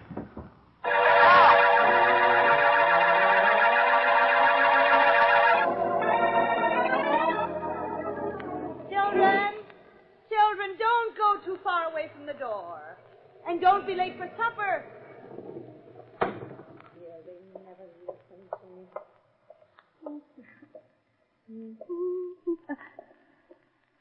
Where did you come from? Who are you? No, put down that knife.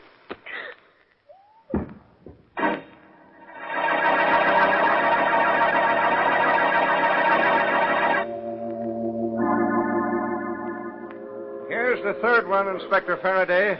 Lying right here on the dock where Patrolman Murphy found him. The third one in 5 hours.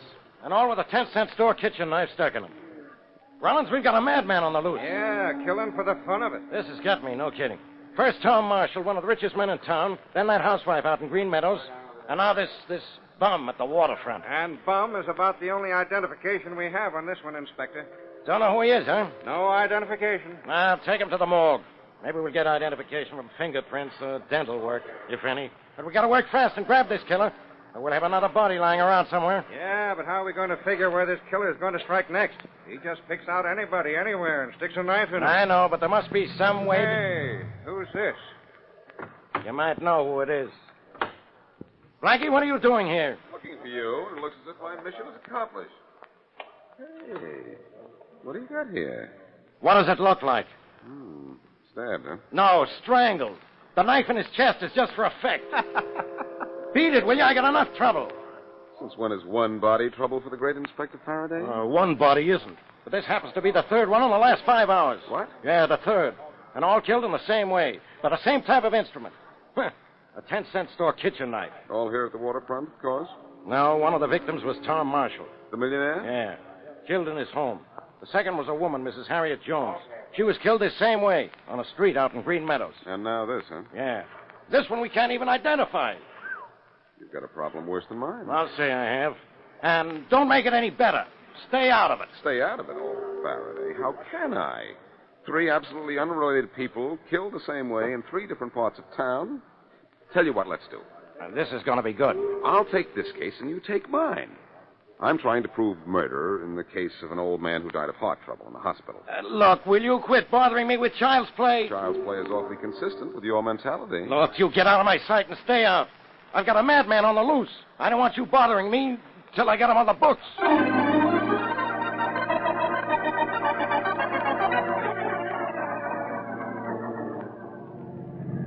Where are we going, Blackie? The city hospital, Mary, to see Dr. Austin. What can he have to do with the 3 madman murders? Nothing, Mary. Faraday won't let me work on that case with him, and he won't give me enough information so I can go to work on it myself. So? So I'm going to see what I can do for Linda Graham. Oh, Blackie, it's just nonsense to believe what she told you about her grandfather being killed. Oh, Mr. Graham died of heart trouble. I know, but she thinks a man named Joe Reed killed him. Now, how? He died in a hospital bed surrounded by doctors. I know that, too. But according to Miss Graham's story, Joe Reed was an old man Graham's secretary. Oh, I see, and all secretaries kill their bosses. Now, what sense does that make? None. Reed was afraid he was going to be cut out of old man Graham's will, so he wanted to kill him before he had a chance to change that will. You say that as if you believe it. No, Mary, I don't believe it. Not yet, anyhow. But Miss Graham came to me in good faith, and I promised her that I'd do what I can for her. So, So you're going to do what you can for her. which is, Nothing? well, not exactly nothing. I'm going to talk to old man Graham's doctor and to everyone else involved, but I'm afraid what I'll end up with is nothing. Well, here's the hospital. Well, here goes nothing.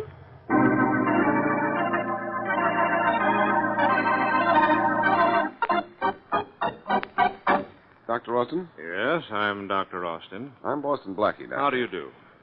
You won't mind if I ask you a few questions, will you? No, not at all, Blackie. In fact, I've been expecting you. You have? Yes. Linda said she was going to see you. Well, she did see me. She thinks her grandfather was murdered. Yes, I know, and by Joe Reed. Uh-huh, because Joe Reed was afraid he was going to be cut out of Graham's will. Any possibility Reed murdered Graham? None whatsoever, Blackie. I treated Graham for 18 years. He died in this hospital in the presence of 2 other doctors, both of whom have attested that heart failure killed him. Thank you, Doctor. It looks as if Graham's death was quite all right, and Miss Linda Graham was quite all wrong.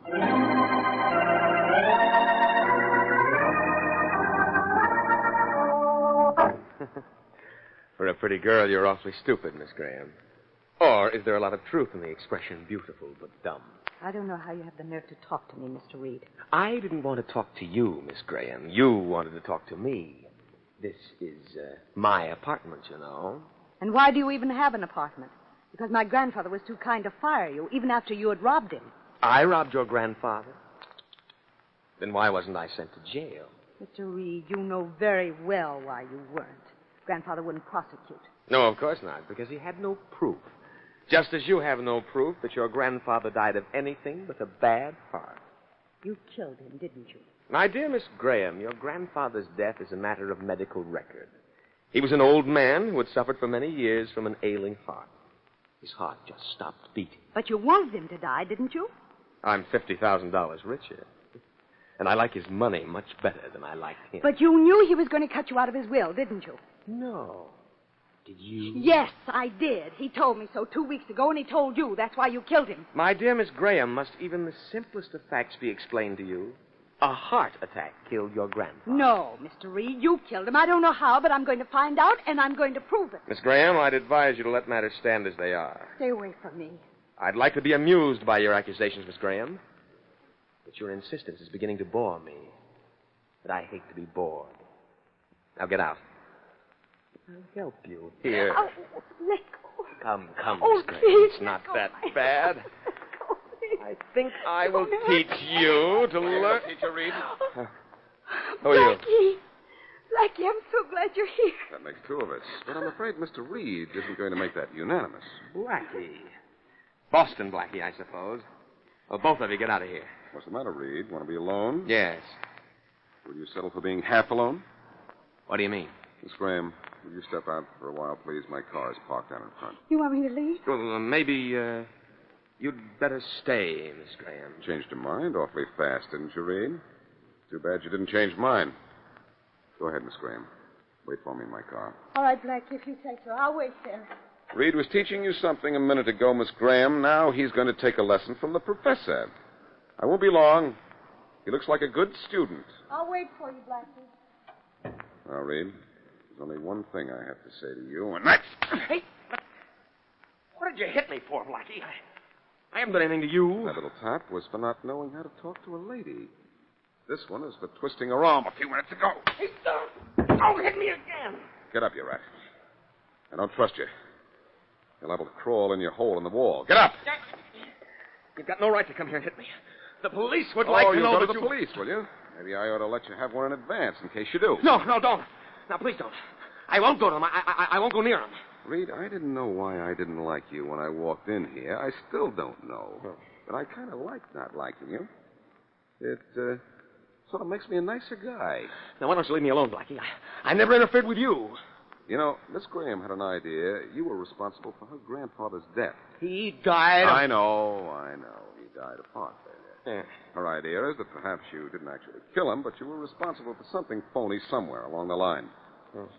And after seeing you, I don't doubt it. Now, let me alone, Blackie. Now, please, let me alone. Sure, I'll let you alone. Only you've given me some cause for thought. You're so exact, so precise. Your clothes, are just so. I wonder how your etiquette is. I wonder if you know the proper way to, let's say, hold a knife.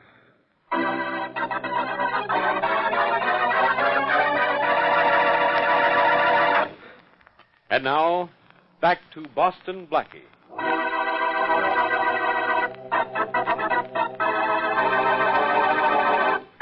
Linda Graham comes to Blackie to accuse Joe Reed of murdering her aged grandfather.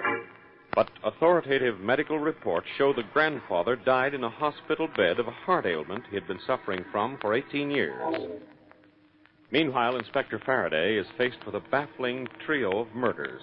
3 people in 3 different parts of town and in 3 different walks of life are murdered in the same way, and all within the space of 5 hours. As we return to our story, Blackie, unable to solve his case, walks into police headquarters to see how Inspector Faraday is doing with his.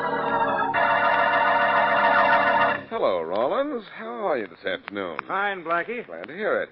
Hey, don't bother to announce me. I'll go right into Faraday's office. Oh, no, you don't, Blackie. The inspector doesn't want to see you. Even if he telephoned for me, Rollins? Oh, he called for you? Well, that's different. Go right in. Thanks, Rollins. Hey, wait a minute. Blackie, come back here. Did the inspector call for you? I didn't say he did, Rollins. My best chance was if I he said had teeth. even if he did. Yeah, that's right, Doctor. Thanks for letting me in. Okay. You got the identification, huh? Good. Thanks, Dr. Parker. Goodbye. Oh, so it's you. Well, the same goes for you, too, Blackie. Goodbye. Now, Faraday, you know you don't mean that.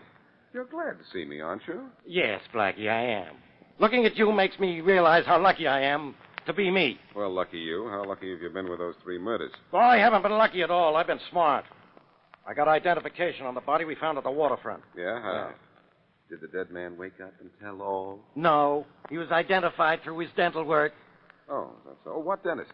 None of your business. Oh, all right. I'll solve the case by tracing back the knives using the stabbing. I've already done that. They can't be traced. They're ordinary kitchen knives bought at the 10-cent stores. And every dime store in town carries them. You just don't want me to help you, do you? I'll tell you a little secret, Blackie. What? No! Faraday, who was the dentist who identified the 3rd victim? None of your business. Oh, come on, Faraday, please. No. Please, Faraday. No, I said. All right. But I'll tell you something else you said, Inspector. What? You were on the phone when I came in, and you said, thanks a lot, Dr. Parker. So what? So Parker is a doctor. A doctor can be a dentist, and I'm going to see him to get my teeth into this case.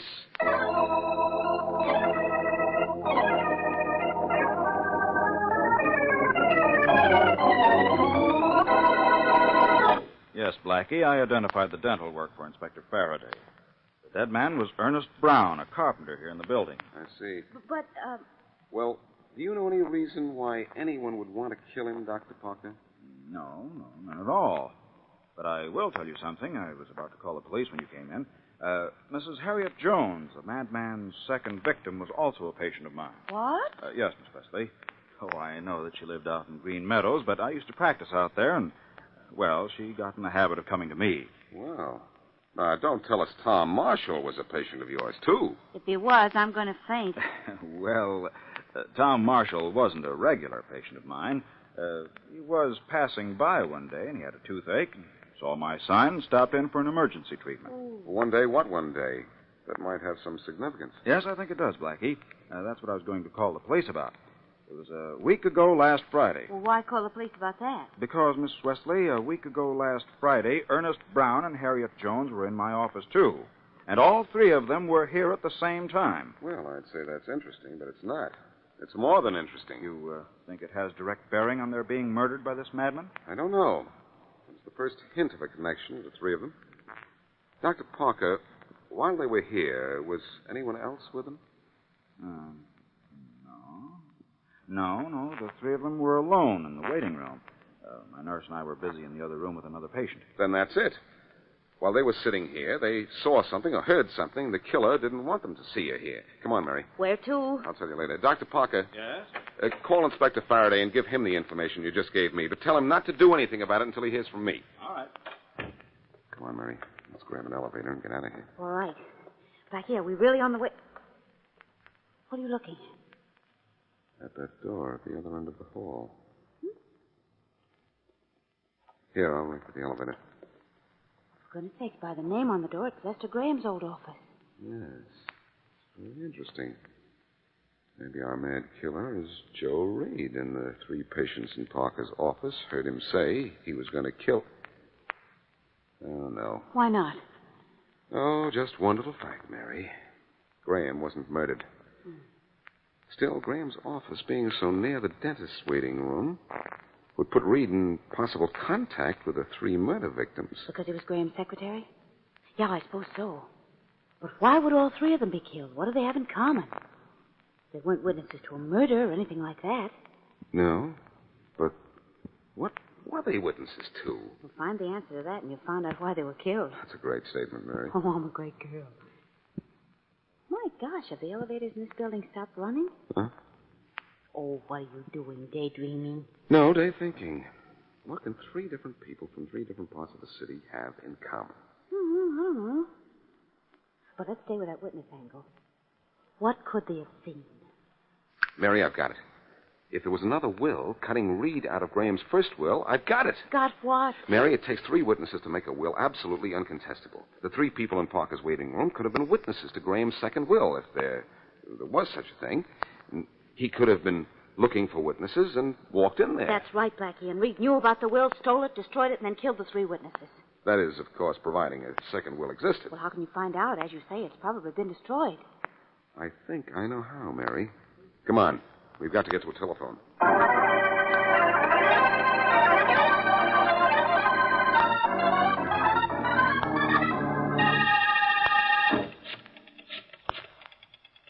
Who are you calling, Blackie? Joe Reed, Mary. And here's hoping he doesn't call my bluff. Here's hoping, too. Here's bluffing. Hello? Joe Reed? Yes? This is Dr. Parker. Who? Dr. Lester Parker, the dentist. I don't think I know you, do I? No, we've never met, but I think we should meet, and soon. Why? I know something I think you should know. What's that? I know why those three people were knifed to death yesterday afternoon. Oh, really? Well, what about it? I think maybe we'd better have a little talk. About what? About why those three people were killed. Look, I don't know what you're talking about. But I do. It's old man Graham's will. The three murdered people were witnesses to it. But I was too, in a way. I just didn't have time to sign my name to it. So? So I saw what was in the will, accidentally, of course. It seems you were cut off without a cent. Now, isn't that interesting? It is to me. It didn't mean anything to me then, but it does now. See me in my office at 10 o'clock tonight, and I'll tell you how much.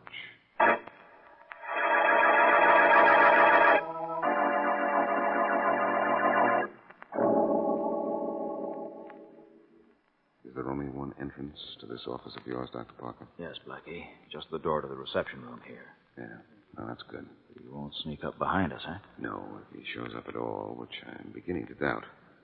It's 10 after 10 already, and not a sign of him. Maybe your trick isn't going to work. Maybe Reed isn't a murderer.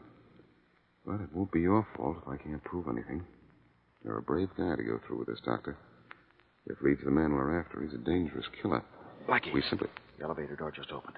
Good, now. Shh. Stay back from the door. Don't worry, I'm back. He's coming down the hall. Yeah, I hear him. Take him into your office when he gets in. But leave the door open so I can hear. I'll get back at this desk now. Just outside the door now. Good luck. Thanks. Hello, Blackie. You here? Oh, Faraday. Blackie, what are you doing hiding in the dark? Not trying to hide from you, Inspector. Turn on the lights, Dr. Parker. All right. I'm afraid our trick didn't work. What trick? And what was Miss Wesley's idea of telling me you were in danger? Skip it. Inspector, you know Dr. Parker. Yes, we've met. Sure. Blackie, what are you up to? I thought I was up to grabbing your killer for you, but it seems my suspect didn't come up to be grabbed. Come on, Doctor. I'll drive you home. Okay, I'll get... You come along, too, Faraday. I'll tell you all about it on the way.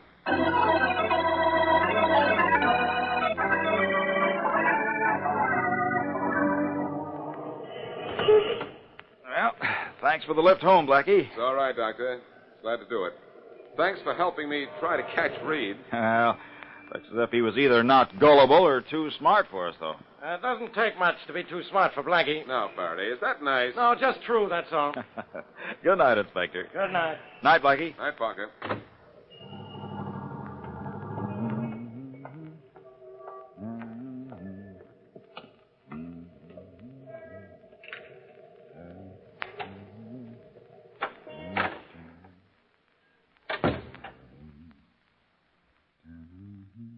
Good evening, Dr. Parker.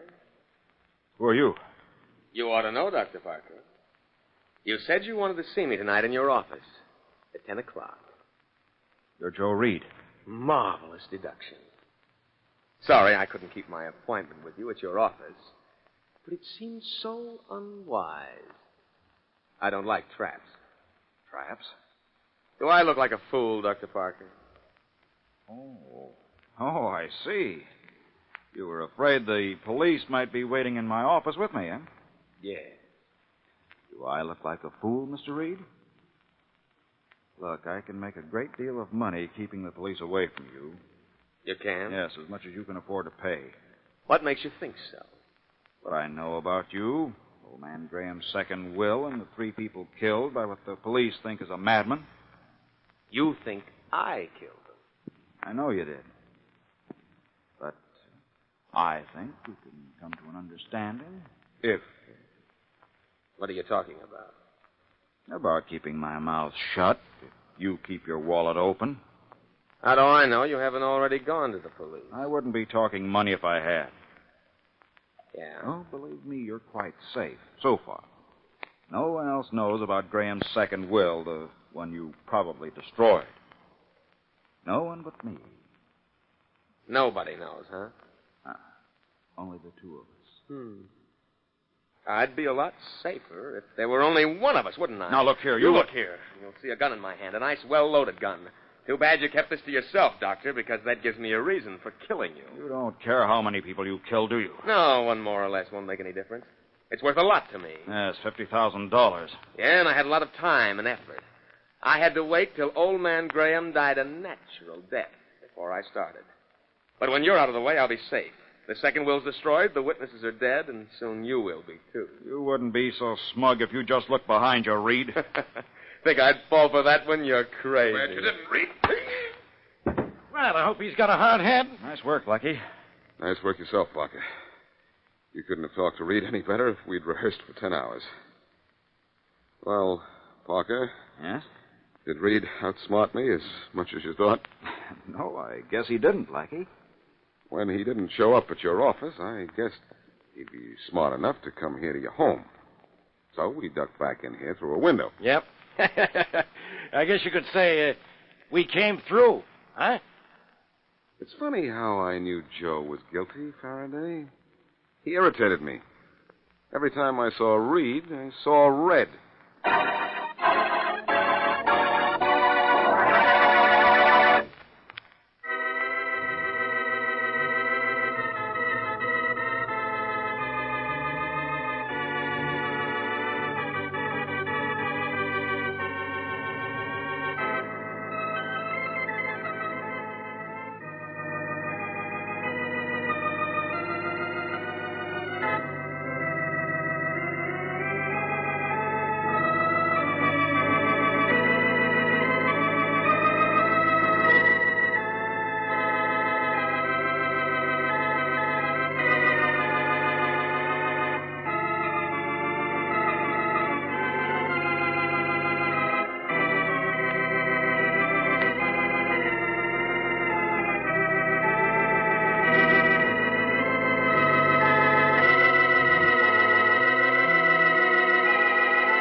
And now, Roma Wines, R-O-M-A, made in California for enjoyment throughout the world.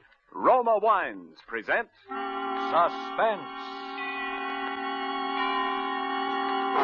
Tonight, Roma Wines bring you Mr. Gene Lockhart as star of Statement of Employee Henry Wilson, a suspense play produced, edited, and directed for Roma Wines by William Spear. Suspense, radio's outstanding theater of thrills, is presented for your enjoyment by Roma Wines. That's R-O-M-A, Roma Wines. Those excellent California wines that can add so much pleasantness to the way you live, to your happiness in entertaining guests, to your enjoyment of everyday meals. Yes, right now, a glassful would be very pleasant, as Roma Wines bring you Gene Lockhart in a remarkable tale of suspense.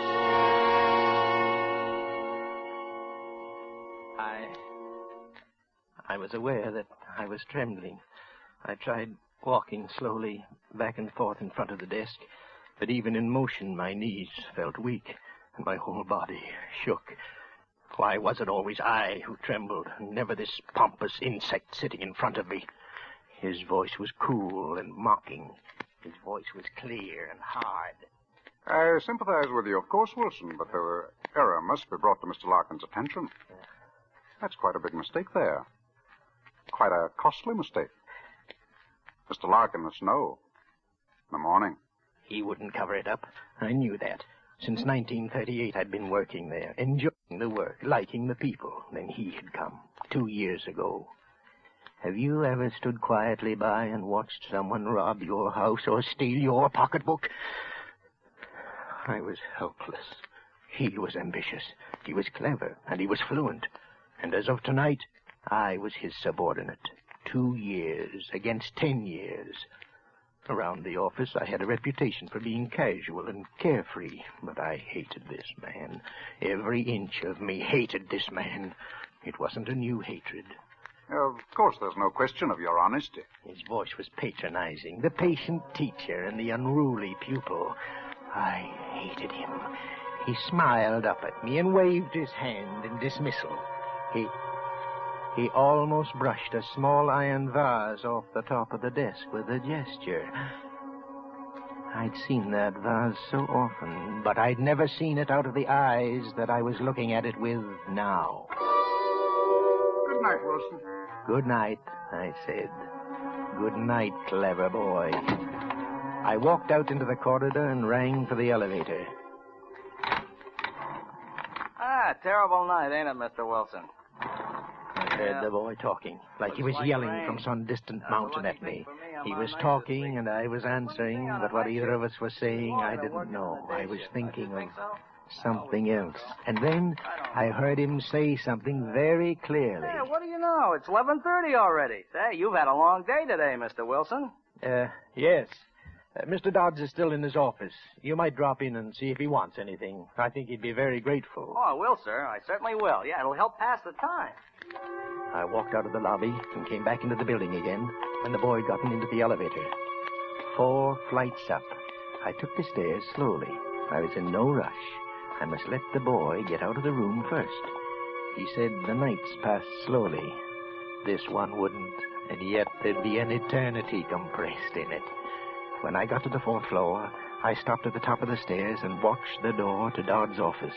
The elevator was parked at the floor, so I knew the boy was in the room. A short while later, he came out, and I crouched back in the shadows until he'd gone down in the car. Then I walked into Dodd's waiting room. Who's there? I called out my name and entered the office proper. Yes, what is it, Wilson? He was still sitting down, and the iron vase was still alongside of him, very close to him. I started to talk. I don't know what about. Business, things in general. I've quite forgotten. I reached across and picked up the iron vase casually, very casually. But his eyes went wild suddenly, and he jumped, and I hit him square on the top of the head with the vase.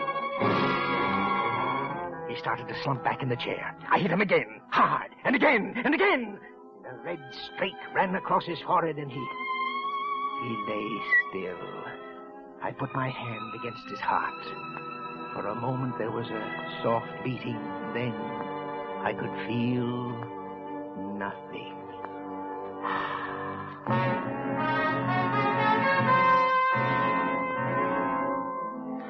I'm often very nervous. Ordinary little situations often upset me, like getting up to make a speech at the club or meeting strange young ladies.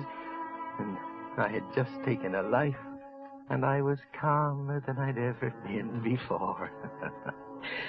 I wiped the vase off and put it back on the desk. I moved slowly back to the door.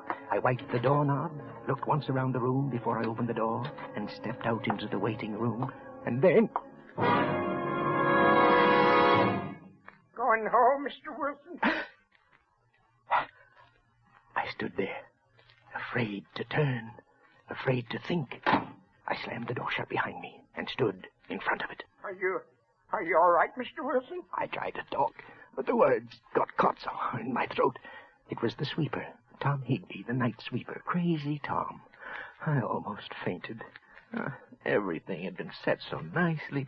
I'd left the building. The elevator boy had come up and found Dodds in good health. Someone had stolen him later and killed him. That would be the elevator boy story. I'd left the building. Are you all right, Mr. the Wilson? Building, but... I'm fine, Tom. A bit of a cold, that's all. Mr. Dodds is in his room now, Tom, working very late tonight. You'd better let his office go for this once. Oh, well, if you say so, Mr. Wilson. Of course, I could give it a quick brush through, though, sir. I won't disturb him, then, honest. I stood firm in front of the door. I won't disturb him. He began to sweep the sitting room. I stood and watched him. I was nervous again. I felt a sickness at the bottom of my stomach. I tried to talk, and I sounded stupid. Tom looked at me, and then I thought it'd be his word against mine. A crazy, rambling old man, Crazy Tom, and I had left the building. Well. Look how dirty it was. Say, I'm a good sweeper, you know that? Yes, sir, darn good sweeper. Do you see this broom? I got a new broom. See? See my new broom, see it? Oh, yes, sir, new broom. I looked at my watch. It was almost 12. All the time I was wasting with him, I could stand no more. Crazy Tom. His story tomorrow would be listed as an idiot's babble. I had left the building an hour ago. I couldn't afford to waste any more time. I walked behind him. He was laughing, and I hit him on the back of the neck. Not too hard, just enough to stun him. He pitched forward onto the floor. I dragged him into Dodds' office. I lifted him into the chair facing Dodds. I brought his new broom in from the sitting room, leaned it against the desk in front of Dodds. I took the iron vase, and I curled Tom's hands around it for the fingerprints and dropped it at his feet. Crazy Tom. An insult, a fight, a killing.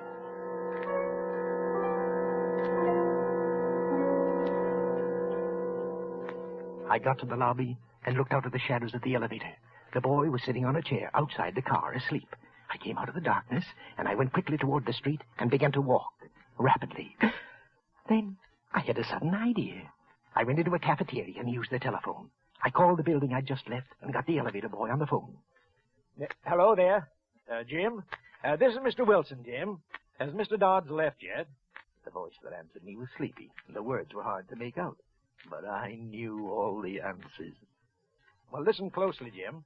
Will you tell him that the address of the place we were talking about is 144 Gray Street? Yes, 14... That's right. He'll know what I mean. Will you go up and tell him now, Jim? Thanks a lot, Jim. I was sure the sweeper would be discovered in the room with Dodds. The address was a Turkish bath. That's logical. A man working all night might want to go to a Turkish bath afterwards. Jim would walk in there now. The sweeper would be caught like a rat in a trap, babbling nonsense, and with a murdered man sitting across from him.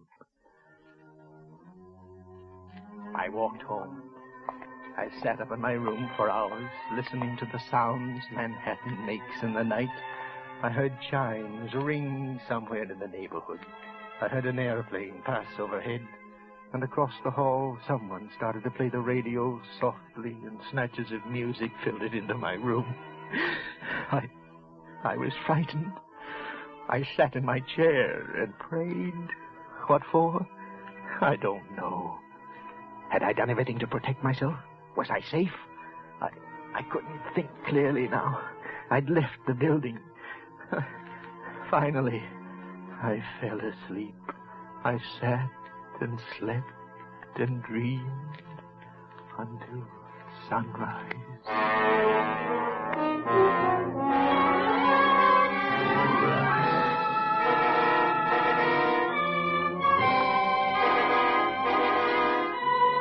For suspense, Roma Wines are bringing you Gene Lockhart in Statement of Employee Henry Wilson, a radio play by John Shaw.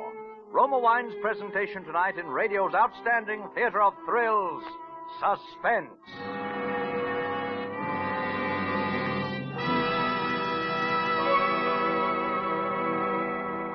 Between the acts of Suspense, this is Ken Niles for Roma Wines.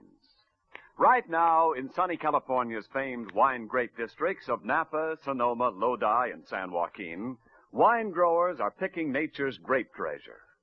To bring you better tasting wines, each year Roma, America's greatest vintner, starts with the choicest grapes obtainable. This year, as always, Roma is crushing from the prized grapes of California's finest vineyards. Patiently, unhurriedly, the vast, succulent grape treasure is guided to tempting perfection by Roma's unmatched skill and resources. Then, along with Roma wines of years before, this abundance of taste richness awaits selection from the world's greatest wine reserves for your pleasure. And whatever your pleasure may be, an afternoon or evening party, a dinner or carefree evening at home, you'll find there's a Roma California wine to enrich the occasion. For pleasant entertaining, enjoy gold, mellow Roma Muscatel, or serve fragrant nut-like Roma Sherry, perfect first call for dinner. And to provide tasteful luxury at your dinner table, delicious Roma California Burgundy or Sauterne. Remember, more Americans enjoy Roma than any other wine. So insist on Roma, R-O-M-A, Roma wine. Largest selling wine in all history. And now, Roma Wines bring back to our Hollywood soundstage Gene Lockhart in Statement of Employee Henry Wilson, a narrative well calculated to keep you in suspense.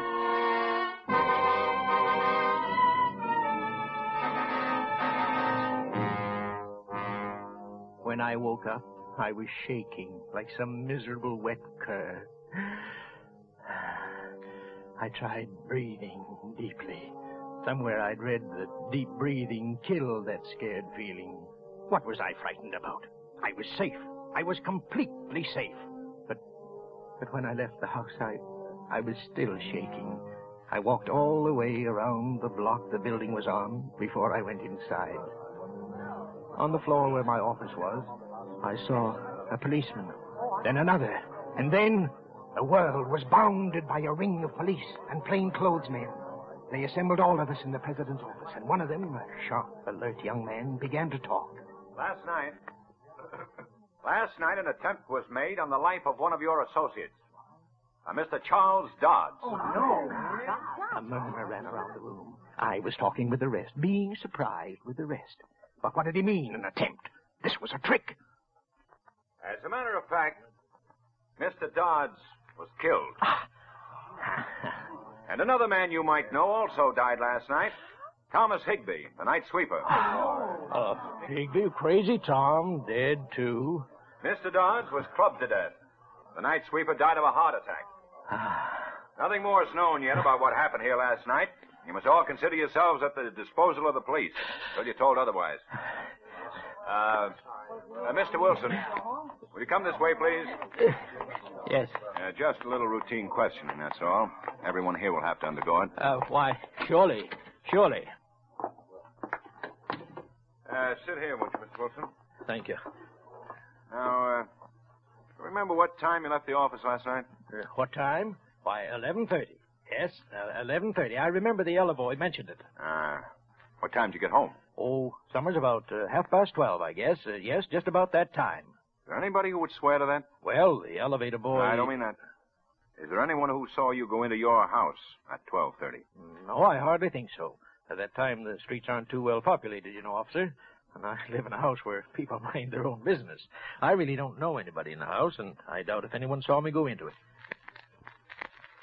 You can check with the elevator boy, though, as to my going home at 11:30. Yes, we already have. You weren't on the best of terms with Dodds, were you, Wilson? Oh, I was fond of him. I don't know what right you have to say a thing like that. Kind of did you out of a job around here, didn't he? Oh, he was a smart man. Mr. Dodds was an exceptionally smart human being. It wasn't at all a disgrace to lose a position to him. If I killed a man every time I had the job taken away from me, I'd have quite a long line of victims You made a behind phone me. call to him last night, didn't you? To the elevator boy, yes. I remember Mr. Dodds suggesting that he'd go to a Turkish bath after he'd finished work to sort of tone up. They're very good, you know. And I mentioned that I knew a good one that I could recommend. And then when he asked me the name of it, I couldn't think of the address of the place. But I thought of it later, and I phoned the building. Where'd you phone from? From a little place in the neighborhood. About what time did you phone? About 12:25, I guess. I was getting a little mixed up. It couldn't have been then. I was still in the building at 12:30. They were confusing me. You called at 12:55, Mr. Wilson, so you must have miscalculated the time of your arrival at home. However, that isn't important. None of us is expected to time ourselves from place to place, are we? When we find too good an alibi, we get kind of suspicious. Well, I don't think we'll have to bother you anymore, Mr. Wilson. Thank you. Thank you. Thank you.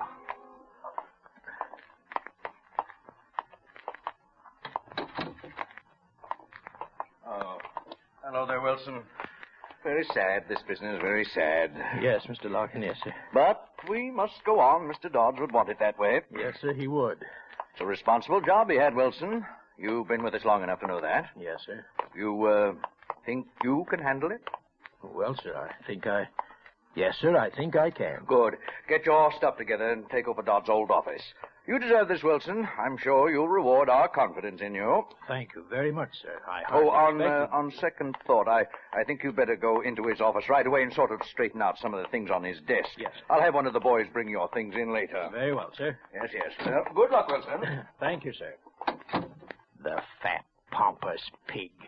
They were in the spot now. Now they needed poor, stupid Wilson. They needed me to get them out of a hole. It was funny. I took a pencil and a small notebook out of my desk and went back out into the corridor. I stood for a moment outside Dodd's door, just like last night. Then I pushed the door open, slowly. The sitting room, then the door to the office.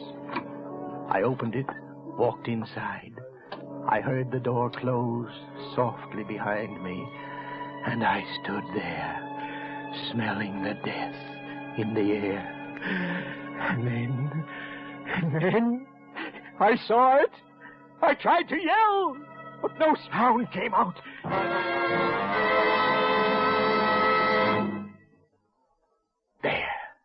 There, in front of me, sitting in the chair where I'd popped him last night, was Tom Higby. His eyes open, his expression blank and staring, and at his feet was the broom and the vase, the same new broom, the same iron vase. Dodds was all that was missing. I turned. I bolted out into the hall. Hey, what's the matter, Wilson? Why, you look as if you've seen a ghost. In the office. Higby. Higby? Why, Higby's dead, man. What's the matter? Mr. Larkin. What's the matter with you, Wilson? In the office. What? Why, nothing's the matter in here. I walked in after him. There was nothing there. Nothing. No Higby. No broom. No iron bars. But I'd seen them. Was I going crazy? Was I beginning to go mad? I felt Larkin's pat on my shoulder. He murmured something about everybody being a little touchy, a little jumpy. Then he left, and I was alone in the room. Be careful. Be careful. Be careful. I stood and stared at the desk and at the chair. No one was there. No one could have been there. My imagination. What? I beg your pardon. Not at all. I seem to be in the wrong room. I'm Mrs. Charles Dodds. Oh. Looking for that young detective. He doesn't seem to be out here. I believe he's in the end room questioning the employees. Oh, yes. Then I don't suppose he'll be able to see me for a little while. Do you mind if I wait for him here? Well, Thank you so much. Excuse me just a second. Frank, will you tell the detective that Mrs. Dodds is waiting for him in my new office? Charles would have liked to see the way everybody is taking his death. Everyone is so kind to me. Mr. Dodds was a fine man. A fine man. Yes. You're Mr. Wilson, aren't you? Yes. He used to talk about you, Mr. Wilson. Thought you were a very bright person. He seemed very fun. I just don't know how I'll be able to go on without him. Mrs. Dodds, you mustn't. You mustn't. Sorry. He wouldn't like to see me carrying on like this, would he? You know, we were going to buy a home in Westchester this summer. Did he ever tell you that, Mr. Wilson? No. Yes, just outside of Yonkers. We have two lovely little ones, you know, Toby and little Mary.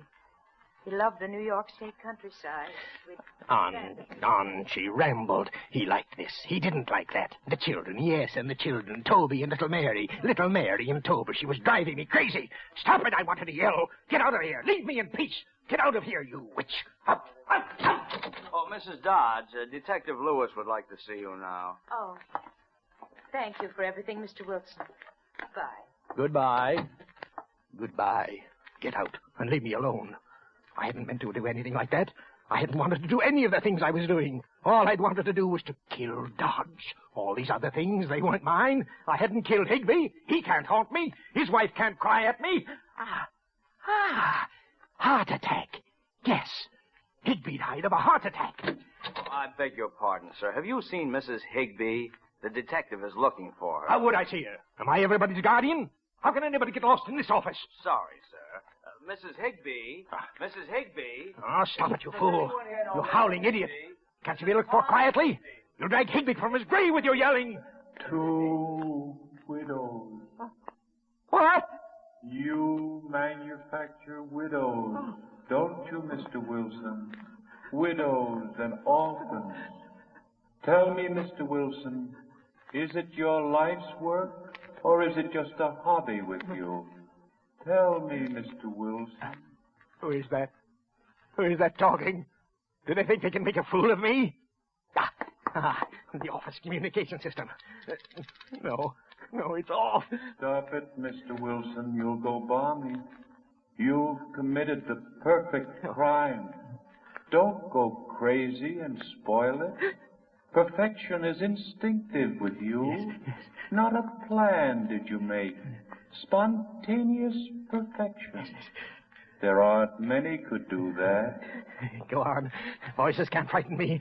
They deserve to die, and that's why they're dead. Thou shalt not kill, Mr. Wilson. No. Thou shalt not kill. Thou shalt not kill. No, not Higby. I didn't kill Crazy Tom. His heart stopped. Do you hear me? That's all. I didn't kill him. Now, you voices, stop. You stop. Do you hear me? Stop! I command it! Stop! Is there something wrong, Mr. Wilson? What? Do you hear them, too? You mustn't listen. They lie. You hear me? They lie. Now, get out. Get out! You must talk only to me. Do you understand me? Only to me. Not to these others. Don't say anything to these others. Only to me. Only to me. What do you want? Well, I don't know. You think they'll say something bad about me, don't you? So you can carry me off to jail. That's what you're waiting for, isn't it? Well, you're going to be disappointed. You see? They're quiet. What's quiet? Who's quiet? You think I'm going to tell you. They won't say anything unless I tell them to. And I'm not going to tell them to say anything. Not one little word. Last night.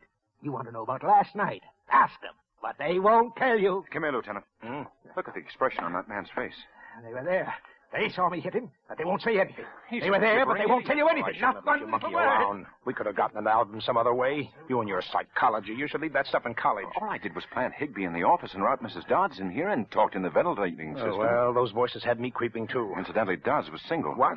That girl's my fiancée. She's an actress. Well, why did you tell him Higby was dead? Well, I know. Maybe you better not explain. A little word. Psychology, huh? Nothing. Well, what are we going to do with the confession now? We should have pinched him the moment he walked in here. Do what I tell him. I'm lucky I never went to college. There's no use. Why are you waiting here? They won't tell you anything. They're mine. All mine. I tell them what to say. Come on, tell them. Get the wagon Get out. up here. I'm not Get going to walk Get this out. thing Get through out. the street. Get out.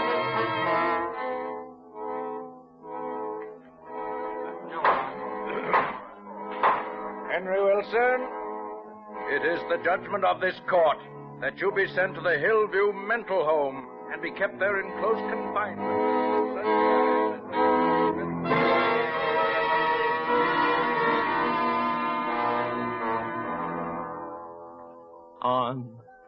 On the voice went. I'd stopped listening to voices, all but the ones that I couldn't help hearing. But I'm not crazy. Not like Tom. I am not crazy. I tell people that, and they look at me queerly. The stupid fools. The guards here have spread the lie that I have fits. Lies. Lies, I tell you. They say every night when the moon comes up, I have fits. Loud, roaring fits. Well, they lie. It's then I hear the voices. I hear Dodds and his wife and Toby and little Mary. And I sit quietly, listen to them. Do you think I could have a fit in front of them? Do you now? I'd be ashamed. I tell you, I'm not crazy. They lie. All of them. Lies. Lies. Lies.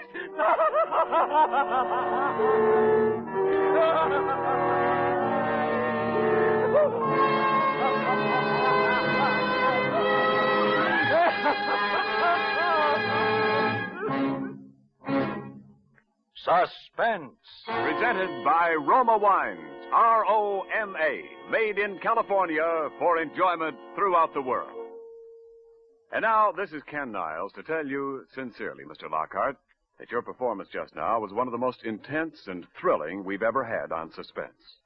I know Bill Spear, our producer-director, agrees. Yes, I can see him waving his congratulations from the control room. Well, thank you, Mr. Niles, and thank you, Bill.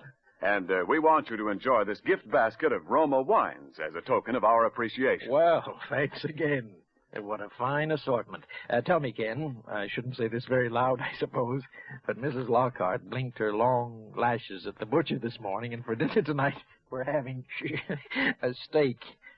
Which Roma wine do you recommend we serve for the occasion? Well, my choice with steak, Gene, is Roma California Burgundy. You'll find red Roma Burgundy the perfect flavor mate for a thick, juicy sirloin or porterhouse. For Roma Burgundy is so good, has such tantalizing taste harmonies with red meats, it makes even plain hamburger an epicure's delight.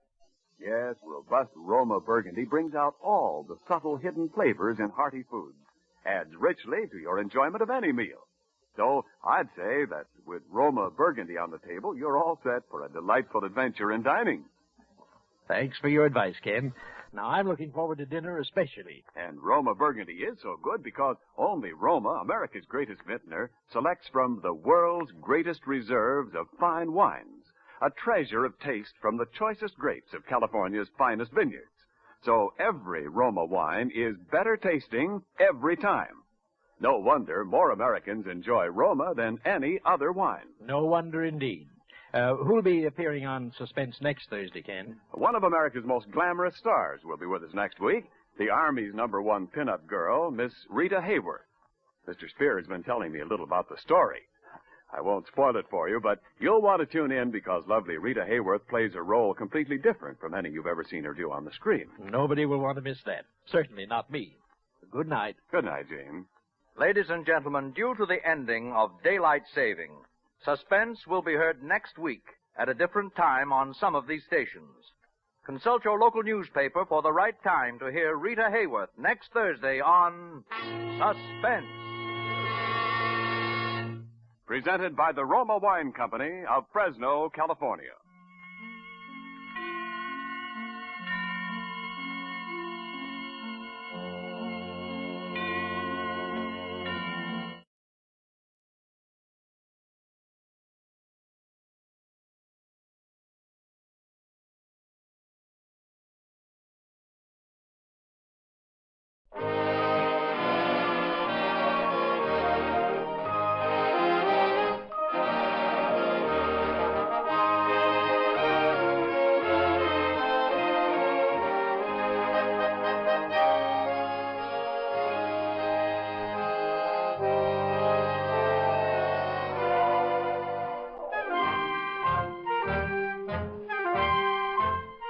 Tonight, we again present the famous Mr. Chameleon of Central Police Headquarters in his famous cases of crime and murder. Mr. Chameleon, as you know, is the famous and dreaded detective who frequently uses a disguise to track down a killer. A disguise which at all times is recognized by the audience. Tonight, we give you Mr. Chameleon in The Fashion World Murder Case.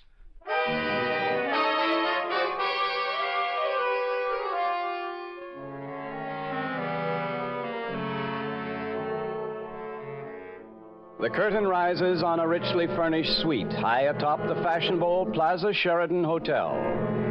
A tall, languid-looking girl wearing a fabulously expensive mink coat walks up and down before a full-length mirror as a well-dressed young man watches her anxiously. He is Richard Cheval, whose father, John Cheval, owns one of New York's most exclusive fashion shops. And as Richard speaks to the girl in the mink coat, he little dreams that his words are opening the door to murder and horror. Well, Zizi, how do you like it? It's a beautiful mink, isn't it? Yes, it's not bad, Richard. Not bad. Huh. It's worth $15,000. That's what it would sell for in Father's shop. Yes, I suppose it would. Zizi, what's the matter? Aren't you pleased about it? Here, Richard. You can take the mink coat back. Take it back? Zizi, for heaven's sake, what's wrong, darling? Tell me. Sure, I'll tell you. I'm fed up with this kind of life. I'm sick of it. Oh, Zizi, darling, haven't I given you everything? Beautiful clothes, this expensive apartment. What more do you want? I want to be known as your wife, as Mrs. Richard Cheval. When we go to the Stork Club in El Morocco and the Colony, I want people to know I'm your wife, not just one of the models who works in your father's shop. Oh, Zizi, listen to me. I'm sick of this secret marriage. I'm your wife. I've a marriage license to prove it. But, darling, you know why we can't tell anyone. You know what a tyrant my father is. Why, he'd cut me off without a penny if he knew about our marriage. You have your job at your father's shop? You're making plenty. And how long would I keep it if Father found out about us being married? Richard, either you tell your father the truth, that you and I are married, or we're through. Zizi. Oh, darling, you don't mean that. There are other men who wouldn't be ashamed to recognize me as their wife. You mean Ned Marshall, I suppose. If he's been making a play for you again, We'll leave Ned Marshall out of this. Oh, Zizi, if I tell Father about our marriage, he'll change his will. He's threatened to cut me off before. I lose everything. If you don't tell him, you'll lose me. Well, Richard, it's up to you. Which is it going to be?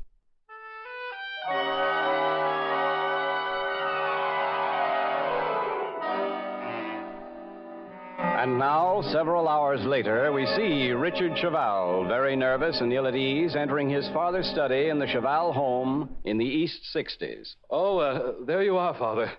I hoped I'd find you in the study. So you're home this evening, are you, Richard? Well, that's a change. Well, I thought I'd like to spend an evening with you, Father. Indeed. Well, what troubles are you in this time? Trouble? Stop stammering and tell me what it is. What cheap girl are you mixed up with now? Well, Father, I warned you, Richard. One more scrape and I'll disinherit you. You'd have done it long ago. You're a weakling and a fool. Father, I don't see why you're so suspicious just because I choose to spend a quiet evening at home with you. Here, let me pour your glass of port wine, Father. Well, at least you can do something useful. The decanter's on the table. I'll have one with you. What? You drinking port wine, Richard? Whiskey is your usual drink. Here you are, Father. Here's your glass, and here's mine. There's nothing like good port wine to make a man feel satisfied with things. I've always said that... Father, what's wrong? Richard, Father! Good Lord! Help! Help, someone! Come quick! Something awful's happened to Father. He's been poisoned!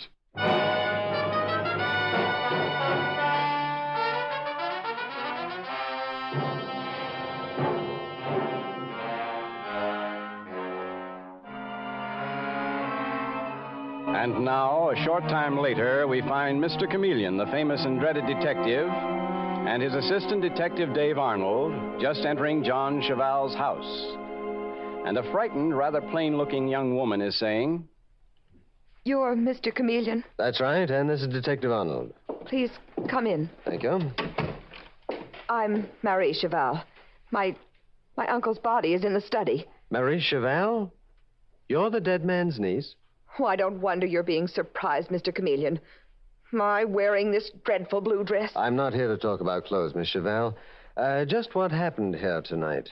Oh, Mr. Chameleon, it's horrible. Uncle John and his son, my cousin Richard, were having a glass of port wine in the study. And then suddenly Richard came running out crying that his father was poisoned. And a few minutes later, his father was dead. Where is your cousin Richard now, Mary? In his room. He's almost at the point of collapse. I see.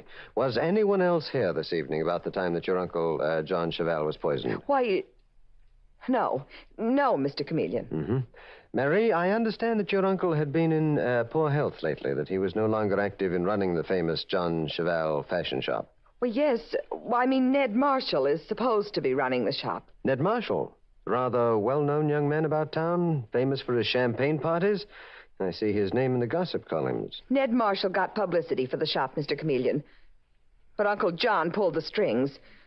Like Richard and me, Ned Marshall was just Uncle John's puppet. You sound bitter, Marie Cheval. Not bitter, Mr. Chameleon. It's just that Uncle John was a very dominating man. And someone hated him enough to murder him by poison. Marie, will you tell your cousin Richard to come down, please? Detective Arnold and I will go to the study where you say your uncle's body is. Yes, Mr. Chameleon. The study is at the end of the hall. Thank you. Come along, Dave. Yes, sir. Here we are. And here's John Cheval's body slumped across the desk. What poison do you think it was, Mr. Chameleon? I don't know, Dave. Several possibilities. There are 2 decanters on the table. One contains whiskey, other port wine. Here are 2 glasses. Only one of them is empty. Well, that must be the one John Cheval drank from. Dave, you take this decanter of port wine and the 2 glasses and have one of the boys rush them to the laboratory to be analyzed. Gotcha, sir. Mr. Chameleon, this is my cousin, Richard Cheval. Murdered man's son, huh? Come in, Richard. Mary, you wait outside, please. Very well. Mr. Chameleon, I just can't believe my father is dead. I'm sure it must be a great shock to you, Richard. You were fond of him? Fond of him? Why, of course I was. And you got along well together? You never quarreled? Why should Father and I quarrel? We were devoted. Mr. Chameleon, can't we go into another room? I mean, seeing my father lying there like that? Yes, of course. Come along.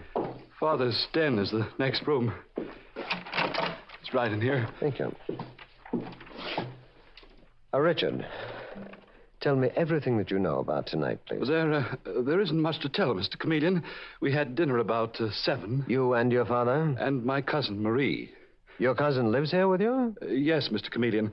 Father took Marie in when her parents died some years ago. And you 3 had dinner together? The 3 of us and Ned Marshall. Ned Marshall, who runs your father's fashion shop. Now, that's strange. Your cousin Marie didn't mention his being here this evening. Marie wouldn't mention his being here. She'd try to keep Ned's name out of a mess like this. Why? Because Marie is crazy about Ned Marshall, Mr. Chameleon. She'd do anything to protect him. Why should Ned Marshall need to be protected? Because he's the one who murdered my father. What? Richard, have you any proof of that? No, I haven't any proof, Mr. Chameleon. But I can tell you this. Ned Marshall was sick of being ordered around by Father. In spite of his high position at the shop, his name in the society columns, Father treated him like a lackey. Well, Ned Marshall could have left your father's shop. Father wouldn't let him. Nobody crossed Father, Mr. Chameleon. When he said to do something, people did it. Well, your Marie Cheval, did your father order her around? You saw her, Mr. Chameleon. Marie could be attractive if she had some decent clothes, but Father never allowed her to spend money on clothes. He wanted her plain and colorless, so she wouldn't be, to use his words, a bait for men. Marie must have hated your father for that. I should imagine any normal He girl... said every woman who came into his fabulous shop to buy clothes did it to attract men. He laughed at their weakness and scorned them for it. But he wasn't above taking their money. Mr. Chameleon. I'm in here, Dave. Mr. Chameleon, I found this character sneaking around the side of the house. He says his name is Ned Marshall. I assure you I wasn't sneaking, Detective Arnold. I was about to ring the bell. You must be Mr. Chameleon, the detective. I've heard about you. And you must be John Cheval's manager. I've heard about you, Mr. Marshall, especially your famous champagne parties. Tell me, you were here to dinner tonight, Mr. Marshall. Why did you come back? Because Marie Cheval telephoned me that Mr. Cheval had been poisoned. Marie phoned you? Richard, how could you do a thing like this? How could you think you'd get away with it? I get away with... Marshal, you must be crazy. Ned Marshall, are you accusing Richard of murdering his father? I was afraid it would happen, Mr. Chameleon. Afraid Richard would lose his head. A man can be driven just so far. Richard, if you didn't care about yourself, at least you might have thought of Zizi. Zizi? Well, I don't know what you're talking about. Judging by your expression, Richard, it's obvious that you're lying. All right, who is Zizi? Why, she's a model at Father's fashion shop, Mr. Chameleon. She's also the girl you married secretly a month ago. You... How did you know, Ned Marshall? Zizi herself told me. Well, a secret marriage. Where is your wife now, Richard? She has an apartment at the Plaza Sheraton, Mr. Chameleon. And why did you keep the marriage a secret from your father? Because, he wasn't well. We were afraid the shock would be too much. Oh, why don't you tell Mr. Chameleon the truth, Richard? You were afraid your father would disinherit you. Keep out of this, Marshal. You're trying to frame me to cover up your own guilt. You hated Father. No, I didn't hate him. He was difficult, but he paid me well for my services. And I'd have been a fool to destroy the hand that fed me. Richard, tell me. After you finished dinner, what happened then? Were you and your father alone in the study? Yes, Mr. Chameleon. I poured him his usual glass of port wine. He drank it. And then suddenly he cried out in pain and died. You poured him a glass of port. Now, there were 2 glasses of port on the table. Yes, the other glass of port was for myself. For yourself? Richard, since when have you taken to drinking port? Ned Marshall, you're not framing me for Father's death. Get out of my way! Richard, you're after him, Dave. Oh, no, you don't, buddy. You're staying here. Let me go, you! Mr. Chameleon, look at this. It's a gun, and it just fell out of Richard Cheval's coat pocket. Well, a gun. I wonder, Richard, did you plan to shoot your father in case the poison in the port wine didn't work?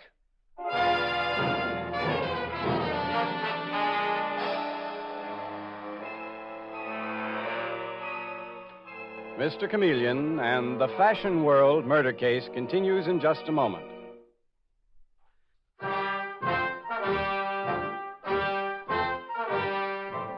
And now back to Mr. Chameleon and the Fashion World murder case. When John Cheval, owner of the exclusive John Cheval fashion shop, was mysteriously poisoned after drinking a glass of port wine, Mr. Chameleon discovered that 3 people might have had reason to kill him. John's son Richard, who feared his father would disinherit him when he learned of his marriage to the model Zizi. Marie Cheval, John's niece, and Ned Marshall, the manager of John Cheval's shop.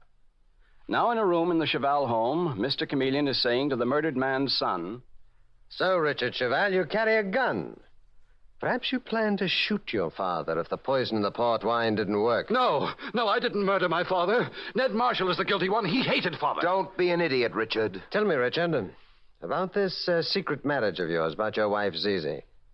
Why did your father disapprove of her? Well, Father didn't disapprove of Zizi. It was just... Mr. Chameleon, I'll tell you about Zizi, and I'll tell you the truth. Mr. Chameleon, it's Marie Cheval, the murdered man's niece. Yes, Marie, I told you to wait in the other room. Well, I couldn't help hearing what Richard said, Mr. Chameleon, and there's something you ought to know. Keep Zizi out of this, Marie. Go on, Marie. Mr. Chameleon, Zizi was here tonight about an hour before Uncle John was murdered. What?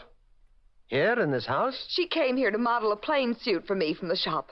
Before she left, I saw her go into the study. A few minutes later, she came out and left the house. That's a lie. It's the truth, Richard. Marie, why didn't you tell me this before? Because I didn't think it was important, Mr. Chameleon. Dave, come along. Where to, Mr. Chameleon? To pay your call on Zizi, Richard Cheval's secret bride. Okay. It's a cinch that everybody in this case is connected with the fashion world, and somebody worked out a clever design for murder. All right, you 3, I'll want to question you later. Right here. I'll say. This way, Dave. Well, Marie, I hope you're proud of what you've done. Richard, I told the truth, and Where are you going? To my room. But don't think you're going to get away with this. Ned. Oh, Ned. Marie, why did you do that? Why did you try to incriminate Zizi? Oh, Ned, darling, don't be angry because I told Mr. Chameleon about Zizi being here. I know you're crazy about her, too. Marie. But let me tell you this, Ned Marshall. I'm as pretty as Zizi is.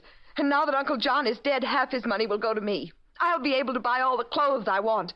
Uncle John will never rule my life again. Never, never. Good heavens, how you must have hated it. I didn't say that. No, but it's in your voice, Marie. In that wild, intense look in your eyes. I never realized how much you hated your uncle.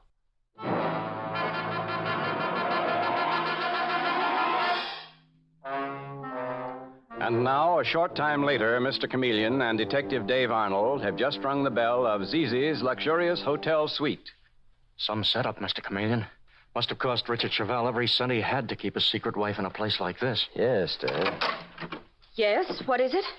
You are Zizi, the model at Cheval's shop? Yes. Secretly married to the owner's son, Richard Chevelle? That's right. I'm Chameleon of Central Police Headquarters, and this is Detective Arnold. May we come in? Why, sure. I've got nothing to hide. Thank you. Then you won't object to Detective Arnold searching your suite? Why, now, wait a minute. Get going, Dave. You know what to look for. Mr. Chameleon, you've got no right breaking in here. In a case of murder, the police take on certain rights, Zizi. A case of murder? Now, don't pretend that you didn't know old John Chevelle was murdered. Why, You're a very attractive model, Zizi, but not a very clever actress.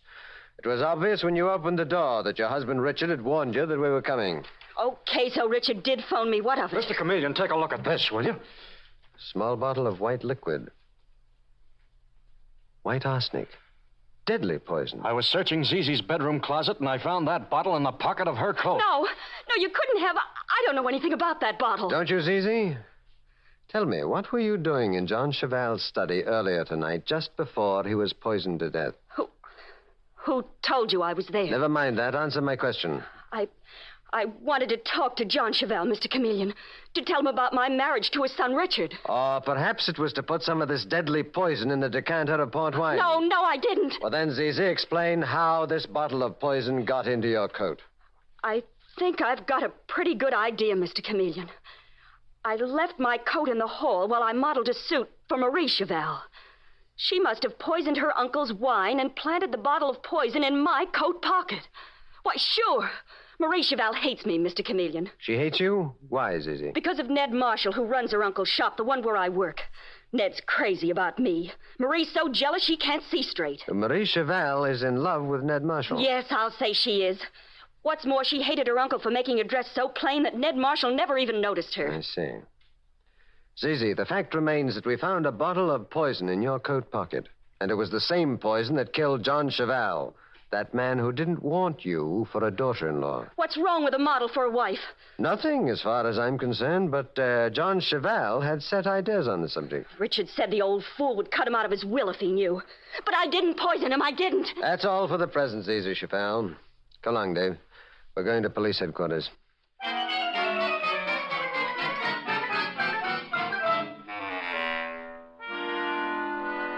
And now, sometime later, at Central Police Headquarters, Mr. Chameleon is saying to the Commissioner of Police...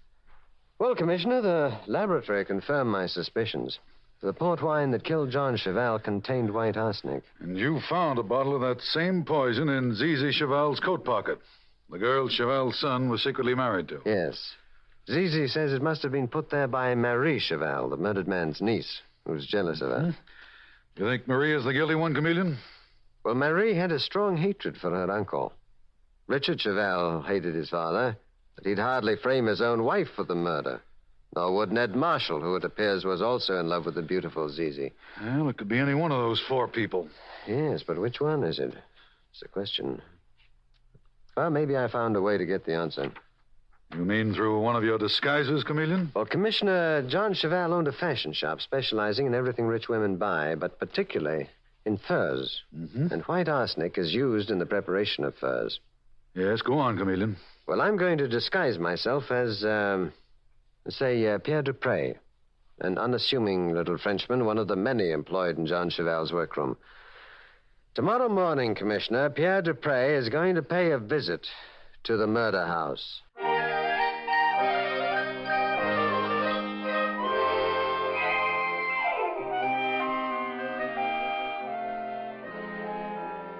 And now it is the following morning. Just around the corner from the Chevelle home, Mr. Chameleon is saying to Detective Dave Arnold... All right, Dave. You know what to do. You bet, Mr. Chameleon. And that's one of the cleverest disguises you've ever had. I'd never recognize you. Dave, Did you tell Sergeant Matthews to attend to that matter that I spoke about? Yes, sir. It's been taken care of. Good. I'm going into the Cheval house now. In a few moments, you're to follow me, but through the side entrance. Good luck, Mr. Chameleon. Or should I say, Pierre Dupre.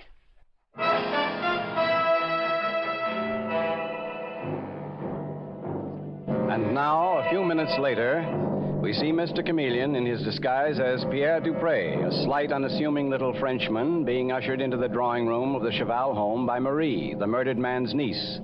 And Mr. Chameleon is saying in the voice of his disguise, You are Mademoiselle Marie, Monsieur Cheval's niece. Yes, I'm Marie Cheval. Marie, who is this man? What does he want? He says his name is Pierre Dupre, Richard. And he came here at Mr. Chameleon's orders, just as he ordered the rest of us to be here. Pierre Dupre? Who the devil are you, anyway? You do not know me, Monsieur Ned Marshall. Well, I am not surprised. You are the manager of the great Jean Cheval fashion shop. You would not have noticed me. I am only employed in the workroom, in the back. In the workroom? Richard, I never saw this man in your father's workroom. Neither did I, Zizi, but... This morning, I read in the paper that Monsieur Jean Cheval was poisoned. And suddenly I recall something I see in the workroom. Something which may help to find Monsieur's murderer. What do you mean, help find the murderer? I call police headquarters, Mademoiselle Zizi. And I'm told by Monsieur Chameleon to come here and wait for him. Dupre, what is it you have to tell Mr. Chameleon? I'm not at liberty to say, Monsieur Richard. When Chameleon arrives, then I will talk. You're bluffing. You don't know anything. Be still, Marie. I don't see what you're all so worked up about. Sit down, Dupre. Merci, Monsieur Marshall. Mr. Chameleon will be along soon. Here, let me pour you a drink. Ned. A drink. But yes, thank you. I will have a drink. Well, here you are, Dupre.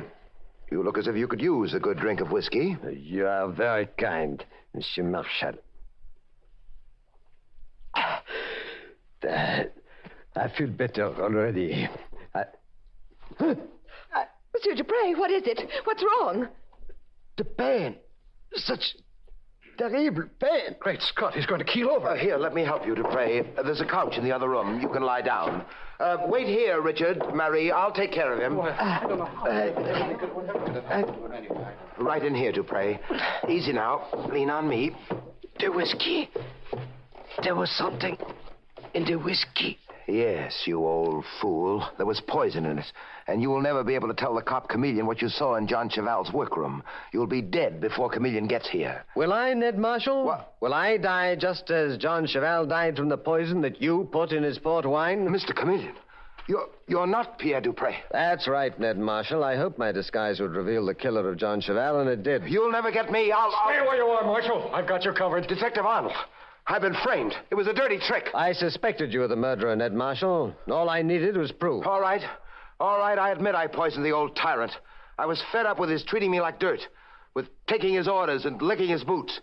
I wanted to kill old John, and I meant to kill his son, Richard, too. Yes, that's why you poisoned the whiskey, too, wasn't it? Because Richard usually drank whiskey, not port. I had one of my men refill the decanter. But you thought it still contained the poisoned whiskey when you gave Pierre Dupre a drink. Yes, and I'd have gotten away with my plans if it hadn't been for you, Chameleon. You wanted both John Cheval and his son out of the way, Ned Marshall. And then Zizi would have inherited the Cheval fortune. And you hoped to marry her and have the money, too. There's just one thing. Why did you plant the bottle of poison in Zizi's coat pocket? I thought the coat belonged to Marie Cheval. I was going to frame Marie for the murders. And I almost succeeded. That's what often happens in murders, Marshal. There's one small error, one little slip that'll send a killer to the electric chair. Take him away, Dave.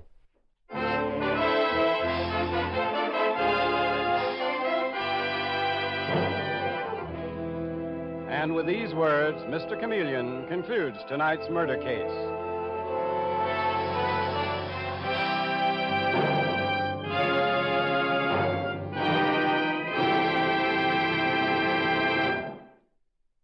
Listen next Wednesday night at this same time for Mr. Chameleon, the Man of Many Faces. The part of Mr. Chameleon is played by Carl Swenson.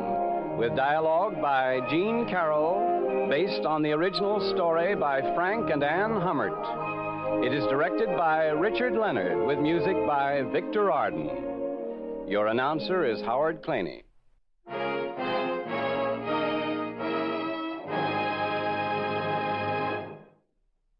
This is CBS, the Columbia Broadcasting System.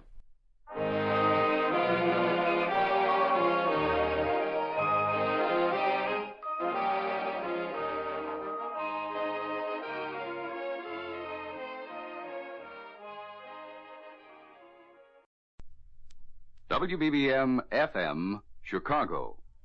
Gum, the refreshing, delicious treat that gives you chewing enjoyment, presents for your listening enjoyment John Lund as Johnny Dollar. Donald Maynard, Johnny. Oh, hello, Mr. Maynard. You employed? No, not a bit. Just closed out a case. Fine. Can you go to New York? Yeah, I guess so. What's it all about? Well, this company insures Maury Productions Incorporated. It's a film television company shooting in New York. The star is Philip Maury. Uh-huh. Well, production stopped last Wednesday. We were notified that Maury had suffered a breakdown and couldn't continue for a while. It's costing us plenty. They've got a pretty big company. Cast and crew are all under contract and have to get paid. Well, what do you want me to do? Well, anything you can. The doctor definitely confirms the breakdown, but he says he's sure it's due to some personal crisis. See what you can find out. See if you can't do something to snap Maury out of it. Okay. Right away, huh? As soon as I pack a bag.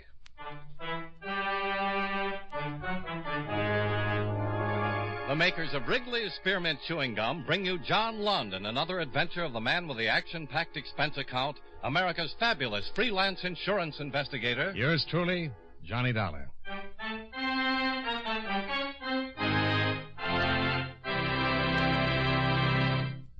Friends, the makers of Wrigley's Spearmint Chewing Gum present these weekly adventures of Johnny Dollar because they know that millions of you enjoy Johnny Dollar. That's true of Wrigley's Spearmint Chewing Gum, too. It's enjoyed by millions, day in and day out. People find that chewing on a smooth, delicious piece of Wrigley's Spearmint Gum somehow makes time pass more pleasantly. Whether you're working, driving, shopping, or just taking things easy, that good, tasty chewing gives you enjoyment and satisfaction. So always keep a package of Wrigley's Spearmint Chewing Gum handy. And whenever you want a refreshing, delicious treat, chew a stick. You'll like it. You really will.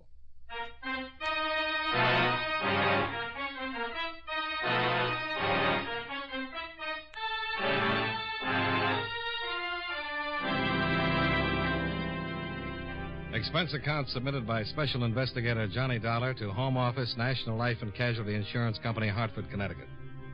The following is an accounting of expenditures during my investigation of the Philip Maury matter. Expense account item 1, $19.85, train fare and incidentals between Hartford and New York City.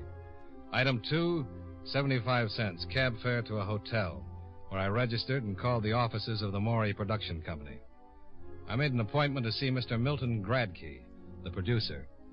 Expense account item 3, 55 cents for another cab to Gradke's well-appointed office on 45th Street. Really, Mr. Dollar, I'm just as concerned about this situation as the insurance company is. In fact, I'm probably a whole lot more concerned. A whole lot. Well, we've got a schedule to meet. We've got a sponsor and a network to account to. And if our star is sick, I just came down to see if I could help. It's a breakdown, Mr. Dollar. Who can help with a breakdown? Are you a doctor? You're a close friend, huh? Yes, very close. I can't do anything. How could you? What caused the breakdown? Such a question. What causes the breakdown? What causes breakdowns? Again, it's for a doctor to say. I'm only a producer. Well, the company doctor felt it was something of a personal nature. Something more than just overwork. Well, I know Phil is sick. He's really in a bad shape. And I know if he doesn't snap out of it, this show is going on the rocks. It may be personal, but that's not for me to say. Phil's had enough trouble in the past. Well, this time he could be ruined. Who's his personal physician? Ewing, Charles Ewing. The best man for this sort of thing. I got the best. I'd like to talk to him. He's probably over with Phil now. Oh, fine. I'll stop by. Oh, he won't allow you to see Phil. You can't see him, Mr. Dollar. Okay, then I'll just talk to the doctor. Maybe Ewing's back at his office now. Why don't you go over to his office instead, huh? It'll be a whole lot easier if you go over to Mr. Gradke. Yes? What's the matter? Don't you want me to talk with Philip Morey? He's sick. Very sick. You sure that's all? Of course that's all. You got the doctor's report? Yeah, but if you don't mind, I'll check it myself. Your company may be in trouble, Mr. Gradke, but my company is paying for it.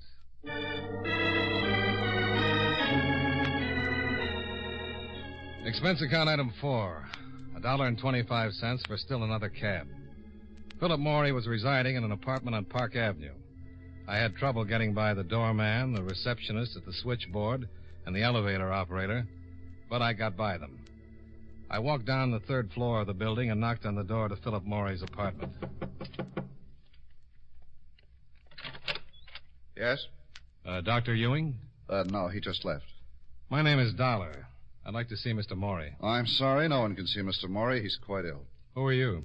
What business is that of yours? I'm a special agent for National Life and Casualty. I was sent here to make a report on Mr. Morey's condition. Then I suggest you talk to Dr. Ewing. Now, wait a minute. Look, I told you that... Hey, Richard.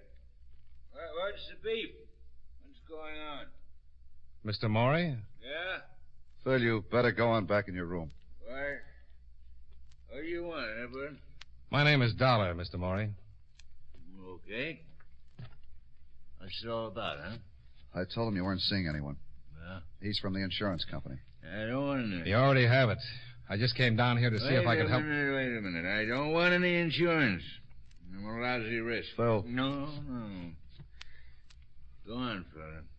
Beat it, you hear me? Go on. Okay. Don't get rough. You're in no condition. You think so, huh? Look, Mr. Morey, my company got a report that you'd suffered a breakdown. Yeah. Well, good for them. It looks to me more like a 90-proof breakdown, and it smells like it, too. Well, what's it to you? Plenty. My company's paying a lot of money while you're laid up. As long as it's a legitimate illness, they're obligated to keep on paying. And if I'm just drunk? I doubt if my company would think kindly of you, Mr. Morey. Well, isn't that just too bad? Mr. Dollar, he didn't start hitting the bottle until last night. Just forget the excuses. Just drop it. And you get out of here now, huh? Go on, get out. Okay. And tell your stinking company I'm gonna stay drunk until we have another blue snow. Okay? It's fine with me. I'll send you a sled with a coffin on it. I was supposed to help Morey straighten himself out, but this wasn't just a breakdown. He was boiled to the eyebrows. And if you could go on past performances, it was an odds-on bet he'd stay that way. Expense account item 5, $1.35 cab fare from the Park Avenue apartment to the hotel, where I went to the bar to cool off. I had a fast one and was reaching for another when I was interrupted. Mr. Dollar? Oh. I talked with Milt Gradke, and he told me you were staying here. Okay. First, let me apologize for what happened. Forget it. Can I sit down? Sure. Well, we really didn't meet officially. I'm Richard Long. I'm the writer-director on the series. Well, if Morey stays loaded, you're going to be out of a job. He just started drinking last night. Insurance doesn't cover a lost weekend. I'll have to report it. They'll cancel. It's going to be rough. His wife left him. Oh, that's the reason, huh? Yeah. She's going to sue. They've been trying to do everything we could to get Phil in shape. Well, from the way he looked, you'd better forget it. Yeah, if this one blows up, he's through. He's finished for good. It's happened before. Yeah. But isn't it too bad? Yeah, I guess it is.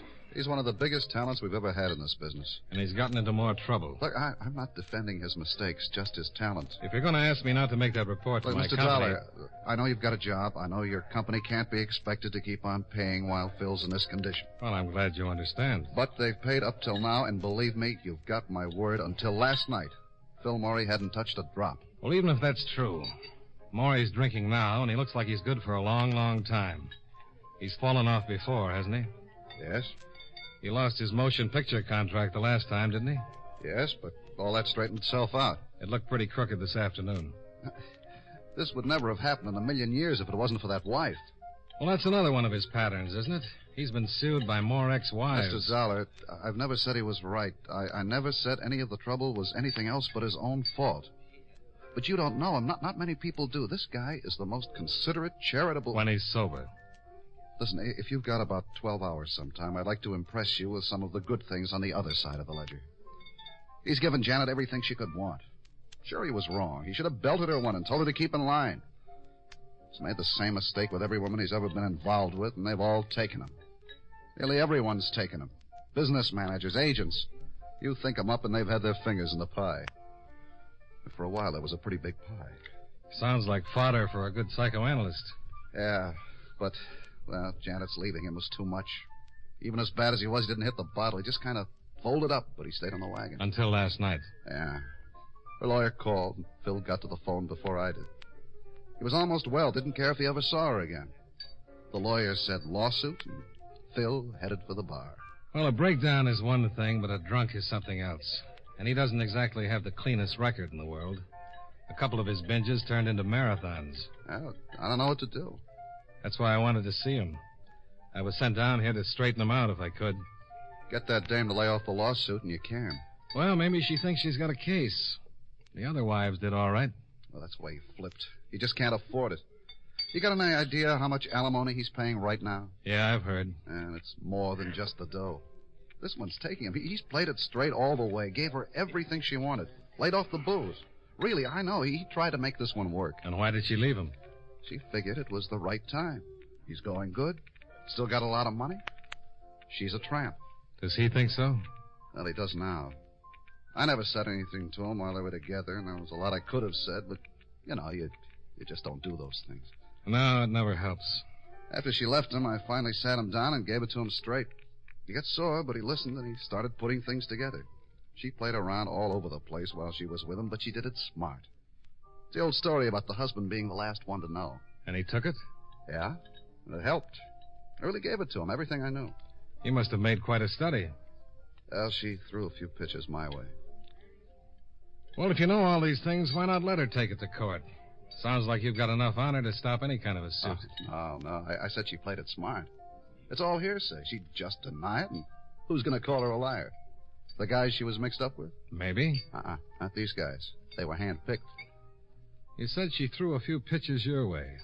Look, Dollar, Maury's my closest friend. What do you think I'm going to do? Well, I came down here to see if I could help. But it looks pretty hopeless. I don't know. He looked like he was headed for a wet evening. Anyone holding his hand? Yeah, I left Milt with him. We've been working in shifts. His wife's name is Janet, isn't it? Yeah. Where does she live? 55 West 125th Street. Okay. Why don't you wait for me here? You going over to see her? I'm supposed to save my company money, Mr. Long. Maybe Mrs. Morey can suggest something. Are you kidding? Yeah. But have you got a better idea? Good luck.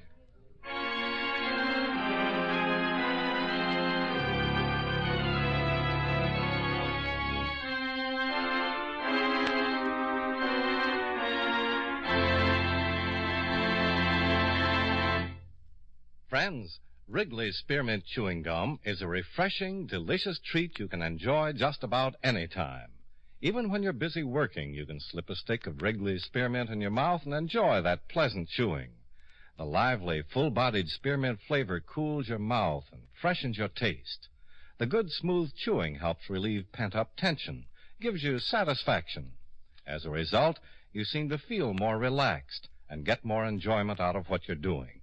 So enjoy chewing Wrigley's Spearmint Gum while you work, and at other times, too. Get a few packages next time you're at the store.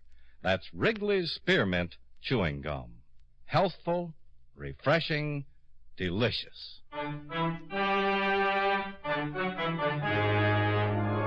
And now, with our star, John Lund, we bring you the second act of Yours Truly, Johnny Dollar.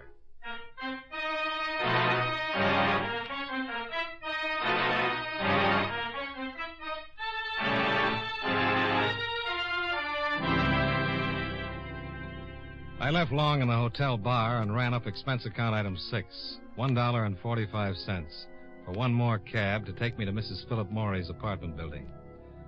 I buzzed for the elevator, and when it arrived, A man stepped out and brushed my shoulder. Sorry. I'd seen him before someplace. And while the elevator took me up to the 4th floor, I tried to place him. Oh, I couldn't remember. But for some reason, the man seemed to be important. I got off at the 4th floor, still trying to place the face, and walked down the hall to Mrs. Morey's apartment.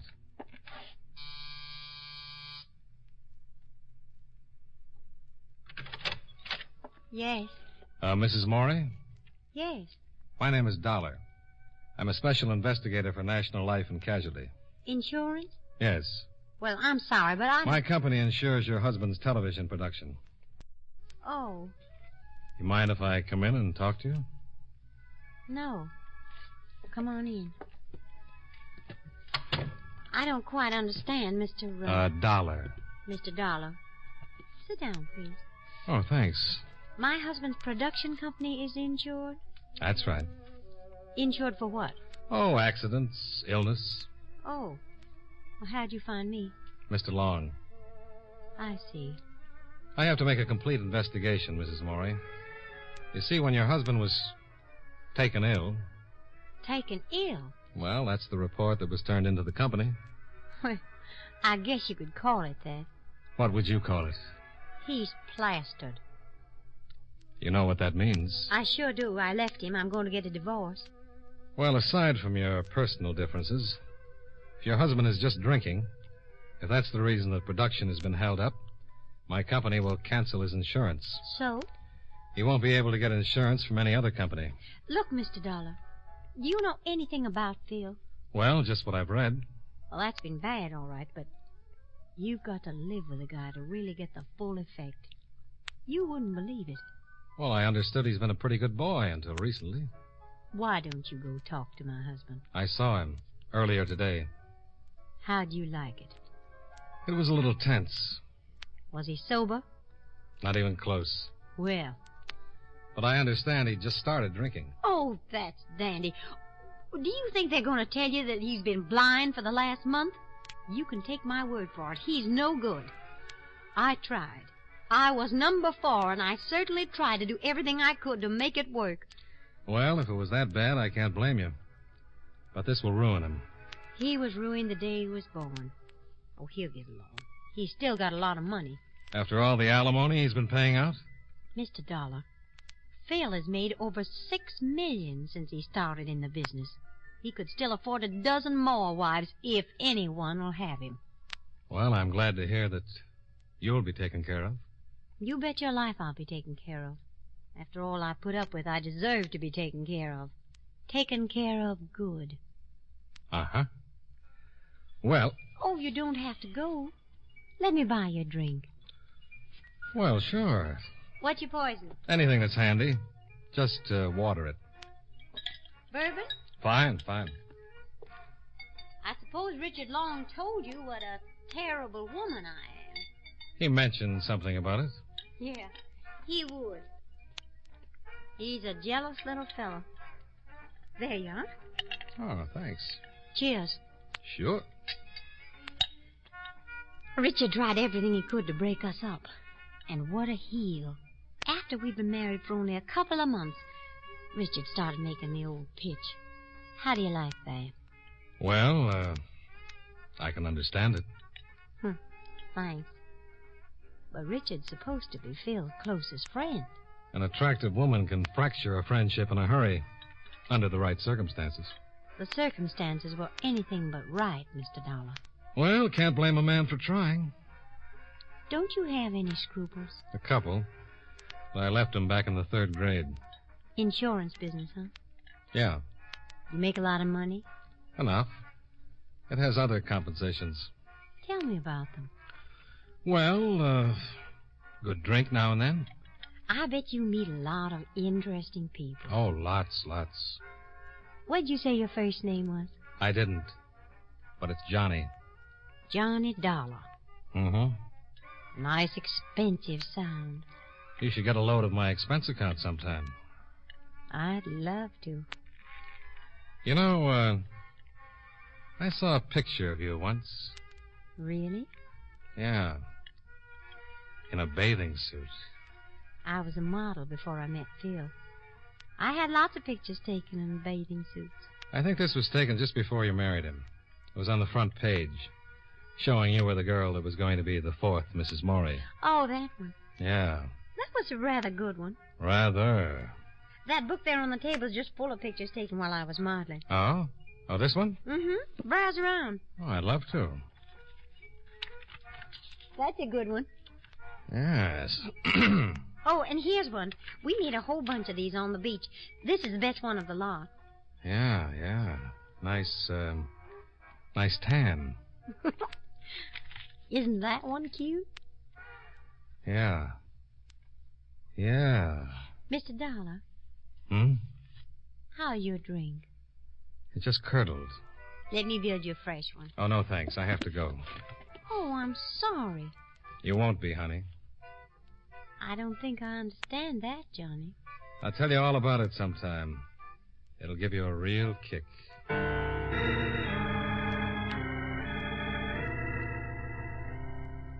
I left Mrs. Morey looking a little worried. And whether she knew it or not, she had a right to be. In one of the pictures she's shown me, I'd spotted the man I'd bumped into coming out of the elevator. And I remembered who he was. Expense account item 7, $1.45. Cab fare back to the hotel, where I told Richard Long about the man in the picture. Eugene Sweet. Ever heard of him? No. I couldn't remember until I saw that picture. There was a big case in L.A. He was convicted and sentenced. Did 3 years for forgery. I was in on the case. Sweet. No, I don't know. And there was a girl mixed up in it. Janet? No. But it was an interesting setup. Sweet introduced the girl to a wealthy old man. The girl married the wealthy old man. Now, it seems the girl would have Sweet sign her husband's name to a check, then she'd fill in the amount and cash it. Not big checks. But after about 4 years, they added up. Well, a man named Swift introduced Phil to Janet. I never did like him. He used to hang around all the time. Phil got tired of him in a hurry and gave him a bounce. What did he look like? Oh, he was tall, kind of greasy around the edges, weighed about, I don't know, about as much as I do. Where does he live? I don't know. I've only seen him a couple of times since Phil got rid of him. Why, you think Swift might be this Sweet or whatever his name is? Well, it's a long shot, but you never know. I guess I could find out. Milt might know. Would Janet? Sure. She might. Why don't we ask her? Yeah.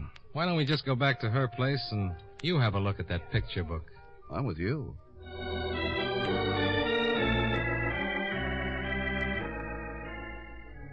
Long's car was parked outside the hotel. We piled in and drove back to Mrs. Morey's apartment building. We parked just in time to see a man enter by the front door. That's him, Swift. He just went into Janet's building. And he came out about an hour ago.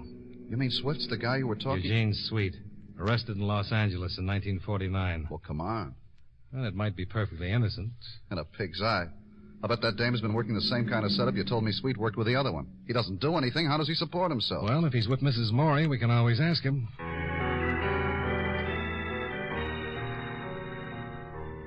We went into the lobby and waited for the elevator to come down. Long looked happier than a kid in an acre of new cement, and there was just a chance he had a right to be. The elevator arrived, and so did Milt Gradke, the producer, who came busting into the lobby from the street. Milt? Richard, I've been calling you all over the place. What's the matter? Phil, he's loose. I couldn't keep him in the apartment. Oh, no. I tried, but he got rough. He tried calling Janet, but she hung up on him. Then he went wild. You think he's here with Janet? Yes, and that's not the half of it. Come on, we better get up there. There's no telling what he might do. You know about it? What do you mean about Sweet? Who? Sweet. I'll tell you later. I thought you meant the gun. Gun? Yes, Phil's got a gun with him. On the way up, Long explained as much as he could to Gradke, and Gradke continued to apologize for not being able to restrain Morey. We left the elevator on the 4th floor and hurried down to Mrs. Morey's apartment. The door was ajar. Sounds like they're all in there. Well, what are we going to do? Well, if he's got a gun... He sure has. I'm going in. Get back! Get back. He's crazy! Do something! Put down the gun, Morey. Don't come near me. Get back. I warn you. Don't anybody get near me. I swear I'll shoot. Phil. Not even you, Dick, no. You too, Milt. Get back. Miss Dane. Miss Dane thought she was going to take me. Well, she's not going to get away with it. Phil, No, please. no. I am through. Nothing's left. So I'm going to do it up brown. What do you think of this dame, Dick? Look who comes to see you. His real name's Sweet, Eugene Sweet. Huh? What? That's right, Maury. He's done time. Yeah? Maury, put down the gun. It's a better than even bet that your wife's been pulling a fancy bit of hijacking with Sweet. Huh? That's right. Tell him about it, you little tramp. Yeah. Tell me about it. Look, Phil. I want the whole thing. How did you take me? Come on. He introduced you to Janet, didn't he? Yeah, he did. They had it all settled. She marries you, sticks around for a while, and Sweet, being a good forger, signs your name to some checks. Tell him, Janet. Phil, look, you didn't do wrong. You did everything right, for goodness sakes. Phil, nobody's going to blame you now. Only put away that gun. Put it down, Mr. Maury. Stay back. Mr. Maury, these two men have a lot of belief in you. They think you can straighten out in spite of everything that's happened. Now, nobody's going to blame you for anything unless you use that gun. Frankly, what happens to you doesn't make any difference to me. It doesn't make any difference to anyone. It does to these two guys. Why don't you start thinking about somebody else for a change? Let's see you prove you're worthy of their friendship. Stay away. Give me that gun. Now, come on. You're not whipped. Everybody gets in a slump now and then. Come on. Give me the gun, Mr. Maury.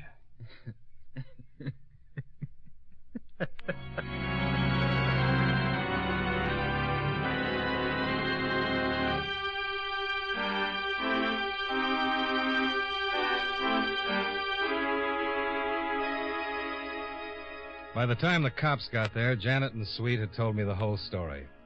They admitted cashing forged checks to the tune of $300,000. And that wasn't counting what Maury had given her legally. If I hadn't recognized Eugene Sweet, Janet would probably have won a nice settlement to go along with everything else. Maury had written so many checks he never would have noticed the extra ones. Oh, he was a setup. He spent money hand over fist, and his business manager would never think a dozen small checks a week were forged.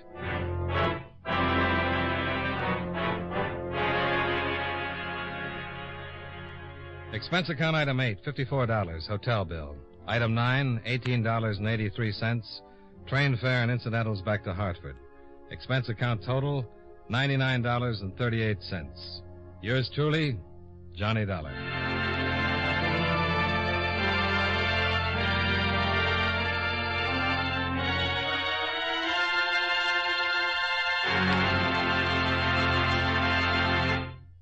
Remember, friends, Wrigley's Spearmint Chewing Gum is a refreshing, delicious treat you can enjoy just about any time. Chew a few sticks of Wrigley's Spearmint during the day and see how the good chewing helps you keep feeling fresh and alert. The lively, full-bodied flavor of Wrigley's Spearmint cools your mouth, freshens your taste, and sweetens your breath. The chewing itself gives you a nice little boost, helps you keep going at your best. Millions of people get real chewing enjoyment out of Wrigley's Spearmint Gum every day. And we know that you'll enjoy it, too. Get a few packages and always keep some handy. That's Wrigley's Spearmint Chewing Gum. Healthful, refreshing, delicious.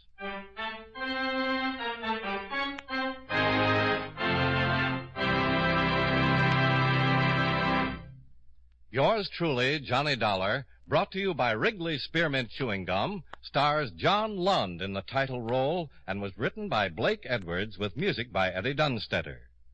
Featured in tonight's cast were Joe Duvall, Sidney Miller, Hy Averback, Bill Johnstone, and Jeanette Nolan. Yours truly, Johnny Dollar, is produced and directed by Jaime Del Valle.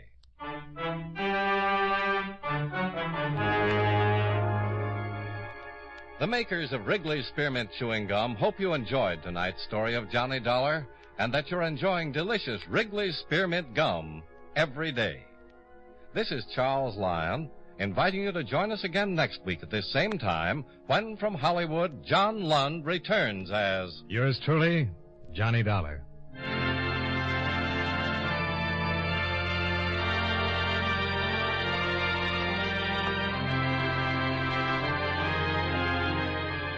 This is the CBS Radio Network. Here's Chicago's favorite shows on... Come in. Ah, there you are, Mr. Bartell. Good evening, Doctor. Oh, no, don't get up. You look much too comfortable. Take off your overcoat and come and join me. Well, I enjoyed your story of a scandal in Bohemia last week, Doctor, and tonight you promised us a sequel. Yes, that's right, Mr. Bartell. A sequel that took place over 20 years afterwards, in 1909 to be exact. Sherlock Holmes was living on his Sussex bee farm. It was only in June, I remember, that I received a telegram from the great man asking me to come and spend a long weekend with him. And I'm sure you needed no urging to accept the invitation. None, Mr. Bartell, none at all. I hadn't seen Holmes for some time, and this fact, combined with my rather indifferent health, found me on the eastbourne train a few hours after receiving the telegram. A dog cart was at the station to meet me, and after a brisk drive across the downs, I found myself once more with my good friend.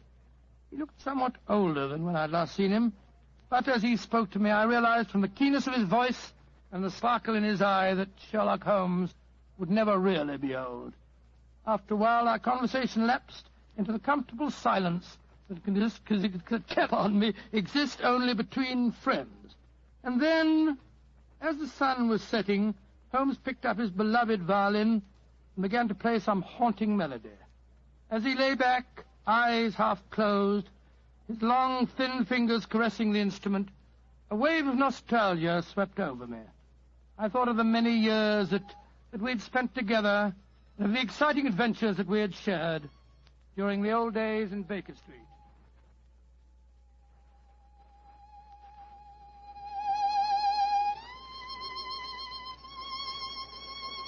Beautiful. Quite beautiful. Thank you, Watson. You look uncommonly wistful, dear chap. You thinking of the old days? Yes, Holmes. I was. So was I. Oh, well. Those were exciting times, but it's comforting to think that now we will not be disturbed by a jangling doorbell, followed shortly by some poor devil in trouble. Nowadays, my greatest excitements are connected with the segregation of the queen bee and the nighttime proclivities of Charles Augustus, my tomcat.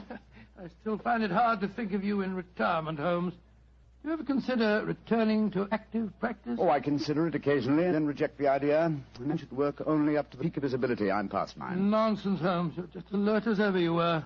Mentally, perhaps, but not physically. Would you consider handling a small problem in England? With a personal problem that affects you, my dear chap, you know I'll do anything I can. Well, it's not exactly my problem, Holmes, but there was a charming young girl on the train. We got into conversation and... You don't age it in a real chap. You're just as susceptible as ever. No, Holmes, let me finish. She said that you knew her mother quite well. Her mother? Come in.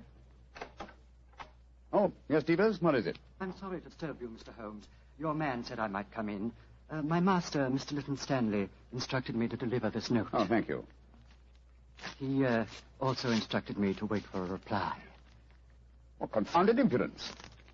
You tell Master that there's no answer to this letter. But he told me I must get a reply, sir. You may tell Mr. Lytton Stanley that I will instruct my solicitors to reply to his message in due course. But, sir... That's all, Devers. You may go. Very good, sir. Oh, what did the note say, Holmes? Read it for yourself. Keep your filthy bees where they belong. One of my guests was stung yesterday. If this happens again, I'll have the police run you out of this place. Good Lord, what an offensive letter. The man himself is even more offensive.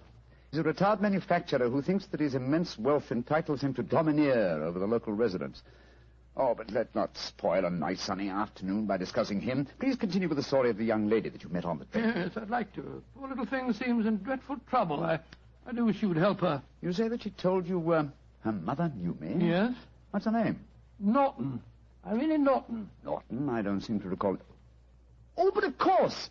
Where is the girl, Watson? She's staying at the Red Lion in the village. Then ring her on the telephone and ask her to come over here as fast as she can. Of course I'll help her. I'm delighted, Holmes, but what made you change your mind so suddenly? Is your memory so short that you can't remember Irene Adler?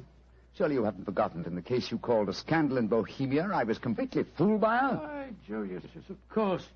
You always refer to her as the woman. But how does Irene Norton fit into the picture? Irene Adler married a barrister named Geoffrey Norton. Tell Miss Norton to come at once, Watson. She is the daughter of the woman.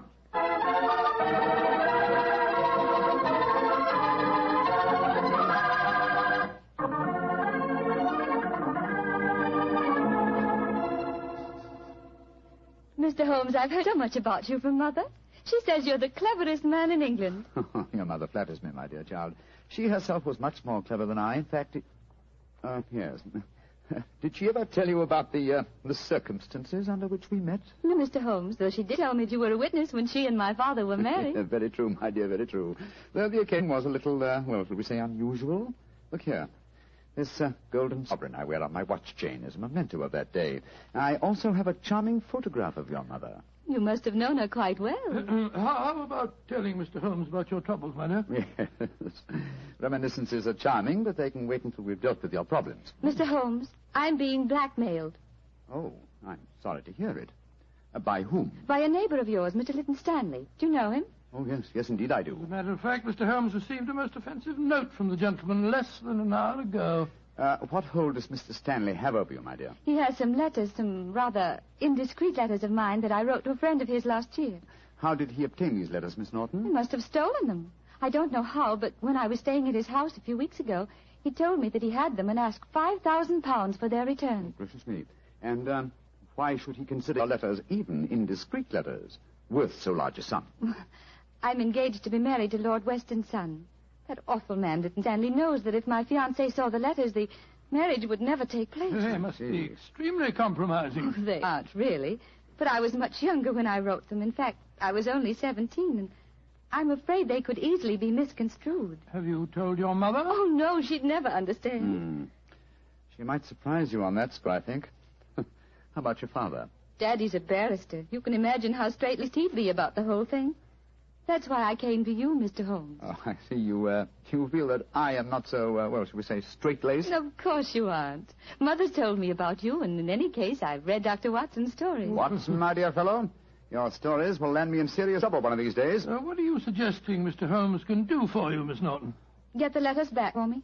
But how? Steal them, of course. Really, my dear, I hardly think you... No, my dear Watson, don't be shocked. Miss Norton is a forthright girl, like her mother before her. It's most refreshing. Mr. Holmes, you can't say you won't help me. No, I don't think that I can say it.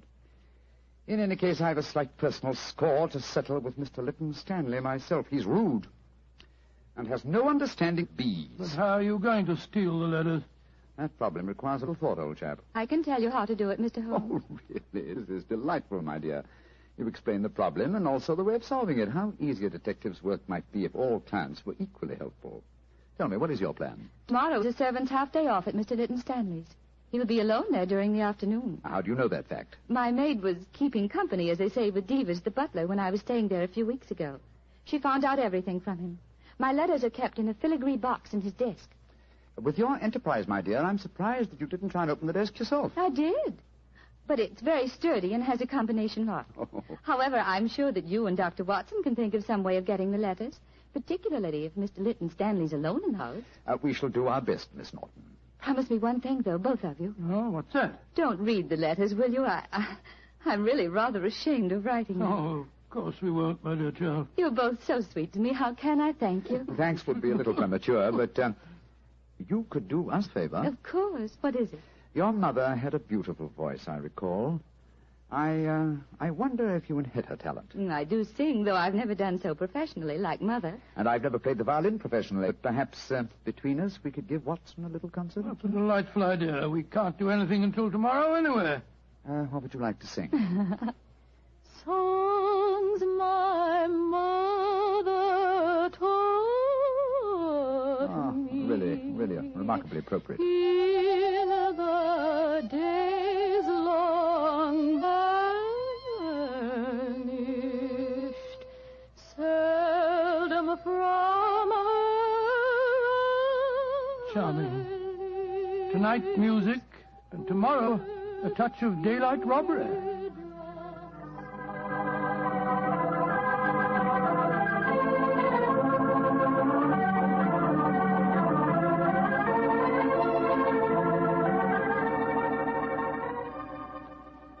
Dear old Watson, Your disguise is really excellent. Oh, I must confess I'm a little apprehensive. Hi, old chap. There's no need to be, I assure you. You, as Dr. Hamish, and I, as the Reverend Appleby, are calling on Mr. Stanley ostensibly in search of a contribution for my charity hospital that you are in charge of. What could be simpler? Well, what made you decide on the role of a clergyman? It should simplify our entrance to the house. Though I must confess that a rare touch of sentiment prompted the choice of my disguise. Well, how does sentiment enter into it? Oh, surely you remember that it was in the role of a simple-minded nonconformist clergyman that I once attempted to deceive Miss Norton's mother. That's right. Yes, I've forgotten. That woman really fascinates you, doesn't She does, old chap. Irene Adler was one woman I've always regarded with unbounded admiration, even though she was a criminal. But enough of this. Come on, old good fellow. Are you ready? Yes. You have the equipment I mentioned to you? In my pocket. Let's be off, old chap. Let's be off. If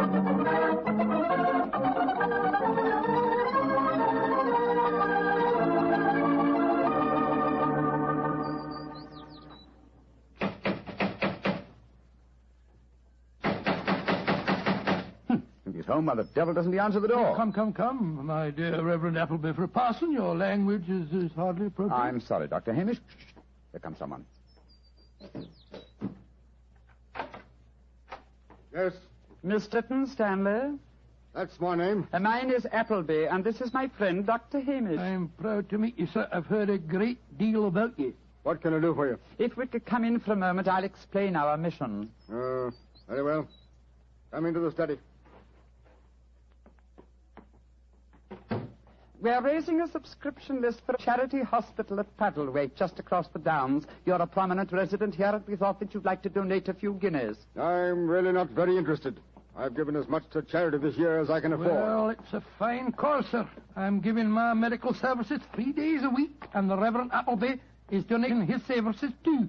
Who else has contributed to this fund? All your neighbours, sir. We just came from the bee farm over the downs. The owner, Mr. Holmes, gave us a cheque for 5 guineas. Holmes gave you 5 guineas, did he? Aye, a very nice gentleman, Mr. Holmes. We're proposing to name a ward in the hospital after him. Is this list of subscribers going to be published in the paper? Oh, yes, Mr. Lytton Stanley. I'll give you 10 guineas. 10 guineas? Thank you, sir. Very kind of you, sir, I'm sure. I'll get my checkbook. It's in this desk. Watson, the chloroform. Right. Now, who do I make this check payable to? Go on there. Hold on still, Holmes. Hold him still.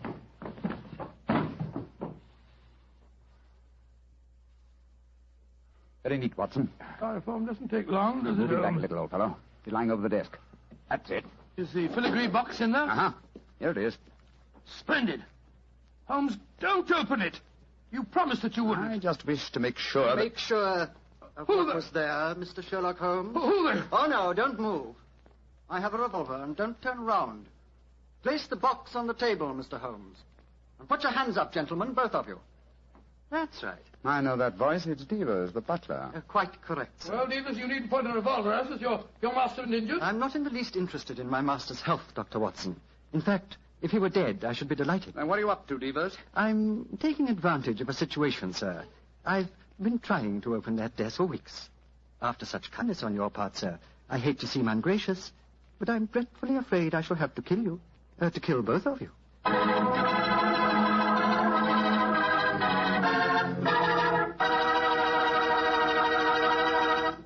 Dr. Watson's story will continue in just a second, so I'm just going to remind you that good food always tastes better when served with good wine. And if you like a red wine, say with steak or meat of any kind, you'll love Petri California Burgundy. If you'd rather have a white wine, say with chicken or fish, then by all means get Petri California Sauterne.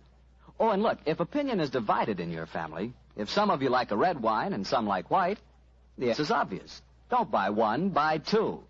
Remember that, huh? Don't buy one, buy two. But do buy Petri. Then you know it's good. Well, Doctor, that was a fine place to break off your story with the butler pointing a gun at your backs and you and Sherlock Holmes with your hands above your heads. What happened next? I know at least you didn't get killed, or you wouldn't be sitting here in California tonight telling me the story. Elementary, my dear Mr. Bartell, but supposing I take you back in the story to the point where I left off. Well, all right then. Take me back, Doctor. Take me back. Very well. We stood there, Holmes and I, our hands above our heads.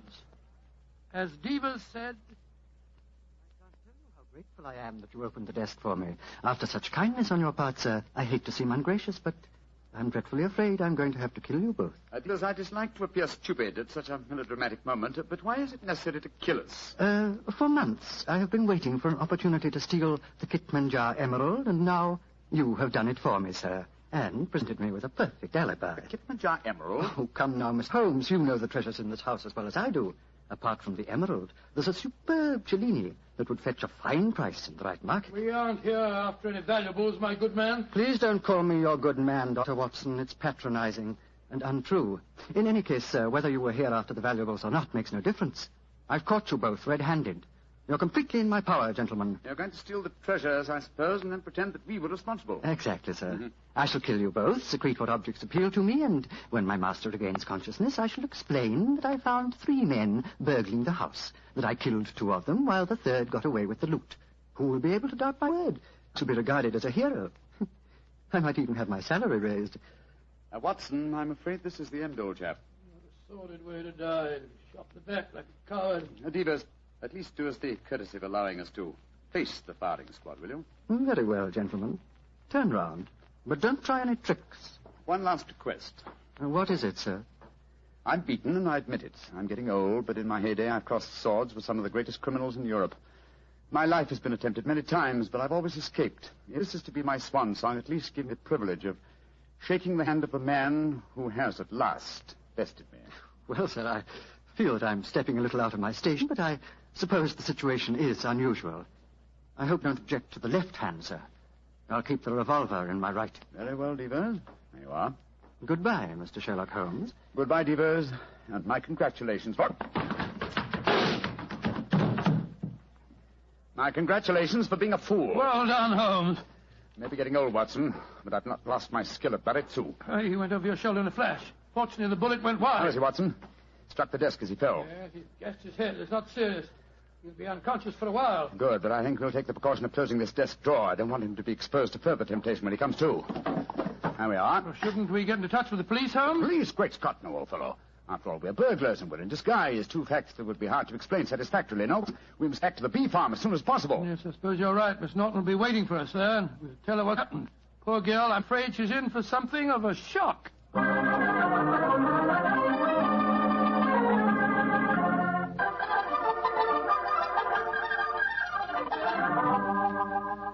Mr. Holmes, Dr. Watson, I'm so glad to see you back again. Did you get the filigree box? Yes, Miss Norton, here it is. But, Holmes, I didn't know that you... Shh, Watson. Why not open it, Miss Norton? Well, I... Open it, my dear. There may not be love letters inside it, but there's a note. Oh. Why don't you read it to us? Well, let this be a warning, Norton. Crime does not pay. If you don't believe me, ask your mother. Sincerely, Sherlock Holmes. Mr. Holmes, you knew my secret all the time. Not all the time, but I realized it as soon as I'd opened the filigree box. What on earth are you talking about? Miss Norton was under the impression that she could use me as a cat's paw, as a dupe to commit a burglary for her. I still don't understand, Holmes. You will remember she asked us to promise not to open the box. Yes, but you did, sir, just before the fellow held us up with a revolver. What was inside the box? An impressive green stone which I knew to be the Kitmanjar emerald. But where's the emerald now? I slipped it back into Mr. Lytton Stanley's desk and locked it. Brought the box here because I wanted to see your expression, Miss Norton, as you opened it. Great Scott, and I thought you were a poor little thing in trouble. Shocking. You have to save yourself, young lady. But I'm terribly sorry, Mr. Holmes, terribly sorry. It seemed like a wildly exciting idea, but I didn't really mean to steal it. No, of course not. No, of course you didn't. I didn't need to steal it for you. Miss Norton, I'm convinced you knew that your mother once outwitted me, and you presumed to think that you could do the same. I should turn you over to the police. Please don't, Mr. Holmes. You can't do that. I certainly could. But I'm not going to for 2 reasons. First, you're young and impressionable, and this will teach you a lesson. And in the second place, I have a strange admiration for your mother. But I warn you, Miss Norton, that you have had a narrow escape. A very narrow escape. Mr. Holmes, before I go, there's one favor I want to ask you. Really? What is it? Could I keep this filigree box with your note inside it? It would be a reminder all my life of how we met. What do you say, Watson? Well, it isn't your box to give, Holmes. That's true, old fellow. That's quite true. But I fail to see how we can return it now without disclosing our own share in the attempted robbery. In any case, I don't like Mr. Lytton Stanley. I think we might indulge in a little petty larceny without feeling too guilty. Very well, Miss Norton. You may keep the box. I shall always treasure it. Thank you. Goodbye, Dr. Watson. Don't think too badly of me. Goodbye. Good night, Mr. Sherlock Holmes.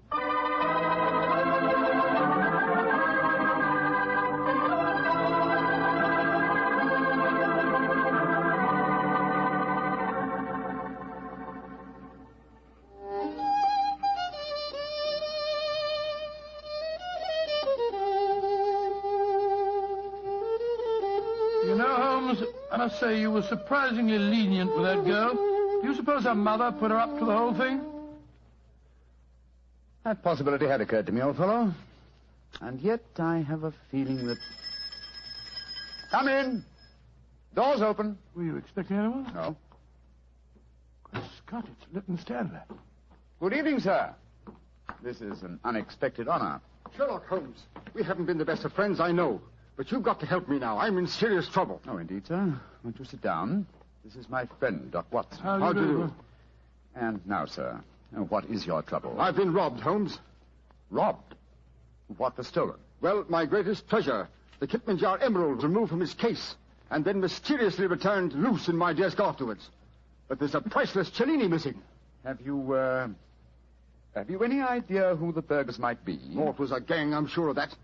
A couple disguised as a clergyman and a doctor came into the house on the pretext of raising money for some hospital. And they overpowered me with chloroform. Oh, dear me, how very unpleasant for you. Yes, well, when I came to, I found my butler was lying beside me in a pool of blood. The brave fellow had wrestled with the thieves, but they got away. And he's in the hospital now. Holmes, you've got to help me.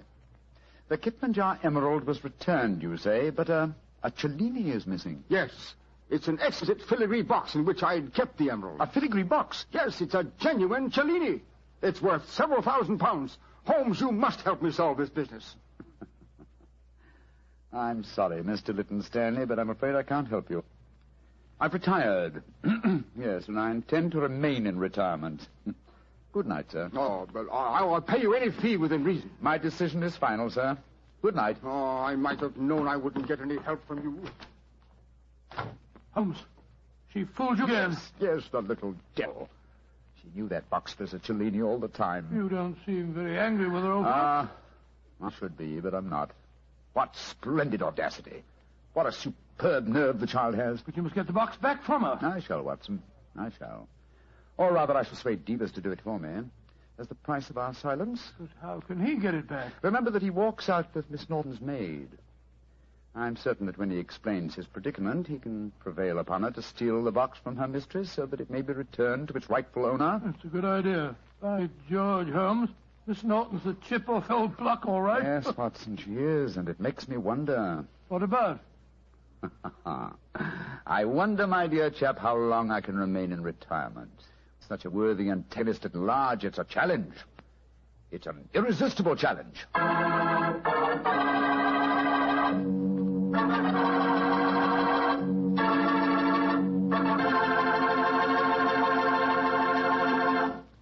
You know, Dr. Watson, I just can't get over the way you and Mr. Holmes let that girl, Irene, was that her name, pull the wool over your eyes. Why, she really twisted you around her little finger. Well, Mr. Bartell, I don't like to make extremely positive statements, but I'm sure that if you were in my shoes, Irene would not only have twisted you around her little finger, but she'd have had you rolling about in hoops and standing on your head. You mean she was that beautiful? Mr. Bartell, she was so beautiful that she'd make you forget all about Petri wine. Dr. Watson, no girl is that beautiful. Oh, how young you really are. Well, maybe so, but there are lots of pretty girls in this world and only one Petri wine. That's because there's only one Petri family that's been making wine since the 1800s. And believe me, because the Petri business has always been family-owned and operated, they've been able to hand on down from father to son, the highly skilled art of making fine wine. And those generations of winemaking add up to a lot of experience. The Petri family really knows how to turn luscious California grapes into fragrant, delicious wine.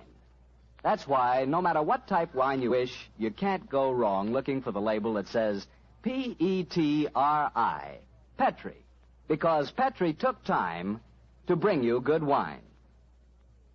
Well, Dr. Watson, what story are you planning to tell us next week? Well, now, next week, Mr. Bartell, is the day before Christmas, so I'm going to tell you an adventure that took place many years ago and involved Holmes and myself in one of the most fantastic Christmas Eve situations in which we ever found ourselves. I think you'll like the story. I call it The Night Before Christmas.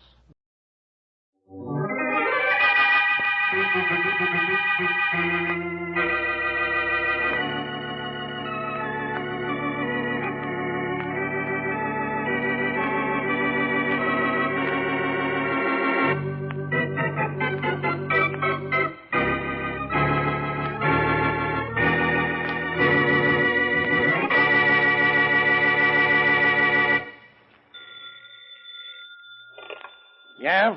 Boston, calling Inspector Faraday. I'm Inspector Faraday. One moment, please. Here's your party. Go ahead, Boston. Hello, Faraday. This is Blackie. Blackie, what are you doing out of town? You don't know? I can guess. You talked me into holding John Barnes in the Bradley killing for me to make an arrest. Then you beat it out of town because you knew I didn't have enough evidence to hold him.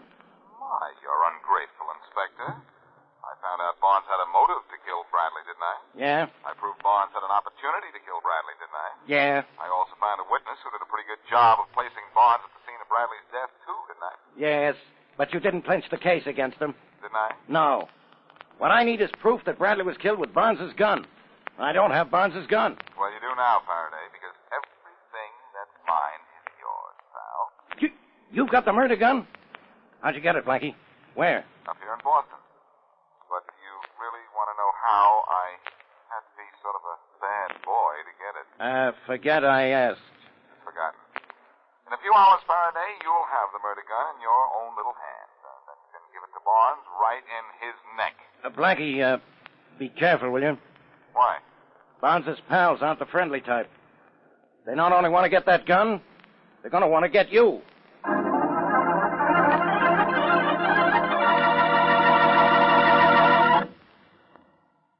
And now back to Dick Calmer as Boston Blackie.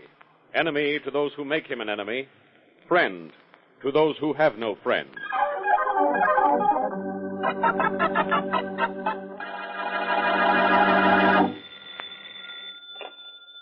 Yeah? New York, calling Mr. Gus Johnson. I'll take it. Thank you. Go ahead, New York. Here's your party. Gus. Yeah. This is Johnny. Johnny Barnes. Oh, yeah, Johnny. Just checking. You went to Boston to get rid of that gun of mine. Did you do it? Yeah, I got rid of it. The hard way. It was stolen about an hour ago. I was going to call you. Stolen? Who stole it? Guess who? Boston Blackie. Yeah. I figured on trouble from him when I heard he followed me here to Boston. By the time I got back to the hotel, he'd already swiped the gun. Where's Blackie now? At his hotel. I got Joe trailing him. That was his last report. Well, get up there and get back that gun. I can't, Johnny. It's too late. Look, you want me to go to the chair? Of course not. Well, I will if you don't find that gun. The cops know I hit it, Bradley. They know plenty more, too, but they need that gun to prove I knocked him off. I know. Then get it back from Blackie. It's registered in my name, and ballistics will prove it was the gun that killed Bradley. If the cops get that gun, I'm finished. What am I to do, Johnny? Blackie sent the gun to Faraday. Air mail. What? Joe was watching him. He couldn't do anything about it. Too many people around. Oh. It's in the mail to Faraday now, huh? Yep. Gus, I got an idea. And you're just the guy who can make it work.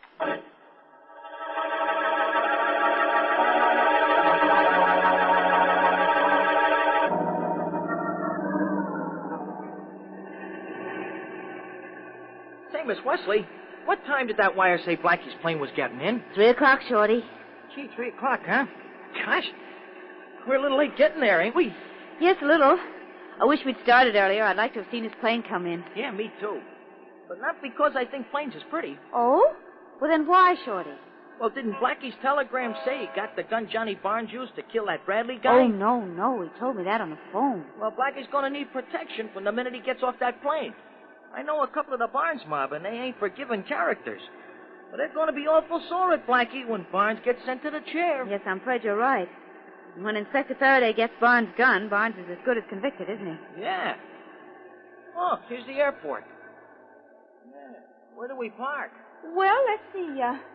Why don't you drive right up to the administration building? We're late, and Blackie's probably waiting for us inside. Okay. Hey, how about here? That's fine.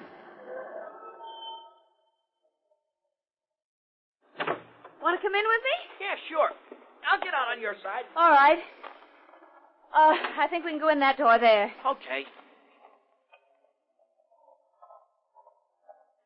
Hey, wait. I'll open the door for you. Thank you. Being at Gate 6, all aboard. Big joint this is. Yes, it is, isn't it?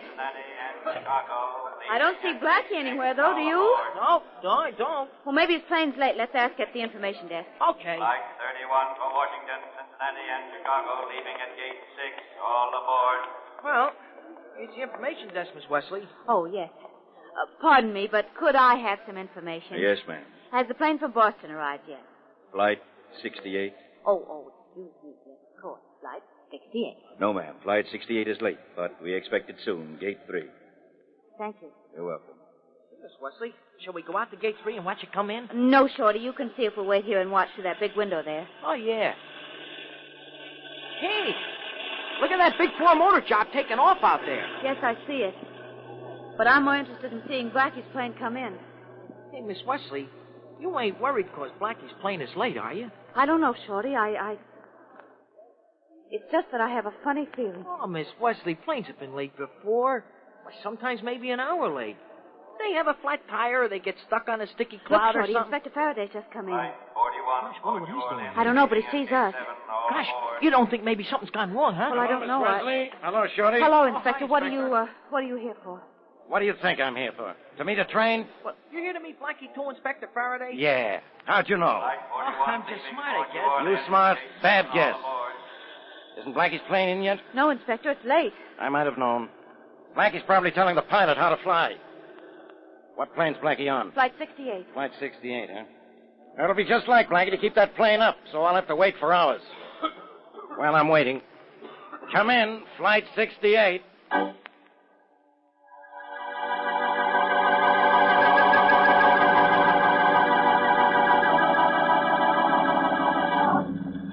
Tom, any word from Flight 68? Not a peep for the last 5 hours, Harry. Not a peep, huh? Doesn't seem possible. 4 hours overdue on a flight of an hour and 10 minutes. Have you kept checking? Every 5 minutes. We'll try again, Tom. Okay. New York calling Cross Nation Airways, Flight 68.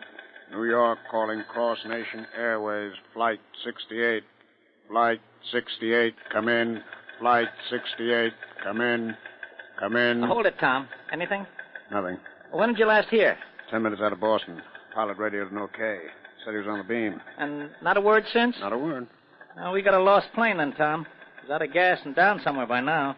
But keep trying to make contact. We may... Any word from Flight 68 yet? Say, nobody's allowed in the control tower, and that means you, too. I'm Inspector Faraday, police. Oh, sorry, Inspector. Skip it. Any word from Flight 68? No, she's 4 hours overdue, and that means she's down somewhere out of gas. Or maybe worse. Yeah, I think so, too, except we haven't had a report of any crash. You mean the plane's just disappeared? So far it has. Look, let me see that passenger list. There's something crazy about this. Yeah, the passenger list is the craziest thing about the whole flight, Inspector. What do you mean? Well, Flight 68 is a 21-passenger ship. 20 reservations were canceled at the last minute. Huh? That's right. So the plane left Boston with only one passenger. One passenger? Oh. A man by the name of Boston Blackie.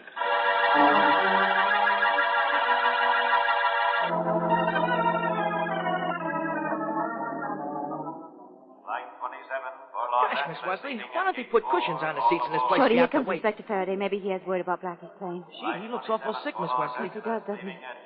What is it, Inspector? I'm afraid I got bad news for you, Miss Wesley. Oh. Looks as if Flight 68 has had an accident. Oh, no, I... Blackie was on it, Miss Wesley. Oh. The only passenger. Here, Miss Wesley. Maybe you better sit down, huh? No, it's all right. Did I hear my name? Yeah, phone call, Miss Wesley. You want me to take it? No, I'll get it myself. The information desk is right over here. I'll get it. Oh, we'll go with you, Miss Wesley. Yeah, sure. Oh, all right, maybe you better. Here we are. This is Miss Wesley. She'll take that call. Oh, yes, right here, ma'am. Thank you. Hello? Hello, Mary? Blackie! Blackie? Oh, Blackie, where are you? In my apartment. You obviously didn't get my second Oh, wire. no, darling, I didn't. My plane reservation was canceled. No flight, so I wired you and took the train. You took the train, but But Inspector Faraday was told you were on that plane. Faraday, is he there? Yes, he's right here. Let me talk to him. All right. Here, Inspector, he wants to talk to you. Thanks. Oh, Shorty, he's all right. Blackie, what's the idea? I thought you were dead. Well, that's about as accurately as you usually think, Faraday. Well, what else could I think? That plane you were going to take has disappeared. You're listed as a passenger, the only passenger. Well, that's crazy, Faraday. The airline told me the plane wasn't even going to fly. Well, it did fly, and carrying one passenger who called himself Boston Blackie, it vanished into thin air. You meet me in my office, Blackie. I got a hunch you can explain this, and I think you'd better.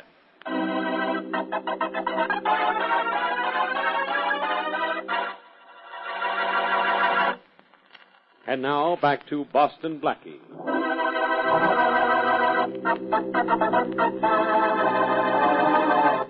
John Barnes kills a man named Bradley and gives the gun to a friend, Gus Johnson, to get rid of in Boston. Blackie trails Johnson to Boston, steals the gun from him, and mails it to Inspector Faraday, thereby sealing Barnes' fate as a killer, and wires Mary Wesley that he is en route by plane. But the plane, supposedly carrying Blackie, disappears into thin air. Actually, Blackie has come back to the city by train, and as we return to our story, he is in Faraday's office trying to solve the mystery of the missing plane. A plane just doesn't disappear, Faraday. Apparently you've been reading too many spook stories, and I haven't. So getting me down here was just a waste of time. All right, Blackie. If that plane hasn't disappeared, you tell me where it is. It's down somewhere, forced landing with the radio dead, or maybe it crashed. No good. They told me at the airport, if the plane was down or crashed, they'd have a report almost immediately. They don't have a report yet, and the plane is now 8 hours overdue. Let me see now. I got a call from the airline in Boston about an hour before plane time. The man said my flight was canceled. They'd send for my ticket right away and give me another one later. Uh-huh. So a bellboy came up for my ticket, and I gave it to him. Then, instead of waiting for the next plane, I took the train. What does that explain? It explains why I wasn't on the plane. I have a hunch that I was called not by the airline, but by Johnny Barnes' pal, Gus Johnson. And he took that plane in my place. Why? I think this is why. He saw me send the gun to you, airmail. Then he found out a package mailed at that time would leave Boston on Flight 68. Uh-huh. He had to get that gun out of the mail. But that was impossible, so he did the next best thing. He stole the plane. He stole the plane? Sure. Because when he stole the plane, he also stole the gun. I'm sure that's what happened. Well, maybe so. But does that explain why the 20 other passengers on Flight 68 canceled their reservations at the last minute? Sure it does. It was decided for them the same way it was decided for me. Faraday, the whole thing is beginning to make sense now. Yeah, but it's only theory. You get on the phone to Boston, and I think you'll find out it's all fact. Well, I intend to. But I'm not as interested in that missing plane as I am in that missing gun. How can I convict Barnes without it? You can't, Faraday. You know it, I know it, and Barnes knows it. Well, that makes 3 of us all in agreement. Aren't we clever? I don't know. I'm going to see Barnes now and find out if he's as clever as he thinks he is.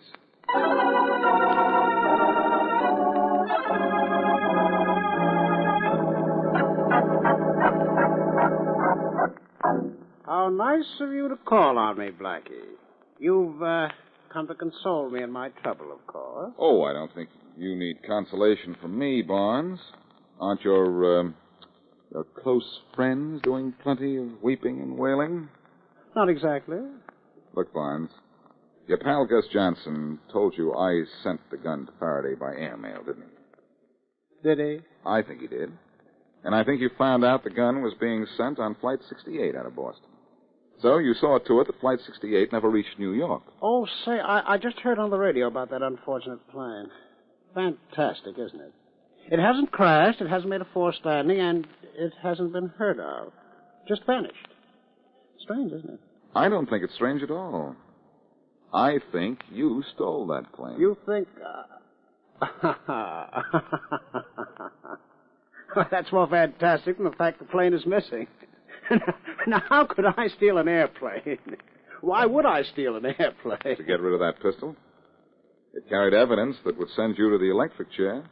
It was one way for you to steal back your gun. Oh, so you've lost the gun, huh, Blackie? Well, maybe you're the one that needs consoling. Please allow me to be the first to offer. Save it, Barnes. When they start giving out consolation prizes, I think you'll get them all.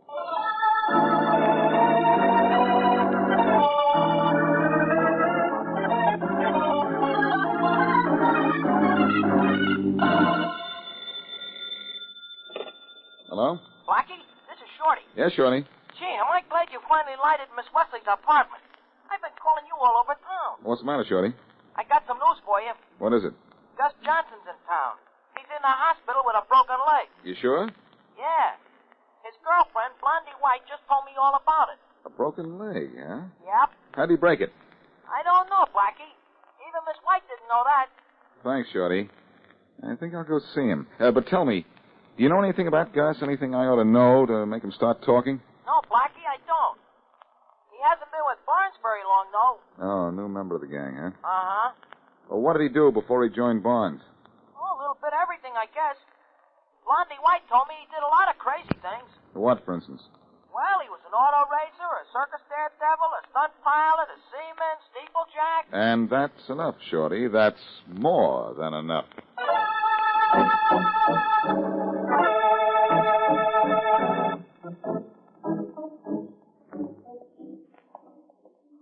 You don't mind coming to the hospital with me, do you, Mary? Are you kidding, Blackie? I'm a nurse, remember? I'm not a patient. Don't forget that. Oh, nurse. I mean the nurse behind that desk. You. Oh, nurse. Yes? We'd like to see Gus Johnson. Is this allowed? Oh, yes. And Mr. Johnson is resting quite comfortably. He hasn't had a visitor since 3 o'clock. It's 4 now. I suppose you can go right in. Thanks. Which room is he in? Oh, that one right there, 711. Thank you. Come on, Mary. I'm right with you. Here's Johnson's room. Yes, 711. Sure is a lucky number. Too bad he didn't have it before his leg was broken. Yeah. Well, what's the matter? Doesn't he answer? No, Darling, maybe he's asleep. he might be. But it'll be all right if we go in. Or the nurse wouldn't have said so. Come on. Oh, yes, he's sleeping all right. Seems just like a baby. That baby has a record of 11 arrests and 3 convictions. Oh. Well, let's wake him up. Hey, Johnson. Mr. Johnson? Mr. Johnson. Johnson, we... Blackie, isn't he going to wake up? No, Mary. Not now or ever. He's got a knife in his heart. Get the nurse quick. Oh, yes, all right. Oh, nurse. Nurse. Can you come here? What's the matter? It's your patient, Mr. Johnson. What's the matter with him? Nothing except that he has a knife in his heart. But how did that... Nurse, you said Mr. Johnson had a visitor about an hour ago. Who was that? Well, I don't know. I didn't pay much attention. But, please, I've got to call a doctor and get the police. In just a minute. Was the visitor a man? Well, yes, but I can't remember what he looked like. Look, Mr. Johnson wasn't a sick man. He could have all the visitors he wanted. I just didn't pay any attention to anyone who came to see him. Oh, did anyone else come to see him? Well, yes, a girl this morning. What'd she look like? Well, she was blonde. That's all I remember, just blonde. Oh, that must have been his girlfriend, Blondie White. How'd you know about her, Blackie? Shorty told me about her this morning. She told him she'd been here. Thanks, nurse. You can call the police now. Come on, Mary. Sure thing. Wait, aren't you going to stay? The police are... Will want to see me? Just tell them the name was Blackie. They'll know where to find me. Where? At Blondie White's. She doesn't know it yet, but she's got something awfully important to tell me.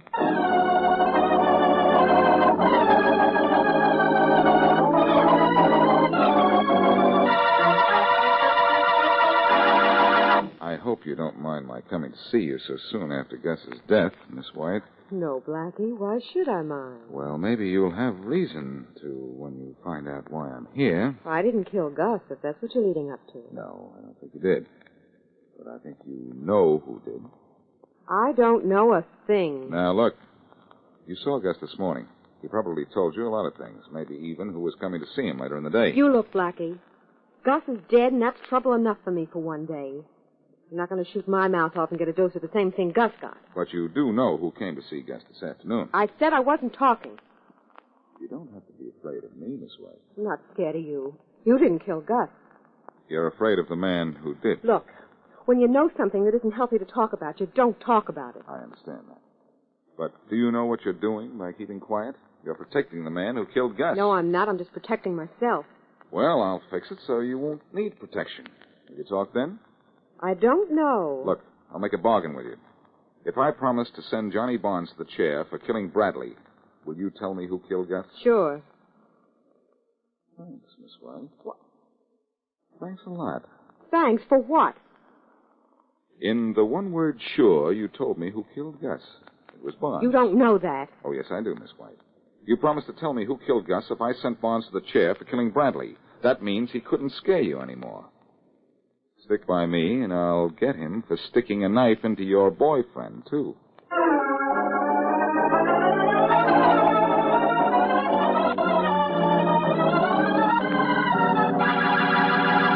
Look, Barnes, you're in a police station, not a laugh movie.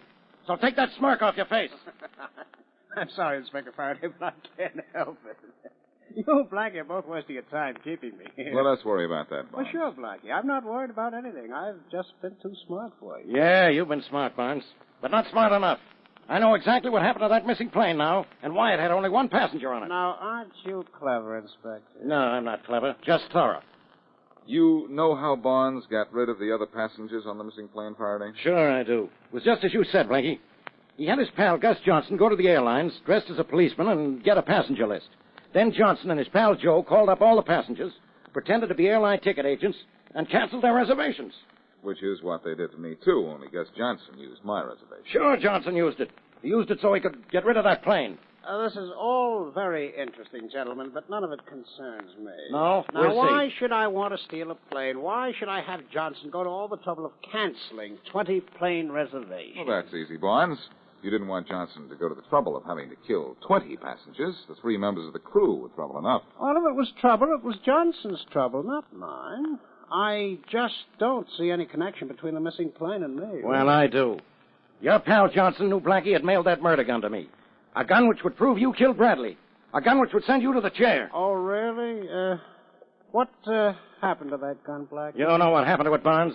It went down with that plane Johnson stole. Oh, did he? What a shame. Well, I guess you don't want me for anything more, do you? I want plenty with you, Barnes. I know you killed Bradley. I know you engineered the theft of that plane and the murder of its crew. I know you killed Gus Johnson. Then why don't you arrest me? Because I want to do more than that. I want to send you to the chair. And I need the murder gun to do it. If it's your gun, then I've got you. Yes, but before you get me, you'll have to get that gun. Gentlemen, I think I'll be going. Just a minute, Barnes. Faraday, you'll be able to convict Barnes if you have his gun? Sure I can, you know that. But how can I get it now? What's this gun look like, Faraday? It looks like a gun. What should it look like? Your gun, probably. Because I just took it out of my pocket? Oh, no. It's Barnes' gun. The gun I stole from Gus Johnson. And I figured the best place to keep it was with me. That's my gun? No, you put my gun in the mail. Oh, no, I put my gun in the mail. I knew I was being shadowed, so I wrapped up my gun, sealed, and mailed it for his benefit. I figured it was a way to take him off my trail. I didn't know Barnes here would try to get it even after it was in the mail. Give me that gun. Let me see it. Yeah, it's Barnes' gun, all right. And I think ballistics tests will show it was the gun that killed Bradley. Blackie, one of these days... Sit where you are, Barnes. Get used to sitting in a chair. Only the next one isn't going to be so comfortable.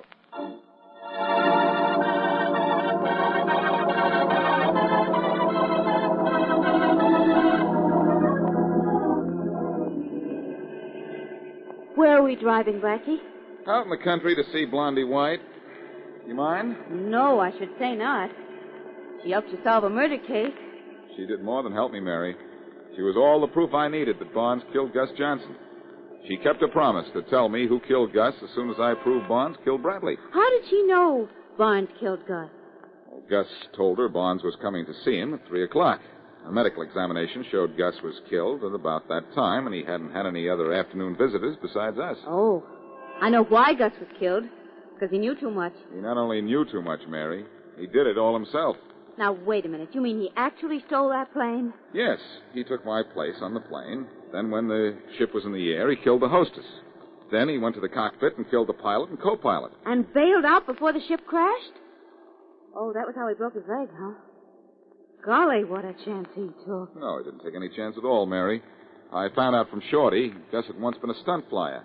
After he killed the crew, he took over the plane himself. And landed it. I see. No, you're wrong again. He headed it out toward the ocean. Just inside of the coast, he set the plane on automatic pilot, and then he bailed out. For goodness sake.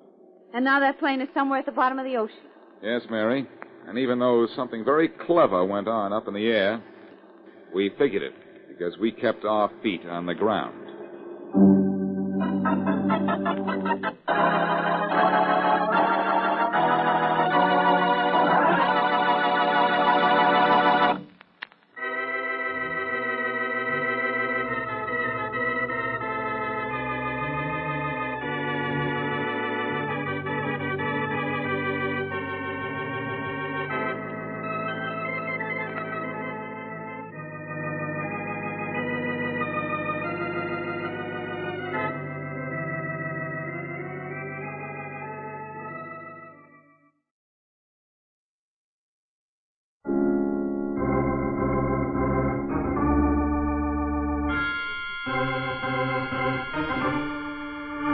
My name's Regan. I work for Anthony J. Lyon, Detective Bureau. They call me the Lion's Eye.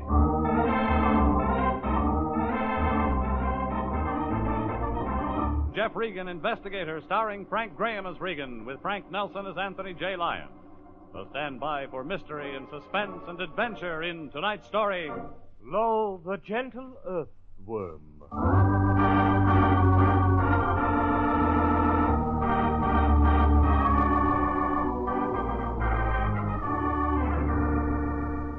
You take a beautiful woman, a tall, bony-faced guy with a drawl, 724 million worms, mix them together, and you come up with a case of port wine.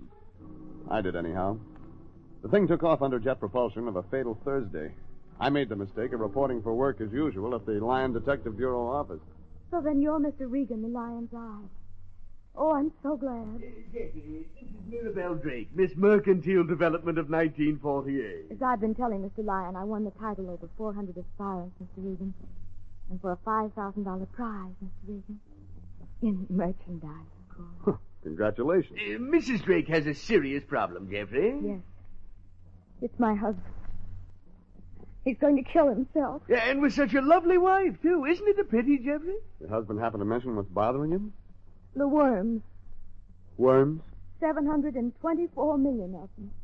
Makes it clearer. Mr. Regan, in just 18 days, it'll be the first of the month again. So? And there'll be 1,446,500,000 worms. You see, Jeffrey, this is a serious matter. Sounds like. You must help me, Mr. Regan. You must find the man who swindled my husband. He did swindle him. We know that now. You must catch Mr. Myron Biloxi and get our money back. Or my husband will kill himself. He will. I know he will.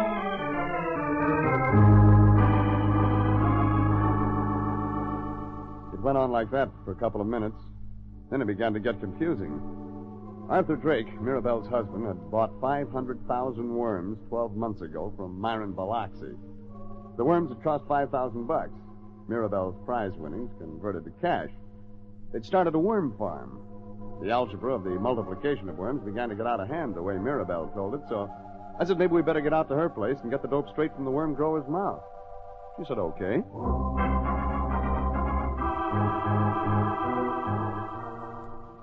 The Drake place was on the El Segundo Flats, between L.A. and the ocean. Rancho Gusano in the Spanish. Worm ranch, that meant. Clapboard house, tin mailbox, gasoline cans and orange crates lying around the yard. I thought of a beautiful kid like Mirabelle Drake living in a place like that. Oh! And then all of a sudden I was thinking of something else. Oh, my heavens, Arthur shot himself! Come on, baby, those shots came from out back of the house. I ran around to the back of the tumble-down house. Mirabelle Drake 15 seconds in back of me. Yeah, but Arthur Drake hadn't shot himself. There was a third shot just as I rounded the corner of the house, and I saw a tall, gaunt guy in overalls. He had an old-fashioned Springfield rifle in his hands, and when he saw me, he shouldered it. Stop now, you! Yeah, sure. It's all right, Arthur. This is Mr. Regan, the Lion's Eye, just going to help us. Oh, well, I'm pleased to meet you, Mr. Regan. I'm sorry. Arthur, forget it. Arthur, what are you doing with the gun? Well, now, I got to thinking we're pretty isolated out here, Mirabelle. What are we to protect? Nothing. There's nothing here except these worms. Oh, now there, honey, don't you take on. I got you to protect. That's the real reason you bought the gun. From the look on the sunburned, raw-boned face, that wasn't the real reason Arthur Drake had bought the Springfield rifle. He and Mirabelle looked at each other a minute, and then Mirabelle sobbed once, smothered it, and turned and ran into the house. I reckon she's kind of upset, Mr. Regan. Yeah, it seems to be. Well, I'll just set this here gun aside. See that there can over there? I just said you how to work. There now I'd like to show you around my place. Sure, I'd like to see. Well, this way. Okay. It ain't pretty, Mr. Regan. I guess I'm what the psychologist at the university back home in Arkansas used to call failure prone. I've lost my wife's beauty prize money on these worms. That's what changed me. This worm raising sounded a little complicated the way Mirabelle explained it to me. Oh, but it ain't. Now, I'll show you. Now, here's the vegetable lug boxes I raise them in, Mr. Regan. Under the gunny sacking? Yeah, that's correct. Stacks of lug boxes. And then all you need is the cans of water and the tub of acid. Boxes, water, acid. You know, Mr. Regan, I can't agree with Mirabelle that the breeding of worms is exactly complicated. For the $5,000 I gave Mr. Myron Biloxi a year ago, I got me 500,000 worms. $5,000, 500,000 worms. Yeah, it cost me 1 cent a worm. That adds. Well, worms is valuable. They enrich the soil. People buy them for their gardens, Mr. Regan. Yeah, I heard. Now, 500,000 worms produce 1,500,000 eggs capsules at the end of the first month. Well, don't stop now. Well, the egg capsules mature in 3 months, Mr. Regan, and each capsule produces round about 1 to 20 worms. So, allowing for fatalities to the young, you begin to harvest 2.5 million worms a month after the 4th month. Like you said, not complicated. Of course, in the 8th month, the first harvest of 2.5 million worms has produced 15 million young'uns, and the next month, with the first 500,000 worms and the first and second harvest of 2.5 million worms, all producing concurrently, you get yourself 27,500,000 worms. Round about. Then after that, the figures begin to get big. Oh, yeah, they do, Mr. Regan. Huh? Every one of those worms is worth 1 cent? Yeah, that's so. Well, it's come to a decent profit in a year's time. Well, deducting 1/6 of the growth for cost and $6.25 million on a $5,000 investment in 1 year. Oh, that sounds fair enough. That's what I thought. When Mr. Myron Biloxi explained it to me and sold me the worms, he guaranteed me 1,000% profit or my money back. But now I got me 724 million head of worms here on my ranch, Mr. Regan, and I can't sell them. Market won't absorb that much. And I can't locate Mr. Myron Biloxi to get that there money back. That's why I begin to think that Mr. Biloxi swindled me. You know, Drake, I think you may be right.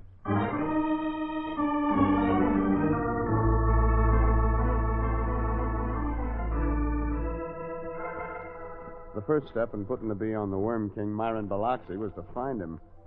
Maybe that wouldn't be easy. Sound of the worm deal, he was slick, mean. Mirabelle Drake and her husband couldn't help me much, just a description. Myron Biloxi had seemed prosperous, was about 60, kindly, round-faced. I got $10 from Arthur Drake against expenses, and he had to go down deep for office.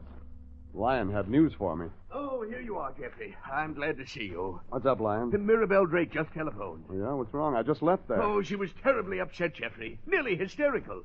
Her husband's disappeared. I told the Lion to check the regular channels, missing persons, Bunko Squad files. Try to get a line on the guy whose real name might or might not be Myron Biloxi. Then I got out to Rancho Gusano fast. Like the Lion said, Mirabelle was nearly hysterical. I had to let her cry off the first wave of tears before she was calm enough to make sense. Listen, lady, the faster you give me what happened, the faster I get started to find your husband. Yes, of course it's true.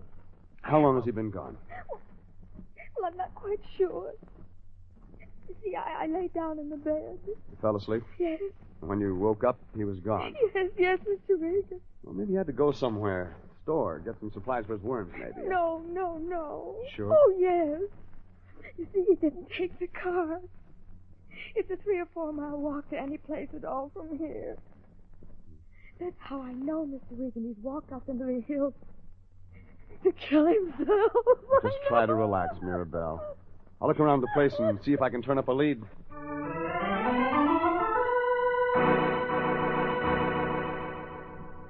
I walked out back of the house. No sign of Art. I started poking around the lug boxes the worms were kept in, and was just pulling some of the gunny sack coverings off when Mirabelle came out. Have you found anything that'll help, Miss Regan? No, not yet. You better wait in the house, lady. Oh, no, I can't. I can't. Okay. Regan, you're looking for Arthur's rifle, aren't you? Yeah. Yeah, that's right.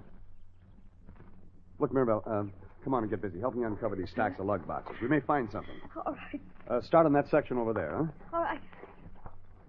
Just pull off the gunny sack? Yeah, check down between the boxes. The rifle could be there. Yes, I do. No, never mind. I found it. What? Oh, Mr. Regan! Then Arthur! No, your husband hasn't gone off someplace to shoot himself. That's right. Oh, thank heaven. Here's the rifle. It's down here back of these boxes. But then, if Arthur didn't go off to shoot himself, then why? What I'm wondering myself. Why did he disappear? Hey.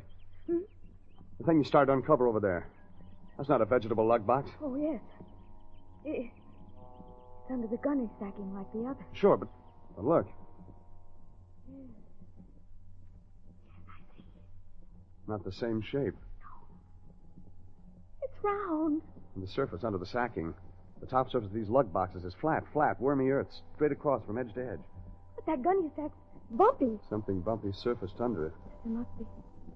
Stay here. No, Stay here.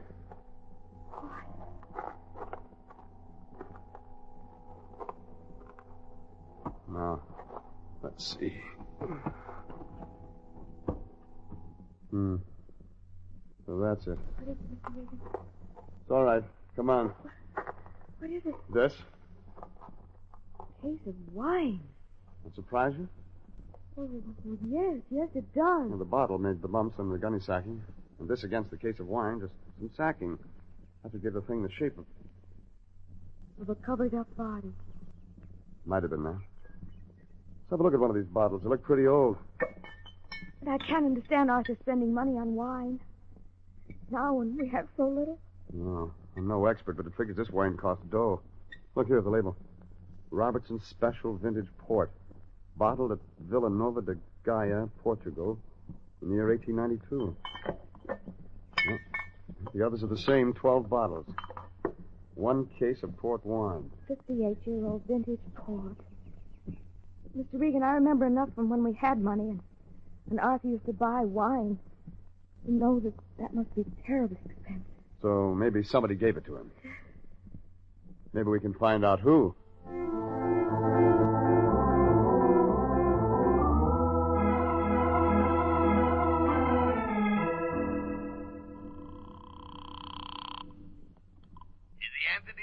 Detective Bureau, Anthony J. Lyon, Esquire speaking. Okay, Esky, you can stop staring at the petty girls and get to work. Well, I don't know what you mean. This is Regan. I know that. You think I wouldn't recognize your voice after all these years, my boy? What kind of a detective do you think I am? Skip that. Jeffrey! Did you locate Myron Biloxi, Lyon? No, there's not a trace of him anywhere. Police files, telephone... Okay, listen, Lyon, two things. First, phone Lieutenant Sanducci at the homicide department. No. Don't tell me there's been a murder. Well, it's not that. I want Sanducci to do something, unofficially. Oh, I see. A favor. Ask him to get to the right guy in the Highway Patrol Division and have a couple of squad cars from the El Segundo Playa del Rey region start combing the section from around Century Boulevard south. Then Arthur Drake really is missing. Well, it begins to look that way. He's tall, lean-faced, about 35. Now, if they find him, they can ride him to a substation on some pretext and phone me. Now, the other thing, Lyon. Yes, Jeffrey? Start phoning wine merchants. Find out all you can about Robertson's port wine, vintage of 1892. Jeffrey, to be thinking of such a thing when that poor, lovely Miss Mirabelle's crying her heart out. All right, don't drown in her tears. I'll explain the whole thing to you in 40 minutes. I'm starting back to the office now.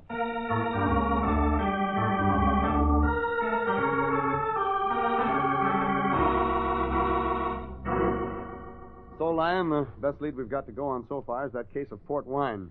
Now, if it cost enough and was bought anywhere around L.A., the wine merchant who sold it ought to remember. That could help. Yes, I see that. But have you got anything on it yet? Well, vintage port wine is expensive. Very expensive. That helps. It happens, Jeffrey, that there's a wine merchant in Beverly Hills who specializes in fine wines of that sort. I've located him, Jeffrey. He'll be returning my telephone call any minute. Okay, Fatso, good work. You got in touch with Sanducci? Well, naturally I did, Jeffrey. You say you could fix it so some cops will put the search on Arthur Drake? Yeah. Well, then we're rolling. I got it. That'll be your Beverly Hills wine guy calling back. Hello, Lion Detective. Regan talking. Sure, go ahead. Yeah? Yeah. Yeah, okay, thanks. Well, my boy, was he able to help you? Wasn't the wine guy, but the cops. One of the squad cars Sanducci had look around the El Segundo area, stopped at Rancho Gusano. Started at Drake's place. They found Drake. But that's good, Jeffrey. They found him bent double and shoved into the vat of acid he kept out in back of his house. Dead, Lion. Murdered.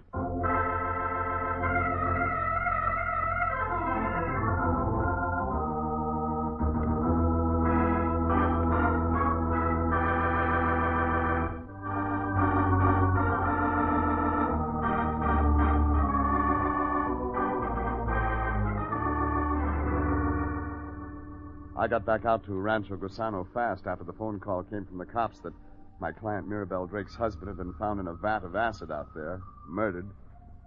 But I didn't get there before Lieutenant Sanducci of the LA Homicide Department.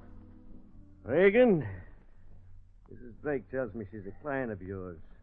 That checks with a phone call from Anthony Lyon that sent the boys out here. Well, Mrs. Drake hired me to find a guy named Myron Biloxi, Sanducci. Oh, yes. I feel he's responsible for all this somehow. He must be. Somehow. What about this Biloxi? Well, he swindled Drake.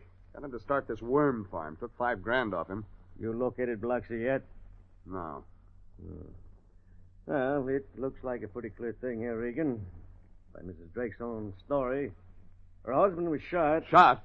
Shot, Regan. I just can't see how he could have been shot, Mr. Regan. As I told you, I'd fallen asleep. But I'm a light sleeper. And if anyone had fired a shot, I'm sure I would have heard it. That's a damaging admission, Mrs. Drake. It may be. But it's the truth. The deceased was shot with an old Springfield, Regan. Arthur's gun. The rifle you and I found down behind the lug boxes an hour and a half ago, Mr. Regan. You sure the Springfield did the job, Sanducci? The bullet entered the heart and lodged in the left ventricle. The body's not a pleasant thing after being in that acid, Regan. And it just happened that the blast was close enough enough take it easy, Sanducci. I get the picture. Yeah. Well, I'm not a tougher cop than I have to be, Regan. Sure, I know. Anyway, we got the bullet. It was an old-timer. Chances are 999 to 1,000 that it was fired by the Springfield. Yeah, sure. Mrs. Drake seems to think her husband committed suicide. Yes, I do. Well, she talked about being afraid he would when she came to the office to hire me. But that wouldn't account for her not hearing the shot. And even if it would, I would find it hard to believe a man could bend himself double and shove himself down into a vat of acid with a bullet lodged in the left ventricle of his heart. See what you mean. So, Mrs. Drake, I haven't any choice except to hold you on suspicion of murder.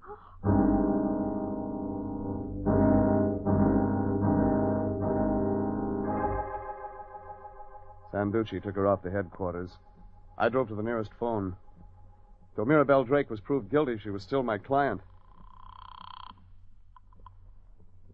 Inspector, Spirit, Spectre speaking. This is the Lion Detective Bureau. Oh, yes, about that vintage port.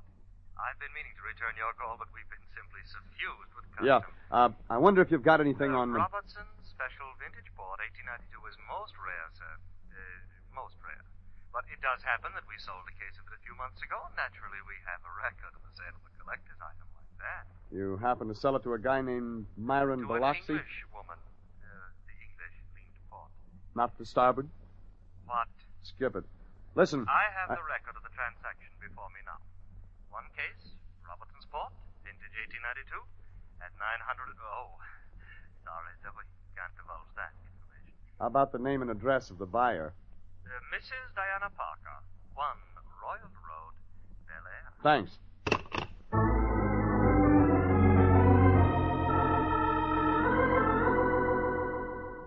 I phoned the Lion, told him to call the Agricultural Extension Service, told him to get all he could on worms, and every piece of equipment needed for the care and raising.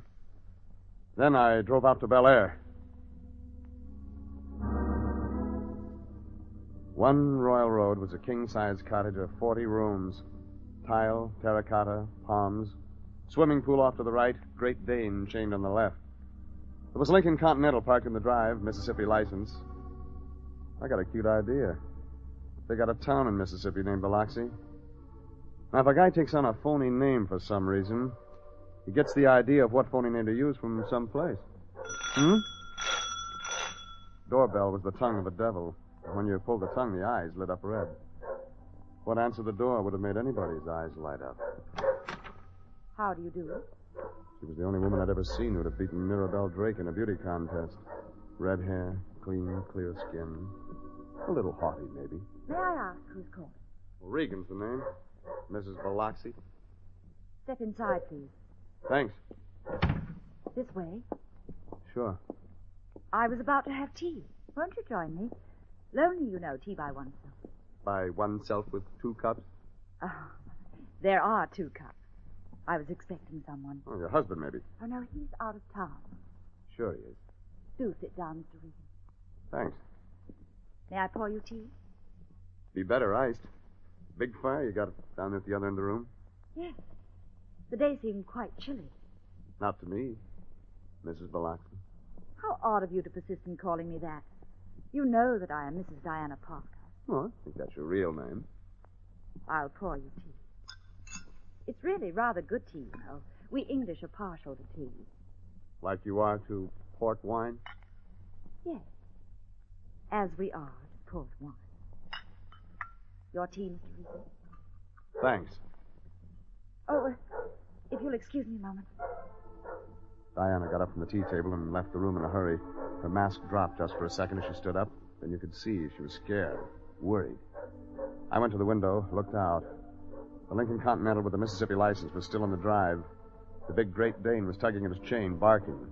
That was all. I figured I had another 40, 50 seconds. I wanted to know about that fire in the grate on a hot day. So that's it. Burning letters. There was a packet of letters in the fire. I raked it out. One of the middle letters hadn't burned yet. It was a love letter to Diana in a man's handwriting.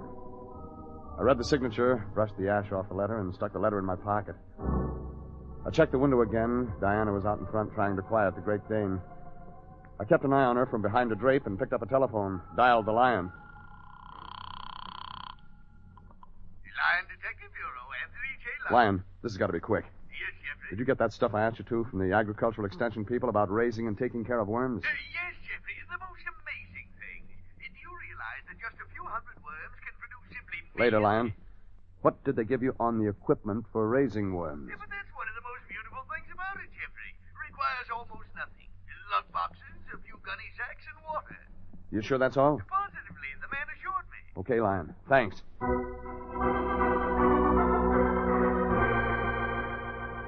There now, Mr. Regan. I must apologize for having been so long. Don't. Don't. It helped. I'm afraid I don't You, understand. seen the afternoon papers? No, but I have heard the wireless. About those flying saucers, you mean? I mean about Arthur Drake, the worm grower, getting murdered. Arthur Drake. Cut it, you know him. Your husband going under the name of Myron Biloxi took him for $5,000. Sold him worms. Can you conceive, Mr. Regan, that I might not know all my husband's business? Sure, but you knew Arthur Drake. Probably met him through the worm deal. That doesn't matter. You met him. Maybe it was the old story, opposites attract. Anyhow, you and Arthur Drake fell in love. That's absurd. You gave him a present. Expensive.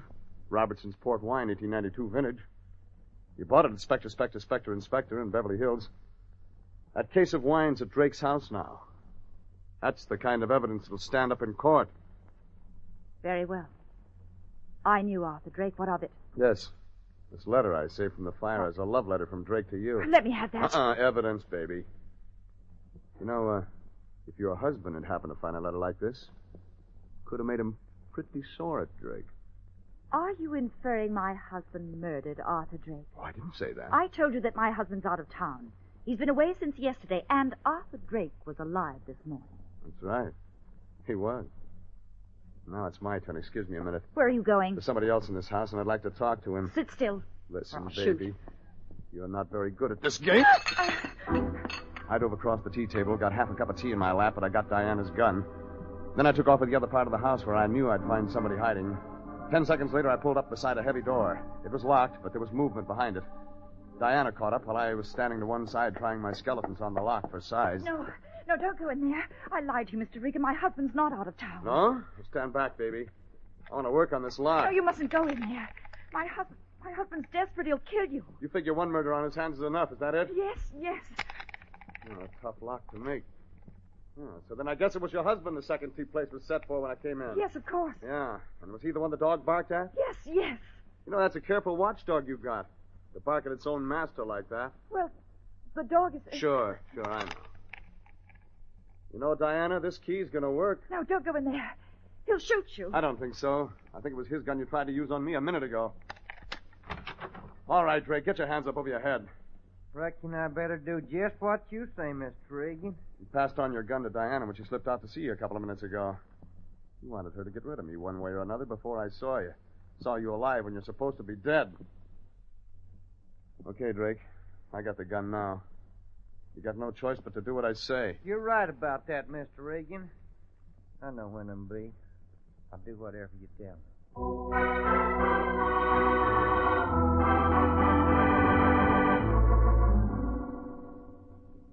That was it. The guy in the acid wasn't Arthur Drake at all. It was the guy known as Biloxi. Drake shot him, hid the body. Then today, Drake staged a disappearance. Before he left, while Mirabelle was sleeping, he put the body in the vat of acid. He figured it would be found, and with the condition it'd be in, there'd be no way to tell it wasn't him. He'd be declared legally dead and under a new name begin life all over with Diana somewhere. I phoned Sanducci at Homicide, turned Arthur Drake over, and started out to find the line. Jeffrey. Lion, what are you doing at home? Why aren't you at the office? Jeffrey, come back tomorrow. I'm very busy. Busy? Lion, I wrapped up the Arthur Drake murder. They're letting Mirabelle Drake go. No, well, good work, my boy. Well, why don't you answer your phone? And I've been phoning the office trying to tell you that the case is closed. Well, I may be in the office tomorrow. Maybe? Yes, you can tell me all about the case then. Lion, don't you even want to know who did the murder? Oh, yes, of course I do. Who did it? Arthur Drake. Yes, interesting. So that was it. So Arthur Drake murdered Arthur Drake! Jeffrey, that's impossible. Well, it was your detective work that clinched it, Lion. You don't say so. I do. The worm equipment, Lion. Huh? You found out from the agricultural extension people what it takes to raise them. Yes. No tub of acid was included. So that vat of acid Drake had at his place didn't have anything to do with worm breeding. It was for the disposal of the husband of the woman Drake was in love with. Guy who used the phony name of Myron Biloxi. I see. Imagine all this from my detective work with the agricultural extension people. Sure, Lion. You know, Jeffrey, I'm glad Drake was a criminal. Yeah? It reassures me. I'd already found out he was a very poor businessman. He wasn't swindled at all. About the worms, I mean. No, Lion? No, I was talking with the agricultural extension people, you see. Jeffrey, I wonder if you have any conception of the fantastic financial possibility. What? What's that, Jeffrey? Oh, nothing, Lion. Go on. Yes. Well, come over here, Jeffrey. I was just fixing up these vegetable lug boxes here, you see. I see. Do you know, Jeffrey, 500 worms, $5 worth at 1 cent a worm, you see, will produce, still at a value of 1 cent for each worm, 40,000 worms in the 10th month, 110,000 worms in the 11th month, and in the 12th month alone, 522,000.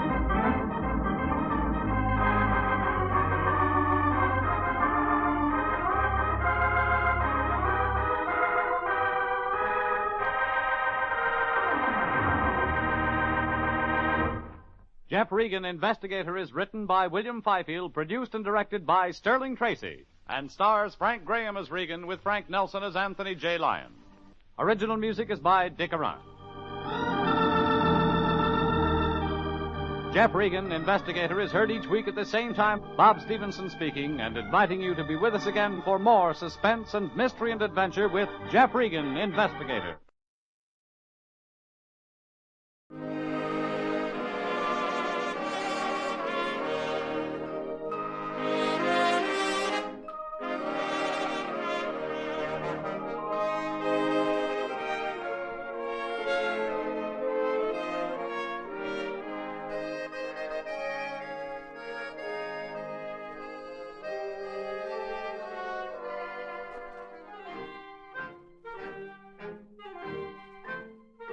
Tonight we again present the famous Mr. Chameleon of Central Headquarters in his most famous cases of crime and murder. As all of you know, Mr. Chameleon is known in the police as Chameleon, the man of many faces, who appears in various impersonations to track down his prey. The audience always knows who Mr. Chameleon is, but the criminal he is tracking down seldom does. Tonight we give you Mr. Chameleon and the case of the Game of Death.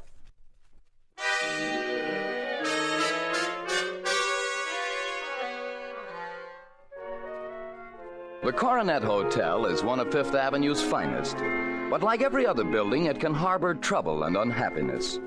And in the elegant suite of the Cunningham sisters, Lois, the younger sister, is sitting weeping and crying out angrily to her sister Helene. I'm not a baby. It's only 10 o'clock, Helene. I have a right to go out and enjoy myself, haven't I? No, you haven't, Lois. Not if you're going to play bridge for money. But that's ridiculous. You do it yourself all the time. Last month you paid the rent here with the money you made at bridge. Lois... You're always next door playing with the Smalleys. And just because they asked me to a couple of parties... You're too young for that sort of thing. You're only 20, Lois. Since Dad and Mother died, I've had to look after you. And I intend to go on doing it whether you like it or not. But the Smalleys have been so kind to us. I didn't say they weren't. I simply said that I won't have you playing cards for money. I'll answer that. And don't think I finished with you. I haven't. It may be Edgar. I hope it's Edgar. The sooner you marry him, the better I'll be pleased. Yes? Oh, hello there. What's that? Helene! Helene, what happened?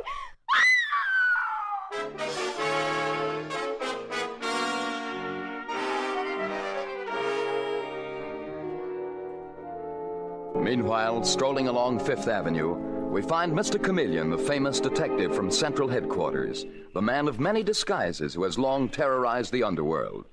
And with him is his friend and co-worker, Detective Sergeant Dave Arnold, also off duty. But like two war horses scenting battle, they stop simultaneously, and Dave exclaims, Mr. Chameleon, do you see what I see? I see a crowd. 2 police cars in front of the Coronet Hotel. Add them all together while they spell, Dave. Trouble? Yes, come on. It looks like big trouble, Dave. Oh, there's Captain Robbins. He must be on the job. Hello, Captain. Mr. Chameleon, Dave. What's up? Plenty. A girl named Helene Cunningham who lives here with her sister was murdered an hour ago. Shot through the heart by someone who rang her doorbell. Oh, was she alone at the time? Our sister Lois was in the bedroom. She didn't see the murderer, but she claims it must have been someone Helene Cunningham knew because she greeted them as if she knew them. They got away, huh? Apparently, they ran down the stairs. Did the sister Lois send for the police? Well, no, Mr. Chameleon. The Smalleys did that. Henry and Catherine Smalley. They have the suite next door. Well, that's them over there talking to the hotel manager. Ah, nice-looking pair. Smalley? Henry Smalley. That name sounds very familiar. Do you mind if I talk to them, Captain? Go right ahead, Mr. Chameleon. Dave, you wait for me, please. Okay, Mr. Chameleon. Mr. Smalley? Yes? I'm not on this case officially, but my name is Chameleon. What? And I'd You don't mean it. Catherine, did you hear that? This is the famous Mr. Chameleon. No, it's not possible. Why, you're young and attractive, Mr. Chameleon. From the way we heard you described, we expected a monster with horns. I don't follow you, Mrs. Smalley. Who described me to you? And why is it that your name sounds so familiar to me? Well, let's say we have mutual acquaintances, Mr. Chameleon, who have talked about the brilliant impersonations you use when working on a case. Though brilliant was not the word they used. Wait a minute, I have it. You're the Henry Smalley who's done such wonderful work among men with prison records. You've gotten them jobs, hired them yourself. Am I right? I'm afraid you are, Mr. Chameleon. You know, it's amazing, Mr. Chameleon, how seldom those men betray my faith in them. But right now, I'm minus a secretary who vanished yesterday, taking some of the family jewels with him. Mr. Chameleon isn't interested in your stray lambs, Henry. I'm sure he's much more interested in hearing about Helene Cunningham. Ah, yes, poor Helene. It was frightful, Mr. Chameleon. We heard the shot, rushed next door, and there she was, covered with blood, with her sister Lois kneeling beside her. Did you know the 2 sisters well? We knew Helene fairly well. She used to play bridge with us. She was a beautiful girl. Can't imagine who would want to kill her, or why. It seems so senseless, so cruel. And what will happen to little Lois? I wouldn't worry too much, dear. Little Lois will be taken care of. By whom, Mrs. Smalley? By the young man approaching us. Mrs. Smalley, where's Lois? How is she? I wouldn't believe it when you called me. I I still can't believe that Helene was murdered. Lois asked me to call you, Edgar. She's still upstairs being questioned by the police. And she needs me. Thank you for calling. Touching, isn't he, Mr. Chameleon? Young love on a white horse is always so touching. Is he Lois Cunningham's fiancé? We presume he is. His name is Edgar Williams. She brought him to call on us several times. Well, then she will be taken care of. Yes, Mr. Chameleon, if you call being married to a nice, dull young man being taken care of. Personally, I think that Lois deserves a better fate. I think that Catherine and I should take an interest in her.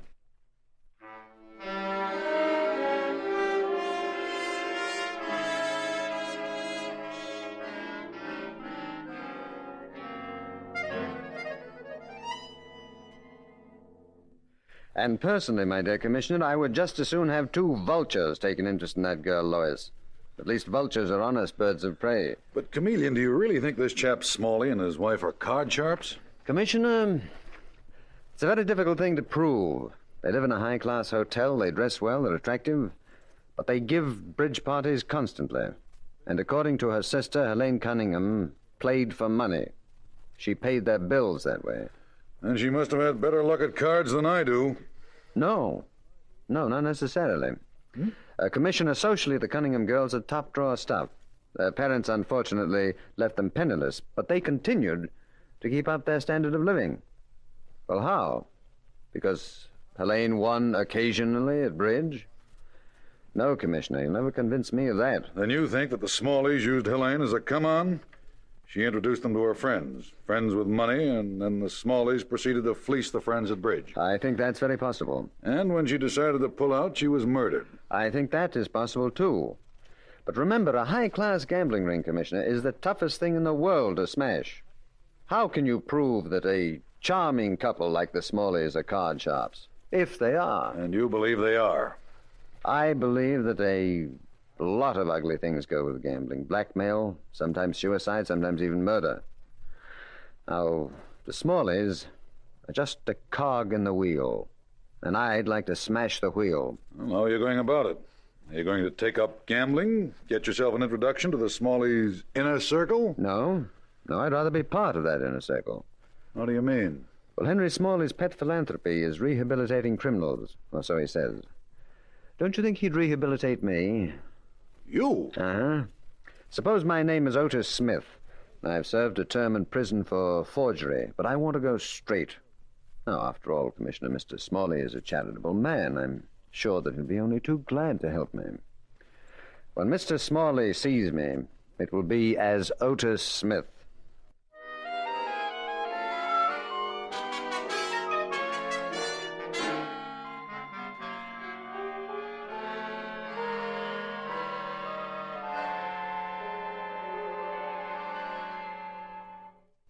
So your name is Otis Smith, and you served a term for forgery, eh? 6 years at Leavenworth. I was released for good behavior. Mm-hmm. How old are you? 36. Oh, you look much older. Well, I should, Mr. Smalley. I got this white hair and stir, and I picked up a few other things there, too, like my limp. How did that happen? Got into a fight with another prisoner. Dropped a rock on my foot. Broke all the bones in it. Well, you had quite a bad time of it, didn't you, Mr. Smith? I learned to hate the whole world, especially organized society. Organized for what? To persecute men like me who simply try to make a living off the suckers and the fools? So you think the suckers and fools of this world are fair game for anyone who's smart enough to make a living off them? Sure I do. Don't you? I heard that you are very understanding, Mr. Smalley. I understand the criminal mentality, Mr. Smith. What do you mean by that? I mean I feel deeply sorry for you people who have been in prison, and I'd like to help you. You seem like an educated man. 1 year in college. Mm-hmm. You're quite presentable, too. That white hair gives you a lot of distinction. You see, my secretary ran out on me a few days ago. Poor devil, he fell in with some of his old associates and promptly skipped out with some of my wife's jewelry. I assure you, Mr. Smalley, I am not a common thief. I know. You forgers always consider yourselves artists. Wait a minute. I want you to meet my wife and her brother. Catherine, Claude, come in here, will you please? Yes, dear. What is it? And who is this? The forger? The gentleman who wrote you such a pathetic letter? That's right. Mr. Smith, this is my wife and her brother, Mr. Taylor. How do you do, Mr. Smith? And now you've met the entire household. Unless you're kind enough to let me join it, Mr. Smalley. What makes you think we'd allow you to join it? Oh, I don't know. I have a hunch we'd all get on together. You're not exactly shy, are you? Mr. Smith. Yes, Mr. Taylor? I've always been extremely curious about forgers, how they work. Could you give us an example of your craft? That's an idea, Claude. How about it, Mr. Smith? You have something handy with your signature, Mr. Smalley? Yes, right here. I just made out a check to the hotel. I'll get you some paper. No, I have some right here, thanks. I always carry a little pad around in my pocket. Prefer to use my own pen than I'm used to. Well, I suppose that does make a difference. Yes, indeed. All right, here we go. Henry, please don't stand over me. Can't work if you do. Why not? Come on, Claude. He's quite right. He's an artist. No artist likes to work with people watching him. Oh, shall I answer that, Henry? No, I'll take it, dear. Why? And J is very tricky. Too tricky? Shh, please. S M A L. I never saw such concentration. Please be quiet. Catherine, Claude, what do you think that was? Henry, no noise, please. It's all right. I finished. Here you are, Mr. Smalley. What do you think of that? Imitation of your signature. That's amazing. I couldn't tell the difference between this and my own signature. Neither could I. You are an artist, Mr. Smith. Thank you. Unfortunately, there's no market for my art. That's why I'm still hoping that you can give me a job. Mr. Smith, I must tell you something. That phone call just now was from the police. Police? What? Yes. I have a shock for you. The body of Willis Evans, that's my former secretary, was found this morning on the waterfront. He'd been bludgeoned to death. So, you see, Mr. Smith, this job may mean bad luck. But if you want it, it's yours. I'll take it.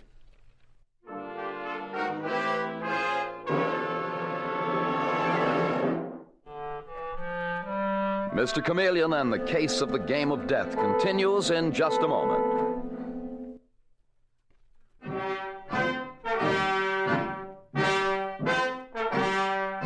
Now back to Mr. Chameleon and the case of the game of death.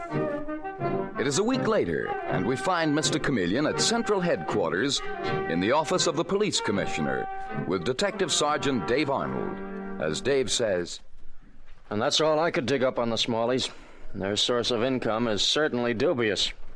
None of them worked, not even Mrs. Smalley's brother, Claude Taylor, and Mr. Smalley's small inheritance couldn't possibly take care of them. Not at the Coronet Hotel, it couldn't. What do you say, Mr. Chameleon?" Oh, no, hardly. I've been working for the Smalleys for a week now as their secretary. There's no question in my mind as to their source of income. And there is also no question as to who shot Helene Cunningham. The former secretary? Mm-hmm. Certainly, Commissioner. Then possibly he blackmailed them, or they felt that they couldn't trust him. So he was killed. And who do you think did that, Mr. Chameleon? I don't know, Dave. My guess is the brains of the whole outfit. That could be Smalley, or his wife, or her brother, Claude Taylor.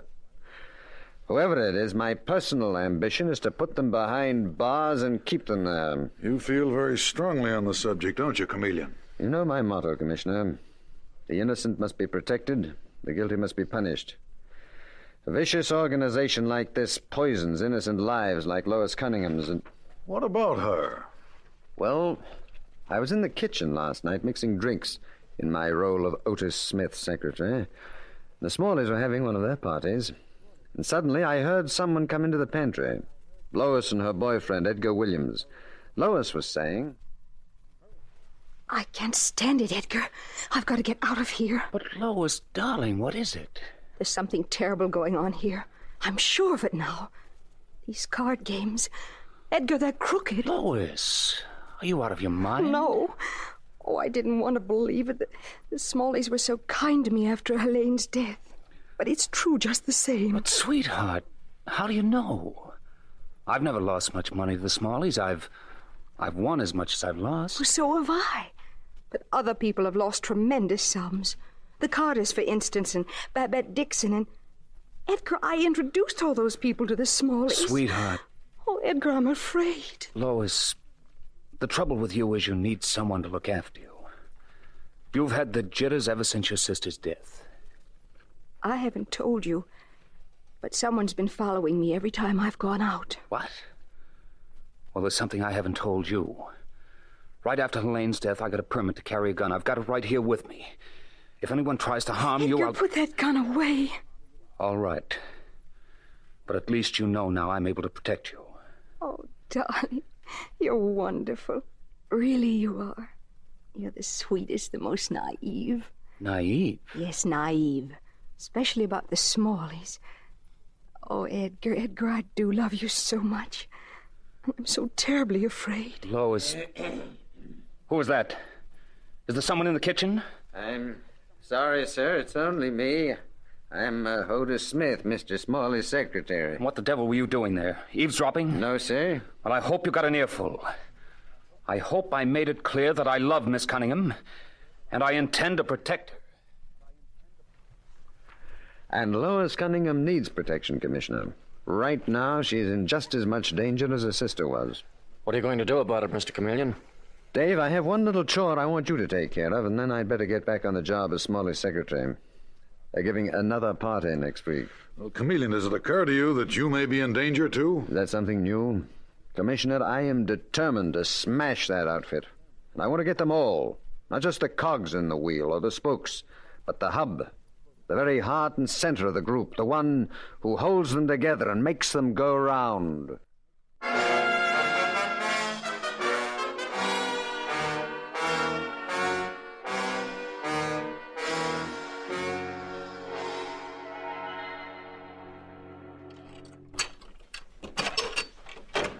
I'm telling you, Henry, she told me she was finally convinced we were crooked. Even if she can't prove it, she can warn her friends against us. She'll frighten everyone away. What's that? Someone closed the door. Who is it? It's I, Mr. Smalley. Otis Smith. Sorry I'm late. Well, we were beginning to worry about you, Otis. Weren't we, Catherine? Yes, we were. Where were you all afternoon? I had some shopping to do. You were gone a long time. Just where were you shopping? Oh, what's the matter? Don't you trust me? Otis, we've had an extremely disturbing afternoon. First, Catherine had an unhappy scene with Lois Cunningham, and then Claude comes home with news about you. About me? Claude, come in here, will you? Yes? Oh, he's back. Yes. Tell him what you found out. I've found out that you've been lying to us. Lying? Of course you've been lying, and you didn't get away with it. Mrs. Smalley, Mr. Taylor, in what way have I been lying? You lied about your prison record. My brother-in-law checked on it, and you're a second offender. Oh, that... Do you mean to say you don't realize how very serious that can be? If you're sent up once more, you may be in for life. That's why you should have thought twice before you forged my name on a check. You kidding? I never forged your name, Mr. Taylor. I have the check right here. I'll swear I never made it out. I'll swear to it in court. And you'll go up for life. No, I couldn't stand that. 5 years of it nearly finished me, nearly went nuts. In that case, maybe you'd be interested in a proposition. Okay, what's the deal? Anything but go back to prison. Do you carry a gun, Otis? Well, sure I carry a gun. Oh, I get it. Lois Cunningham, huh? Been wondering about that, babe. Thought you were taking an awful chance letting her run around loose. Well? All right. Don't like that kind of job, but what the heck, we all gotta do things we don't like occasionally.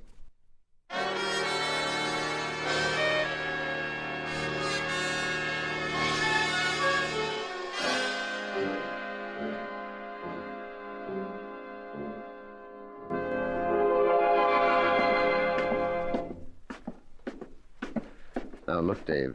You stay out here by the stairs. Don't come crashing in unless you hear a shot.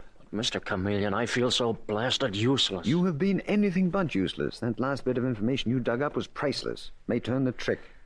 You think they'll all be there? They'll be right at my heels. They're going to make sure I pull off this job, that I kill Lois Cunningham. And if I don't, and they'll try to kill me, or at least one of them will. And whoever does that is the one that we're looking for. Now, here is Lois Cunningham's apartment. See you later, Dave, I hope. Good luck, Otis Smith. Yes? Oh, Mr. Smith. Let me in, quick. Thank heavens you're here, Mr. Williams. Did you think I wouldn't be when you phoned me and said Lois was in danger? I came immediately. Good boy, shut the door, will you? But don't lock it. I may want to get out in a hurry. Edgar? Oh, Mr. Smith, it's you. Why did you call Edgar and say I was in danger? Because you are, Miss Cunningham. Edgar. It's all right, sweetheart. I'm here. I won't let him hurt you. Oh, I don't intend to hurt him, Mr. Williams. See, that's the point. Got quite a story to tell you, kid. But first, I got a favor to ask you, Mr. Williams. I know you have a gun. We should put it on the table. What? What, do you think I'm crazy? No, I'm willing to lay mine on the table. Now, there you are. There's mine. Please, Mr. Williams, I feel much safer. A kid like you isn't used to handling guns. Go ahead, darling. I want to hear what he has to say. Very well, Lois. There. Now, Smith, tell us about the Smalleys. Well, as you know, I've been working as their secretary. This afternoon, they gave me orders to bump off Miss Cunningham. What? Then they were responsible for Helene's death, too. Sure they were responsible. Someone closed the outside door. The Smalleys. Edgar! Here, Mr. Williams, here's your gun. Now we're ready for him. Come on out. We know you're there. No funny business either. Mr. Williams and I both got guns. So you went back on us, did you, Smith, you dirty little punk? We should have known you would. We never should have trusted you. Never trust a forger. You mean never trust a card sharp, Smalley? That's the way I've always heard it. Be careful, my friend. If you go to the police... Don't move. You stay right where you are, all three of you. You got him covered, Mr. Williams? You bet I have. Good. Because I want them to stand there and listen. Want them to listen carefully, not miss a word. I not only have enough on you to send you to jail, I know which one of you is the head of the whole gambling ring. What? You heard me. The party in question is a cold-blooded individual without nerves or heart. Plays a fine game of bridge. Started playing young. Expelled from school at 16 for cheating at cards. Thrown out again during the first year of college. The name, as you know... Edgar! What are you doing? Shut up, Otis! What's the matter with this gun? What's the matter with it? It's empty, Mr. Williams. I switched guns on you. I gave you mine. They're just alike, as you can see now. Why, you... Put it down. That's the time you played the wrong card. You shouldn't have tried to kill me. I was pretty sure you would. Edgar! Are you accusing me of being head of this ratty outfit? Me? Yeah, you, Mr. Williams. You with your boyish face and your naive charm. Served you well, too, haven't they? Even fooled this poor girl, Lois. Well, I've had my eye on you ever since Detective Sergeant Arnold dug up your school record. But I don't understand. What has Detective Sergeant Arnold to do with you? Are you a stool pigeon? No, just a detective. You know, that, monster that some of your jailbird friends told you about. Chameleon. Chameleon. Yes, I'm Chameleon of the cops. Doing the perfect impersonation of Otis Smith, forger. Well, thank you, Smalley.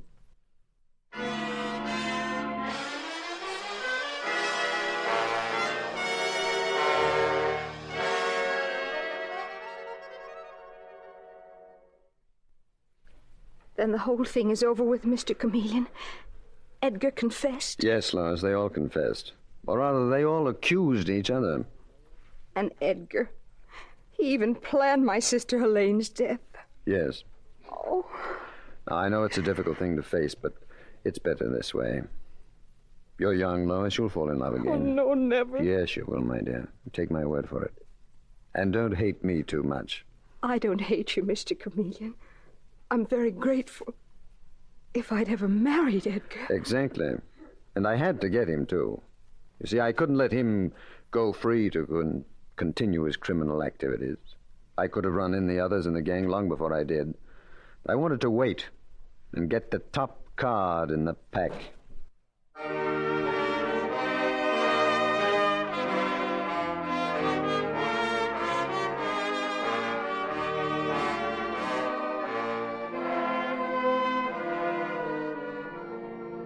And with these words, Mr. Chameleon concludes tonight's murder case.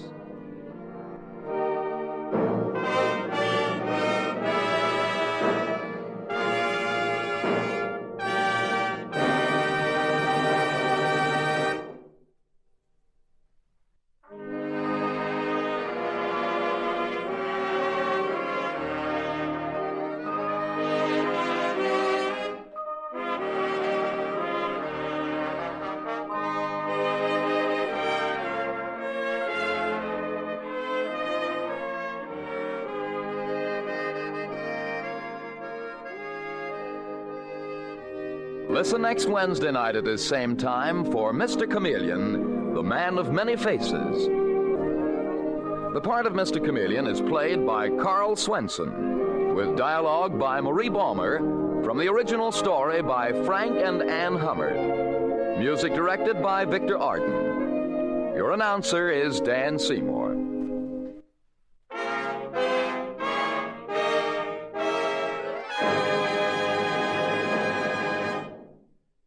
This is CBS, the Columbia Broadcasting System.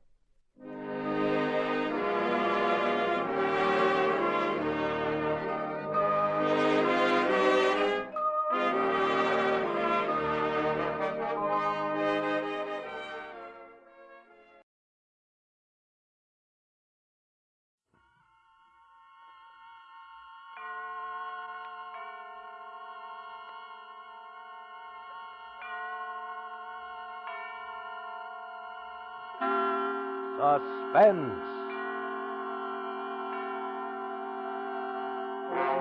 Autolite and its 96,000 dealers present William Powell in The Escape of Lacey Abbott, a suspense play produced and edited by William Spear. Mr. Wilcox, I am from the SPCTC. I've come here to register a strong protest. Now, wait a minute. What is this SPCTC? The Society for the Prevention of Cruelty to Camels. Oh. You can't imagine how you've distressed the dear dromedaries. You mean because I say Autolite Stay-Full batteries need water only 3 times a year in normal car use, the camels feel bad because they have to have water more often? They positively wince when they hear it. And you should see their poor, dear faces drop. Oh, I'm sorry about that. Perhaps I could play up the fact that Autolite Stay-Full batteries have fiberglass retaining mats protecting every positive plate. Or I might even dramatize the fact that in recent tests based on SAE life cycle standards, Autolite Stay-Full batteries gave 70% longer average life than batteries without Stay-Full features. Well, anyway, one thing I definitely will say, friends, it's your pays to see your Autolite battery dealer for an Autolite Stay-Full battery. Because you're always right with Autolite. And now, with The Escape of Lacey Abbott and the performance of William Powell, Autolite hopes once again to keep you in suspense.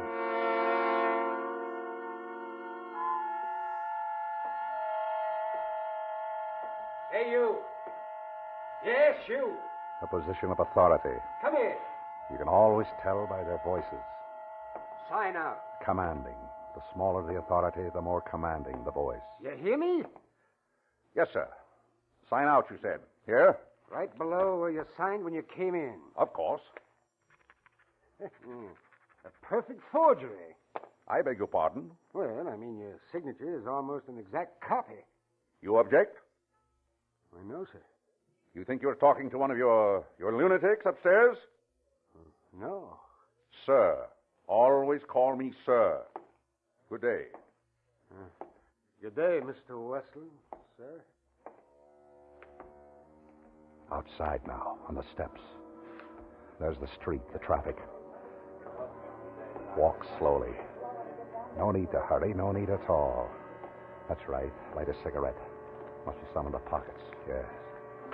What brand did the late Mr. Westland smoke? Excellent. Lighted. Might have carried a lighter.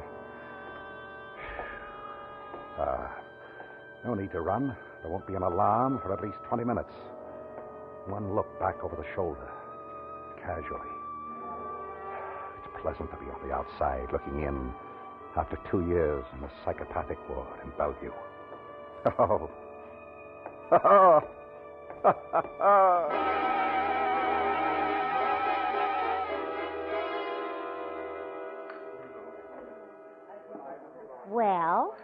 This is a restaurant, Are you kidding? and you're a waitress, a lovely waitress. Look, do you or don't you want something to eat? I'd much rather look at you.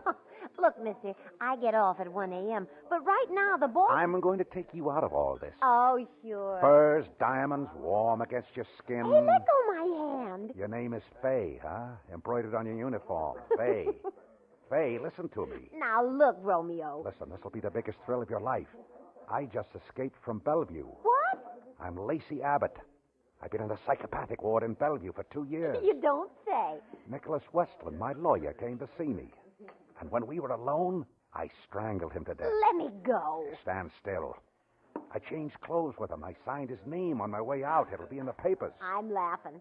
And I'll back to tonight's in a sanctuary mystery. I had a wife once, Kate. They say I killed her. So I must have killed her. Sure. You killed her. No, I didn't. Martin Avery killed her. Sure. Martin Avery killed her. You just sit there while I get a glass of water. I'll be back. We must see Mr. Avery. Oh, yes, definitely, Mr. Avery.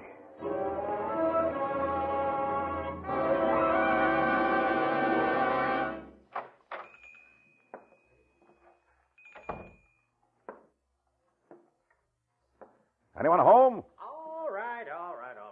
Oh, Pop. Now, what do you want? Got something you want to hawk? Don't bother me with it. Everybody's selling, nobody's buying. You got me wrong, Pop. I'm a buyer. I want to buy a .45 automatic. Got a permit? No? You from the police? Nah, Pop. Let's see your wallet. All right. Lawyer, huh? That's right. Okay. $15. Thanks, Pop. I won't forget this. And neither will a friend of mine.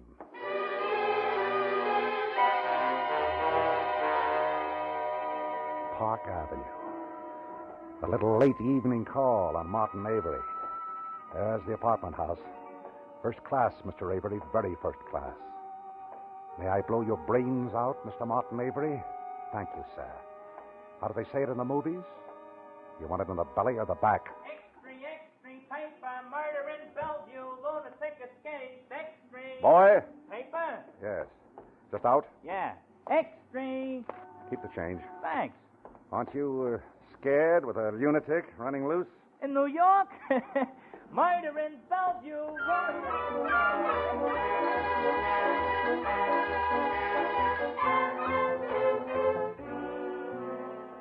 Door unlocked. How thoughtful. Lavish apartment, Mr. Martin Avery. Lush. Not like it used to be. All right, now, darling, you just go to bed. No need for you to stay up, but I've got work to do. Now, let me get these toys off the floor. Johnny had a big day. So you're not alone. Hi, darling. This must be the study, yes. Johnny, just about ready to talk, don't you? Come right in, Mr. Avery. Please do. That's Mama, da. Well, I have to come out and get you.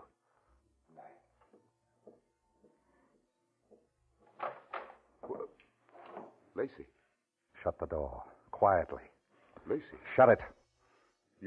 You're in Bellevue. But you see, I'm not. They'll find you. Look. My picture on the front page. Lousy picture. I could go to work in a delicatessen on the East Side, live in a hole, never leave Manhattan. Who'd find me? They'd find you. They'll find you first. Now, I don't expect anything from you, Lacey. You're a sick man. I feel sorry for you, but I have my wife and child, my son here in the apartment. Now, I don't want... This gun? It's just to keep your voice down. It's a toy. It can't hurt. It kills. Pull the drapes over the window. What? Cover the windows. Will there be any dawn? That's the question. If there is, you'll see it come up the way I had to see it for 2 years on thick, soft, blind walls. All right, now what do you want? I waited a long time for this, a long time. Put down the gun. Oh, wouldn't you like that? Wouldn't you just? All right. Now, after all, Lacey, we were friends once. You used to see better, Martin. What? Take another look at the paper. Westland? You killed Westland? You can always find another lawyer. Shouldn't upset you. He wasn't your lawyer. He was mine. Never liked you. Always liked me. He was trying to help you. He did. What do you want with me? Company. Company? That's what I missed most of all, Martin. Can you believe that? Company. 2 years. No one to talk to. Oh, the doctor, sure, but not really anyone. 2 years, Martin. I'm sorry, Lacey. How is everything? Going very well. I have to admire you, Martin, standing there looking into this 45. You're not even blinking. It takes nerve to face a madman. See, in the paper, that's what they call me, a madman, with a gun in his hand. You never know what a madman will do, Martin. It takes nerve to stand there looking at me like that. No expression, cold. They should put a drink in your hand and photograph you. Oh, yes, we could read the magazines in Bellevue. Those that wouldn't excite us, with the staples removed. But, Martin, you're not listening to me. You're watching the door. Relax, Martin. It's going to be a long night. Maybe you won't see the end of it. It depends. It depends on whether you say the things I want to hear, whether you do things I like. It's up to me. Yeah. I waited a long time. And now, it's up to me.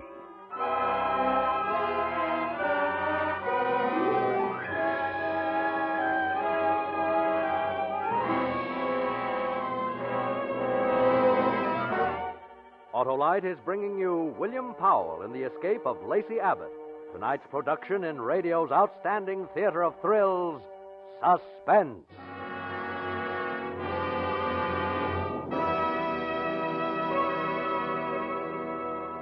Well, Mr. Wilcox, have you made up your mind? About camels, you mean? You bet I have. And? You can tell your camel friends that Harlow Wilcox will never again shame them with Autolite Stay Full batteries, the batteries that need water only 3 times a year in normal car use. Oh, they'll be overjoyed. You can undroop the dreary dromedaries by reporting that Wilcox will no longer imply that Autolite Stay Full batteries are ruining Camel's go-without-water reputation. How elated they'll be. From now on, I'll merely mention that Autolite Stay Full batteries have fiberglass retaining mats at every positive plate for longer battery life. Recent tests, in fact, based on SAE life cycle standards, show that Autolite Stay Full batteries give 70% longer average life than batteries without Stay Full features. So get an Autolite Stay Full battery, friends, at your Autolite battery dealers. Remember, you're always right with Autolite. And now, Autolite brings back to our Hollywood soundstage our star, William Powell, with John McIntyre in The Escape of Lacey Abbott, a tale well calculated to keep you in suspense.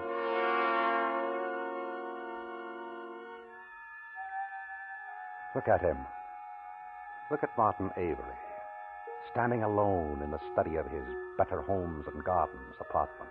Alone, with only me to keep you company. Yes, everything must be going exceptionally well for you. But I notice as I move about the study, turning off the lamps, that there's a trace of perspiration on your forehead. Does it affect you just a little? Being alone with a madman and a gun at night? What's taking place behind the steady eyes, Martin? Are you thinking? That would be fatal. That was my mistake, thinking too much. Watch me, Martin, that's right. I want you to keep watching me. But then you can't help but think about it. Think about what? Whatever comes into your mind as you watch me. The police will be here for you, Lacey. But why should the police want me? You killed a man. Yes. But you killed a woman. Now listen, Lacey. I can help you. I'll get you some of my clothes. I can call a cab. Get you to a small hotel somewhere where they won't recognize you. Don't talk like that. Everybody talks to me like that. You just come along with me. We know best. Lacey, it's just a matter of time.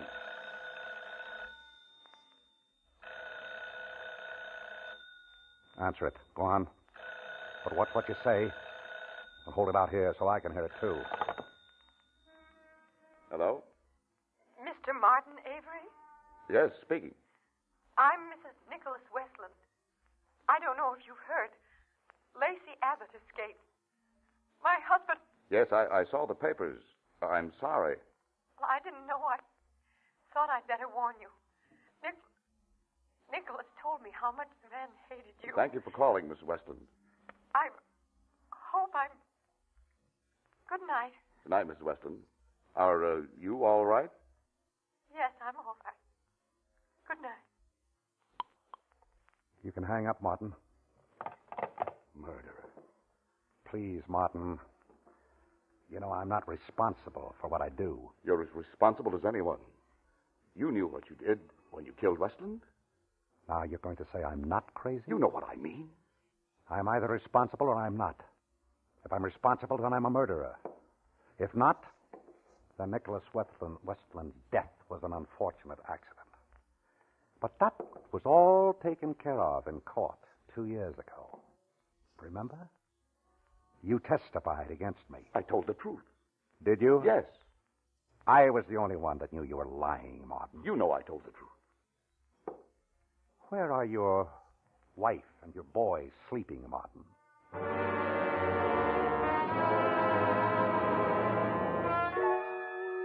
Oh, you're interested now. For the first time, there's something behind those cool eyes that I can see, get at. What time is it? 11? 11 o'clock. 6 hours until dawn. We should find out quite a lot before then. Quite a lot.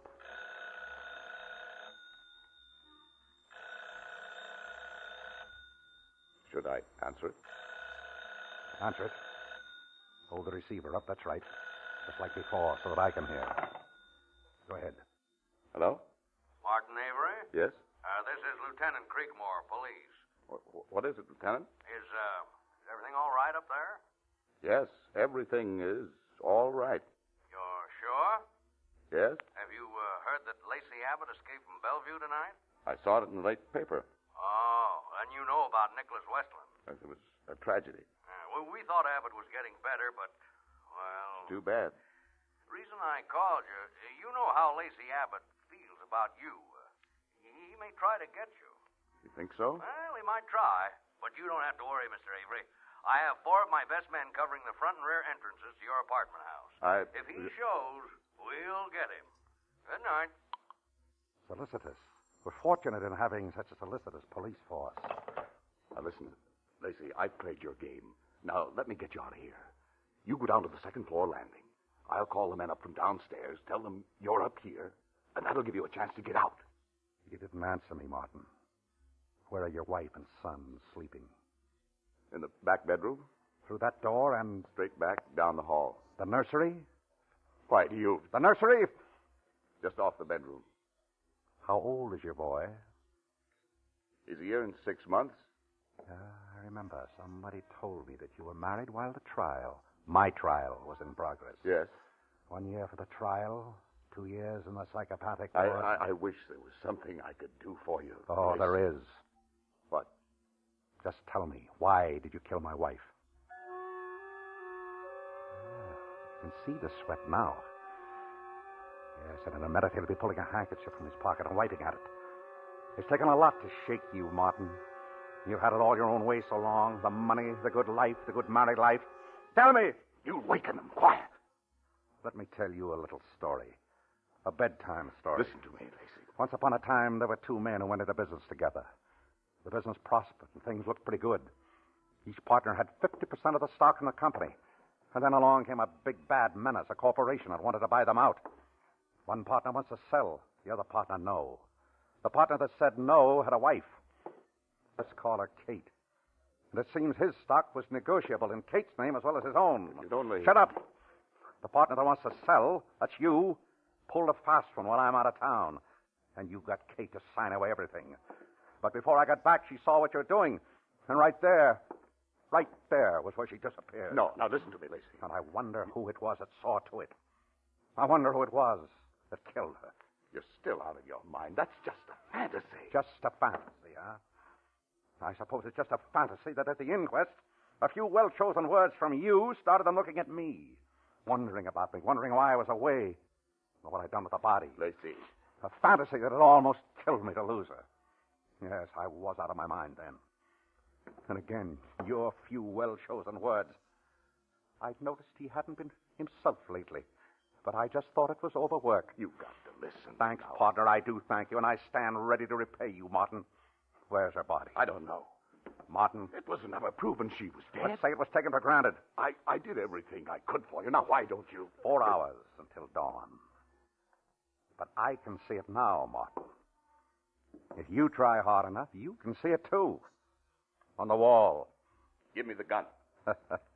Advanced psychology, huh? You must have been studying. Give me the gun. Response to the command. Isn't that the way it goes? Response to the command sometimes work the impossible. The subject will sometimes obey your command against his better judgment. Give it to me. No, Martin. Give it to me. Yeah, you can do better than that. Hey. Oh, more noise. Someone might come in to see. That's better. You know, I could have killed you. Why didn't you?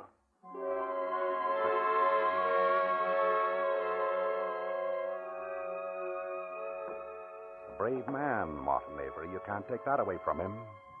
That's why it takes thought. Watch me, Martin. I'm walking to the door. That's right. Don't miss a move. See, I'm locking the door. So there'll be no sudden intrusion. What would you do if I walked over to that door, unlocked it, walked out?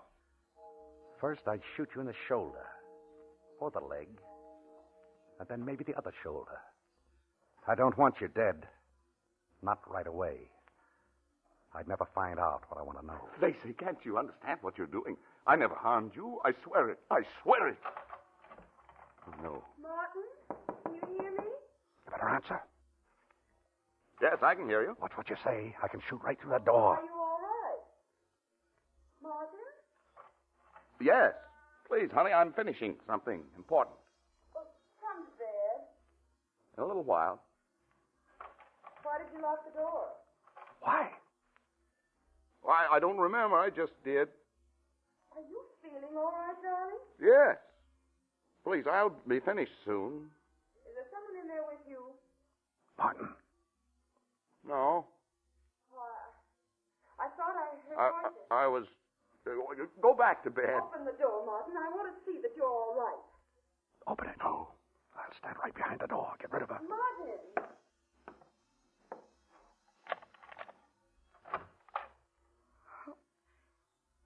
Is anything wrong? Oh, no, darling.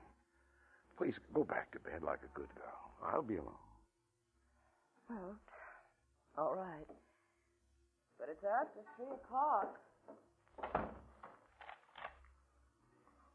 Sit at the desk, Martin. Let me see the light on your face. Are you happy with her? Yes, I see you are.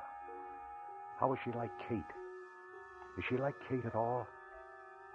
Oh, but she's your wife, and she's Kate to you. Does the light trouble your eyes? It glares? Just a little light? But it glares white in the dark as you stare at it. Beyond that pool of light, everything is black, Martin. Black as it is in me. Black. Stare into the black. Now, what do you see? What do you see? I see her, too. Everywhere I look. Everywhere.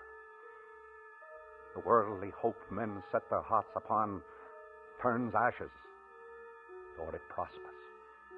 And anon, like snow upon the desert's dusty face, lighting a little hour or two, is gone. Omer Khayyam, Martin. Ah, she's beautiful, Martin, your wife, beautiful. Leave the wise to talk. One thing is certain, that life flies. One thing is certain, and the rest is lies.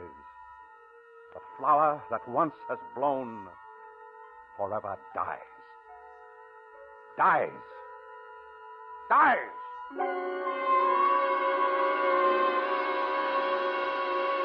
You wouldn't do that. You couldn't. I could, Martin, I could. No, she had nothing to do. Say it. Money. I'd give you money. Enough so you can find your way out. They can't do anything to you if you have money. That's not what I want to hear. Where is Kate's body? I don't know. Tell me. I can't. Through the door and down the hall. just off the bedroom. Not the boy. You can't, Lacey. Tell me. I can't. Lacey! Don't watch me in. Come back. Come back. You can't. Lacey! Anne! Anne! Get Johnny! Lock the door! Anne! Lacey! Anne! Oh! No! Anne! Johnny! I'll tell! Oh, I'll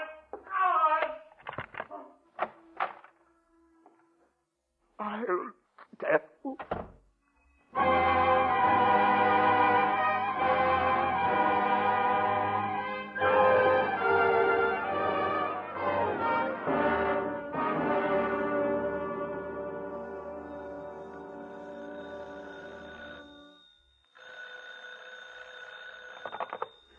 Nicholas Westland speaking. Yes. I know, Commissioner.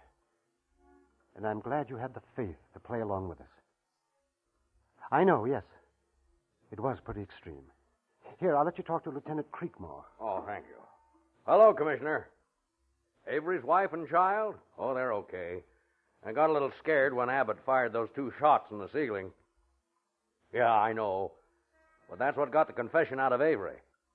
I know he shouldn't have brought the gun. We didn't bargain on that. Oh, yeah, we got it. It's all on tape. Listen. All right, play it back, boys. I'm just playing the good part. It doesn't matter now. Nothing matters now. You were wrong, Lacey. It was Kate that came to me. She wanted to leave you. She thought she wanted me. It was her idea to sign the stock over to me. Everything.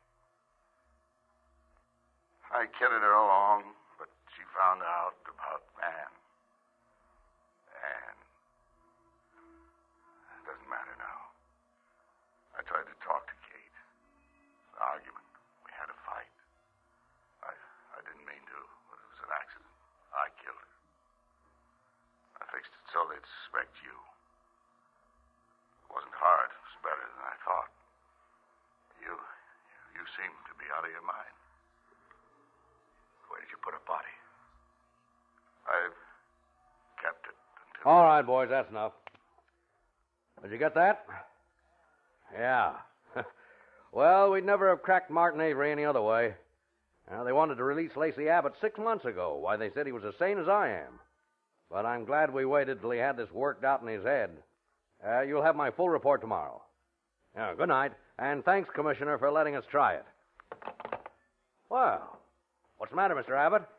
Well, you should be feeling pretty good about all this. Your plan worked out great. Well, you're clear. What difference does that make? He said Kate came to him. Kate came to him.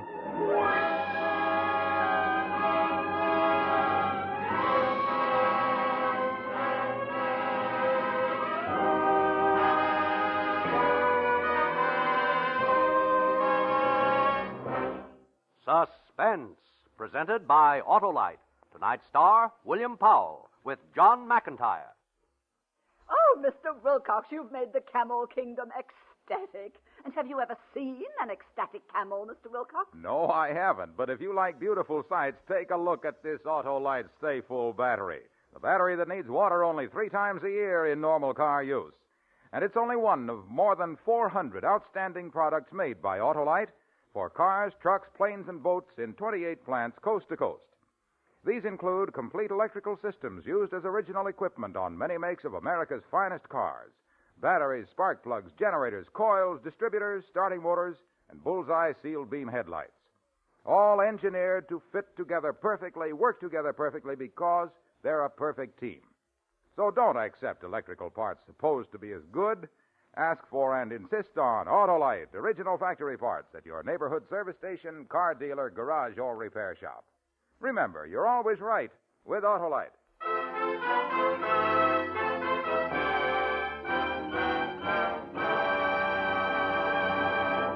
Next Thursday for Suspense, an unusual bit of casting that we think will intrigue you.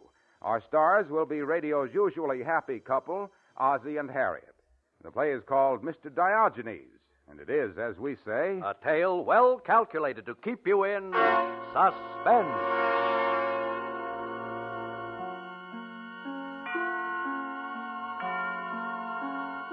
Tonight's suspense play was produced and edited by William Spear and directed by Norman MacDonald.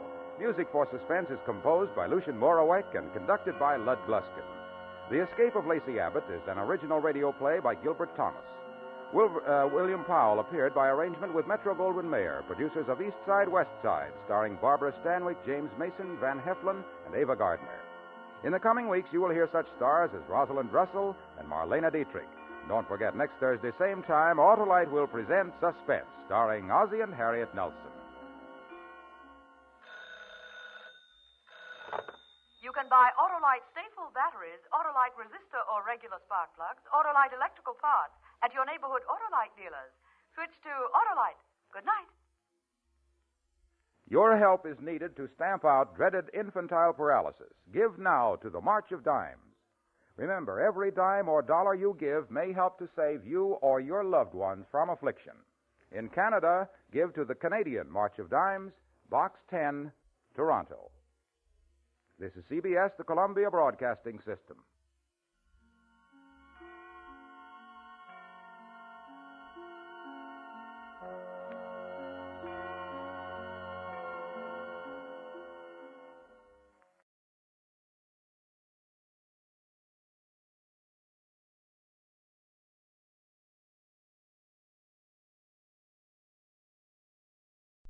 WBBM FM, Chicago. Wrigley's Spearmint Chewing Gum, the refreshing, delicious treat that gives you chewing enjoyment, presents for your listening enjoyment John Lund as Johnny Dollar. Stanley Mitchell, Dollar. Oh, how are you, Mr. Mitchell? I'm fine. Are you employed? No, not since last Tuesday. Then you can take an assignment. Fast as you can give it to me. Go to New York and see a Mr. Alan Saxton. He recently returned from Europe where he purchased a supposedly priceless painting. He's applied to our company for insurance on it. You said supposedly priceless. Is there a doubt? Yeah, big one.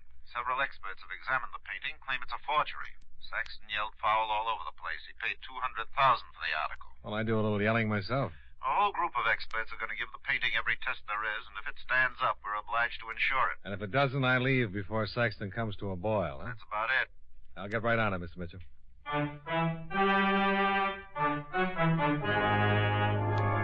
The makers of Wrigley's Spearmint Chewing Gum bring you John Lund in a transcribed adventure of the man with the action-packed expense account, America's fabulous freelance insurance investigator. Yours truly, Johnny Dollar.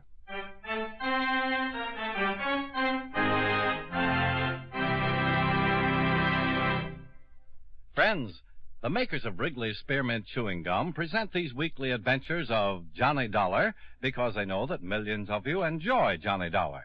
That's true of Wrigley's Spearmint Chewing Gum, too. It's enjoyed by millions, day in and day out. People find that chewing on a smooth, delicious piece of Wrigley's Spearmint Gum somehow makes time pass more pleasantly. Whether you're working, driving, shopping, or just taking things easy, that good, tasty chewing gives you enjoyment and satisfaction. So always keep a package of Wrigley's Spearmint Chewing Gum handy. And whenever you want a refreshing, delicious treat, chew a stick. You'll like it. You really will.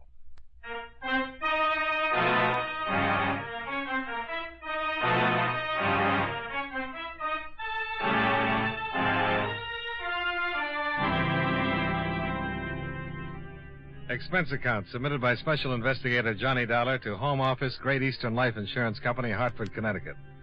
The following is an accounting of expenditures during my investigation of the Alan Saxton matter. Expense account item 1, $21.65, train fare and incidentals between Hartford and New York City. I arrived at Grand Central late in the afternoon and went directly to a hotel where I registered and made arrangements to rent a car. Saxton resided in a quaint three-story house on an estate across the river in Jersey that looked impressive enough to be an annex to Fort Knox. An old cad butler met me at the door and led the way into a mahogany and leather study, where I was left to wait for the master of the house. Mr. Dollar? That's right. Glad to know you. Mitchell of your company called, said you'd be down. Yes, sir. Well, sit down, sit down. A cigar? No, thanks.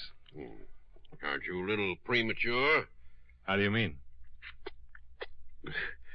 Well, there'll be no positive confirmation in my painting till after it's been examined, you know. When will the examination take place? Nasty cough. Yeah, nasty. Well, I'm to turn the painting over to Mr.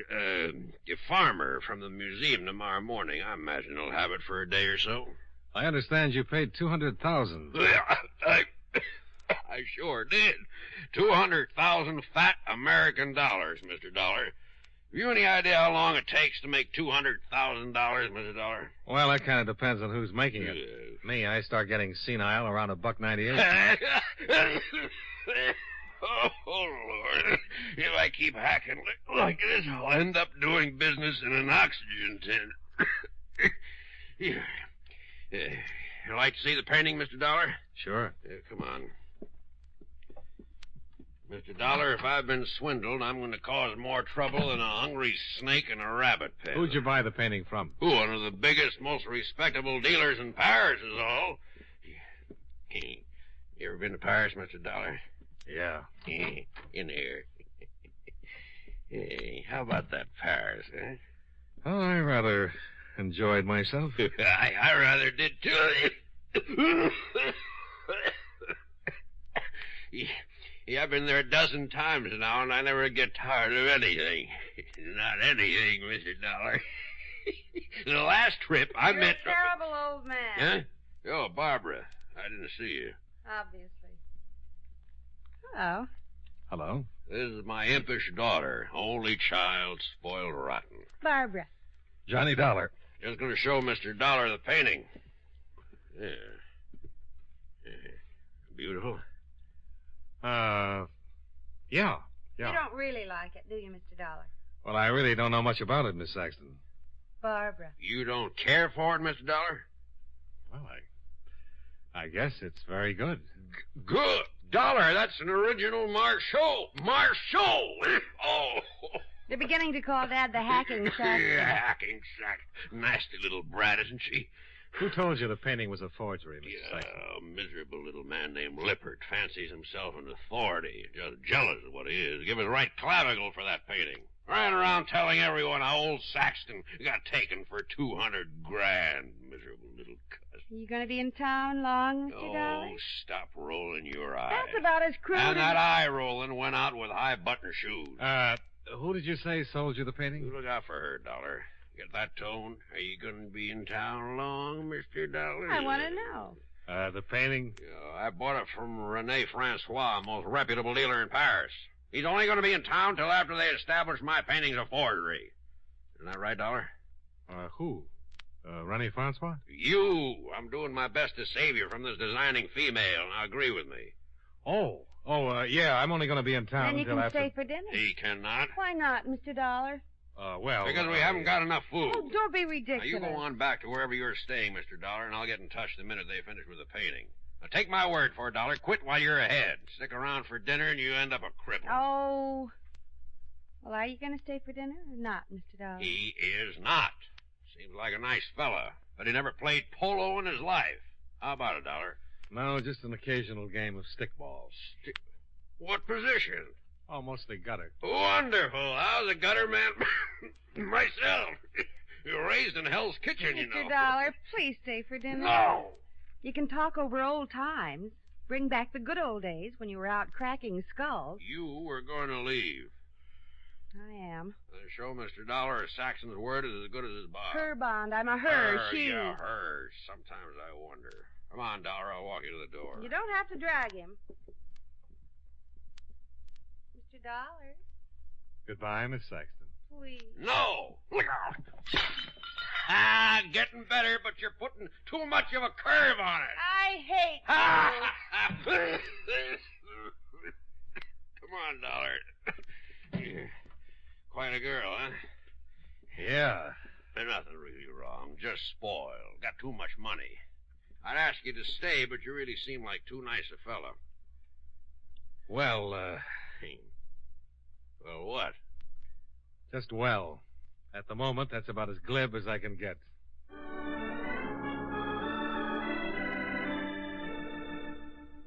I left the Saxton house, shook my head a few times to get my brain turned around, and drove back to New York in my hotel. There wasn't much for me to do until the experts examined the painting. So I showered, shaved, got dressed in my other suit, and called a few numbers I'd collected during several investigations to see if I could get what looked to be a dull evening back on its feet. I struck out 3 times and was dialing the 4th when... Yeah? Come on in. Hello? May I come in? Well, yeah, sure. I hope I didn't interrupt an important call. No. Sit down. Thanks. Where's Daddy? Home. He wouldn't tell me where you were staying, so I found out who he was insured with. I had to call his lawyer. Then I called your insurance company. Oh, I'm flattered. I'm determined. Daddy's liable to spank. I don't think so. He's really not the general he tries to be. He blusters and lays down the law, and we butt heads. And you get what you want. If it's important enough. Well, I'm sorry I spoiled your record. You haven't. Well, then my staying for dinner wasn't important. Oh, yes. Very important. Well, then you lose. Mm-hmm. If you can't fight 'em, join 'em.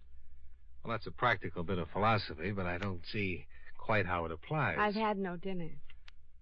Uh-huh. You wouldn't accept my home-cooked invitation, so now it's going to cost you. My expense account just turned yellow. Where would you like to take me to dinner? Where would you like me to take you to dinner, Shy Violet? Maybe I'm not the most conventional type in the world. I'll go along with that. But I don't want to argue. Don't want to have to coerce you. Don't want you to do anything you don't really want to do. You just want me to take you to dinner? It's a nice way to start off an evening. Yeah. And you'll take me to dinner? Johnny?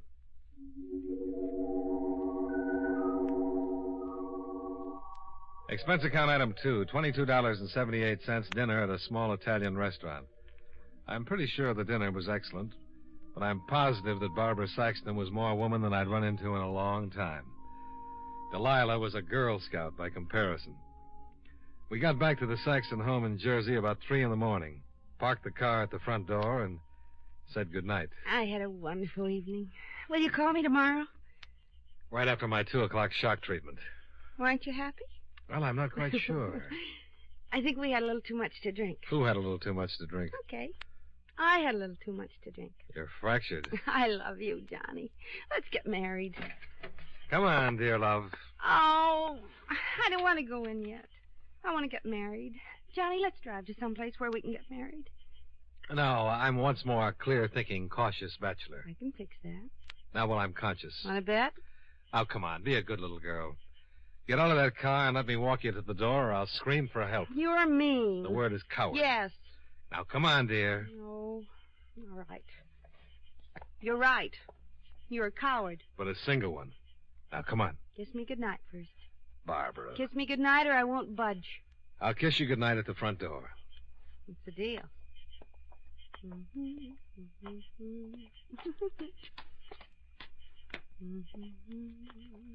Where's your key?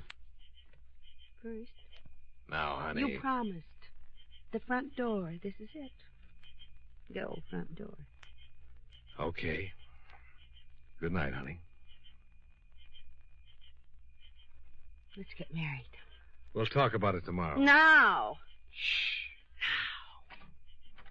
Honey, the door was open. I don't want to go in. I'm not going to go Barbara, in. look. No. I'm going to sit right down here. Oh, no, you're not. Oh, that's nice. Carry me, Johnny. Carry me to a minister and let's get married till death do us part. There. You're on your own. Good night. Johnny, you come back here. You can't leave me just standing here like this. Drink a big glass of milk and get some sleep. Johnny. Good night.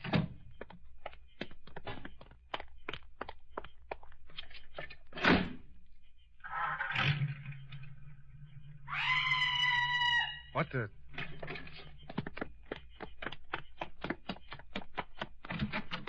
Johnny! Oh, Johnny! What is it? What's wrong? In the library, Dad! What? He's lying there. Hurt his head. It's all bloody.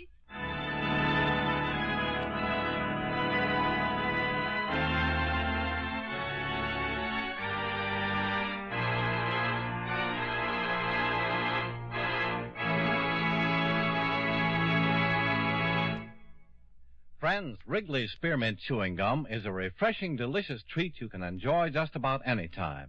Even when you're busy working, you can slip a stick of Wrigley's Spearmint in your mouth and enjoy that pleasant chewing. The lively, full-bodied spearmint flavor cools your mouth and freshens your taste. The good, smooth chewing helps relieve pent-up tension, gives you satisfaction. As a result, you seem to feel more relaxed and get more enjoyment out of what you're doing. So enjoy chewing Wrigley's Spearmint Gum while you work and at other times, too. Get a few packages next time you're at the store. That's Wrigley's Spearmint Chewing Gum. Healthful, refreshing, delicious. And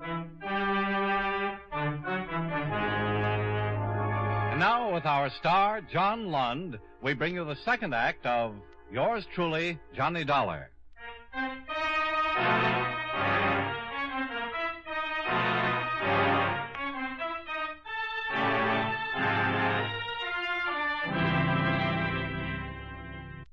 Barbara Saxton was hysterical. I had to slap her to calm her down. Then together we went into the darkened Saxton house, where I found her father, Alan Saxton, lying on the floor, bleeding from a nasty scalp wound. Johnny? He's all right. Call a doctor. Well, come on. Mr. Saxton. You can't stop him. Don't try to sit up. What? The picture. You all right? What happened? Oh, Dollar. Now, you better stay right there until we get a doctor. Just sit up.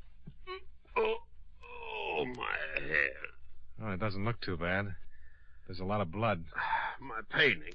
Now, just take it easy. He got it. Look, it's gone. Okay, but don't try to get up. It might be a concussion. Dollar, he stole my painting. Cut it right out of the frame. Who did? I don't know. A man. I heard something and came down. Servant's night off. Shouldn't have been anyone down here. What did he hit you with? A flashlight, I think. Doctor, I'll be right over. Dad? Traitor. I thought you were dead. I couldn't be. I'd feel better. You deserted me. Oh, for Pete's sake, stop that. I'm the one who got clobbered. You nearly scared me half to death. Well, I couldn't help it. What happened? Some dirty lowlife swiped my painting. No. Oh, look. The marshal. Yeah, caught him in the act. Would have captured him, too, but he crowned me with his flashlight. Better get some hot water and a towel. But they have to take 50 stitches. It's just a little cut. It is not. It's good for at least 50 stitches. Dear love. Yes, dear love? Get the hot water and a towel while I go call the robbery detail. Yes, Johnny. Wait. Yes, dear love. Yes, Johnny. He took me to dinner. Well, it's 3:30 in the morning. 3:35. What day? Tuesday. What time did you finish dinner? Look, while you're getting your suspicions up, the thief is putting a lot of miles between this house and Dollar, answer me one question. She didn't get you drunk and get you to marry her. I sure tried. But you didn't. No. You're a lucky boy, Johnny. Oh, don't look so smug. You just think everyone wants to marry me for my money. Well, don't they? Not Johnny. I'm going to call the police. Wait. Just one more question. If you married my daughter, would it be for her money? In the first place, I'm not going to marry your daughter. Johnny. In the second place, if I did, it wouldn't be for her money. See? If I was going to marry her at all, it would be for your money. Johnny!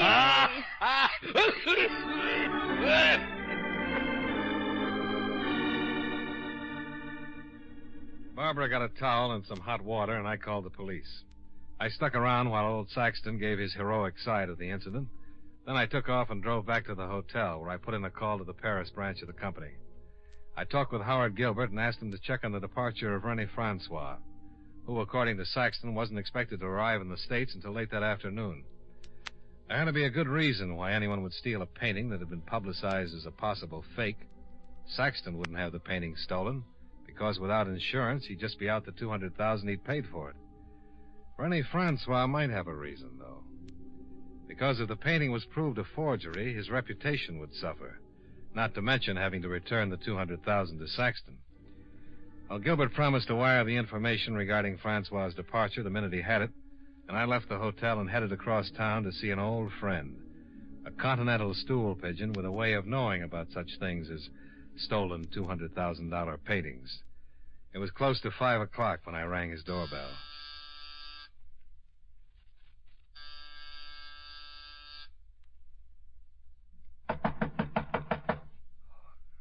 Whoever it is, you're just being ridiculous. Allez devant. Henri, open up. Not by the hair of my little goatee. If I owe you money, come back at a respectable hour. It's Johnny Dollar. I don't believe it. Only my landlord or a vampire would go to such extremes. Look, Henri, I'm going to slip a little something under the door. Another 10 might convince me. Okay, but you'll never go to heaven. I'm convinced.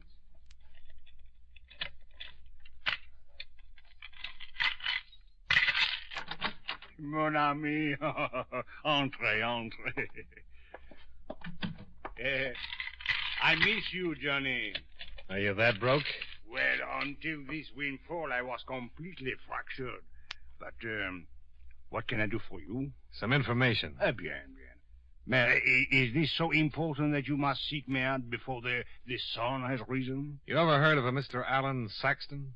Saxton? He's been in the papers. Well, a few hours ago, someone hit him over the head and swiped a very expensive painting. Oh, is that the Saxon who recently purchased the supposed Marshall? That's the one. Well, there was some doubt as to the authenticity of the painting. Experts were going to examine it today. He paid $200,000 for it. Marshall? I would have painted him something far superior for much less. Who do you think would pull a job like that? Well, what is so special about a job like that? Break into a house, steal a painting? Pfft, an amateur could handle it. No. It's a special job for a special talent. The thief knew his Marchot. There were a lot of other paintings in that room. Well, but he could read, couldn't he? Marshall certainly signed the work. Or, if it's a forgery, whoever painted it certainly signed Marshall's name. This painting wasn't signed. That's one of the reasons why there's some doubt about it. Not only that, but why would someone take that painting when it's worthless until proven authentic? You have a point. I'm thinking of a European. Oh, Johnny, I wouldn't touch a job like this. Someone with an international reputation. Please, Johnny, I am innocent. Mon ami, please believe me. Someone who could possibly be hired in Paris, or, if he happened to be in the United States, could be contacted. Someone that would know this particular Marchot and be qualified to break into the Saxton house. Henri? Well. You have that knowing look. Well, I was just thinking about my landlord. Sooner or later, he'll trap me. It's the law of average. So far, I've cleverly avoided this ingenious... How much? Pardon? How much do you owe him? Oh, a paltry 2 months' rent, $40. Okay. Yeah, but what sense is there in paying when it will only provide me with a legal claim to this disgusting dwelling? And I have no sustenance to keep me alive for longer than a week. Well, then just pay him for a week. You would have me starve? How much will keep you alive for 2 months? Well, I would at least like to take care of Greenbaum's delicatessen. $10? Well, the exact amount is 15. Oh, you're lucky I've got an expense account. You think I don't know it? All right, who is he? Well, you might go to the Shelton Arms and inquire about a man named Gaston Chambray. It has been rumored that he arrived from Paris only yesterday. Who is he? Well, that is for you to discover. There are certain things I am bound by honor not to divulge. But any policeman in the world could help you out.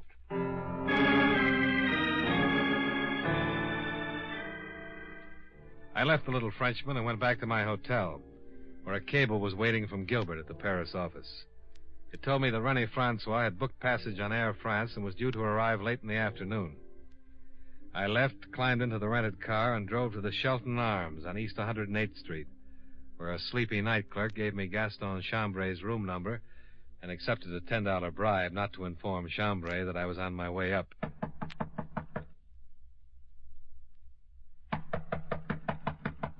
Who is it? A cable for you, Mr. Chambray. Oh. It's from René Francois. How do you know that? I peeked. You are not a messenger boy? Sure I am. I've got a message from René Francois. Well, give it to me. He says to give me the painting. Oh. I'm coming in. You have no right to come in. You got something to hide? Get out of here before I call the police. Oh, no, I'll just stick around. But if you want to call the police, why don't you go right ahead?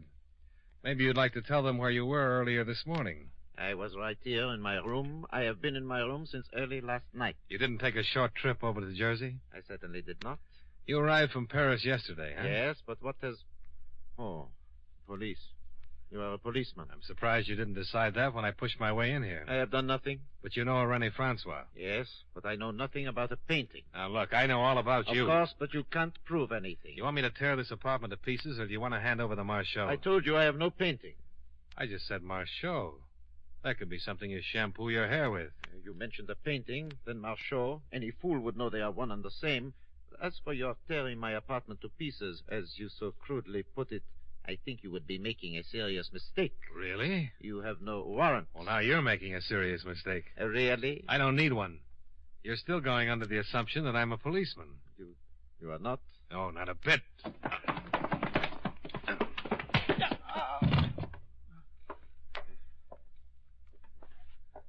All right, get up. Now, where's the painting? Who sent you? I sent myself. Now, where's the painting? Okay. No. Wait a minute. It's under the pillows on the couch.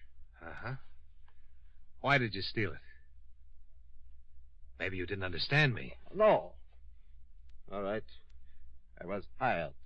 Sure you were. René Francois? Yes. Okay.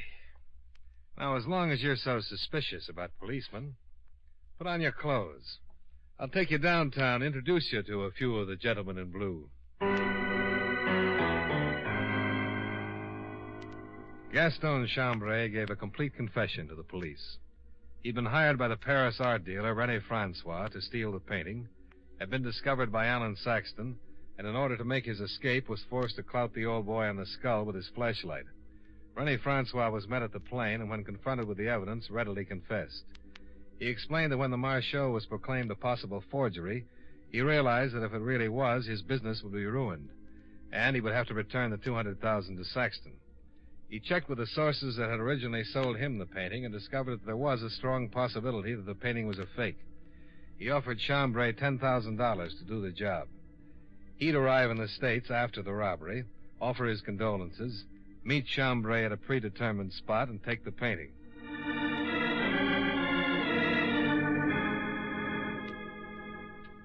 Well, Saxton took it in stride, and after Francois gave him back the money, he even laughed about it.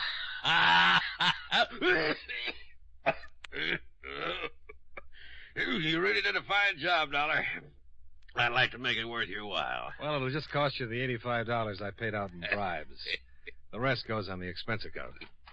Johnny. Oh, you look pretty bad. Terrible hangover. Johnny, don't be mean. You're responsible for this. You got my $200,000 for me. It was that Francois. He was behind the whole thing. Some guy named Daddy. Jim. Well, don't you want to hear about it? Johnny, will you take care of me? I need somebody to take care of me. Oh, dear love, I'd love to. Really?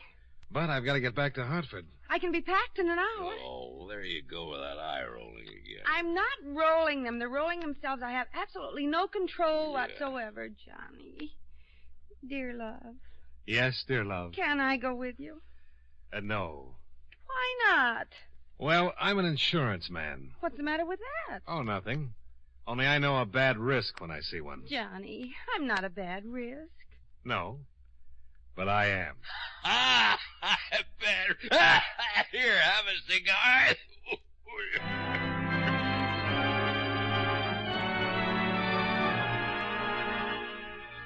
Expense account item 3, $55.85, hotel bill and car rental. Item 4, $19.65, train fare and incidentals back to Hartford. Expense account total, $119.93. Yours truly, Johnny Dollar.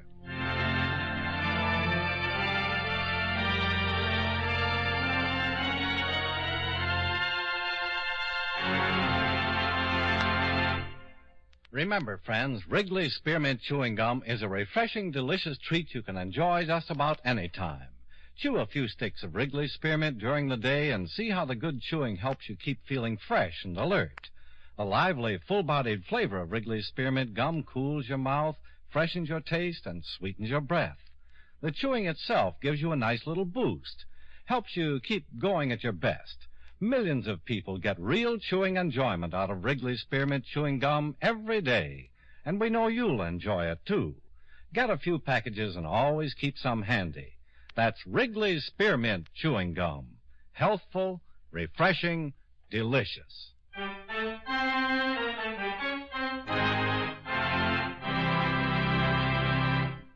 Yours truly, Johnny Dollar, brought to you by Wrigley's Spearmint Chewing Gum, stars John Lund in the title role and was written by Blake Edwards with music by Eddie Dunstetter.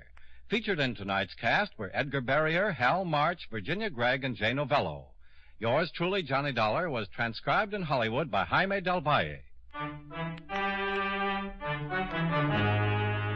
The makers of Wrigley's Spearmint Chewing Gum hope you enjoyed tonight's story of Johnny Dollar and that you're enjoying delicious Wrigley's Spearmint Gum every day. This is Charles Lyon, inviting you to join us again next week at the same time when from Hollywood, John Lund returns as... Yours truly, Johnny Dollar.